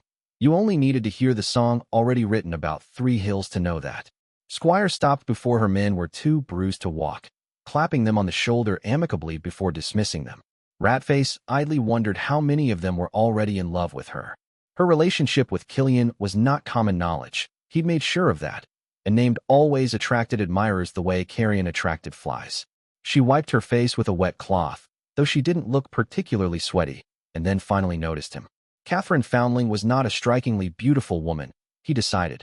Her face was sharp, almost austere unless she smiled. Her most attractive feature was the long hair that she kept in a loose ponytail. The dioraith coloring lent her touch of the exotic, admittedly, but compared to the likes of the heiress, there was no contest. And yet she had a strange charm of her own. Charisma, not beauty. Ratface, she greeted him with a smile. She eyed him thoughtfully after that. And you look like you just killed my horse, which seems a bit over the top since it's already dead. All right, supply Tribune, ruin my morning. I'm about due a nasty surprise. The Tagreb bastard cleared his throat. We found one of the spies. You're not going to like it. She didn't, but she listened anyway. Book 2, Chapter 39, Countdown. Maybe I won't go to heaven, but you've never owned a pit full of man-eating tapirs, so who's the real loser here? Dread Empress Atrocious, best known for comprehensive tax reform and having been eaten by man-eating tapirs. They were later executed by her successor for treason after a lengthy trial. Lys was almost too pretty to be a real city. The walls circling the city were 40 feet high, a concession to the invasions that had plagued Callow since its inception, but they were also white or pale tin stone, with ornate crenellations sculpted to look like mated pairs of swans. That was the city's unofficial name, among Callowans, Lys, City of Swans. The jewel of the South, never marred by war. That was a myth, of course. When the Dukes of Lys had still been kings, they'd been brought forcefully into the fold by the fledgling Alban dynasty based in lore, and then slapped down twice when they rebelled for independence. Under the later Fairfax dynasty, they'd settled down, but the South had always looked to Lys for instructions first. That was the whole reason Duke Gaston had been able to serve as a figurehead for the rebellion in the first place. They'd never had to throw back a Prise army, though, and that showed in how the city had been built. A third of the city stood outside the gates, mostly trades like tanners and dyers. That would have stained the pretty inside with their stink and mess. Poorer folk had shacks too, though, those who couldn't afford the stone houses of the city proper. It was not enough to spoil the sight. The city was all wide main avenues covered in flowers and trees, garlands hanging everywhere, and sparrows flying from one church to another. While Lys, unlike Lore, did not have a proper cathedral, it had no less than 7 smaller basilicas.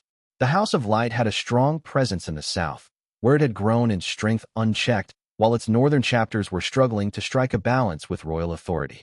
Southern Callow was full of monasteries and rural chapels, all of which had fallen on hard times after the conquest. My teacher had not outlawed worship of the heavens. He'd been well aware he'd be dealing with constant rebellions if he did.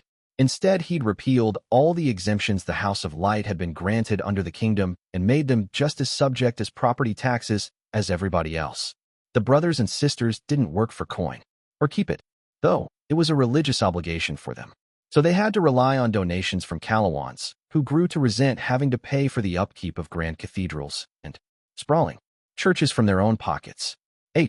Ere in the south, the monasteries had been the worse off, with their cloistered communities suddenly forced to sell the wine and crops they'd once offered people for free. The priests couldn't even do that themselves. They'd had to ask lay brothers and sisters to do it for them. Inevitably, some unscrupulous bastards had managed to get some of the jobs, and the ensuing scandals had further diminished the credibility of people who spent their whole lives interceding for others with the heavens and offering free healing to all those that needed it. I'd never been a great admirer of the House of Light. They asked too many questions, and their horses were a little too high for my tastes, but I did not approve what the Empire was doing to it.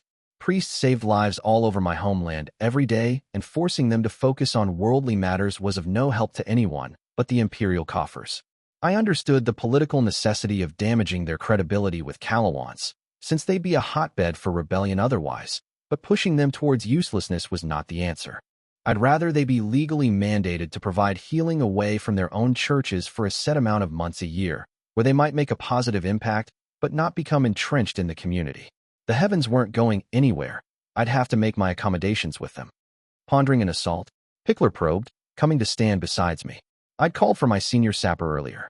We were less than half a day away from Lys proper, and now that we were inside of the ramparts, I wanted her take on how the siege should proceed. Juniper and I had our own notions, but a fresh set of eyes was never a bad thing. We'll bombard them first, I replied. We've got more hours to spare than men. I want them as softened up as possible before we go in. With Black keeping the Countess Marchford busy, we had free rein in the yard. I'd expected to have to watch out for raids the moment we got within a fortnight of Lys, but all we'd seen so far was outriders. The lack of resistance bothered me. The lone swordsman had holed up everyone he could behind the walls, and that was a lot of mouths to feed. Even with full granaries, that meant he had only a couple of months before starvation set it. Maybe he understood I couldn't afford to let the siege go on this long. Or maybe he still got cards up his sleeve. That was the problem with William. He was an idealistic idiot, up until he started carving sinister messages in people's foreheads. The combination of high-minded rhetoric and brutal terror tactics had proved a surprisingly potent mix. We won't be able to collapse the walls entirely without taking out the houses, Pickler said. But we wouldn't need to. We just collapse the upper half, which'll much easier. and then we build ramps up to that using the shacks. How costly going up those ramps will be depends on the amount of siege weapons they'll have. They wouldn't have much, I knew. Callow had never been a great user of those. The kingdom had only rarely waged offensive wars, and the few cities that did use siege weapons had fielded them to counter Prise once. Summerholm had plenty ballistas and small trebuchets, rope models imported from the kingdom under Dormer and the Red Flower Valles, as the other Callowan marches, had been similarly garnished. Lys had not had to deal with an enemy army in several hundred years. Unless the rebels had bought siege weapons through Mercantis, they'd have next to none. It's not the siege weapons that worry me, it's the army, I said. The only professional soldiers inside the city would be the Stygian phalanx and the Baroness Dormer's retinue, but that wouldn't matter. Not with a hero leading them, a hero I couldn't even face directly. My pattern of 3 with the lone swordsman was coming to a close, and that one was supposed to be his victory. Funny thing, though, the word victory covered a whole range of meanings, some of which left me standing with all my limbs intact at the end of them. And when the pattern was done, well, William and I no longer had fate pulling our asses out of the fire. It was anybody's game then, and while he might flatly outclass me with a sword, there was more to my arsenal than that. Heroes can accomplish strange and terrible feats, Pickler finally said, shaking me out of my thoughts. They'll survive nearly anything. What they can't do is save their armies from being pounded into mulch by artillery. There was a fervent light in the goblin's eyes, her usually placid face split with a hungry smile. Before the sappers were made into a corps, we were just night fodder, Pickler said. But oh, the things we've learned since then. A man can only swing a sword as hard as man can. A goblin behind a machine can pulverize a fortress. She turned to look at the walls of Lys, and for once I thought she looked as full of malice as Robber. They fight with their arms, Lady Squire, she said. We fight with our minds. Clever beats strong every time. I understood why she needed to believe that, and so did not contradict her. But in my experience, there was a threshold of strength that pure cleverness could not triumph over. I'd learned that in the pit, taking 1 hit for every 10 I landed, and still ending up the one unconscious in the mud. Sometimes you were too small, too weak, too light for your traps to matter much. It was not a pleasant thought, and I tried not to linger too long on it. I'd been in a foul mood all day, ever since I'd learned, well, that was another unpleasant thought I was trying not to linger on. The betrayal still felt too fresh, even if it had apparently been an old one. At the moment, we don't believe Eris will betray us in the early stages of the siege, I told my senior sapper. One of the things I wanted to talk to you about was contingencies for -T. Hear waves. Not just ripples, but waves. Coming from the south. My eyes turned to the city, still looking peaceful, but it had to be a lie. This was major, an even stronger presence than when Eris had let the demon out. I could feel my name howling in anger, fighting back a presence anathema to it. Fucking hells, Pickler gasped. What is that? I eyed her in dismay. If I'd felt that because I was named it was one thing, but the goblin was as mundane as it got. If even she could feel what was going on in Lys, what we're dealing with. I don't know, I said, but we've got people who might. I kept the meeting as small as it could possibly be. Juniper, of course, Hakram as my second, and Apprentice as someone who could give answers. Eris did not grant me the same courtesy. She brought her entire entourage. Fatalum Buffino, a sonic mage I'd already met in the tower, and that Masigo had told me since was one of the most promising casters of their generation. Barika Ananti, whose finger I'd broken during the same meeting, and was now eyeing me with poorly veiled hatred. She was a mage too, and heiress to a lordship sworn to Wolof. The only Tagreb among her minions I also knew already, though Aisha had been the one to tell me his name. Ghassan Inaza, a lord in his own right sworn to Cotton, which put him in an awkward position, since he was openly a member of the True Bloods while his liege lady was an ally of the Empress. The Tagreb were a fractious people, though, Aisha had told me. The High Lady of Faraman might have been one of the True Bloods, but half her vassals were aligned with militia, the same holding true for the High Lady of Cotton's loyalist allegiances compared to her dependents. The last two were the important ones, though. Not powerful in their own right, but because of who they'd become in a few years. Fasalai Marembi, heir to the High Lordship of Aksum, and Hawalti Sahel, heiress to the High Ladyship of Nok. Two major imperial cities, fully fledged kingdoms before the Mesans came from across the Tyrian Sea. Not a single one of them was ugly. None as good-looking as Eris herself, but it showed that Prise aristocrats bred for looks as well as magic and lineage. I was used to feeling plain, though, so I put the envy aside easily. Their looks had come at too high a price anyway. Akua's little minion stood behind her as she claimed the seat across from me, somehow draping herself across a folding chair like it was a goddamned throne. If her dress wasn't exquisite red silk from the Yen Ti lands, I'd eat my own fingers. She was wearing a bloody fortune on her body, and said fortune was displaying her prominent cleavage. I'd long made my peace with the fact that I'd never grow into anything like those. But would it have killed her to wear a goddamn collar for once? The heiress to Wolof smirked at me. One day, maybe even soon, she would die on a fire. Those tits wouldn't show on a fucking skeleton, would they? This is an emergency meeting, so spare me the smarm, I said.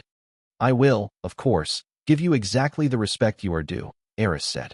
Her acolytes smirked as a group like they'd practice it. See, that's exactly what I'm talking about, I smiled. You mouth off like that again, and I'll execute one of your little hanger-ons at random. That certainly got rid of the smirks, though they condensed on Juniper's face instead. I checked on Hakram from the corner of my eye. He was immersed in a staring contest with the Ghassan lordling.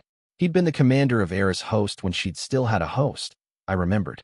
He'd been in charge when her Proceran mercenaries had been whipped bloody by the Stygians, though he'd apparently got off without a single wound to show for. Had defeat. If he wanted to start a rivalry with my adjutant, he was in for an even rougher ride. That would be a grievous abuse of your authority, Eris said sharply. So complain to the guy I answer to. I shrugged. Oh wait, that's Black. And he'd pat me on the back and call it a good day's work. Allow me to be perfectly clear, Akua. I am in no mood to be fucked with. The last part came out as a bark, and to my satisfaction, several of her minions flinched at the sound. You've been summoned here because, though you might be constant pain in my ass, you might have something to contribute. I paused. Actually, now that I think of it, this is my goddamned meeting, and you're the only who could be useful. All of you wasteland brats, get out of my tent. Several of them opened their mouths, but I raised a finger. At random, I reminded them. Make them draw lots, Juniper suggested. Hear that? We've even got a method now, I smiled savagely. Don't kill Mbafano. She'll be useful during the siege. Apprentice spoke up lazily. Hear that, Fatala? I said. You get an exemption. Feel free to speak up, someone else will get the axe. Fatala did not, in fact, take me up on my offer. She did look like she'd been force-fed a barrel of lemons, but given that she'd been the one allegedly in contact with several of the mage spies in the 15th, she was lucky I wasn't having her drawn and quartered on principle. I was only allowing that stay of execution for so long, though. If she didn't hightail back to praise the moment we took lease, it was the quick stop and the sudden drop for Lady Mbafano. She was on my list now.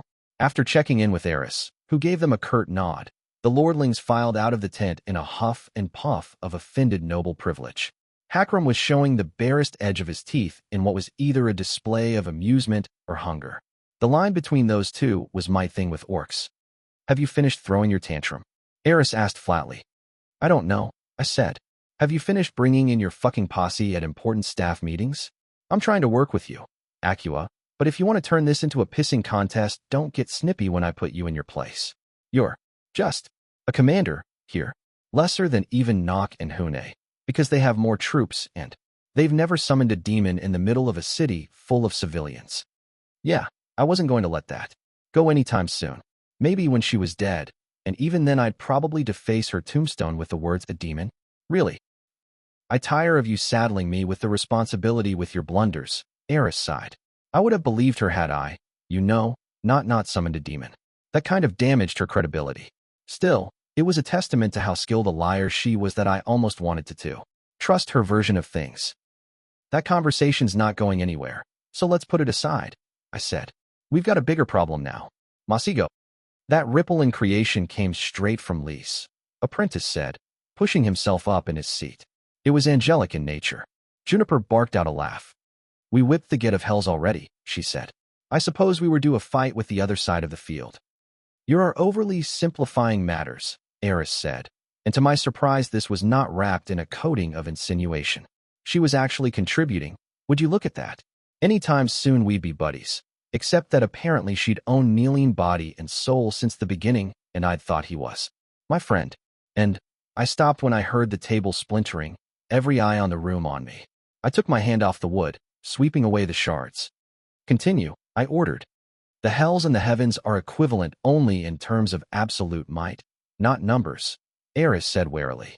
Devils are endless and ever-spawning, but angels are a set and allegedly unchangeable number.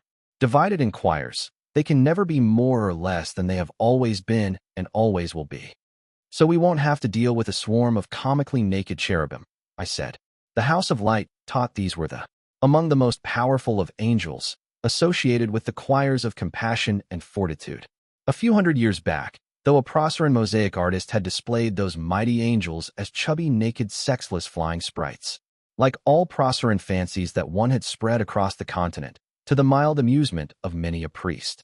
No one reacted to my joke, so I grimaced and kept quiet. Likely the only one with enough schooling in the book of all things to get it was Masigo, and we had different takes on humor. Since I'd put explosives in his hair, I was willing to cut Apprentice a little slack on that front.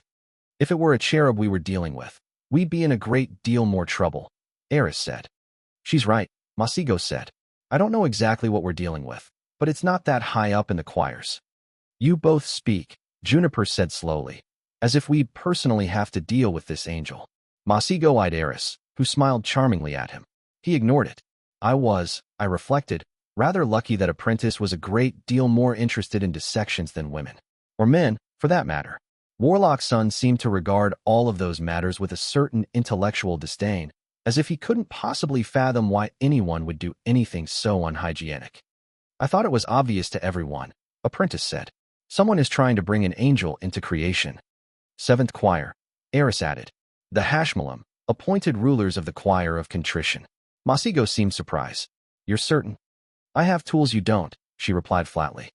Seventh choir, Apprentice repeated. So that's how long we have. Juniper leaned forward. You can give me an estimate? 7 times 7 hours, Eris said. And then an angel of contrition will grace Lys with its presence. Oh, I didn't like the sound of that at all. Practically speaking, what does that mean? I asked.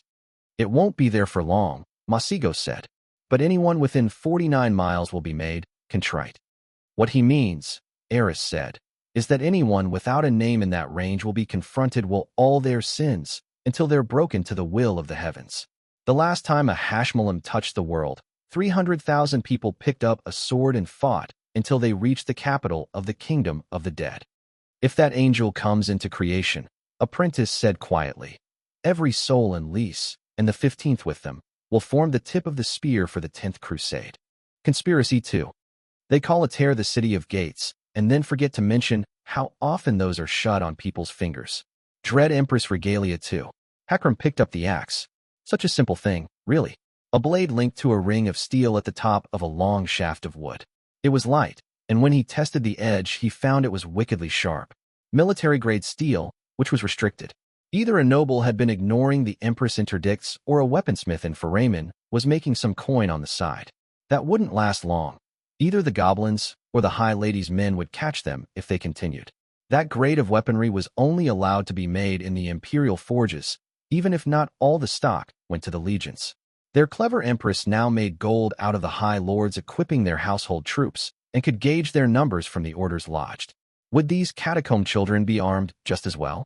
An hour ago the orc would have said no, but since then he'd gotten a glimpse at what went on in the streets of Ater when no one was paying attention. They were, after all, getting their weapons from civilians. This will do, Hakram said, idly spinning the axe like it was a child's toy. To him it might as well have been. Heavier than a legionary's blade, but those were light as a feather to orcs. In the first days before the conquest, some of the clans had grumbled at using glorified knives instead of their own favored broadswords and axes, but the story was that the Carrion Lord had made his point by pitting 20 legionaries against 20 chosen warriors. The orcs had been big, hardened killers with at least 20 raids under their belts. They'd lost anyway. 100 warriors would fight in 100 instances of single combat. 100 soldiers fought as a company and won the battle. The warrior societies had not liked the Black Knight's lesson, but they had fallen in line. After 1,000 years of defeats and death, they had smelled the scent of victory in the air. We won't fight as soldiers tonight. Though, Hakram knew, urban combat was not something he had much experience with, but he could take comfort in the fact that his men would be trained legionaries. The catacomb children were just civilians with too much blood flowing to their heads. I will expect prompt payment, FAR, the old man said, grinning toothlessly. You'll have the merchandise within a fortnight, Ratface replied flatly. Humans could be hard to read, sometimes, but from the way the Tagreb stood, he was wary of the smaller, old Sonic. The stranger smelled of spices and refuse, lips cracked, and all his teeth missing. He was, apparently, the man to talk to if you needed weapons quickly inside a tear. Hakram had expected him to ask for coin, but apparently barter was the way things worked in the streets. Large amounts of gold drew imperial attention. The city guard might have been a sordid joke, but whenever militia sent the sentinels away from the tower, they drowned wherever they were sent in blood. The two humans had spent half an hour bickering over amount of pounds and purity, so the tall orc suspected the merchandise would be laudanum, the pain-killing brew introduced by the Mesens so long ago. Whether the supply tribune had been robbed or not during the trade he did not know, but from the grim look on the olive-skinned man's face, he suspected it had been the case. Enough blades for 100 men, the old man coughed, spittle flying as he hit his own chest. The usual warehouse by the slaughterhouses. The human spoke a little longer, the Sonic twice offering tea only to be declined.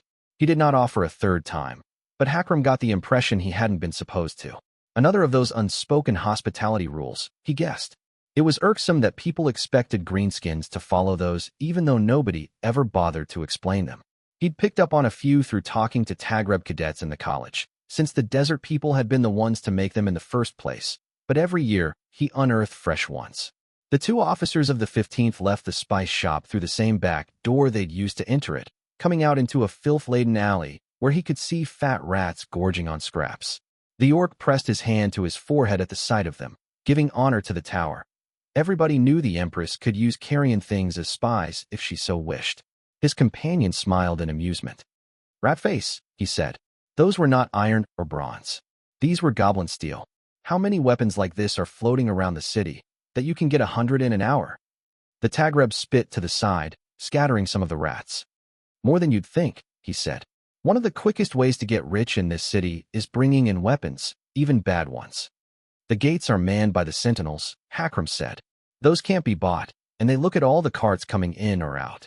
Weapons were forbidden inside the walls, for civilians anyway. Legionaries were allowed to bring knives, but not swords or shields. The city guard was armed with cudgels and short swords, and the noble retinues could come in armed to the teeth, if the Empress granted them permits, which she charged through the nose for. The sentinels were armed too, of course, but no one who liked having their head on their shoulders talked too much about them. There's smuggler tunnels under the walls, Ratface admitted. Hakram's hairless brow rose in disbelief. Under the city, where the giant spiders are. They don't have webs inside all the tunnels, Ratface said. If you're lucky and fast, you can even get away with all your limbs. The human's fingers twitched towards his hip, though he stopped himself from touching it. Either that or he had a cramp. The way the former captain had paid for his tuition at the War College had always been a subject of speculation among Rat Company. It was common knowledge among some that he'd stolen enough coin from his father to pay for his first year, but after that he'd had to pay the bursar himself. He was not on the tower's ticket or part of the Greenskin contingents, so where had he gotten the gold? Most thought he stole it, either pawning college equipment on the sly or by rigging gambling games. Robber had started a rumor he sold his body to the night that had been too juicy not to spread across their entire year, but Hakram thought he might just have found the answer. You've done a run before, the orc said. 3, Ratface said. First 2 set me up, and on the third it became clear I'd only get lucky so many times. Got bit, and had to spend most of the payment on a healer. The spiders under the capital were poisonous, it was said. Not a surprise if they were truly being spawned by the former dread Emperor Tenebris. Everything that came out of the tower was poisonous in one way or another. And now you handle merchandise, Hakram said carefully. The Tagreb scowled. Do you know what would have happened if I'd been put out of the college? My body would have been found in an alley the next morning, too badly defaced to be recognized. I'm not castigating you, Ratface, the orc said calmly. I never knew, or even suspected. The olive-skinned bastard sighed. Selling the stuff is legal, and most people don't ask where it comes from. I mostly deal in debt now, anyway.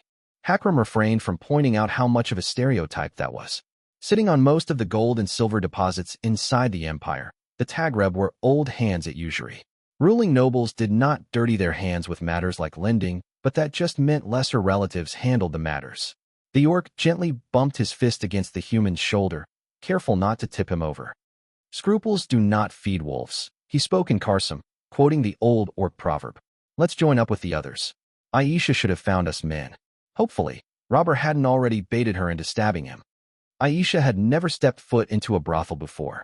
She didn't particularly approve of them, though she understood they were a necessity for the lower classes. Tagreb aristocracy did not seek the company of prostitutes. They kept paramours instead, if they were so inclined. Many nobles kept an unofficial seraglio even if they did not share a bed with the people in it. It was a sign of status and wealth to be able to keep one, especially if the members were strikingly good-looking or of good lineage. It was Dread Empress Maleficent, the Tagreb warlord who'd founded the empire, who'd spread the practice to the north of the empire when she'd made hers an imperial institution. Hers had been filled with the relatives of allies and talented individual without the lineage to earn a post in the bureaucracy on their own. But on occasion, it was true the seraglio had been turned into little more than a highborn brothel. Dread Emperor Nefarious had been the worst tyrant in living memory when it came to that, but he'd paid the price for it when militia had poisoned and overthrown him. As is only fitting, the small antechamber where she stood, staring down her nose at the madam, was surprisingly well lit and clean. She'd always thought of places like this as sordid dumps where only the desperate worked. Like in most of Calurnia, prostitution was legal in the Dread Empire, though praise departed from the norm in having brothels regulated by law. No such establishment could exist without a license from either the tower of the local ruler and the illegal brothels that popped up now and then were harshly dealt with. Everyone involved in one was executed, even the patrons. This particular place was properly licensed, however, and frequented by legionaries and city guards. While not luxurious, legionary pay was good, but not that good. She was reluctantly impressed by how not seedy the place was. Aisha was unfortunately too well-bred to tap her foot impatiently, so she eyed the madam instead. They are taking too long, she said. Most honored lady, the older woman replied, bowing her head. Word has been given to all your soldiers. Any delay is of their own will, not mine or that of my hired hands. She was correct. How irritating. Aisha wouldn't even be able to chide the legionaries properly when they emerged from the rooms in the back. They were off duty, and this was not an assignment that would ever be on the books. It might never be on anything at all, if Hassan did not manage to get his hands on actual weapons. She'd done well enough against one of the assassins with her knife, but when they hunted down the catacomb children in their lair, the wretches would have more than knives themselves. The people of Ater had ignored the dictates of the tower that they should remain unarmed for generations, somehow getting their hands on everything from crossbows to long swords, even though weapon smuggling was punished by flogging unto death. The 3 men and 2 women who'd been indulging themselves shuffled out eventually, impaled when they saw who had been waiting for them. Good, they felt like they'd been caught out. That meant they were unlikely to question what they were going to be used for. After a brief set of orders and a grudgingly polite nod to the madam, Aisha took the 5 legionaries to the warehouse Hassan had told them they could use. It reeked of guts and meat salted so it would not go bad, and she'd had to refrain from having one of the crates that cluttered it open more than once. With that last group, they'd managed to assemble a little above 80 of the 200 legionaries who'd been on leave in Ater. They'd have to do with this, as the rest could not be found unless they were going to spend all night on the matter. 500,000 people lived inside the walls of the empire's capital, the city itself one of the largest on the continent. It was still not fully occupied. Perhaps a third of the total grounds were left in ruin, left to the mercy of beggars and criminals or the occasional petty mage. Decoram Quarter was part of that ugly wasteland, and their enemy lay inside of it. None of the legionaries in the warehouse dared to talk louder than a murmur, which made it all the more surprising when Robber popped out behind her. Got another 5, I see, he grinned, crouched on top of a crate to her side. There were few lamps inside, and he was hidden by shadows, not that it would have mattered to a goblin. This is as much as we'll manage, she said, keeping her face blank. Probably, he shrugged. I hear those were in a brothel, though? That must have been fun for you. Humans and their little quirks, huh? Aisha's cheeks flushed with anger. He was being intolerably smug, and she couldn't even throw the failings of his own people back in his face. Goblins did not have brothels or relationships the way humans and orcs had them, for that matter. Breeding for the tribes was a regulated affair planned by matrons.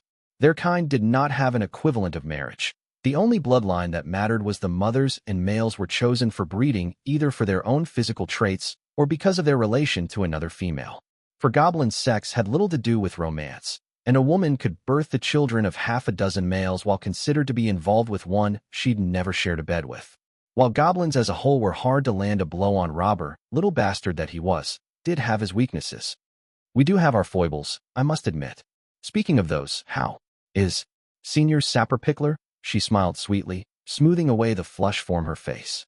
The goblin did not flinch, but his pupils contracted to a point. She'd drawn blood. Ratface and Hackram should be here in a moment, he said as if he hadn't heard the question. He scuttled away after that, to Aisha's satisfaction. Pickler's disinterest in getting involved with the two greenskins who fancied her was common knowledge among War College graduates. The senior sapper had the right of it, she felt. Robber was disqualified as a paramour by Legion regulations anyhow, since as a sapper, he fell under Pickler's nominal authority.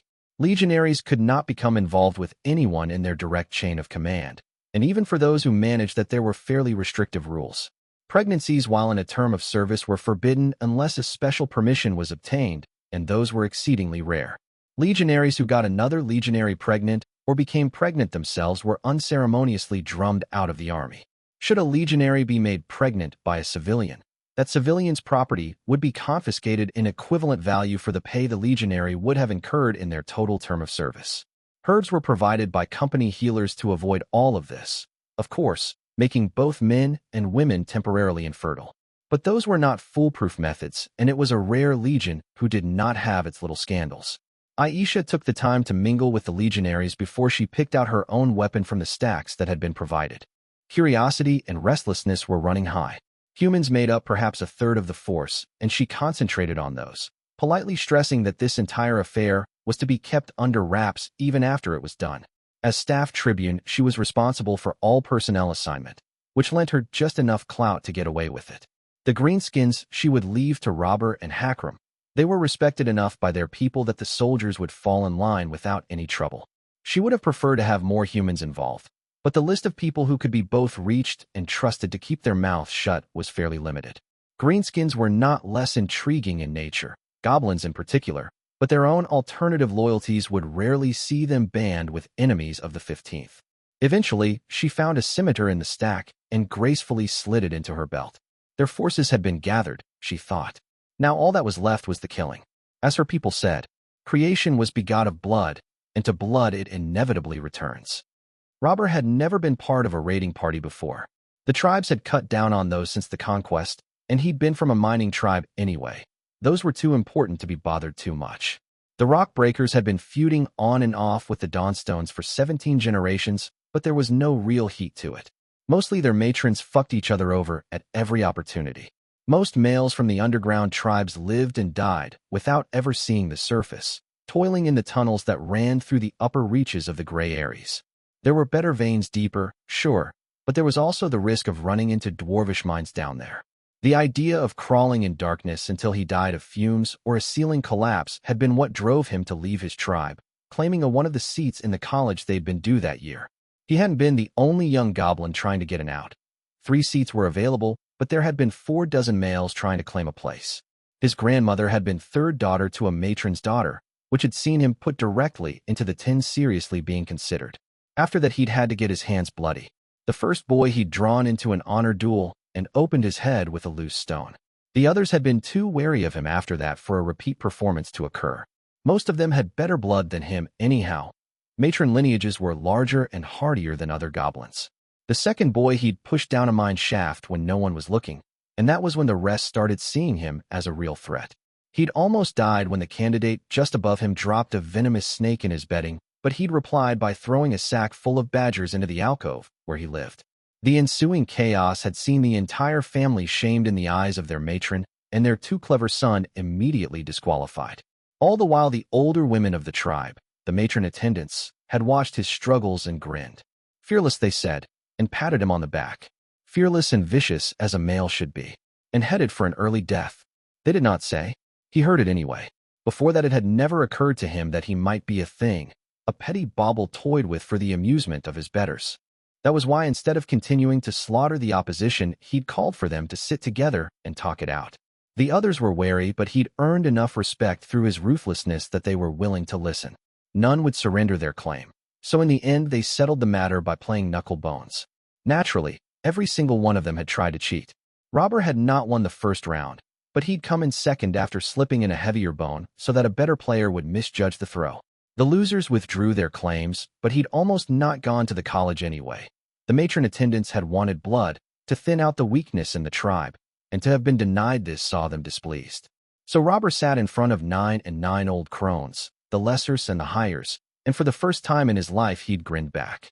Because he was free. Now.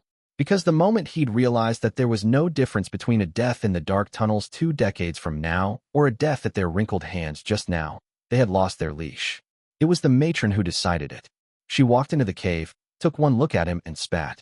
"You scheming old witches, can't you see he's heard the wind?" She'd said. "You're the towers now, boy. Go die in a gutter for the Empress." And so at 7 years old they'd sent him to a tear and the war college to learn the trade of war, which had somehow led him to this moment, stalking his way up a collapsed wall in Decoram Quarter. The catacomb children had not posted guards, filthy amateurs that they were. They'd claimed a mostly standing barracks as their lair, scrawling a buzzard in rotting old blood next to the entrance. There was light inside and the sound of people talking. Hakram had wanted to know numbers before they assaulted the place, so now Robber and 3 other goblins were scuttling up the ruined wall to a rooftop. The alley separating it from the barracks was narrow, jumping distance for a goblin. "If they have a mage, there could be an alarm ward surrounding the place," Captain Borer said. Good ol' Borer the Boring. The deep pit boy wouldn't get a sense of humor even if he was bit by a sarcasm werewolf. Which, if not a thing, definitely should be. Given the kind of stuff tyrants got up to in the tower, it was only a matter of time anyway. "We haven't got a mage good enough to disarm one anyway," Lieutenant Rattler murmured. Robber hissed them into silence, even the lone legionary who hadn't actually spoken. "If they were clever enough for a ward, they wouldn't have tried to kill one of us in the first place," he said. Probably true. If it wasn't, he'd have Borer write himself up for poor advice giving.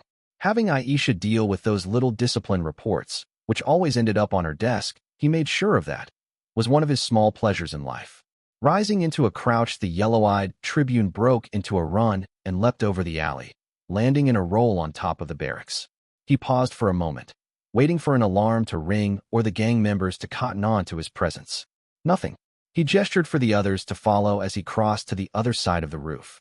There was a trapdoor to go inside the barracks proper, and a whole corner of the roof reeked of piss. Leaning over the edge, the tribune saw there was a window allowing a peek into the barracks near ground level, noise and laughter coming out of it. Definitely more than 20 people in there, which had been Ratface's lower-end estimate for how many catacomb children there could be. The other goblins made the leap one after the other, joining him at the edge. "Who will be jumping down to have a look?" Borer asked. "Captain," Robber asked, deeply offended. "Jumping? Like an animal?" "No. Goblin engineering will provide.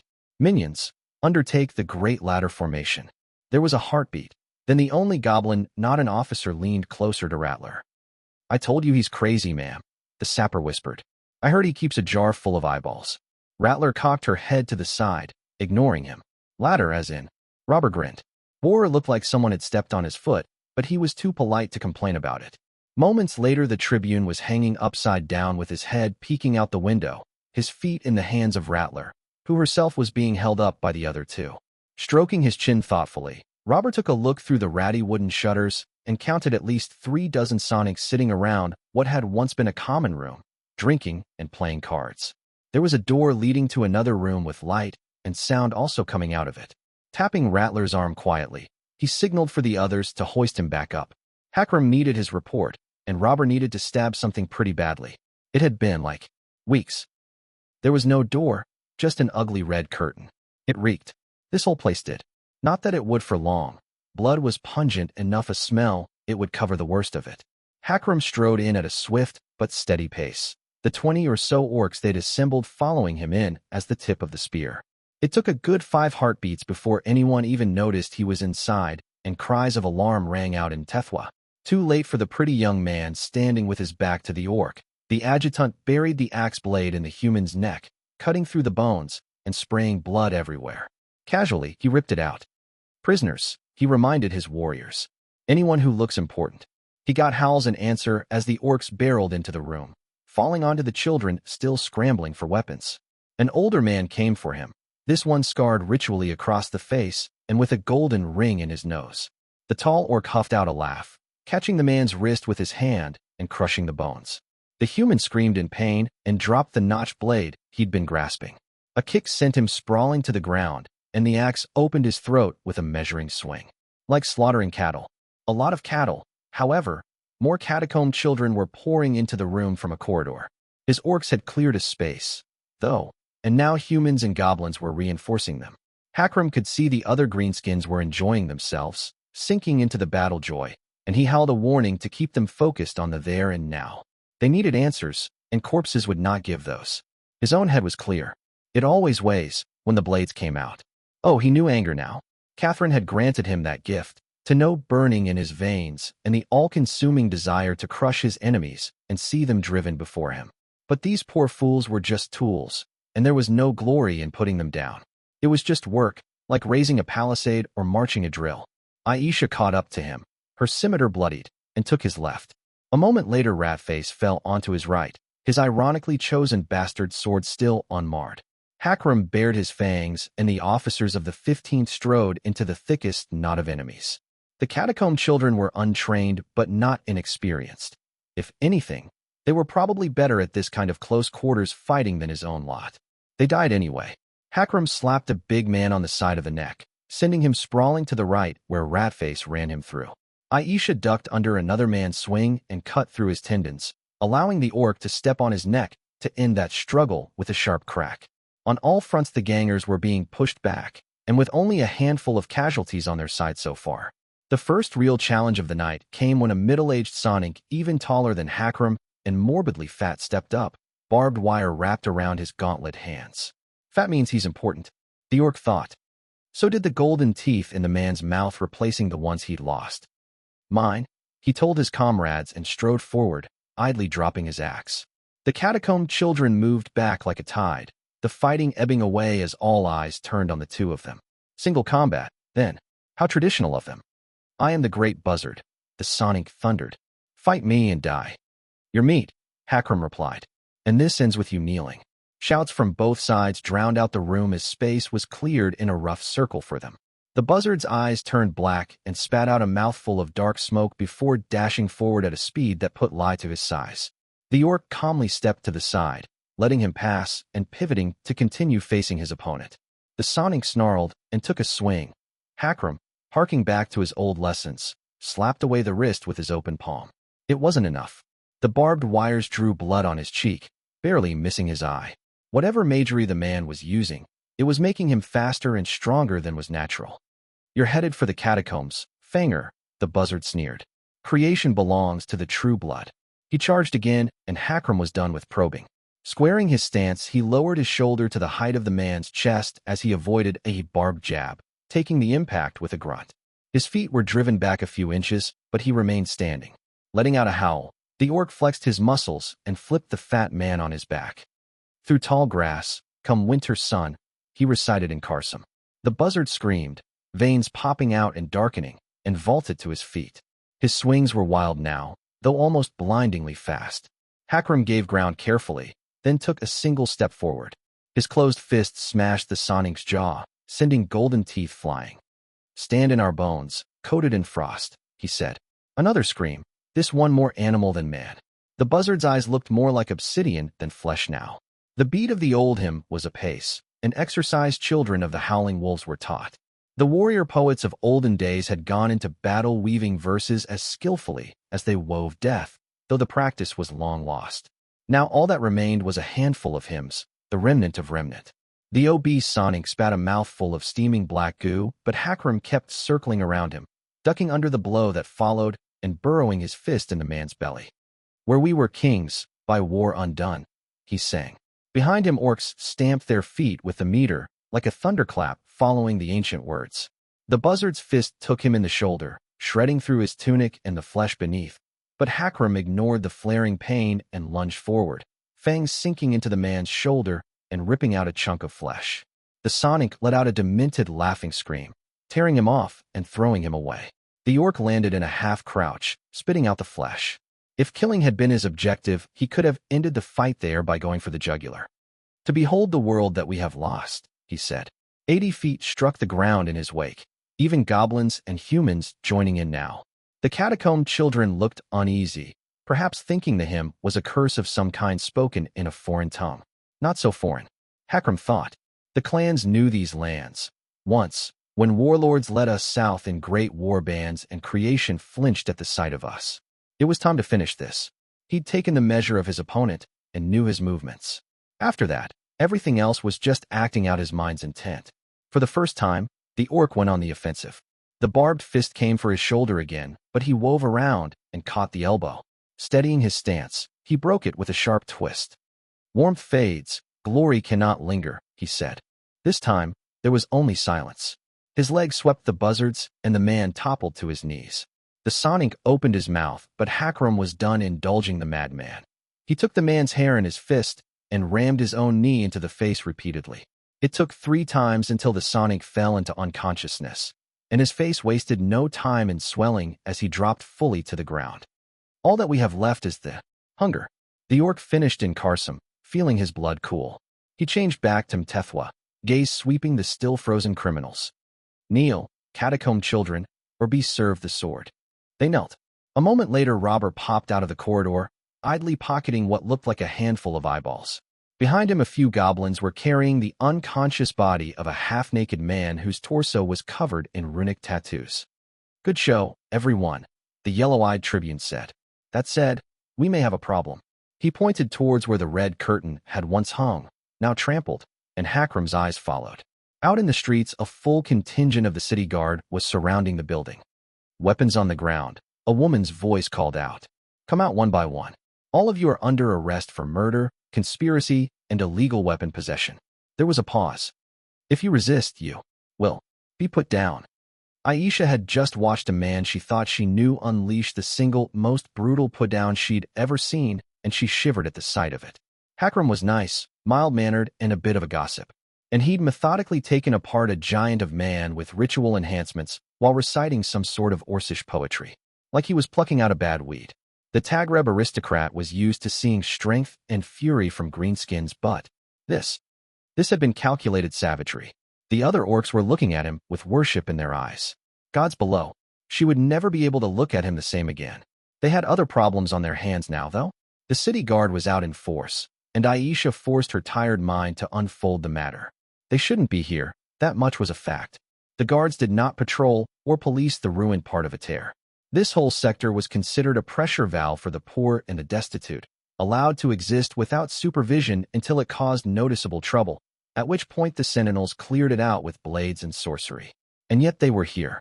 They had been sent, then, by someone with enough influence or wealth to control at least a commander in the guard, which did not really narrow down the suspects. Any noble with a semblance of power could put together enough bribe or blackmail for that.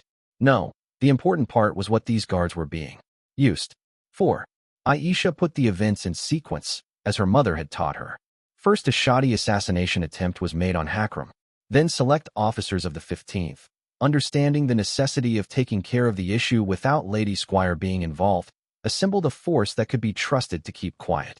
They forced the submission of the catacomb children, but before interrogations could be made, the city guard found them in possession of illegal weapons still covered in blood. A setup. A trap carefully designed to ensnare the very people in the 15th who would understand how dangerous a scandal in its infancy could be. And now whoever was behind this had the scandal Aisha had been struggling to avoid. Lady Squire's own adjutant, 2 members of the general staff, and a tribune caught breaking one of the tower's most harshly enforced interdicts. She'd been so busy trying to avoid the Squire making an ill-advised move, she'd made one herself. If this was the heiress' work, then the Tagreb could almost admire how elegantly crafted the plot had been. What were their options now? If they surrendered, they'd be in a jail and the whole city would know before a bell had passed. Lady Squire might have enough authority to get them out of this alive, but she'd be humiliated in front of the entire court and likely censured by the Empress herself. Not even Militia's own supporters would ever take her seriously after that. If they fought now, Aisha believed they might be able to win. But there would be noticeable losses, and she would put hand to flame that on their way out of Decoram Quarter, they'd be running into a larger force of guards waiting for them. And then we'll have killed city guards in addition to everything else. Not even the Black Knight's apprentice would be able to save them from the noose then. We can't fight them, Hakram said. Their legionaries were milling uneasily. The catacomb children were still docile for now, but some of them were still holding their weapons, and they were feeling the change in the wind. Sure we can, Robert said cheerfully. No witnesses, no crime. There'll be more guards waiting for us afterwards, Hassan said tiredly. That was the whole plan, I think. The lovely aristocrat felt a wave of fondness for the man who'd once been her lover. Hassan had his flaws, but lack of cleverness had never been one of them. Ratface, Hakram said. Do you know another way out of Decoram Quarter? One that doesn't take us through them. They'll take us through the strongholds of other gangs, the other Tagreb said. They'll fight us and block our way, either because they got a bribe or because they don't want anyone going through their territory. And the guards would follow. All that would lead to was fighting a battle on two fronts, and they would not be winning that. Not without shields and proper legionary gear. Are you blanket wetters really talking? Surrender. Robert sneered. Hakram turned dark eyes on his friend, face serene. Negotiation, he corrected. Aisha, if you'll come with me? She would really rather not. But who else here had any experience with this sort of thing? Hassan probably knew his way around a bribe, but this was no back-alley dealing.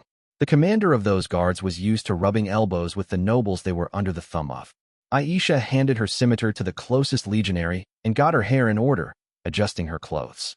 She followed Hakram out of the abandoned barracks with her palms up in the air to show she was unarmed. She wasn't, of course. There was still a knife up her sleeve, and she fully intended to slit the throat of the person she'd be negotiating with if they were going to seek a violent end to said negotiations. Bisharas did not go quietly into oblivion. They were immediately surrounded by guards when they came out, some of them bearing manacles. Calmly, without saying a word, Aisha stared down the man who wanted her to present her hands. The Sonic gulped, then took a look at Hakram. The orc was smiling just enough to show his fangs. The guard backed away in a hurry, though the men surrounding them all had their cudgels out as they were escorted to the person in charge. Aisha rose an eyebrow when they finally stopped walking. The woman in front of them, bearing a guard commander's insignia on her mail, was pale-skinned. Hey, Dunny, that high in the Ater City Guard? Surprising, though less unusual since militia had opened the imperial bureaucracy to all sorts. Adjutant Hakram of the 15th Legion, her orc companion, introduced himself. Staff Tribune Aisha Bishara, of the same, she said. The Dunny frowned at them, as if offended by their manners. Commander Barzina, Ater City Guard. Are you two the leaders of this band of criminals? We are senior officers in a legion of terror raised by the Carrion Lord's apprentice, Aisha replied sharply. The woman smiled unpleasantly. You got a parchment with the tower's seal exempting you from the weapon laws, then? It was a case of self-defense, Hakram said. However, extended the circumstances. Aisha watched the ugly gleam of satisfaction in the woman's eyes and knew then negotiation was a waste of time. Bettering the bribe was not an option if she was also doing it because she wanted to stick it to the legions. I'm sure your story will check out, Commander Barzina said. Until then, you'll be guests in some of my nicest cells. She frowned then, looking at their hands. Captain Jared, why aren't their hands bound? She barked. Aisha let out a breath and considered flicking out her knife to settle the matter differently. By the way Hakram's footing was shifting, he was debating the same. What gave her pause was the way the guards on the outer perimeter were starting to kneel. A lone silhouette passed through the crowd, armed men and women parting for her with hushed whispers. The Tagreb had expected Lady Squire, or perhaps an envoy of the Empress, but what she saw was a small woman. Her face was unremarkable, her robes of passable make, and she stood unarmed. Perhaps the most noticeable thing about her was her ink-stained hands. Aisha stiffened. She'd never met the woman before, but she knew who she was looking at, the Carrion's Lord-own shadow, one of the most successful spy mistresses in living memory. The scribe. Commander Barzina paled even further and bowed. Lady Scribe, she said. A pleasant surprise. The name smiled. There was no warmth in it, or anything else. It was just flesh being moved by muscles. Is it, Commander? Barzina stood straighter, no doubt remembering she was not without friends or authority. Oh, Commander, Aisha thought. You're misreading the people who own you if you think they'll shield you from the webweaver's attentions. My lady, I don't know what you think you know but dash. Everything, the scribe said. I know everything there is to know about you, Barzina. I know the name you had before you disfigured your sister and Satis for marrying the man you wanted. I know whose horse you stole to make your way to Ater. I know the amount and provenance of every bribe you've taken since you began patrolling these streets. I know what rivals you had beaten and by who to get to the post you hold. This was allowed, because you served as a counterweight for the two commanders owned by the Truebloods. It seems, however, that you have finally folded to the pressure. How dare you, Barzina said. You are of no more use to us, Scribe simply said. She had not raised her voice or changed her intonation in any way. She stated it as a fact, and the night had never before felt so cold to Aisha Bishara as it did in that moment. Captain Jared, the webweaver said, ignoring the Dunnies spluttering as her eyes sought out the Sonic who'd been about to be chewed out by her earlier. Congratulations, you are now a commander of the Ater City Guard. The young man saluted, hands shaking. What is to happen to Calm, former Commander Barzina? He asked. Scribe met his eyes. I know of no such individual. A heartbeat later, an enterprising guard behind the former commander slipped a knife in the Dunnies' back. Aisha did not shy away from watching the woman bleed out on the ground. Ater. Oh, Ater, she thought, remembering the old verse by Scheherazade. You capricious old whore. Why? Oh, you give and you take, and you grow on our bones. This was not the first betrayal witnessed by the city of Gates. Likely it wasn't even the first that night. Commander Jared, now composed, bowed to the scribe. The catacomb children, my lady. Should I clear out the rabble? Leave them, the webweaver said. You are dismissed. And when the offers come, Commander, remember tonight. The man bowed even lower. Orders were barked and the guards began withdrawing. The olive-skinned aristocrat found this little comfort as the scribe's eyes turned to them. Such troublesome children you are, she said. You take after your mistress. Hakram cleared his throat. To her horror. Lady Scribe, he began, we dash. Tried to step between Catherine Foundling and Acua Sahelian. She interrupted. An area that already promises to be littered with corpses. Take care you do not enter it so carelessly again. The orc had enough sense not to reply at that. Most esteemed lady, Aisha said, bowing. Should we begin our interrogation of the catacomb children? We both know they will give you nothing of worth, the webweaver said, but she was smiling. Leave them here. The only redeeming aspect of tonight is that I'll get to see Assassin's face when I tell him he botched the job. There was something in the woman's eyes that would haunt the Tagreb's dreams for months to come. He's going to be in a mood, she said with delight. The scribe graced them with one last look before she turned a clear pair of heels, leaving as unhurriedly as she'd arrived. Hakram and Aisha stood there for a long time, as their legionaries slowly began filtering out of the old barracks. Drinks? Hakram asked. Aisha eyed her still shaking hands. Ancestors forgive me, but yes. Just another day in the 15th Legion. Gods take pity on them all. Book 2, Heroic Interlude, Prise O Fair. There is nowhere angels fear to tread. Calawan proverb. William's mother had been a woman of some education, a knight's daughter. His father had only barely known how to read, and always deeply distrusted any writing but the book of all things, which was said to have been spoken to the minds of mortal men by the gods. It had been his mother who'd taught him his numbers and letters, and she'd been the one to keep his attention on the lessons by weaving stories from ancient Calawan rulers into them. The Queen of Blades had been the kind of vivid story that fascinated, never once defeated in battle though her invasion of Daoin had failed. So had the story of Eleanor Fairfax, the knight turned founder of the Fairfax dynasty who'd risen in rebellion against Triumphant when the Dread Empress had ruled over the entire continent. Now, though, as he walked the streets of Lys alone and the moon was high in the sky, it was a king's words he remembered. So had spoken Jahan the Wise. Evil is cruel, and so men think it follows that good is kind. This is a mistake, my son. Though fire is warm, and in the dark of night we huddle around it, it also burns. This had unsettled him as a child. Jahan had been named the Good King, a hero. Why be so wary of the very power he wielded? He understood now. Had ever since he'd gone into the wilderness half-mad and been presented with the face of contrition. He'd seen the searing fires and felt them scour his soul clear. There were sorceries in the east, and even in some of the free cities, that could make a slave of a man. There were some who would compare standing in the presence of a hashmalim to such a thing, but that was a fundamental misunderstanding of the thing.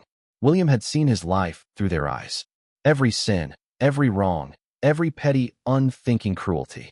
All of it without the veil of lies everyone cloaked themselves in without even realizing it. The lies of well-meaning and willfully chosen ignorance. It had stripped William of his delusions and allowed him to see what he truly was. Just a man, and not a particularly good one. He'd gone through those fires and come out a sword of the heavens, handed a single feather from the wing of contrition to see its will done upon creation. Had they known, even then? Perhaps they had. Angels saw deeper into the nature of the world than mortals could, beyond artificial constructs like time. There was, to them, no difference between the first step of a journey and the last. That was what really changed people when they met angels. The realization that in the end they were nothing but an assembly of sins. Choirs helped you accept this truth differently.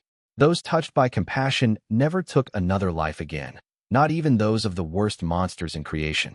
Those touched by mercy spent their days alleviating suffering wherever they went. Those touched by judgment did not survive the experience, should they be found wanting. Contrition was different from the others, in a sense. The Hashmalim had never once forced anyone to take up the sword to fight evil, but then they'd never once had to ask. Once you saw the truth of yourself, and then truth of creation, what was left but to take arms? The only path to contrition was to leave the world a better place than you'd found it. And how could lesser-be solutions be tolerated when so large a part of Calernia was still under the yoke of the gods below? 9 crusades had been waged, all in all. Of those, 5 had been led by heroes aligned to the choir of contrition. Sometimes it amused William that the red cross that was the mark of all crusaders had been a symbol provided by the Dread Empire.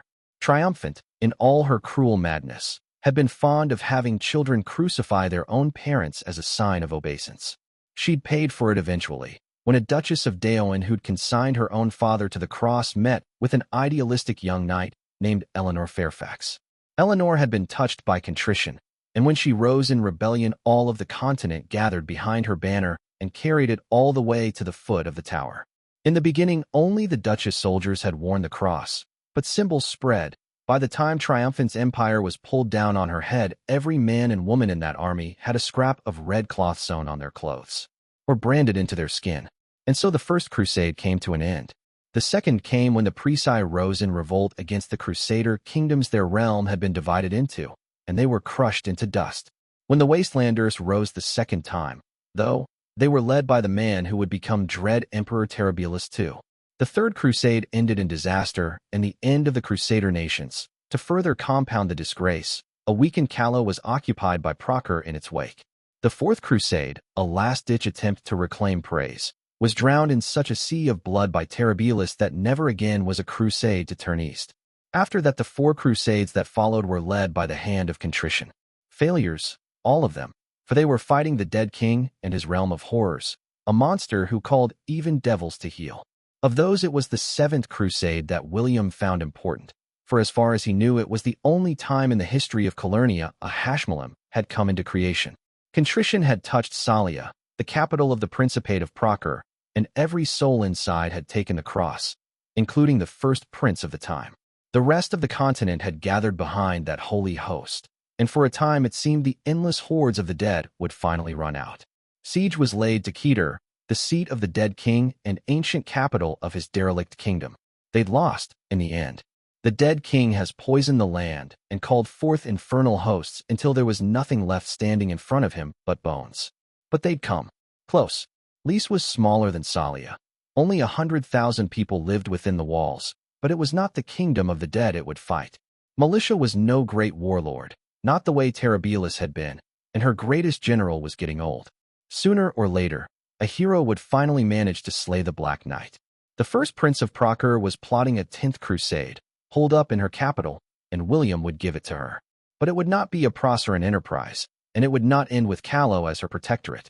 The rest of Calernia would not stand for that sin being committed a second time.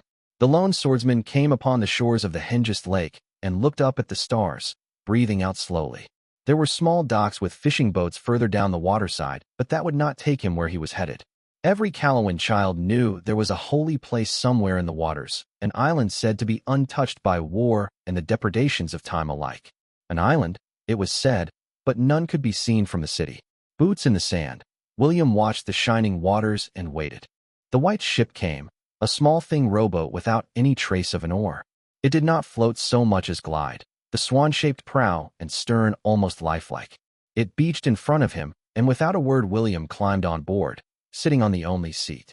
It had been a clear night out, but the ship led them into mist. How long he sat there alone with only the dark waters and the mist for company, he could not say. He'd been into Arcadia Resplendent, where time ran to a different stream than in creation, but this was different. Whatever lay ahead was not in another realm. just a part of this one mortals were not lightly given access to. The penitent's blade, always at his hip, was warm to the touch. It felt the proximity of its likeness. An angel had died in the waters of the Hengist, the legend went. He would soon find out the truth of that. He didn't see the island until they were almost upon it, to his surprise. Pale sands formed a perfect circle in the water, entirely bare for a small chapel of roughly hewn stone. William had been to Lore before and seen its beautiful cathedrals. He'd seen the many basilicas of the south, for that matter, and the outrageous wealth and splendor of Salia, capital of the mightiest nation on Calernia. For all that, the sight of that small chapel brought out something in him, a sense of wonder. There were no grand materials or sculptures. It was, in truth, little more than a stone house with a pointed ceiling and a tower. The ship beached on the sands in perfect silence, and the lone swordsman stepped onto the shore. There was, he now saw, no bell in the tower.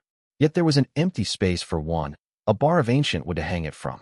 It was the first imperfection he'd glimpsed here, and he almost frowned at the sight. Dismissing the thought, he strode inside through the open door. There were 7 rows of benches on each side, little more than bare slabs of stone. No murals on the walls of paintings on the ceiling.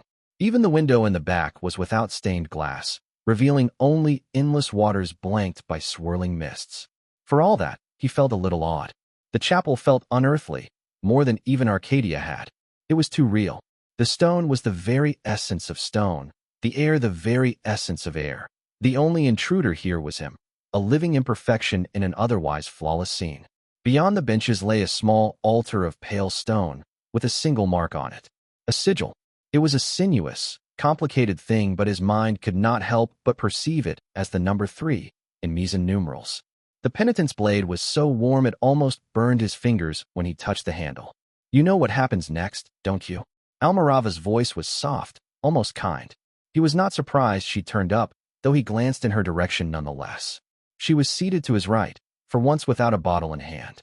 Even she would not desecrate this place with idle drinking. The sword goes into the stone, he said. I may not know stories the way you do, but I know that. He'd also stay in prayer until dawn. There would be exactly 7 hours left before the sun rose, no matter when he started praying. These things saw themselves into being. I wonder what the last hero, though, when they called on contrition, he said quietly. If they had doubts, too. She didn't, Almirava replied. The White Knight was in Salia when the dead king's offer came. 500 children every year for peace on the borders. That the first prince even considered it had her in such disgust, she did it that very same night. He didn't ask how she knew that. He wasn't sure he'd like the answer. Heroes were bound to the lifespan of a mortal, unlike villains. But the wandering bard had always known too much about things she seemed much too young to ever have witnessed with her own eyes. Perhaps it was part of her name. Perhaps it is something else entirely. A better woman than me, then, William said. I know what I will be putting them through. It is not a gentle thing. Good doesn't have to be nice, Almirava murmured. Just righteous. The lone swordsman remained standing, looking at the pale stone and the sigil on it. She could take the 15th out of range, he finally said. 49 hours is more than enough time. She won't, though, the bard replied. That's not her nature. She's the very worst kind of villain. You see, the kind who thinks they're doing the right thing. In that sense, she's even more dangerous than her teacher. He doesn't labor under that impression. And us? He asked. Are we also just clutching a delusion? I had a talk with Thief before coming here. She told me she's staying for the siege, but that she'll be leaving Callow afterwards. Some vestige of amusement quirked his lips. She was, I believe, quite disgusted with me. Thief sees creation through the lens of her name, Almirava said. That allows her more clarity than you'd think, but people with her kind of role are not meant to look at a broader picture. She fights what she perceives as injustice wherever she sees it, but she'll never root out the causes. The same, he thought, could be said of so many heroes. Theirs was a losing fight from the onset. You could bring down the mighty who abused their power, turn back the great tides of evil that would sweep over mankind. But how could a single person change the world? There was a reason for that, he believed. The heavens had put the fate of mankind in the hands of mankind, not the named. Heroes, given extraordinary abilities, were meant to deal with extraordinary threats, not to take the reins of the world. There are no root causes, he said tiredly. Or only one, if you prefer. People are people, with all the flaws that come with that. We strive to do good and fall short, because we're not meant for perfection. Sometimes I wonder if it's all just a great jest at our expense, Almirava. If they placed a better world just out of our reach so that they can watch us try and fail to touch it. The bard hummed. Did you know it's a matter of some debate among the priests of the House of Light whether or not evil is inherent to the soul? William was Lyson. Of course he knew that. Even after the conquest, the brothers and sisters were everywhere in the south of Callow, and their public debates on theological matters were considered a good show in most villages. People actually traveled to witness famous debaters at work. There was a great deal of betting involved, which was a lot less pious, but people tended to remember the arguments made even after money changed hands. Are you about to impart some great revelation onto me? He asked. That debate has been raging for as long as the house has stood, and some say the priests who built it were arguing as they lay the stones. I think it's a very interesting question when you look at the current breed of villains we're dealing with, the bard said. There's only three that matter: the Empress, the Knight, and the Squire. Almirava raised a finger. Militia has made a point of improving the lot of common Callowans whenever she can, purely out of self-interest, but she does it nonetheless. She raised a second finger. The big guy is stricter about enforcing those laws of the old kingdom he kept than the Fairfaxes were before him. He's not gentle about it, but he keeps order and enforces something that looks like justice if you squint a bit. A third finger. Foundling. Well, you've met her yourself. She thinks she's saving Callow. You could argue her intentions are heroic, even if she's a little more complicated than that. You despise the Empire even more than I do, the hero frowned. Yet this seems like a fairly impassioned defense of it. The thing is, William, she said, ignoring his interjection. They're not the first villains to ever win a few battles. It's without precedent for the Empire to keep Callow for over 20 years, though. Why are they different? We've never dealt with villains quite as skilled who did not compulsively backstab each other, the lone swordsman said, or get killed by rivals. That's another thing. Yes, Almirava said. There's loyalty there. Affection, even. Not traits you usually associate with villains. Not that they're incapable of them, but names magnify everything you are, and you don't get to shake hands with the gods below by being a choir boy. I don't follow your point, William admitted. These are some of the most successful villains in the history of the Empire, she said. And they became that by going through the motions of being good. The dark-haired man's brow rose. They are most definitely not. Oh, I'm not arguing that they are, the bard said. See, I think that we are born evil. Because evil is instinct. It's that animal part of us that wants things for ourselves no matter what it does to others. It's been dressed up in philosophy since, but that's the heart of it. She smiled mirthlessly. But I want to believe that when the gods made us, they gave us thought as well as instinct. We teach ourselves to be good, William, because we want to be better. It's not as easy, but maybe, just maybe, if we do it long enough it will be what comes naturally to us. So you're saying that Carrion Lord is trying to be good, he said skeptically. I'm saying these are the first villains in a long time who are going with thought instead of instinct, Almirava replied. It's why they're weaker, too. They're leaning in the wrong direction, and it has cost them. I don't see how that makes anything better, the lone swordsman sighed. Earlier, you spoke of a root cause. People being people, was it? Except people are learning, William. Even the other side's noticed, to the extent that they try to bastardize what we are. They say that the heavens gave us laws, but that's not really true, is it? What they actually gave us is guidelines to make a better world. And it's working. The wandering bard rose to her feet. Almirava wasn't pretty, though in some light she could be called striking. The dark skin, curly hair, and strong nose made her face interesting to look at, but not so attractive to be intimidating. Normally she had her loot, but tonight it was nowhere in sight. She always wore the same clothes of silk and leather, but this time they were freshly cleaned. And for once she doesn't smell like a brewery. William added a little less kindly. Day by day, she said. Year by year, century by century, we're making creation a better place. Even the bottom of the barrel is pulled up when you hoist the whole thing. It's a pretty thought, the hero said. Doesn't help all of us who live in creation now instead of in 100 years, though. I know, she said, laying a hand on his shoulder. But I don't want you to put that sword into that stone thinking it's for nothing. We're part of something larger than us, William of Greenbury. Something that uses us. Sorely. But good doesn't have to be nice, he quietly echoed her words from earlier. Just righteous. He'd shivered when she'd said his full name.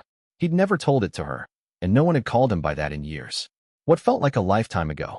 Almirava stayed close to him, and for a moment he thought she was going to kiss him. She'd certainly not been subtle about being attracted to him, or to quite a few other people. If she did, he would turn away. Instead, she lay her head on his chest and looped her arms around him, sighing quietly. After a moment, he hugged her back. "Every time," she whispered. "You poor contrition fools break my heart every time." She drew away, hand lingering on his chest, and left without another word. Silently, William of Greenbury stepped to the altar. He unsheathed the penitent's blade and slid it inside smoothly, the sword entering without resistance or leaving a mark. He knelt before the stone and closed his eyes. Behind all that Almirava had said about thought and instinct, he found a deeper truth. If evil was truly inherent, as she seemed to believe, then to be good was to make a choice. The thought moved him more than he thought it would. "It is, we are told, the only choice that really matters," he murmured. The last line of the first page from the Book of All Things. He was making his choice, tonight. For 7 hours he would pray, and then return to Lys. 49 hours later, a Hashmalam would come into creation the exact moment he died. Book 2, Chapter 40, Knock. The heavens have a way of favoring the general with the better army. Theodosius the Unconquered, tyrant of Helike. At a regular pace, the 15th would have gotten to Lys in 12 hours. We managed it in 2 bells instead, 8 hours, by letting the slower supply train slip behind. Juniper would never have taken the risk if the rebels had shown a willingness to sally before, but they hadn't.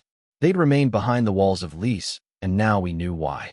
They'd waited until we were close enough that if we fled out of the Angel's range, we wouldn't have time to do anything else. And then we'd have to deal with over 100,000 conscripts for the heavens.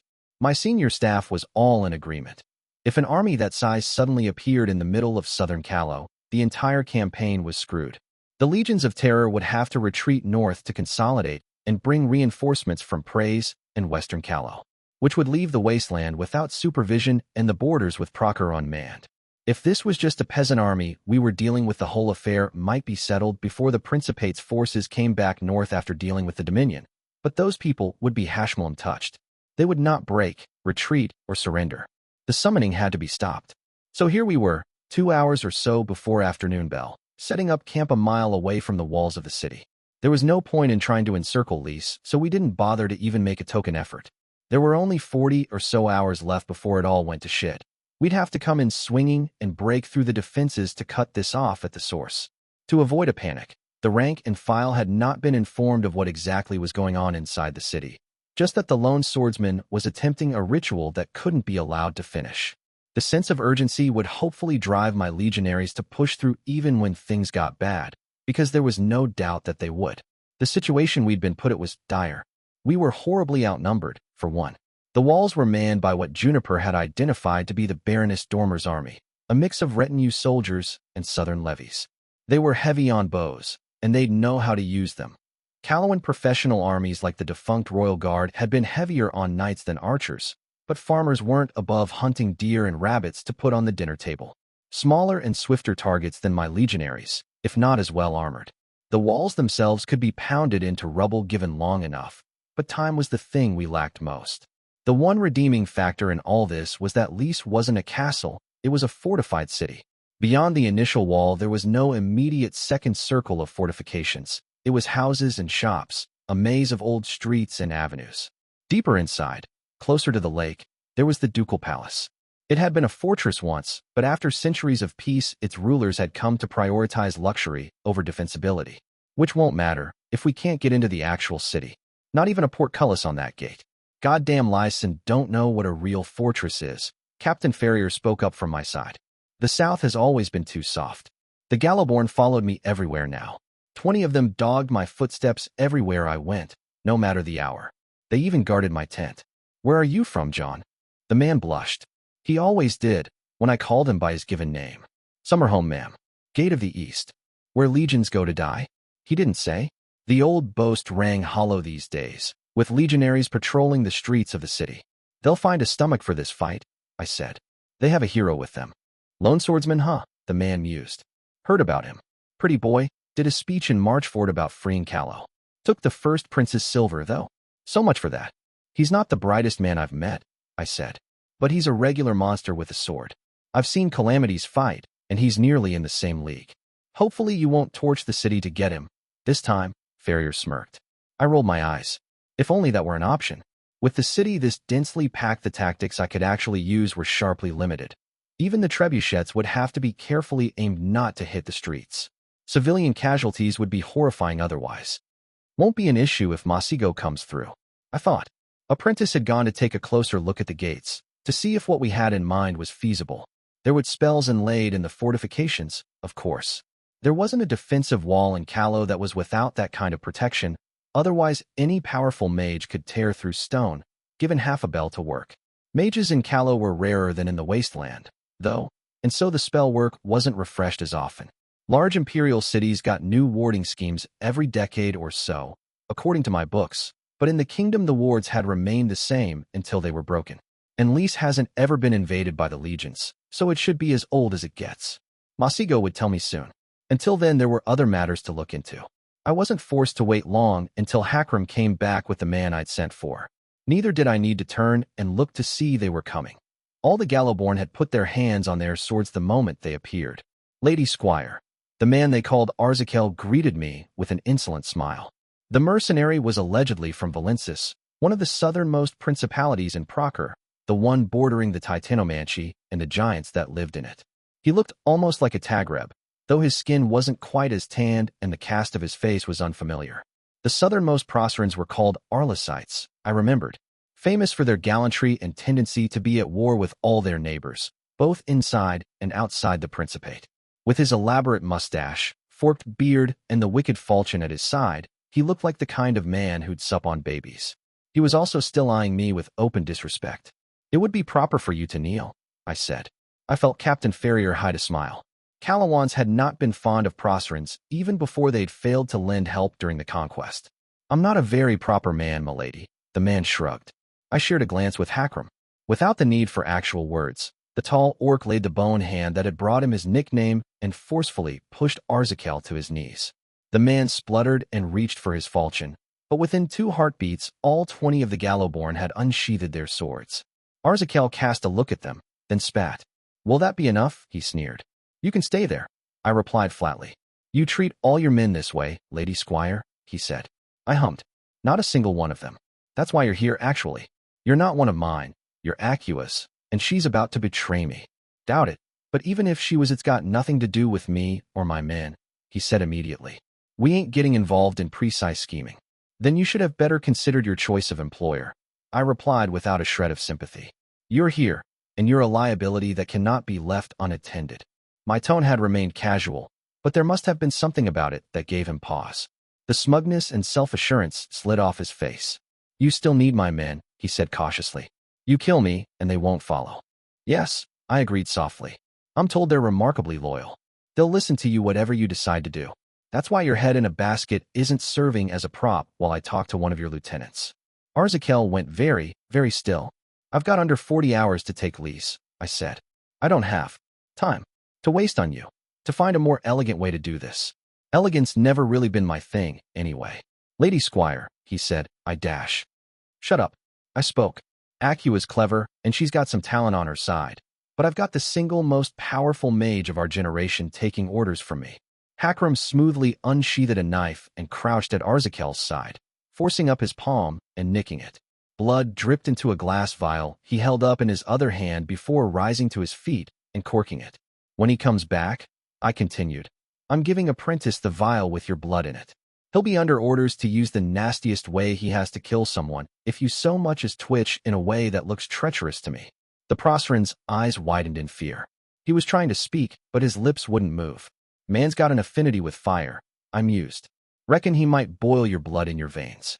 Bad way to go, Hakram gravelled, thick fingers slipping the vial under his breastplate. Not a quick one either. Now, I smiled. You might be telling yourself Eris is a mage. She'll put up something to protect me from that. Here's thing, though. Sure, if you talk to her she might put up a ward. She's skilled.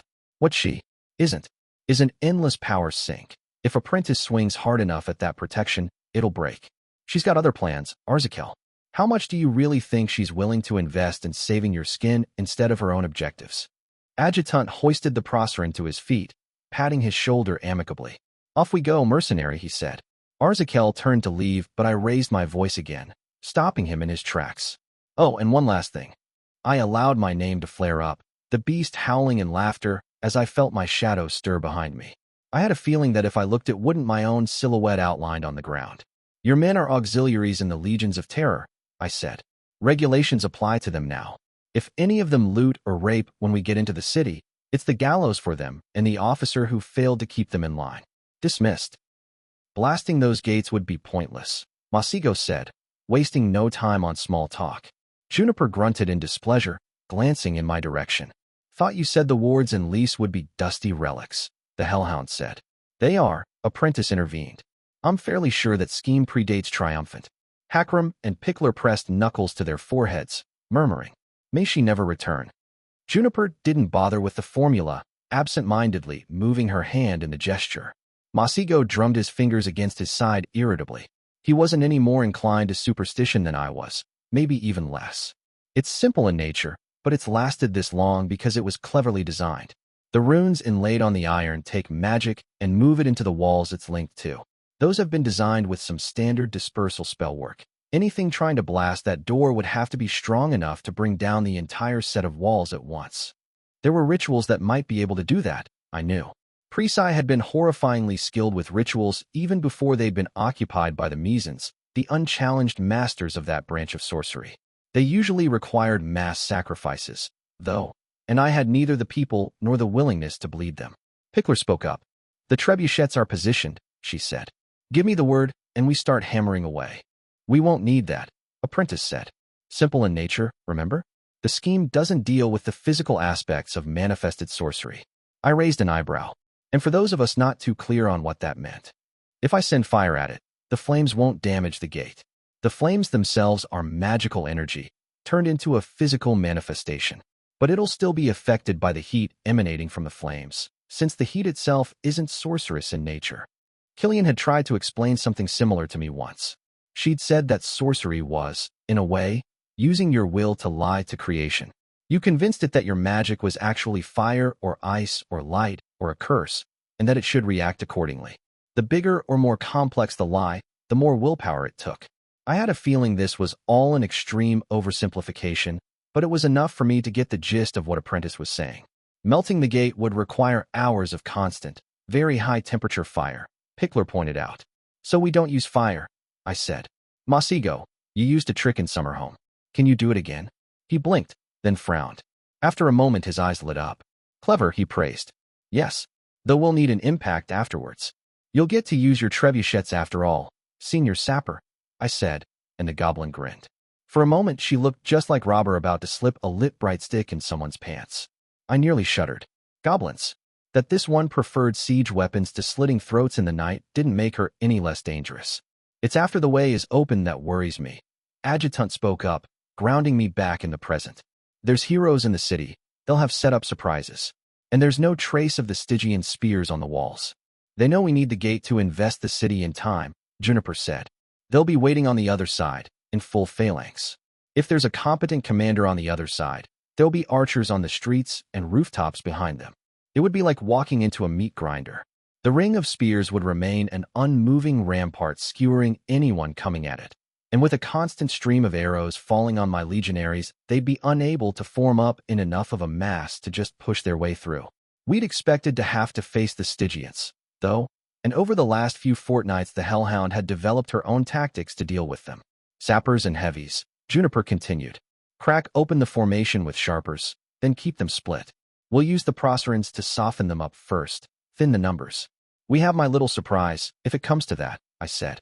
You'll need that to deal with the brat, the Hellhound replied. Keep as many trump cards in reserve as you can. Getting the latter parts of this battle done without you would be troublesome. How sentimental of you, Juniper, I said, but I also nodded to concede the point. William was due a victory, but victory was a very broad concept. My being defeated in single combat might discharge that obligation and then leave him vulnerable to an ally picking him off. After the pattern of 3 was over, our lives were no longer bound to each other's hands. The trick would be surviving the defeat. I'd had a lot of time to chew over the idea, to think up contingencies. I imagined most of them would fail, which was why I had a lot. Speaking of brats, I said, Eris, the counters are ready. Killian has her orders, Juniper gravelled. I had a look at our Proceran friend earlier, Masigo said amusedly. He's bare of protection, and I believe the slight warming of his blood for a moment was enough of a warning to ensure good behavior. He was shaking when he left, Hakram said. There was kind of a pressure when Catherine dismissed him. Even I felt it, and I wasn't the target. I hid my surprise. I'd been on the other side of that trick once, the night I'd met Black. I'd seen him use it several times since, inflicting raw terror on people just by focusing his name in their direction. Had I reproduced it accidentally? I'd need to look into that later. It was too useful an ability not to try and add it to my arsenal. Finding volunteers for testing might be a little hard, though. I grimaced. Shaking away the thought, I met the eyes of my officers. We're as ready as we'll ever be. Another half bell for the legionaries to rest, and then we get this stone rolling. Afternoon bell was ringing inside Lys, but no one paid the sound much attention. My horse moved according to my will, trotting slightly ahead of the assembled lines of the 15th. I'd considered making a speech before we struck the first blow, but what would be the point of it? My legionaries knew what needed to be done. They knew why, and they knew who we'd face doing it. Anything else was just posturing. Hakram was on foot at my side, the two of us surrounded by the full contingent of the Gallowborn. Masigo was idling somewhere behind us, talking in low tones with his task force of mages as we waited for our last guest to arrive. She made us wait as long as she dared. Eris arrived with her usual panache with her minion Barika in tow. Acua was wearing ridiculously gorgeous armor, as was apparently her habit. This one was lamellar steel, with whispers of gold standing out from the red acetun underneath. It split on her upper thigh, revealing beautiful greaves set over high supple leather boots. Even her horse was covered in armor that was prettier than my own, very plain, and somewhat scarred, because people kept shooting me plate. Her horse was also alive, unlike Zombie. Whether that was a victory for me or not, I still wasn't sure. Refusing to stare at the sight of her, I fished out my dragonbone pipe out of one of my saddlebags and filled it with an herb satchel, striking a pinewood match on my own saddle to light it. I puffed out a mouthful of white smoke, eyeing her unkindly. You realize this is a military campaign, not a court session, I said. It is the burden of nobility to be superior in all things, she replied gravely. Not that I would expect you to understand this, given your origins. Pretty armor, Hakram spoke up mildly. Crossbow will punch right through it, of course. There's a reason we use mail and plate nowadays. Eris graced him with a disdainful glance, but did not bother to reply. I breathed in the smoke, then blew it out in her general direction. She wasn't close enough to feel it, but the general pettiness of the gesture was still kind of satisfying. I assume you summoned me for something resembling a reason? Acua said. A generous assumption, Barika added in her wake. Barika Ananti, isn't it? I smiled. How's the finger? She looked like she wanted to show me one finger in particular, but she controlled herself. Smugly, I blew out another mouthful of smoke. It was good to know that my talent for pissing off people hadn't dulled since my days in the pit. Your presence had been requested here, so that you can offer technical advice on our offensive. Eris, Hakram lied blatantly in my name. We had her here, so that if she looked like she was about to double-cross us, the goblin munitions buried under her feet could be detonated, and a full company of eager Calawans got a stabbing her, should Apprentice fail to explode her head first. That was actually a thing he could do. I'd found out today. Explode people's heads. What a world we lived in. It was a good thing I wasn't a mage, I decided, because I wasn't sure how good I'd be at resisting the temptation to use that spell whenever I had to deal with nobles. How flattering of you, Acua said drily. Not at all a waste of my abilities. I smiled. See, you're giving me advice already. Clearly you were born for this.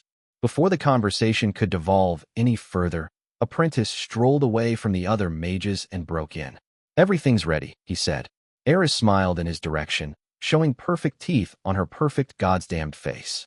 Lord Masigo, how pleasant to see you, she said. I've been meaning to say that you and I should share a cup of wine soon. We could learn much from each other. The dark-skinned mage peered at her over his spectacles. Agreed, he said quietly. I've been meaning to dissect a name for years, Eris. Who knows, you might even survive the experience. Emptying the smoldering remnants of my pipe on the ground, I smothered a grin as the other Sonic's face went blank. Considering Masigo had been in the thick of the fighting against the demon, Eris wasn't going to be making any ground there in the foreseeable future.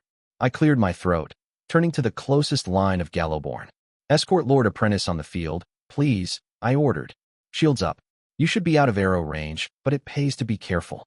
The 20 men clustered around Masigo in a lozenge as they strode ahead of the army, watched silently by the rebels on the walls. They were too far away for me to hear when Apprentice told them to stop, or to hear him when he started incanting. Eris leaned forward in the saddle, watching carefully. "He's calling on a contract," she said. "So he is," I agreed. "Magic won't break the gate," Acua said. "It is warded to ensure as much." "See, that's the problem with you traditional evil types," I said. "You see a gate, and it's a personal affront for it to be in your way, so you have to batter it down. You think in straight lines. Even you, Acua. Your whole thing is scheming, but you only ever scheme to remove the obstacle straight in front of you." The front tip of the lozenge formation scattered as a globe of ice-clear water emerged from Masego's hand. It flew forward steadily. Arrows streaked from the ramparts and the bastion above the gate, but it was a small and moving target. It hit the gate without a sound, and ice burst from the point of contact, swallowing the whole surface in a heartbeat. I did not spread to the walls, covering only the gate within human precision. "It is now frozen and closed," Eris said. "Truly, your tactical acumen is without peer. You have a mage who can call on Cocytus at his age, and this is the best plan you can craft." In the distance, a trebuchet swung. The stone was too high. It hit the crenulations of the bastion above, taking the tip of it clear off and impacting inside the city. I really hoped the rebels had evacuated the outskirts of Lys. In the distance, I heard Pickler scream at the top of her lungs that if the next stone was off by that much, the third projectile would be the goblin responsible for it. The second stone was better aimed. It hit the gate, cracking the ice. The metal behind it groaned. As the sappers loaded a third projectile, I smiled at Eris. "Gates warded, yes. The hinges, though? The hinges are just metal. And what happens when metal is exposed to the coldest temperature devils can muster?"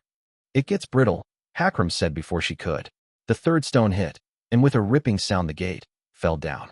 The hinges had broken, and nothing held it up anymore. I smiled unpleasantly at the aristocrat.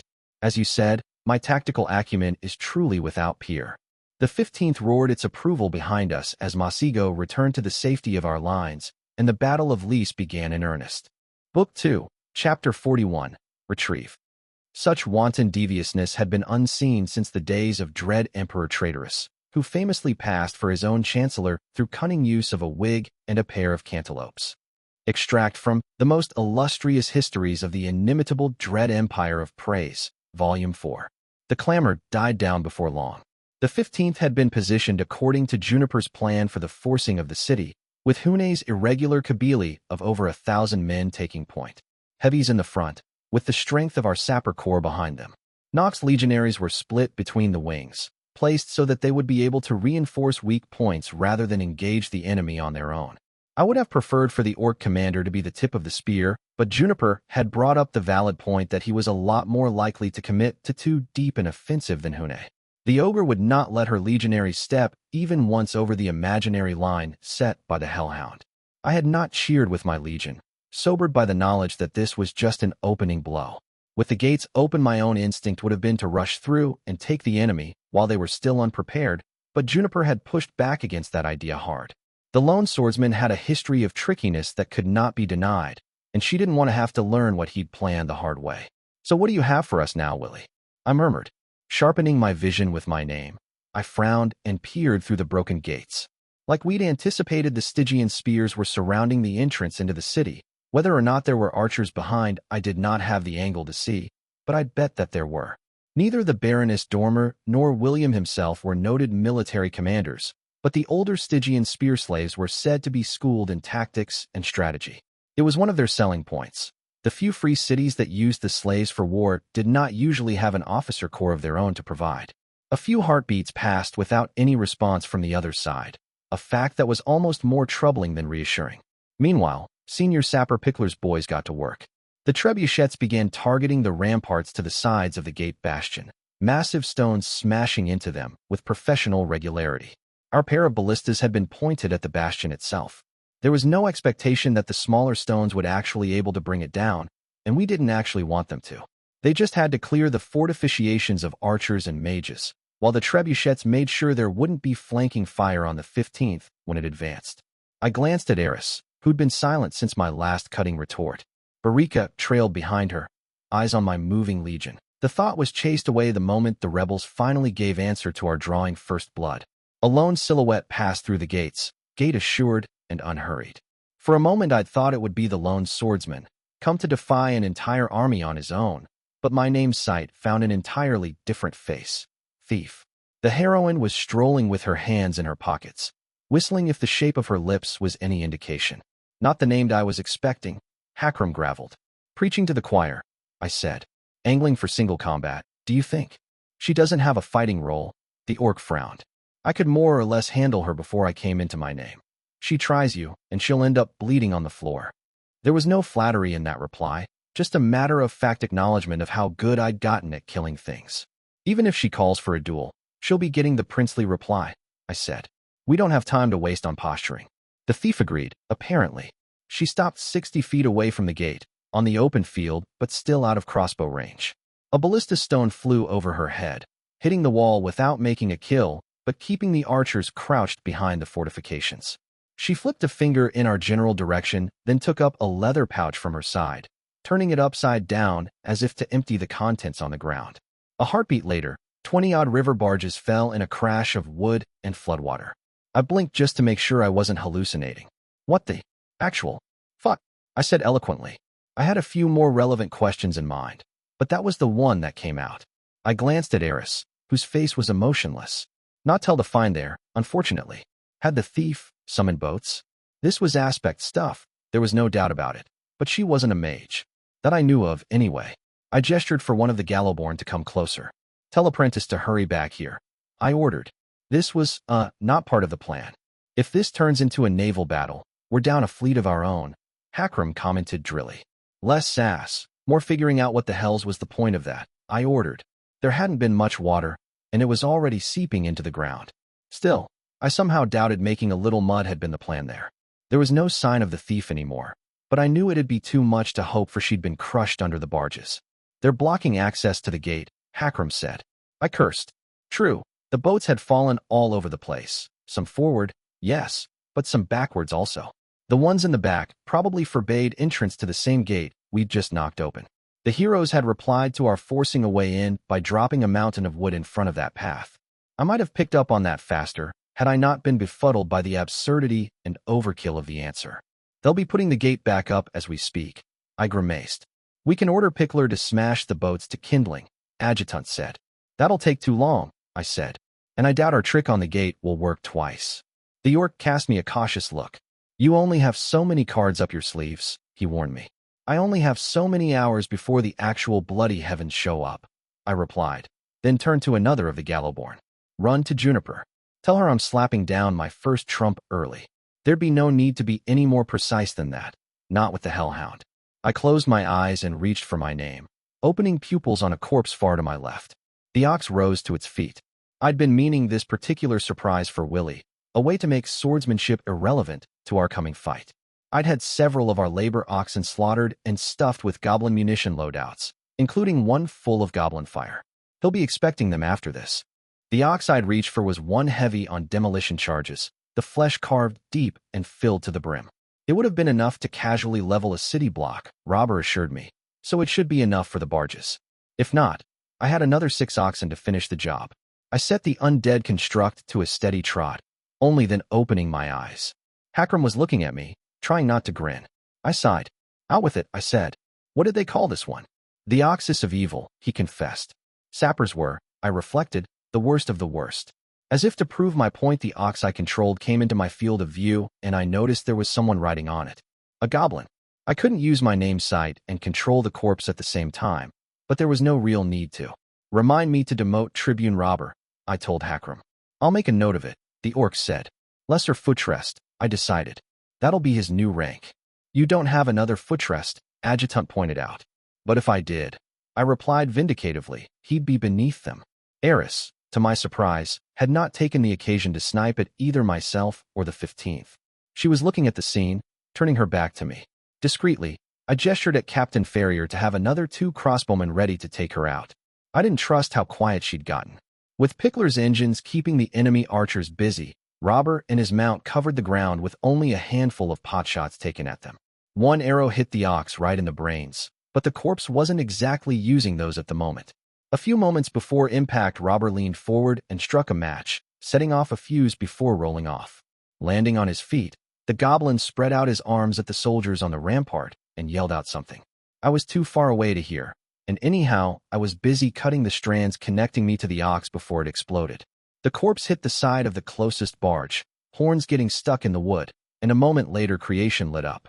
I'd again underestimated how much munitions were amplified by name power, it seemed. The hand of an angry god swatted aside the center of the boat pile, smoldering planks of wood catapulted in every direction. One large piece hit the first rank of Hune's heavies, slapping down an orc nearly as large as Nock like he was a child. I winced. Broken bones for sure, even if he'd caught it on the shield. When the mess settled down, I saw that something resembling a path had been cleared. Half a barge was still in the way and would make passing under the bastion much trickier, but it would also be usable as cover. Like I'd suspected, the gate was already back up. Our way to get rid of it had left it largely intact. After all, even if I doubted they'd have repaired the hinges so quickly, I was beginning to think I should have used the oxen on the walls, surprise or not. With the 15th ready to pour in the gap the moment it settled, we might have avoided the mess at the gate entirely. Too late for that now. You were using your sight on Robber? I asked Hakram. He was actually better at sharpening his senses than I was, nowadays. He still lacked a second aspect, but the few tricks Black had taught me he'd taken to like a fish to water. The orc agreed. What was he yelling? I asked with morbid curiosity. Adjutant smothered another grin. I believe it might have been knock knock, motherfuckers, he informed me. Lesser foot rest, I muttered under my breath. Behind us, horns sounded and the 15th began to stir itself to movement. The foreplay was over and Robber fled back to the safety of our lines to the loud acclaim of his cohort of insane murderous hooligans. That they were actually my cohort of insane murderous hooligans was something I was trying very hard not to think too much about. In the distance I saw that Apprentice was coming back in my direction, then frowned when he started gesticulating wildly. I gazed in the direction he was pointing at. The Prosrans, I saw, were not moving in formation. They were supposed to slip in front of Hune's men to harass the Stygians before impact was made, but they were splitting off my host to the left. Eris, I barked. There was a chorus of swords being unsheathed, and 24 crossbows instantly covered Acua and Barika. My rival cleared her throat daintily. As the Sahelians have unfortunately been put under a strong financial burden by her most dreadful majesty, I'm sad to inform you we can no longer afford to keep the mercenaries in our pay, she said. As a result, I no longer command them, and therefore no longer qualify as an auxiliary officer according to Legion regulations. They're in the Tower's employ, I said. They've never signed any contract with the Tower, or been handed gold by it, she smiled. Get off your horse, I spoke softly. Hands on your head, and the same with your minion. You so much as make a vaguely suspicious move, and my men will drop you. Acua did not move. On what grounds do you demand this? She asked curiously. Apprentice barreled onto the scene a moment later, panting and looking like he was about to throw up. Catherine, he said, his robes now sweat-stained. That's not Eris. Without missing a beat, I reached for the knife at my belt, palmed it, and threw it. It spun and sunk to the hilt in the leg of whoever was wearing Eris' face. The illusion shattered with a tinkling sound, and the sight of Arzakel, bound and gagged, was presented to my eyes. Barika laughed. Too late, the heiress to Ananti said. The haft of Hakram's axe caught her on the temple a heartbeat later, throwing her down the horse and sending her straight into unconsciousness before she even hit the ground. There was surge of power in the distance, from among the mercenaries. The demon, I said. Masigo, are we dash? It's not getting through, he interrupted. And like he said, a moment later, there was a responding surge of power from where Killian's task force of mages was waiting. We'd prepared for this, thank the gods. Horns sounded again, and the left flank of the 15th turned to face the Prosrans. They didn't seem interested in giving battle, though. They were fleeing towards the walls. Not that Juniper cared. Before 20 heartbeats had passed, the Legion's ballistas had been repositioned, and a pair of bloody furrows was carved in the mercenary ranks. Pickler's sappers had managed to hit the ground at the right angle for the stones to bounce and continue rolling, killing dozens instead of mere handfuls with every shot. Wouldn't have worked as well on better armored men, but these were light infantry. I glanced at Masigo, whose face had turned ashen. We have the wrong target, he said. She's not bringing something through. Ripping one of the silver trinkets from his hair, this one with a reflective surface, he spoke a few words and an image appeared on the side of it. Zombie moved closer to him, and I hunched over. We were looking at the Stygian spears, arrayed behind the gates. They're the target? I asked. Not them in specific, he muttered. This is high arcana. It works through associations. Metaphysical concepts.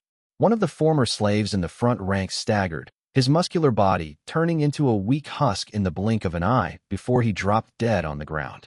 One after another, the Stygian spears dropped. 2,000, they were. Before 30 heartbeats had passed, every single one of them was a corpse. Weeping heavens, I whispered. What kind of a ritual is this? She fed them, didn't she? Masigo said.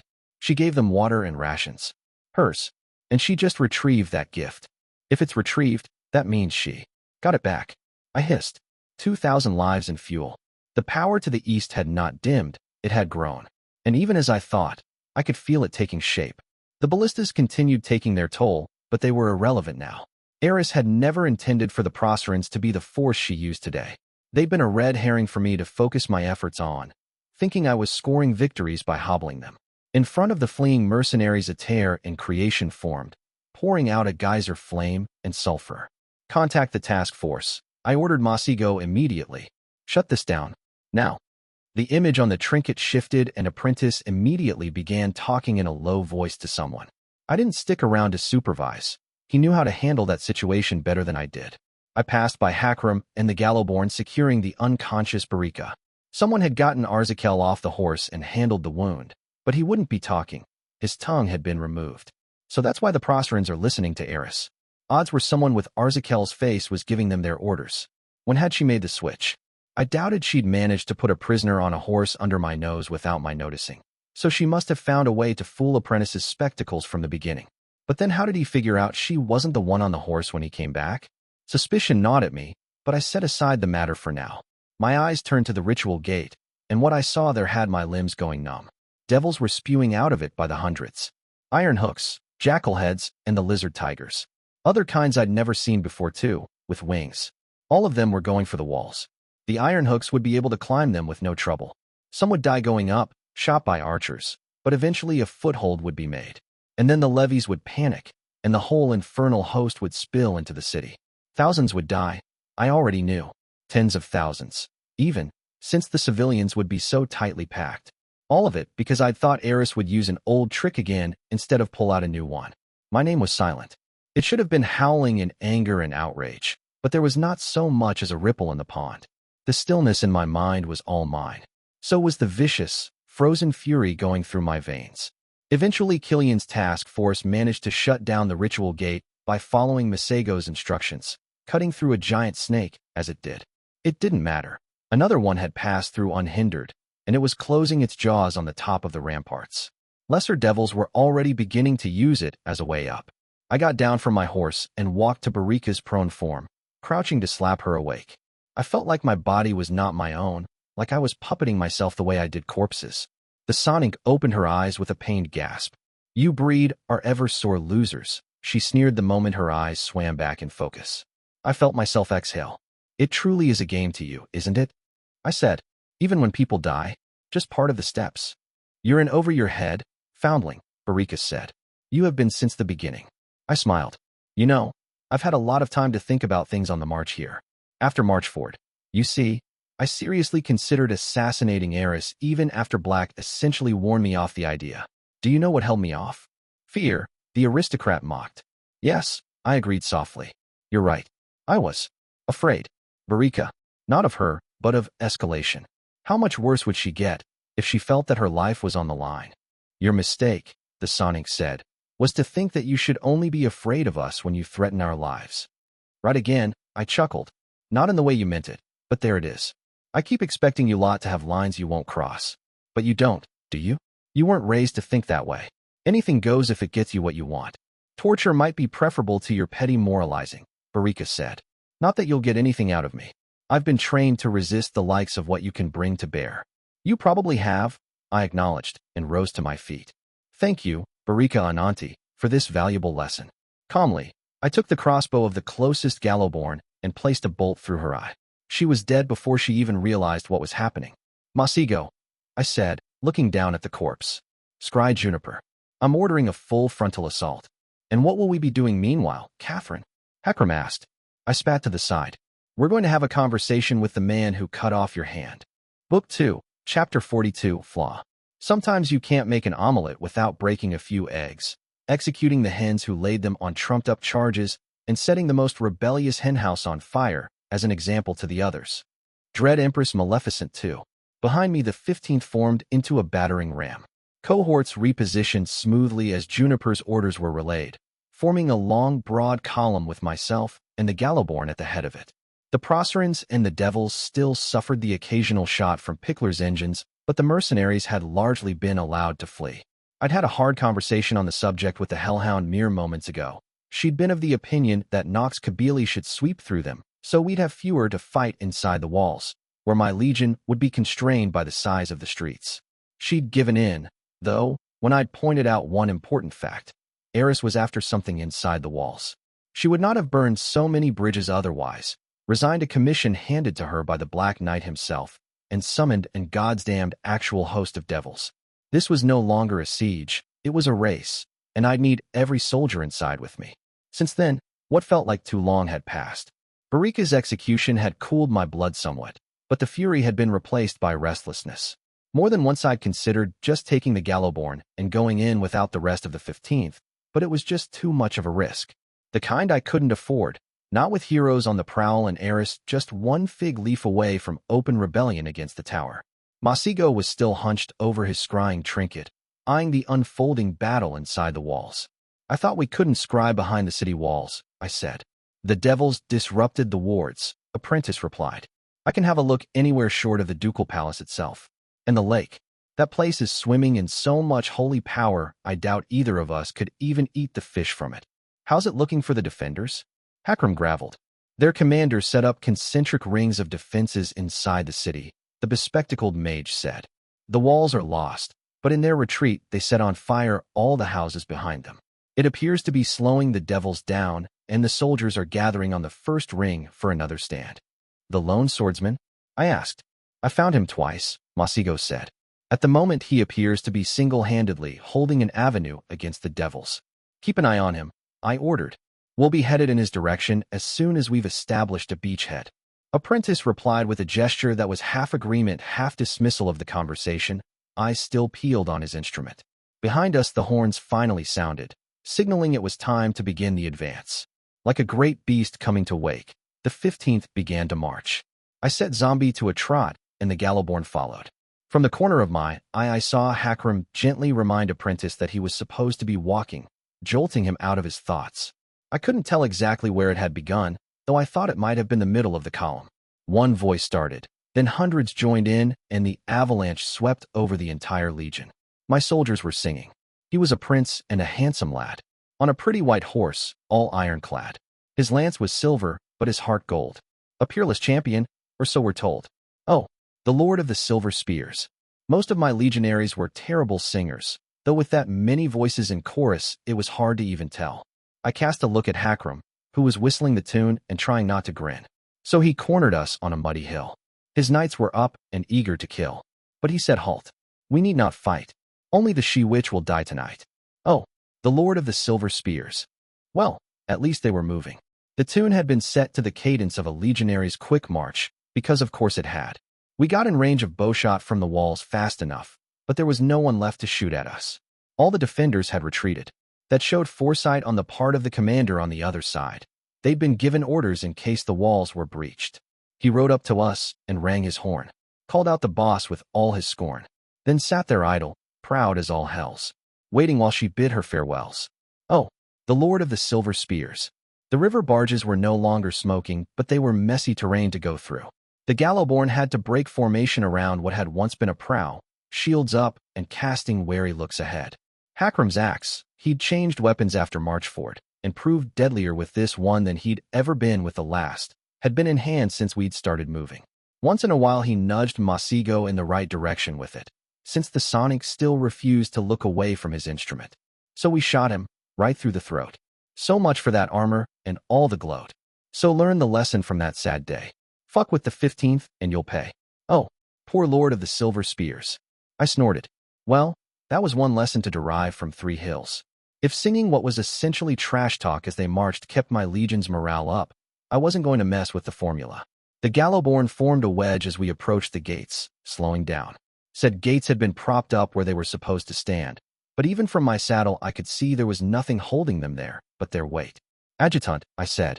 The tall orc laughed and moved forward, my personal guard splitting around him. Holstering his axe in the loop of leather he used to hold it, Hakram brought up his tower shield and hunched his shoulders. I felt his name flare up and squinted in his direction. To my senses, his name felt like something steady and large, almost like stone. It was strange that I could get even that much from him. I never had from Apprentice and Heiress, or even Black. He bull-rushed almost faster than I could follow with the naked eye, shield impacting the metal gates with a sound like bell ringing. A heartbeat later, the whole thing toppled, falling to the ground in a cloud of dust. Almost instantly, arrows fell all round him, a pair sliding off his shield with a metallic clatter. He backpedaled, and the Gallowborn formed a ring of shields around him. Through the smoke and dust on the other side, I could see burning buildings and a handful of archers already retreating. One lingered to try to take a pot shot at me, but one of my guards popped out from behind the shields and placed a bolt in his chest. The man fell, likely dead, and that was enough to make the others flee outright. Scouts, I decided, placed here to tell William when we'd be crossing the gates. Were they still under the impression that Heiress and I were working together? They couldn't be, not after Pickler had turned the ballistas on the mercenaries. It might not matter to them at all, I thought. As far as the heroes were concerned, any force but their own managing to hold the city was a disaster. Forward, I ordered. Secure the area. The Gallowborn sprang into movement as the first legionaries began catching up to us. Pune's regulars, with sappers behind them. Juniper wanted to establish at least basic fortifications around the gates in case we had to defend the choke point from the devils. So far it looked like our taking of the entrance wouldn't be contested, but I doubted that would last. The way I saw it, the defenders had two problems at the moment. First, they had to hammer back the devils. Otherwise, they'd rampage across the city and kill anyone they could get their hands on. Second, they couldn't allow the 15th to dig in past the gates. If we did, there was no getting us out. Urban warfare was not a specialty of the Legions of Terror, but we had the professional soldiers and the munitions to force our way in one city block at a time. The moment Juniper had a solid beachhead, it was all downhill for them. Zombie took me past my personal guard and into the plaza behind the gates, leaving them scrambling to catch up. From the corner of my eye, I saw a movement around a rooftop and instantly brought up my shield. It was a devil, one of the winged creatures I'd glimpsed earlier, looking like a hairy dwarf gargoyle with claws and bat wings. The devil sat there on top of a burning roof, apparently not inconvenienced by the smoke and flames. "Devil," I called out. "Get ready for a wave." Captain Ferrier bellowed orders, and the Gallowborn tightened formation. I remained on my horse, calmly studying the devil as Hakram strode to my side. "It's not attacking," I said. The tall orc made a thoughtful sound. "Waiting for reinforcements. Heiress will be trying to push deeper into the city, not hit as we enter," I said. "Otherwise she'll overextend right in front of the lone swordsman. Something that was not likely to end well for her." If Masigo was to be believed, the hero was turning any street he was in into a one-man meat grinder. If he ever ran out of devils to kill, he'd be going on the offensive for sure. "She could be looking through its eyes," Hakram suggested. "More likely. No need to allow that to continue any longer." "Farrier," I yelled. "Crossbows on the devil." Before 15 heartbeats had passed, the creature was trying and failing to duck under shots, shrieking as its leg was nailed to the thatch. "It's not fighting back at all." I frowned. Masigo arrived at my side, finally bothering to look up from his scrying. I leaned to the side in my saddle. "Can you capture it?" I asked. He raised an eyebrow and flicked his wrist upwards, muttering a few words. Panes of blue light formed a pyramid around the devil, neatly imprisoning it. Another flick of the wrist, and the pyramid was ripped off the roof, skidding against the ground as it was pulled in our direction. Half a dozen crossbows were trained on the imprisoned creature before it had even finished moving. Getting down from my horse, I ignored the protests of my guards and walked to the devil. I knelt in front of it. "Apprentice," I said, "open the panel in front of me." Immediately everyone but Masigo began protesting, but I gestured for them to shut the hells up. "It's not going to fight me," I said. The panel flickered out of existence, and I leaned forward, pointing a finger at the devil. It shrunk back, screaming in dismay. "It can't fight me," I said. Apprentice knelt at my side, speaking in the arcane tongue. He clicked his tongue disapprovingly. "Only 9 layers of binding," he said. "Sloppy work, even by mass summoning standards." 9 lines of runes made of light formed in the air in front of him. The dark-skinned mage ran a finger down them, stopping at the 8th line. "They can't attack any one part of the legions," he said, sounding surprised. If they touch a legionary, they have to just stop moving. I closed my eyes, letting out a breathless laugh. Of course they can't, I said. The angle Eris will work after this is that she was trying to make sure the angel wouldn't have anyone to convert in case I failed. She was just covering all the bases like a good imperial citizen. Hakram let out a sharp breath. I hadn't even realized he was standing behind me. If she wants to pretend that, her devils can't kill legionaries, he said. Otherwise she was getting in the way of a tower-sanctioned military operation. Well now, I murmured. Doesn't that just change things? I grinned, slow and mean and showing too much teeth for it to be friendly. It looked like I wasn't the one getting hampered by politics, for once. Hakram, I said, rising to my feet. Send a runner to Commander Hune. The moment we have enough troops in the city, I want her forces to swing east in force and flank the devils. They are to slaughter any hellspawn they see and engage the defenders only if attacked. Adjutant saluted and immediately got to it. I offered a hand to Apprentice, hoisting him up. You still have a general idea where the lone swordsman is? I asked. He moved further east, Masigo replied. But I can find him. Is that where we're headed? As soon as Hakram is back, we're moving out, I said. You take me to such interesting places, Catherine. Apprentice spoke drily. What's next? A church full of demons that is also on fire. I shrugged. Days still young. We hugged the wall on our path east, as much to run into devils as to avoid running into rebels. A single company of regulars, and we still must have killed 20 of the creatures on our way through. The Gallowborn realized early that if you ran in their direction, they just backed away without fighting, making them really easy to corner. Jackalheads and iron hooks, mostly, but one of the lieutenants was a deft hand with a crossbow and brought down a couple of the already nicknamed monkey bats. Time was hard to estimate in a city on fire, which was unfortunate given how often I seemed to run into those. Twice we ran into small crews of scouts, but they retreated without fighting. Couldn't really blame them. Not a lot of people would want to scrap with a company of hardened veterans led by 3 named. The further east we got, the thicker the crowd of devils became. They started fleeing at the sight of us, which was irritating but could be worked to our advantage. If we cleared wherever we stepped just by being there, we could take the pressure off the defenders. It would be a fine line to walk. I didn't want William and his troops to get off too easy, or they'd give the 15th trouble later. But if they collapsed now, we were all in trouble. I'd had an idea, when I'd realized how Eris devils were bound, that might neuter them savagely. I needed to be in the right place for it to work, though, and that place was the thick of the fight, where all the enemy soldiers were. That was not, I reflected, ideal. On the other hand, if I didn't start improvising now, this whole battle was fucked. Even worse, there was no telling where Eris currently was. Apprentice could find no trace of her when he scryed, and I still had no goddamned idea what she was actually after. I couldn't help but think that the devils were another distraction, something for me to get stuck in while she had free hand to accomplish whatever it was she'd set out to accomplish. But I can't take care of that until I'm done with William. If the lone swordsman burst onto the scene while I was dealing with Eris, I was pretty much dead. All the contingencies I had for him involved a degree of controlled conditions, which was half the reason Masigo would not be leaving my side for the rest of this battle. The best outcome I could hope for with the heroes was a truce until the devils were out of play, but that seemed unlikely. Not opening an additional front on each other might be more feasible, but if Eris was already past their lines, I'd have to pursue, and somehow I doubted they'd just clap me on the back and let me through. That could get messy. Weeping heavens, my life was a series of progressively worse messes. I'd been kind of hoping the worstness would eventually reach a plateau of awful and stop, but so far that height was nowhere in sight. Anyhow, I need to survive today to witness that shining ray of hope. I thought darkly. I slowed Zombie's gait with a twist of will, the Gallowborn following suit around me.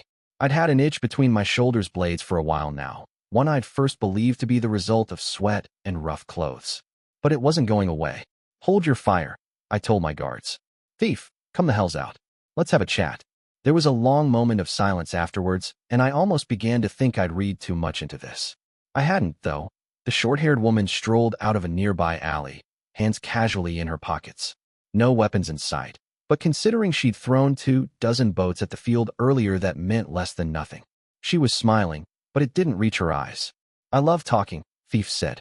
It allows me to ask all sorts of questions, like, why the fuck did you summon a bunch of devils, you unholy twit? Wasn't me, I said. We're clearing them out wherever we can. If they're not on your side, Thief said, narrowing her eyes. Why aren't they attacking you? It's complicated. I replied. Long story short, Eris is running a scheme. Well, that makes it all better then, the heroine said with an unpleasant smile. Does that mean we're friends now?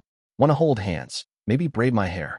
Eris wouldn't have had the excuse to pull something like this if you assholes weren't summoning a brainwashing angel, I retorted sharply. There were limits to how civil I was willing to be with these people, and the kind of incivility I was willing to take from them. Desperate times, Thief said, face turning blank. What do you want, foundling? I want to talk with William. Not sure he'll be all that interested in talking, the heroine said. That'll be my problem to deal with, I replied. Thief mulled over that for a moment, then shrugged. No skin off my back if he puts you down, I suppose. Follow me, she said. Last I heard he was on the hunt for your little friend. I frowned. Eris. That's the one, Thief agreed. They should be playing the who's losing an arm game by now.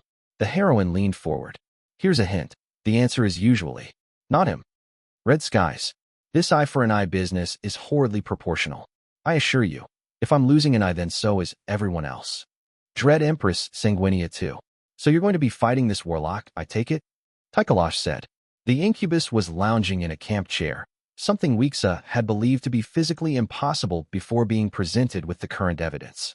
The devil looked like a man in every way, the deception perfect, unlike with some of his less cunning kindred. Smooth dark skin and closely cropped hair, an intelligently angular face, and smiling eyes. When he'd first summoned the devil, Apprentice had admittedly been curious about what appearance he would take.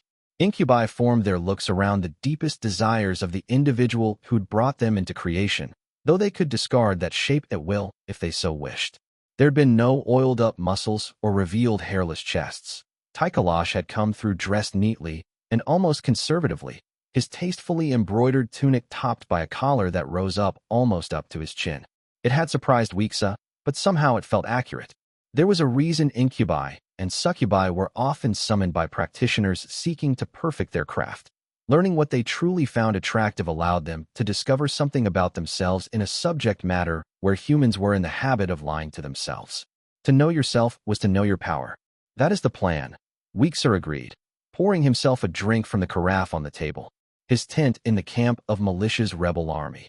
Officially the actual rightful legions of terror, though that would have to wait on a final triumph to become reality, was a little to the side of the others, warded heavily and under instructions by Amadeus not to be disturbed. Apprentice had managed to accumulate a few creature comforts during the campaign, like a real table and a steady supply of wine, but bare necessities like a bed that wasn't a glorified block of wood or a real bathtub still escaped him. At least a few stone candles topped by blue mage fire made lanterns and their greasy scent unnecessary. Not that mud and greenery near a much better scent, admittedly. Plan is not the word that comes to mind. Tycholosh spoke idly. You are still young, and this warlock is in the fullness of his power. I detect the hand of your vicious little confederate at work in this. Amadeus had made no mystery of his opinion that the incubus should be forced to cough out all his tricks and secrets and then put down like an animal, a position that had not endeared him to Tycholosh. Weexa disagreed, as it happened, and his friend trusted his judgment enough to let the matter lie. The devil was too interesting to be wasted in such a manner. He actually tried to convince me to delay the fight until we could catch him without support, Apprentice said. Something about hounding him until he was too weak to put up a fight, then striking the finishing blow. I suppose even that man can be right, once in a while, Tycholosh conceded easily. Pour me one as well, would you? Weexa raised an eyebrow in surprise but complied, handing the devil the goblet after it was full. Their fingers touched when Tycholosh took the cup, and just that was enough to raise the tension in the tent by a notch. It would have been easier to ignore the attraction, Apprentice knew, if he hadn't been so certain the bindings on the incubus were perfect. That near certainty that the sex would be fantastic made it even worse. I know for a fact devils do not need sustenance while in creation, Weexa said, watching the other man sip at the wine. We don't, Tycholosh acknowledged. I do, however, quite enjoy the taste of wine. The Prise stuff is vastly inferior to the vineyards from the west, but it makes for an acceptable table vintage. So you can differentiate between specific kinds of tastes, Apprentice said, eyes sharpening as he leaned forward. The 8th of the 23 bindings the incubus was under prevented him from ever lying, one of the many reasons the devil was such a fascinating source of information. I can, Tycholosh said, hand rising to indicate an equivocation. a consequence of both the length of my existence and what you might call my nature. Lust, Weeksah said. Desire, the incubus corrected.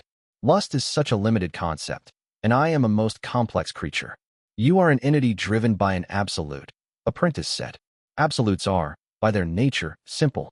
They would not function otherwise. Tychalosh smiled. It was not patronizing or mocking. It was the smile of an educated man enjoying a lively conversation. Weeksah sipped at his wine to distract himself. He'd always had a weakness for clever men. Desire is to want, the incubus said. I want all things, Apprentice. The pleasures of the flesh is some of the most instinctual desires to your species, so they tend to be the strongest desire in my kind as well. But I've been around for a very long time, and I've learned to be discerning in my own desires. Like wine, the dark-skinned mage said. Fine meals, enjoyable conversation, and even such small things as a bath at the perfect temperature, Tychalosh said. I find beautiful calligraphy as stirring as bedsport, in its own way. Weeksah eyed him thoughtfully. How old are you, Tychalosh? The devil laughed. I was first called into being when the witch queen of what you would now call the Northern Principate became dissatisfied with her husbands. I was no longer young when the Mesens first came upon the shores of this continent, blown by a storm. At least a millennium and a half. The dark-skinned mage thought. Humbling. To think that the incubus would likely exist long after all he knew had crumbled to dust.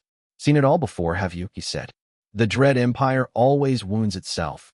Left to its own devices, Tychalosh said. This scrap is but a pittance compared to the war of 13 tyrants and 1. We'll be different, Weeksah said. When we win. The incubus laughed softly. Will you? Why? I've seen your leaders, Apprentice. Seen what they desire. You're lucky the pale boy isn't the one aiming for the throne. He'd murder every child in this nation with his bare hands, if it got him what he wants. Not that your militia is much better. The woman craves control the way a starving man craves a meal. Apprentice leaned back in his seat. And me? Have you seen what I desire? Tychalosh raised an eyebrow. Such a human gesture on such an inhuman creature. His kind really were the most skillfully deceptive devils could get. The impersonation was flawless. You know my bindings prevent me from doing so. I'll just tell you, then. Weeksah chuckled. I want to do magic. The devil cocked his head to the side.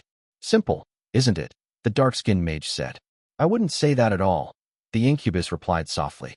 All of this, Weeksah gestured broadly. The backstabbing, the politics, the war. It bores me. I want to dissect the world, Tychalosh. To open up creation and see where the gods traced their boundaries in blood and power. How blasphemous, the devil said delightedly. We will be different, Apprentice said. For the same reason we keep beating opponents out of our league.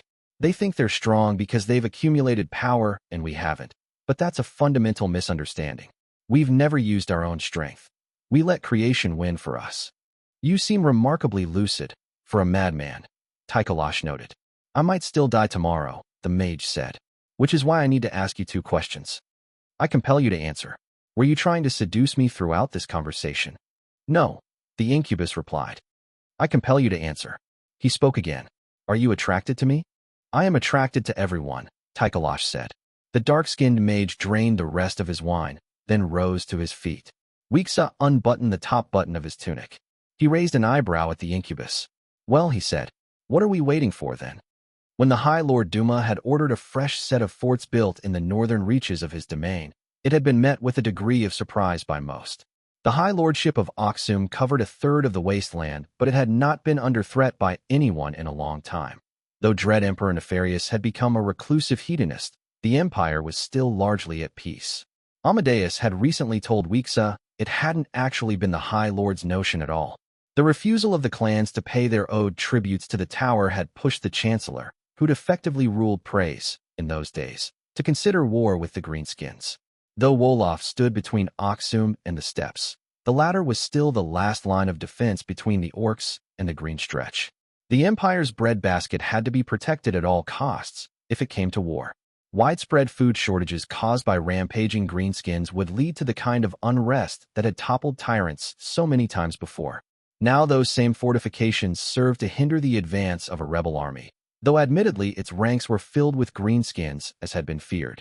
Amadeus had a way with them, especially the orcs, and the Chancellor had forced the entire species to take sides through the famous debacle that was the Night of Red Winds. A costly mistake. thinking that wiping out an entire clan would cow the rest. Now that act of treachery was the battle cry of 10,000s of angry orcs, all of them fighting for the rights of Dread Empress Militia as the rightful ruler of Prise. Under Amadeus and Grim One-Eye, the rebels were flying from victory to victory, and Alea was using that as leverage to bring the fence-sitters among the High Lords to their side. Already Nock had declared for them, and word was Cotton might do the same soon. All very promising, if hopelessly uninteresting to Apprentice. He had more practical matters to concern himself with, anyway, such as the fortifications ahead. The hill fort in front of him was the northernmost in the defensive lines of Oxum, and every attempt by their little rebellion to even assess what forces were inside had been met with abject failure. Scouts who got within half a mile were made into desiccated husks by spells coming from inside, a ritual Wixa was rather familiar with. He'd learned the underlying concepts of it when he'd been one of the many apprentices assigned to the warlock. Before the man had tried to kill him and then sent monsters to hunt him when Wixa managed to escape. Before he'd fallen in with a strange dunny boy who wanted to change the empire one corpse at a time. Before he'd met a sly-humored waitress who would be forced into the seraglio by the whims of a broken madman. He'd incurred a debt when he'd left the warlock's tutelage, one that predated the family he'd found since. This was his account to settle, and he'd looked forward to it for a very long time. Apprentice had garbed himself in a well-fitted set of clothes for the occasion. A traditional Sonic. A bata, though cut a little more closely than was currently the fashion. The garb came in 3 parts. A pair of loose dark gray trousers that narrowed around the ankles, a long-sleeved shirt of the same color, and the garnet, open-stitched sleeveless gown worn over them both. Effectiveness and appearance should be married when feasible, such was the Sonic way. There was a hint of golden embroidery on the gown, the patterns arcane and hard to make out. The patterns strengthened the shield amulet he wore under his clothes, which was quite necessary. He'd sunk a lot of power into the defense, but his opponent was in another league entirely. Wixa had always known he was strong in sorcery. Abnormally so for one not born to a cultivated bloodline, but inborn talent was no match for decades upon decades of accumulated power and infernal pacts. The fort was basic, he saw, likely because High Lord Duma had skimmed off the top of the funds provided to him by the tower for their construction. A single ring wall stood close to the summit of the hill, with a squat tower inside. Wixa was close enough to make out the silhouettes on that wall now. The 2 dozens of mages flanking the middle-aged tagreb with a prominent hook nose he'd once looked up to as a teacher. Twice on his way down the dirt path the amulet under his clothes had warmed against his skin, a sign the warlock had tried and failed to evaporate all the water inside his body. Apprentice strolled up to the fort, only stopping 30 feet or so away from the gates. The warlock looked like he was about to talk, so he fished out the stone in his pocket and threw it in the man's direction. It bounced off an invisible wall, getting lost somewhere on the battlements. A tracking charm, the warlock sneered. That's what you're bringing to the table. Wixa took out his dragonbone pipe, casually stuffing it with bang. He struck a match and lit it, inhaling the herbs with a small sigh of pleasure. I'm out of juice, Apprentice replied honestly. Couldn't even light this pipe with a bit of flame if I wanted to. Disappointing, Warlock said. Though you were ever a disappointment. Why? Wixa asked. Because I wouldn't let you feed me to a devil so you'd get a cut of my magic? A bargain was struck, the older named said. And I will yet get my due. Did you think just a shield would be enough to stop me? It may have been crafted skillfully, boy, but my power has grown since we last met. I can feel your minions probing it, Apprentice noted. I imagine as soon as they find the fault lines you'll start hammering at them. That was always your weakness, Wixa, the Warlock said. You're too feeble on the offensive. So much raw power at your disposal, and you chose to specialize in an inferior branch of sorcery. Wards are the purest form of sorcery there is, the dark-skinned mage disagreed, inhaling the smoke and blowing it out. Wards are boundaries, and when you look at it with clear eyes, creation is nothing but a set of interlocked boundaries set by the gods. One of the minions leaned close to the named, whispering. Warlock pushed the woman away. You really are powerless, his old teacher said. You come to fight. Me, incapable of casting. Well, I've already cast 3 spells today, Wixa mused. I can only wring out so much power out of this body without getting wrinkles, and who wants that? Lord Warlock, another minion called out. Look up. Apprentice did not have to look to know what they'd noticed. Red skies as far as the eye could see. The 3rd spell he'd cast that morning was beginning to take effect, right on time. Already drops of liquid fire were starting to rain, pattering against his shield. One of the minions was set aflame and began screaming as the hell flames spread all over his body and consumed him in a matter of moments. The others hastily put up shields of their own. Is this all you could manage? Warlock mocked. A meager rain of flame? I taught you better than that. Shaping a spell like this will drain your power for an effect any half-baked practitioner can protect themselves from. Only worth using against the giftless. I didn't, Weeksa said. Create a hellstorm, that is. The older named looked taken aback. You lie, he said, beginning to smell the rat. Apprentice blew out a stream of smoke, smiling serenely. You said it yourself, Warlock, he replied. I'm just a ward specialist. Fighting you in a casting war was always doomed to failure. You have reserves of nastiness you haven't even begun to tap into, I'm sure. You broke a boundary, the Tagreb cursed. Weakened, Apprentice corrected. Temporarily, and only for entities meeting certain parameters. Still took everything I had left. In the distance, a chunk of flaming rock the size of a small house hit the ground with a sound like thunder, spreading waves of hell flame on impact. And you were wrong, by the way, Weeksa continued. Earlier, it wasn't a tracking charm. It was a homing one. The stone that was passing into creation from one of the lesser hells was the size of a fortress this time. Apprentice had aligned the boundaries so it would be just above the hill fort, and ensured it would hit with the homing charm. The warlock crushed the pebble he'd thrown into dust with a single word, but it was too late for that to change anything. Now the laws of creation were ensuring the trajectory. Maybe if they'd seen the stone coming sooner they might have managed to stop it, but the only mage with the talent to do that was the warlock, and Weeksa had kept him talking, knowing the older man would not be able to resist gloating. So now, watching the other named invoke half a dozen devil packs to try to break the trajectory and fail against the weight of thousands and thousands of pounds of rock, Apprentice continued smiling and enjoyed his pipe. His own shield, designed over months of careful work until he'd finally granted it power into it that morning, had been crafted to keep him safe specifically through this event. Howling winds and eldritch fire blew around his protective bubble, but he was safe underneath, watching his enemies be crushed by what was effectively a small mountain of rock and unholy fire. Eventually he was able to see again, and he felt his name fill like a glass of wine. As far as he could see, in all directions, this corner of creation had been turned into a hellish wasteland of stone and flame. Casually emptying his pipe on the ground, Warlock began the trek back to camp. Book 2, Chapter 43, Truce. The best defense is to have killed all your enemies. Dread Emperor Terribilis I, the Thorough. Even with Thief guiding the way, we ran into problems. Apparently her place in the hierarchy of the city wasn't as well established as William's. Twice knots of rebel soldiers tried to refuse passage. The first instance of it wouldn't have been much trouble if it came to blades. We outnumbered them, and the carts they'd upended as a makeshift barrier would fold like parchment in front of any named. But the second was tense. 500 household troops in Dormer livery, who didn't even bother to hail us before they started shooting arrows. One of my Gallowborn was wounded and I was close to forcefully clearing them out, but Thief jumped in between us and screamed sense into them. It took too long for my tastes to get through. The more we waste time here, the more of a head start Eris gets on her objective. I got glares and muttered accusations of being a traitor as we passed the enemy soldiers, though this time I wasn't the only one. The Gallowborn got their share of hisses accusing them of being collaborators, being obviously Callowan themselves. My personal guard seemed to take the accusations in stride, for now anyway. I knew from personal experience how much those whispers could sting, mostly because they had a morsel of truth to them. I'd had my doubts William would manage to corner Eris. She was a slippery one, but they were put to rest before we ever laid eyes on them. In the distance I saw a stream of black flame rise from an avenue, clipping the edge of a rooftop.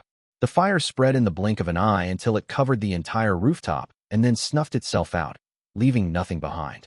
I honestly wasn't sure whether I was hoping the lone swordsman had been hit by that or not. I believed Eris would be easier to kill if it came to a fight, but I doubted anything good would come out of her getting her hands on a hero's corpse. I frowned as my men picked up the pace. Not that she could actually kill William, anyway. As long as he and I were still bound by our pattern of 3, we could only die at each other's hands. More or less. I'd gotten a reminder in Marchford that demons were not things of creation and cared little for its rules. Thief left us as we turned a corner, bounding up to the rooftops with cat-like grace. So much for her playing the intercessor. Shields up, I called out. The Gallerborn interlocked into a wall of steel in front of me, allowing me to focus on the scene ahead. None of Eris' little friends were with her, it appeared. Her only attendants were 24 proselytes, currently panicking as they spectacularly failed to keep the lone swordsman contained. William was wearing his usual horribly pretentious long coat over mail, boots skidding across the stone as he danced among the mercenaries and took them apart methodically. No helmet. His dark hair ran free as he smiled thinly. My eyes narrowed as I realized his abomination of a sword was nowhere in sight. He used a Calawan longsword, well-made but not angelic in the slightest. Things were already looking up. Parrying was a valid tactic again, it seemed. Eris pointed a finger in the hero's direction and 7 dots of green light formed in front of it, each of them turning into an arrow point that immediately shot off towards the hero. The arrows remained linked to the dot they'd formed from, the spell lights homing on William as he ducked and weaved around them. Eris barked a word in the arcane tongue, and the ligaments of light, scattered all around the hero, tightened in an attempt to bind him. Before they could touch him, a flash of light emanated from the lone swordsman, dissipating the spell as he reached behind him and effortlessly plucked the javelin one of the proselytes had thrown at his back. Spinning on himself, he sent it back at the mercenary. The point took the man in the throat, killing him instantly. I'd give William this. He was an ornery little shit, but he could fight. Hunter had been a priceless asset the only time we'd been on the same side, and the deceased hero had been nowhere close to the Swordsman League. Willycakes, Thief called out from a rooftop to my right. I brought friends. The hero cast a glance in our direction. I took Zombie around the decapitated corpse of another horse. Acu, as if I was not mistaken. Explains why she's on foot now. Foundling, he spat. Never far, when Callow bleeds. Willycakes, I greeted him drilly. And Acua too. Having a rough day, Eris? Just taking a walk, Catherine, Acua said languidly. Stepping on vermin, now and then. They do seem to be everywhere, in this city. The Sonic aristocrat had discreetly slipped one hand behind her back. Casting as we talked, I was sure. And we'll be having none of that. Thank you very much. Apprentice, I said.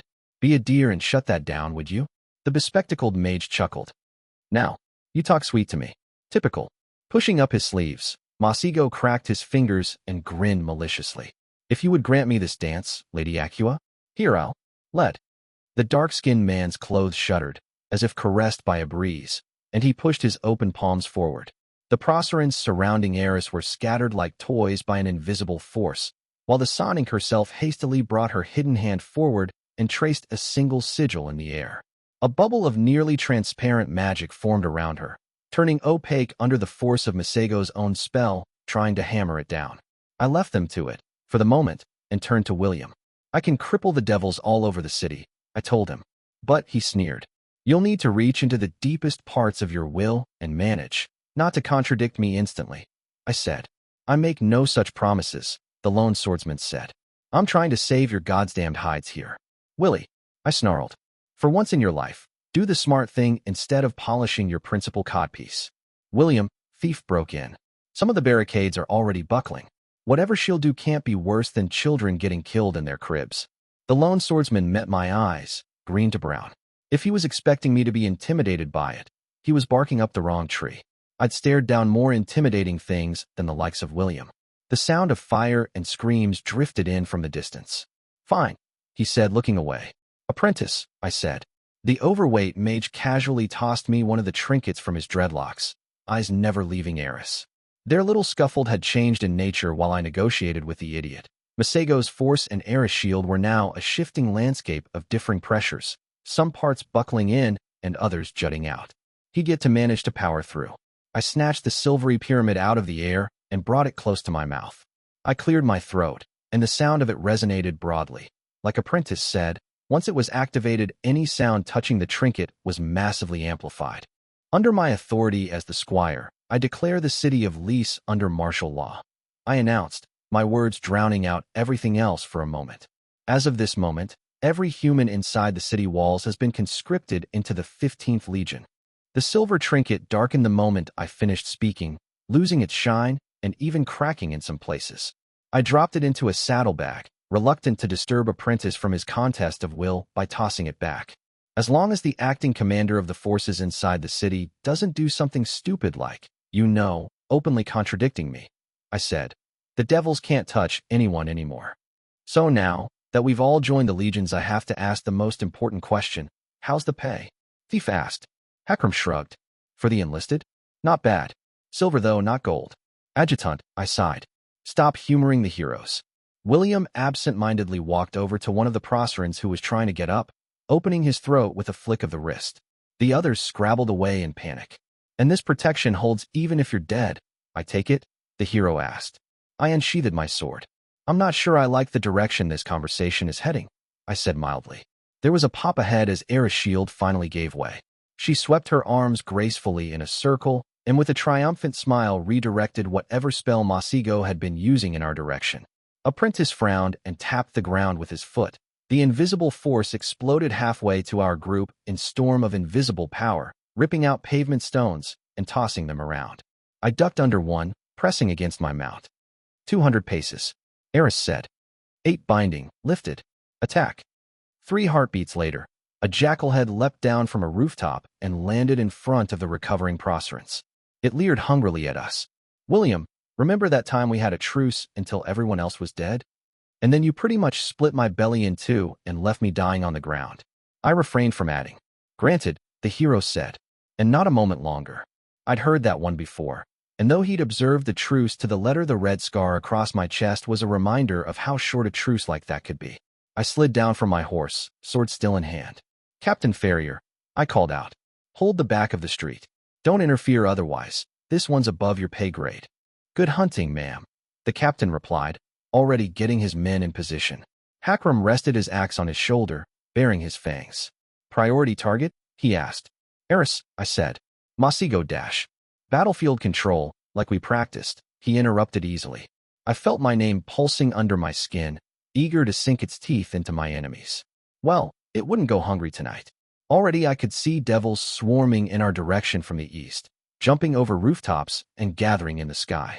What Eris had done must have served as a beacon for them, because every single one I saw was coming for us. Joy.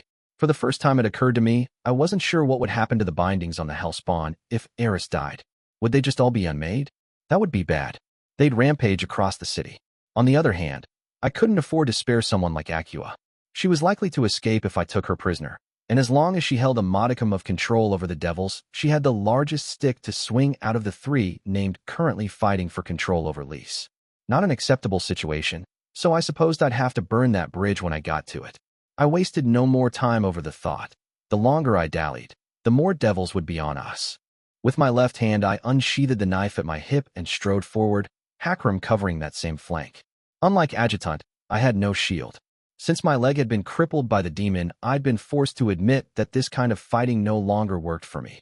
I couldn't afford to take hits from behind a shield anymore. My footing wasn't as solid as it used to be. Instead, I had to focus on footwork and attack, timing my movements precisely and going for killing blows. One of these days I'd seen about getting a bow or a crossbow to use to widen my range of options, but for now I'd make do with belt of throwing knives strapped across my plate chest piece. And also the handful of other surprises I carried in the satchel attached to the side of my belt.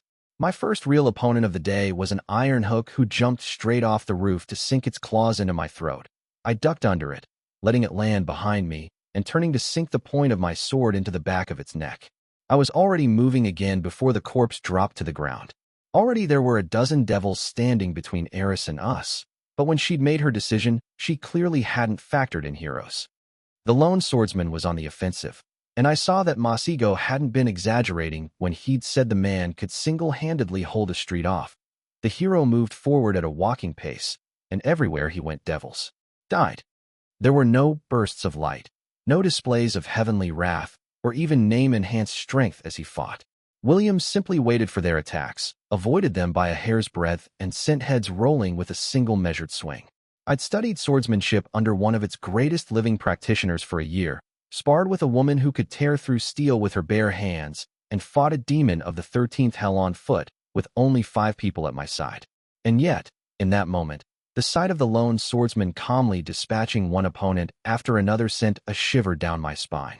That was what the mandate of heaven looked like, I thought. An inexorable march forward against which even the most monstrous of strengths failed.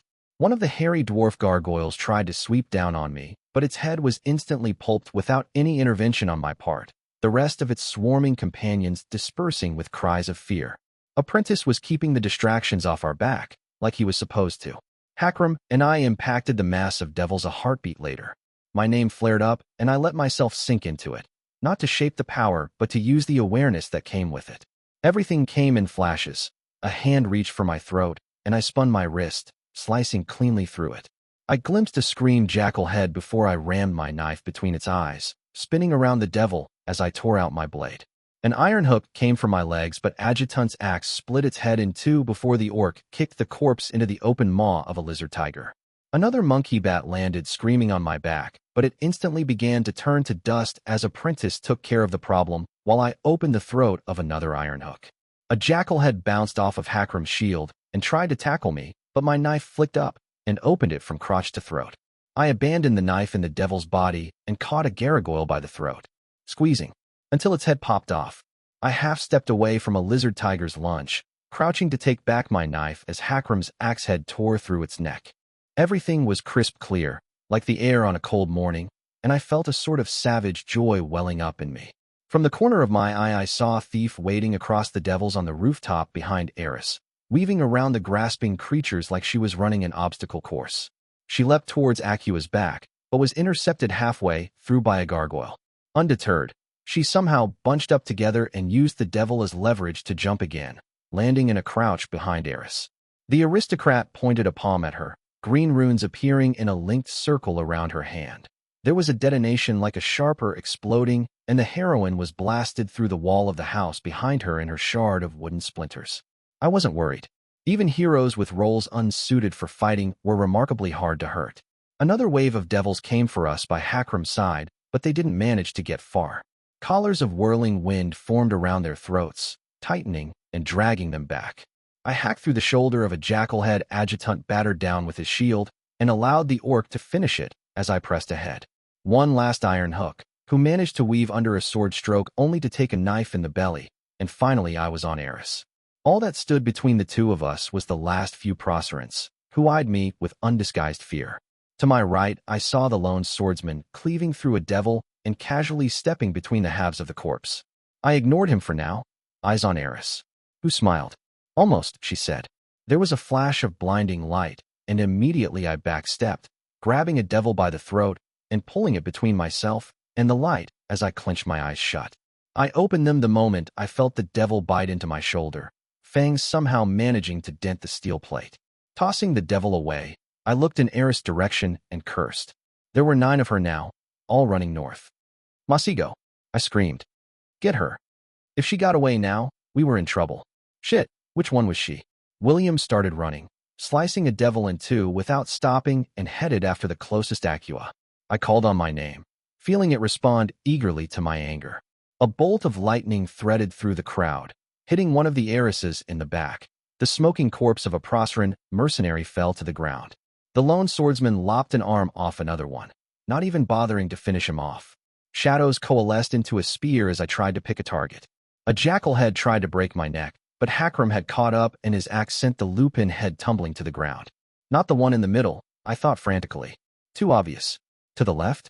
It was away from William. I cursed and chose one of the 3 on the left, the one getting away the fastest. The spear of shadows flew straight, clipping Eris in the shoulder. Another mercenary fell to the ground, half his chest missing. Fucking hells, I cursed again. The lone swordsman relieved another heiress of her leg, but it was a decoy again. Only 5 left now. I couldn't follow, damn me. I couldn't run, not like I used to, and the devils were continuing to stream in. Without Apprentice to cover the skies, I was having to fend off the goddamn gargoyles every time I wasn't putting down some other devil going for my throat. William, though, bless his Calawan hide, was hounding the fleeing heiresses with all the viciousness he could muster.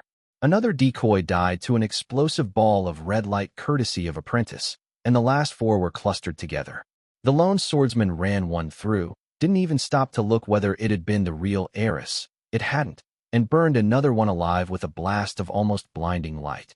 Only 2 now, and William was closing in. That was when the fireball caught him in the face. The hero was thrown back, rolling on the stone. Ahead of him, Fatalum Buffino, on a horse and holding the reins of another, withdrew her hand. A dozen devils surrounded her like a hellish honor guard. One of the heiresses deftly slid atop the free mount, claiming the reins, and wasting no time in making her get away. More devils poured in, filling the gap between the lone swordsman and my other rival. And I had to admit then and there we would be catching her right now.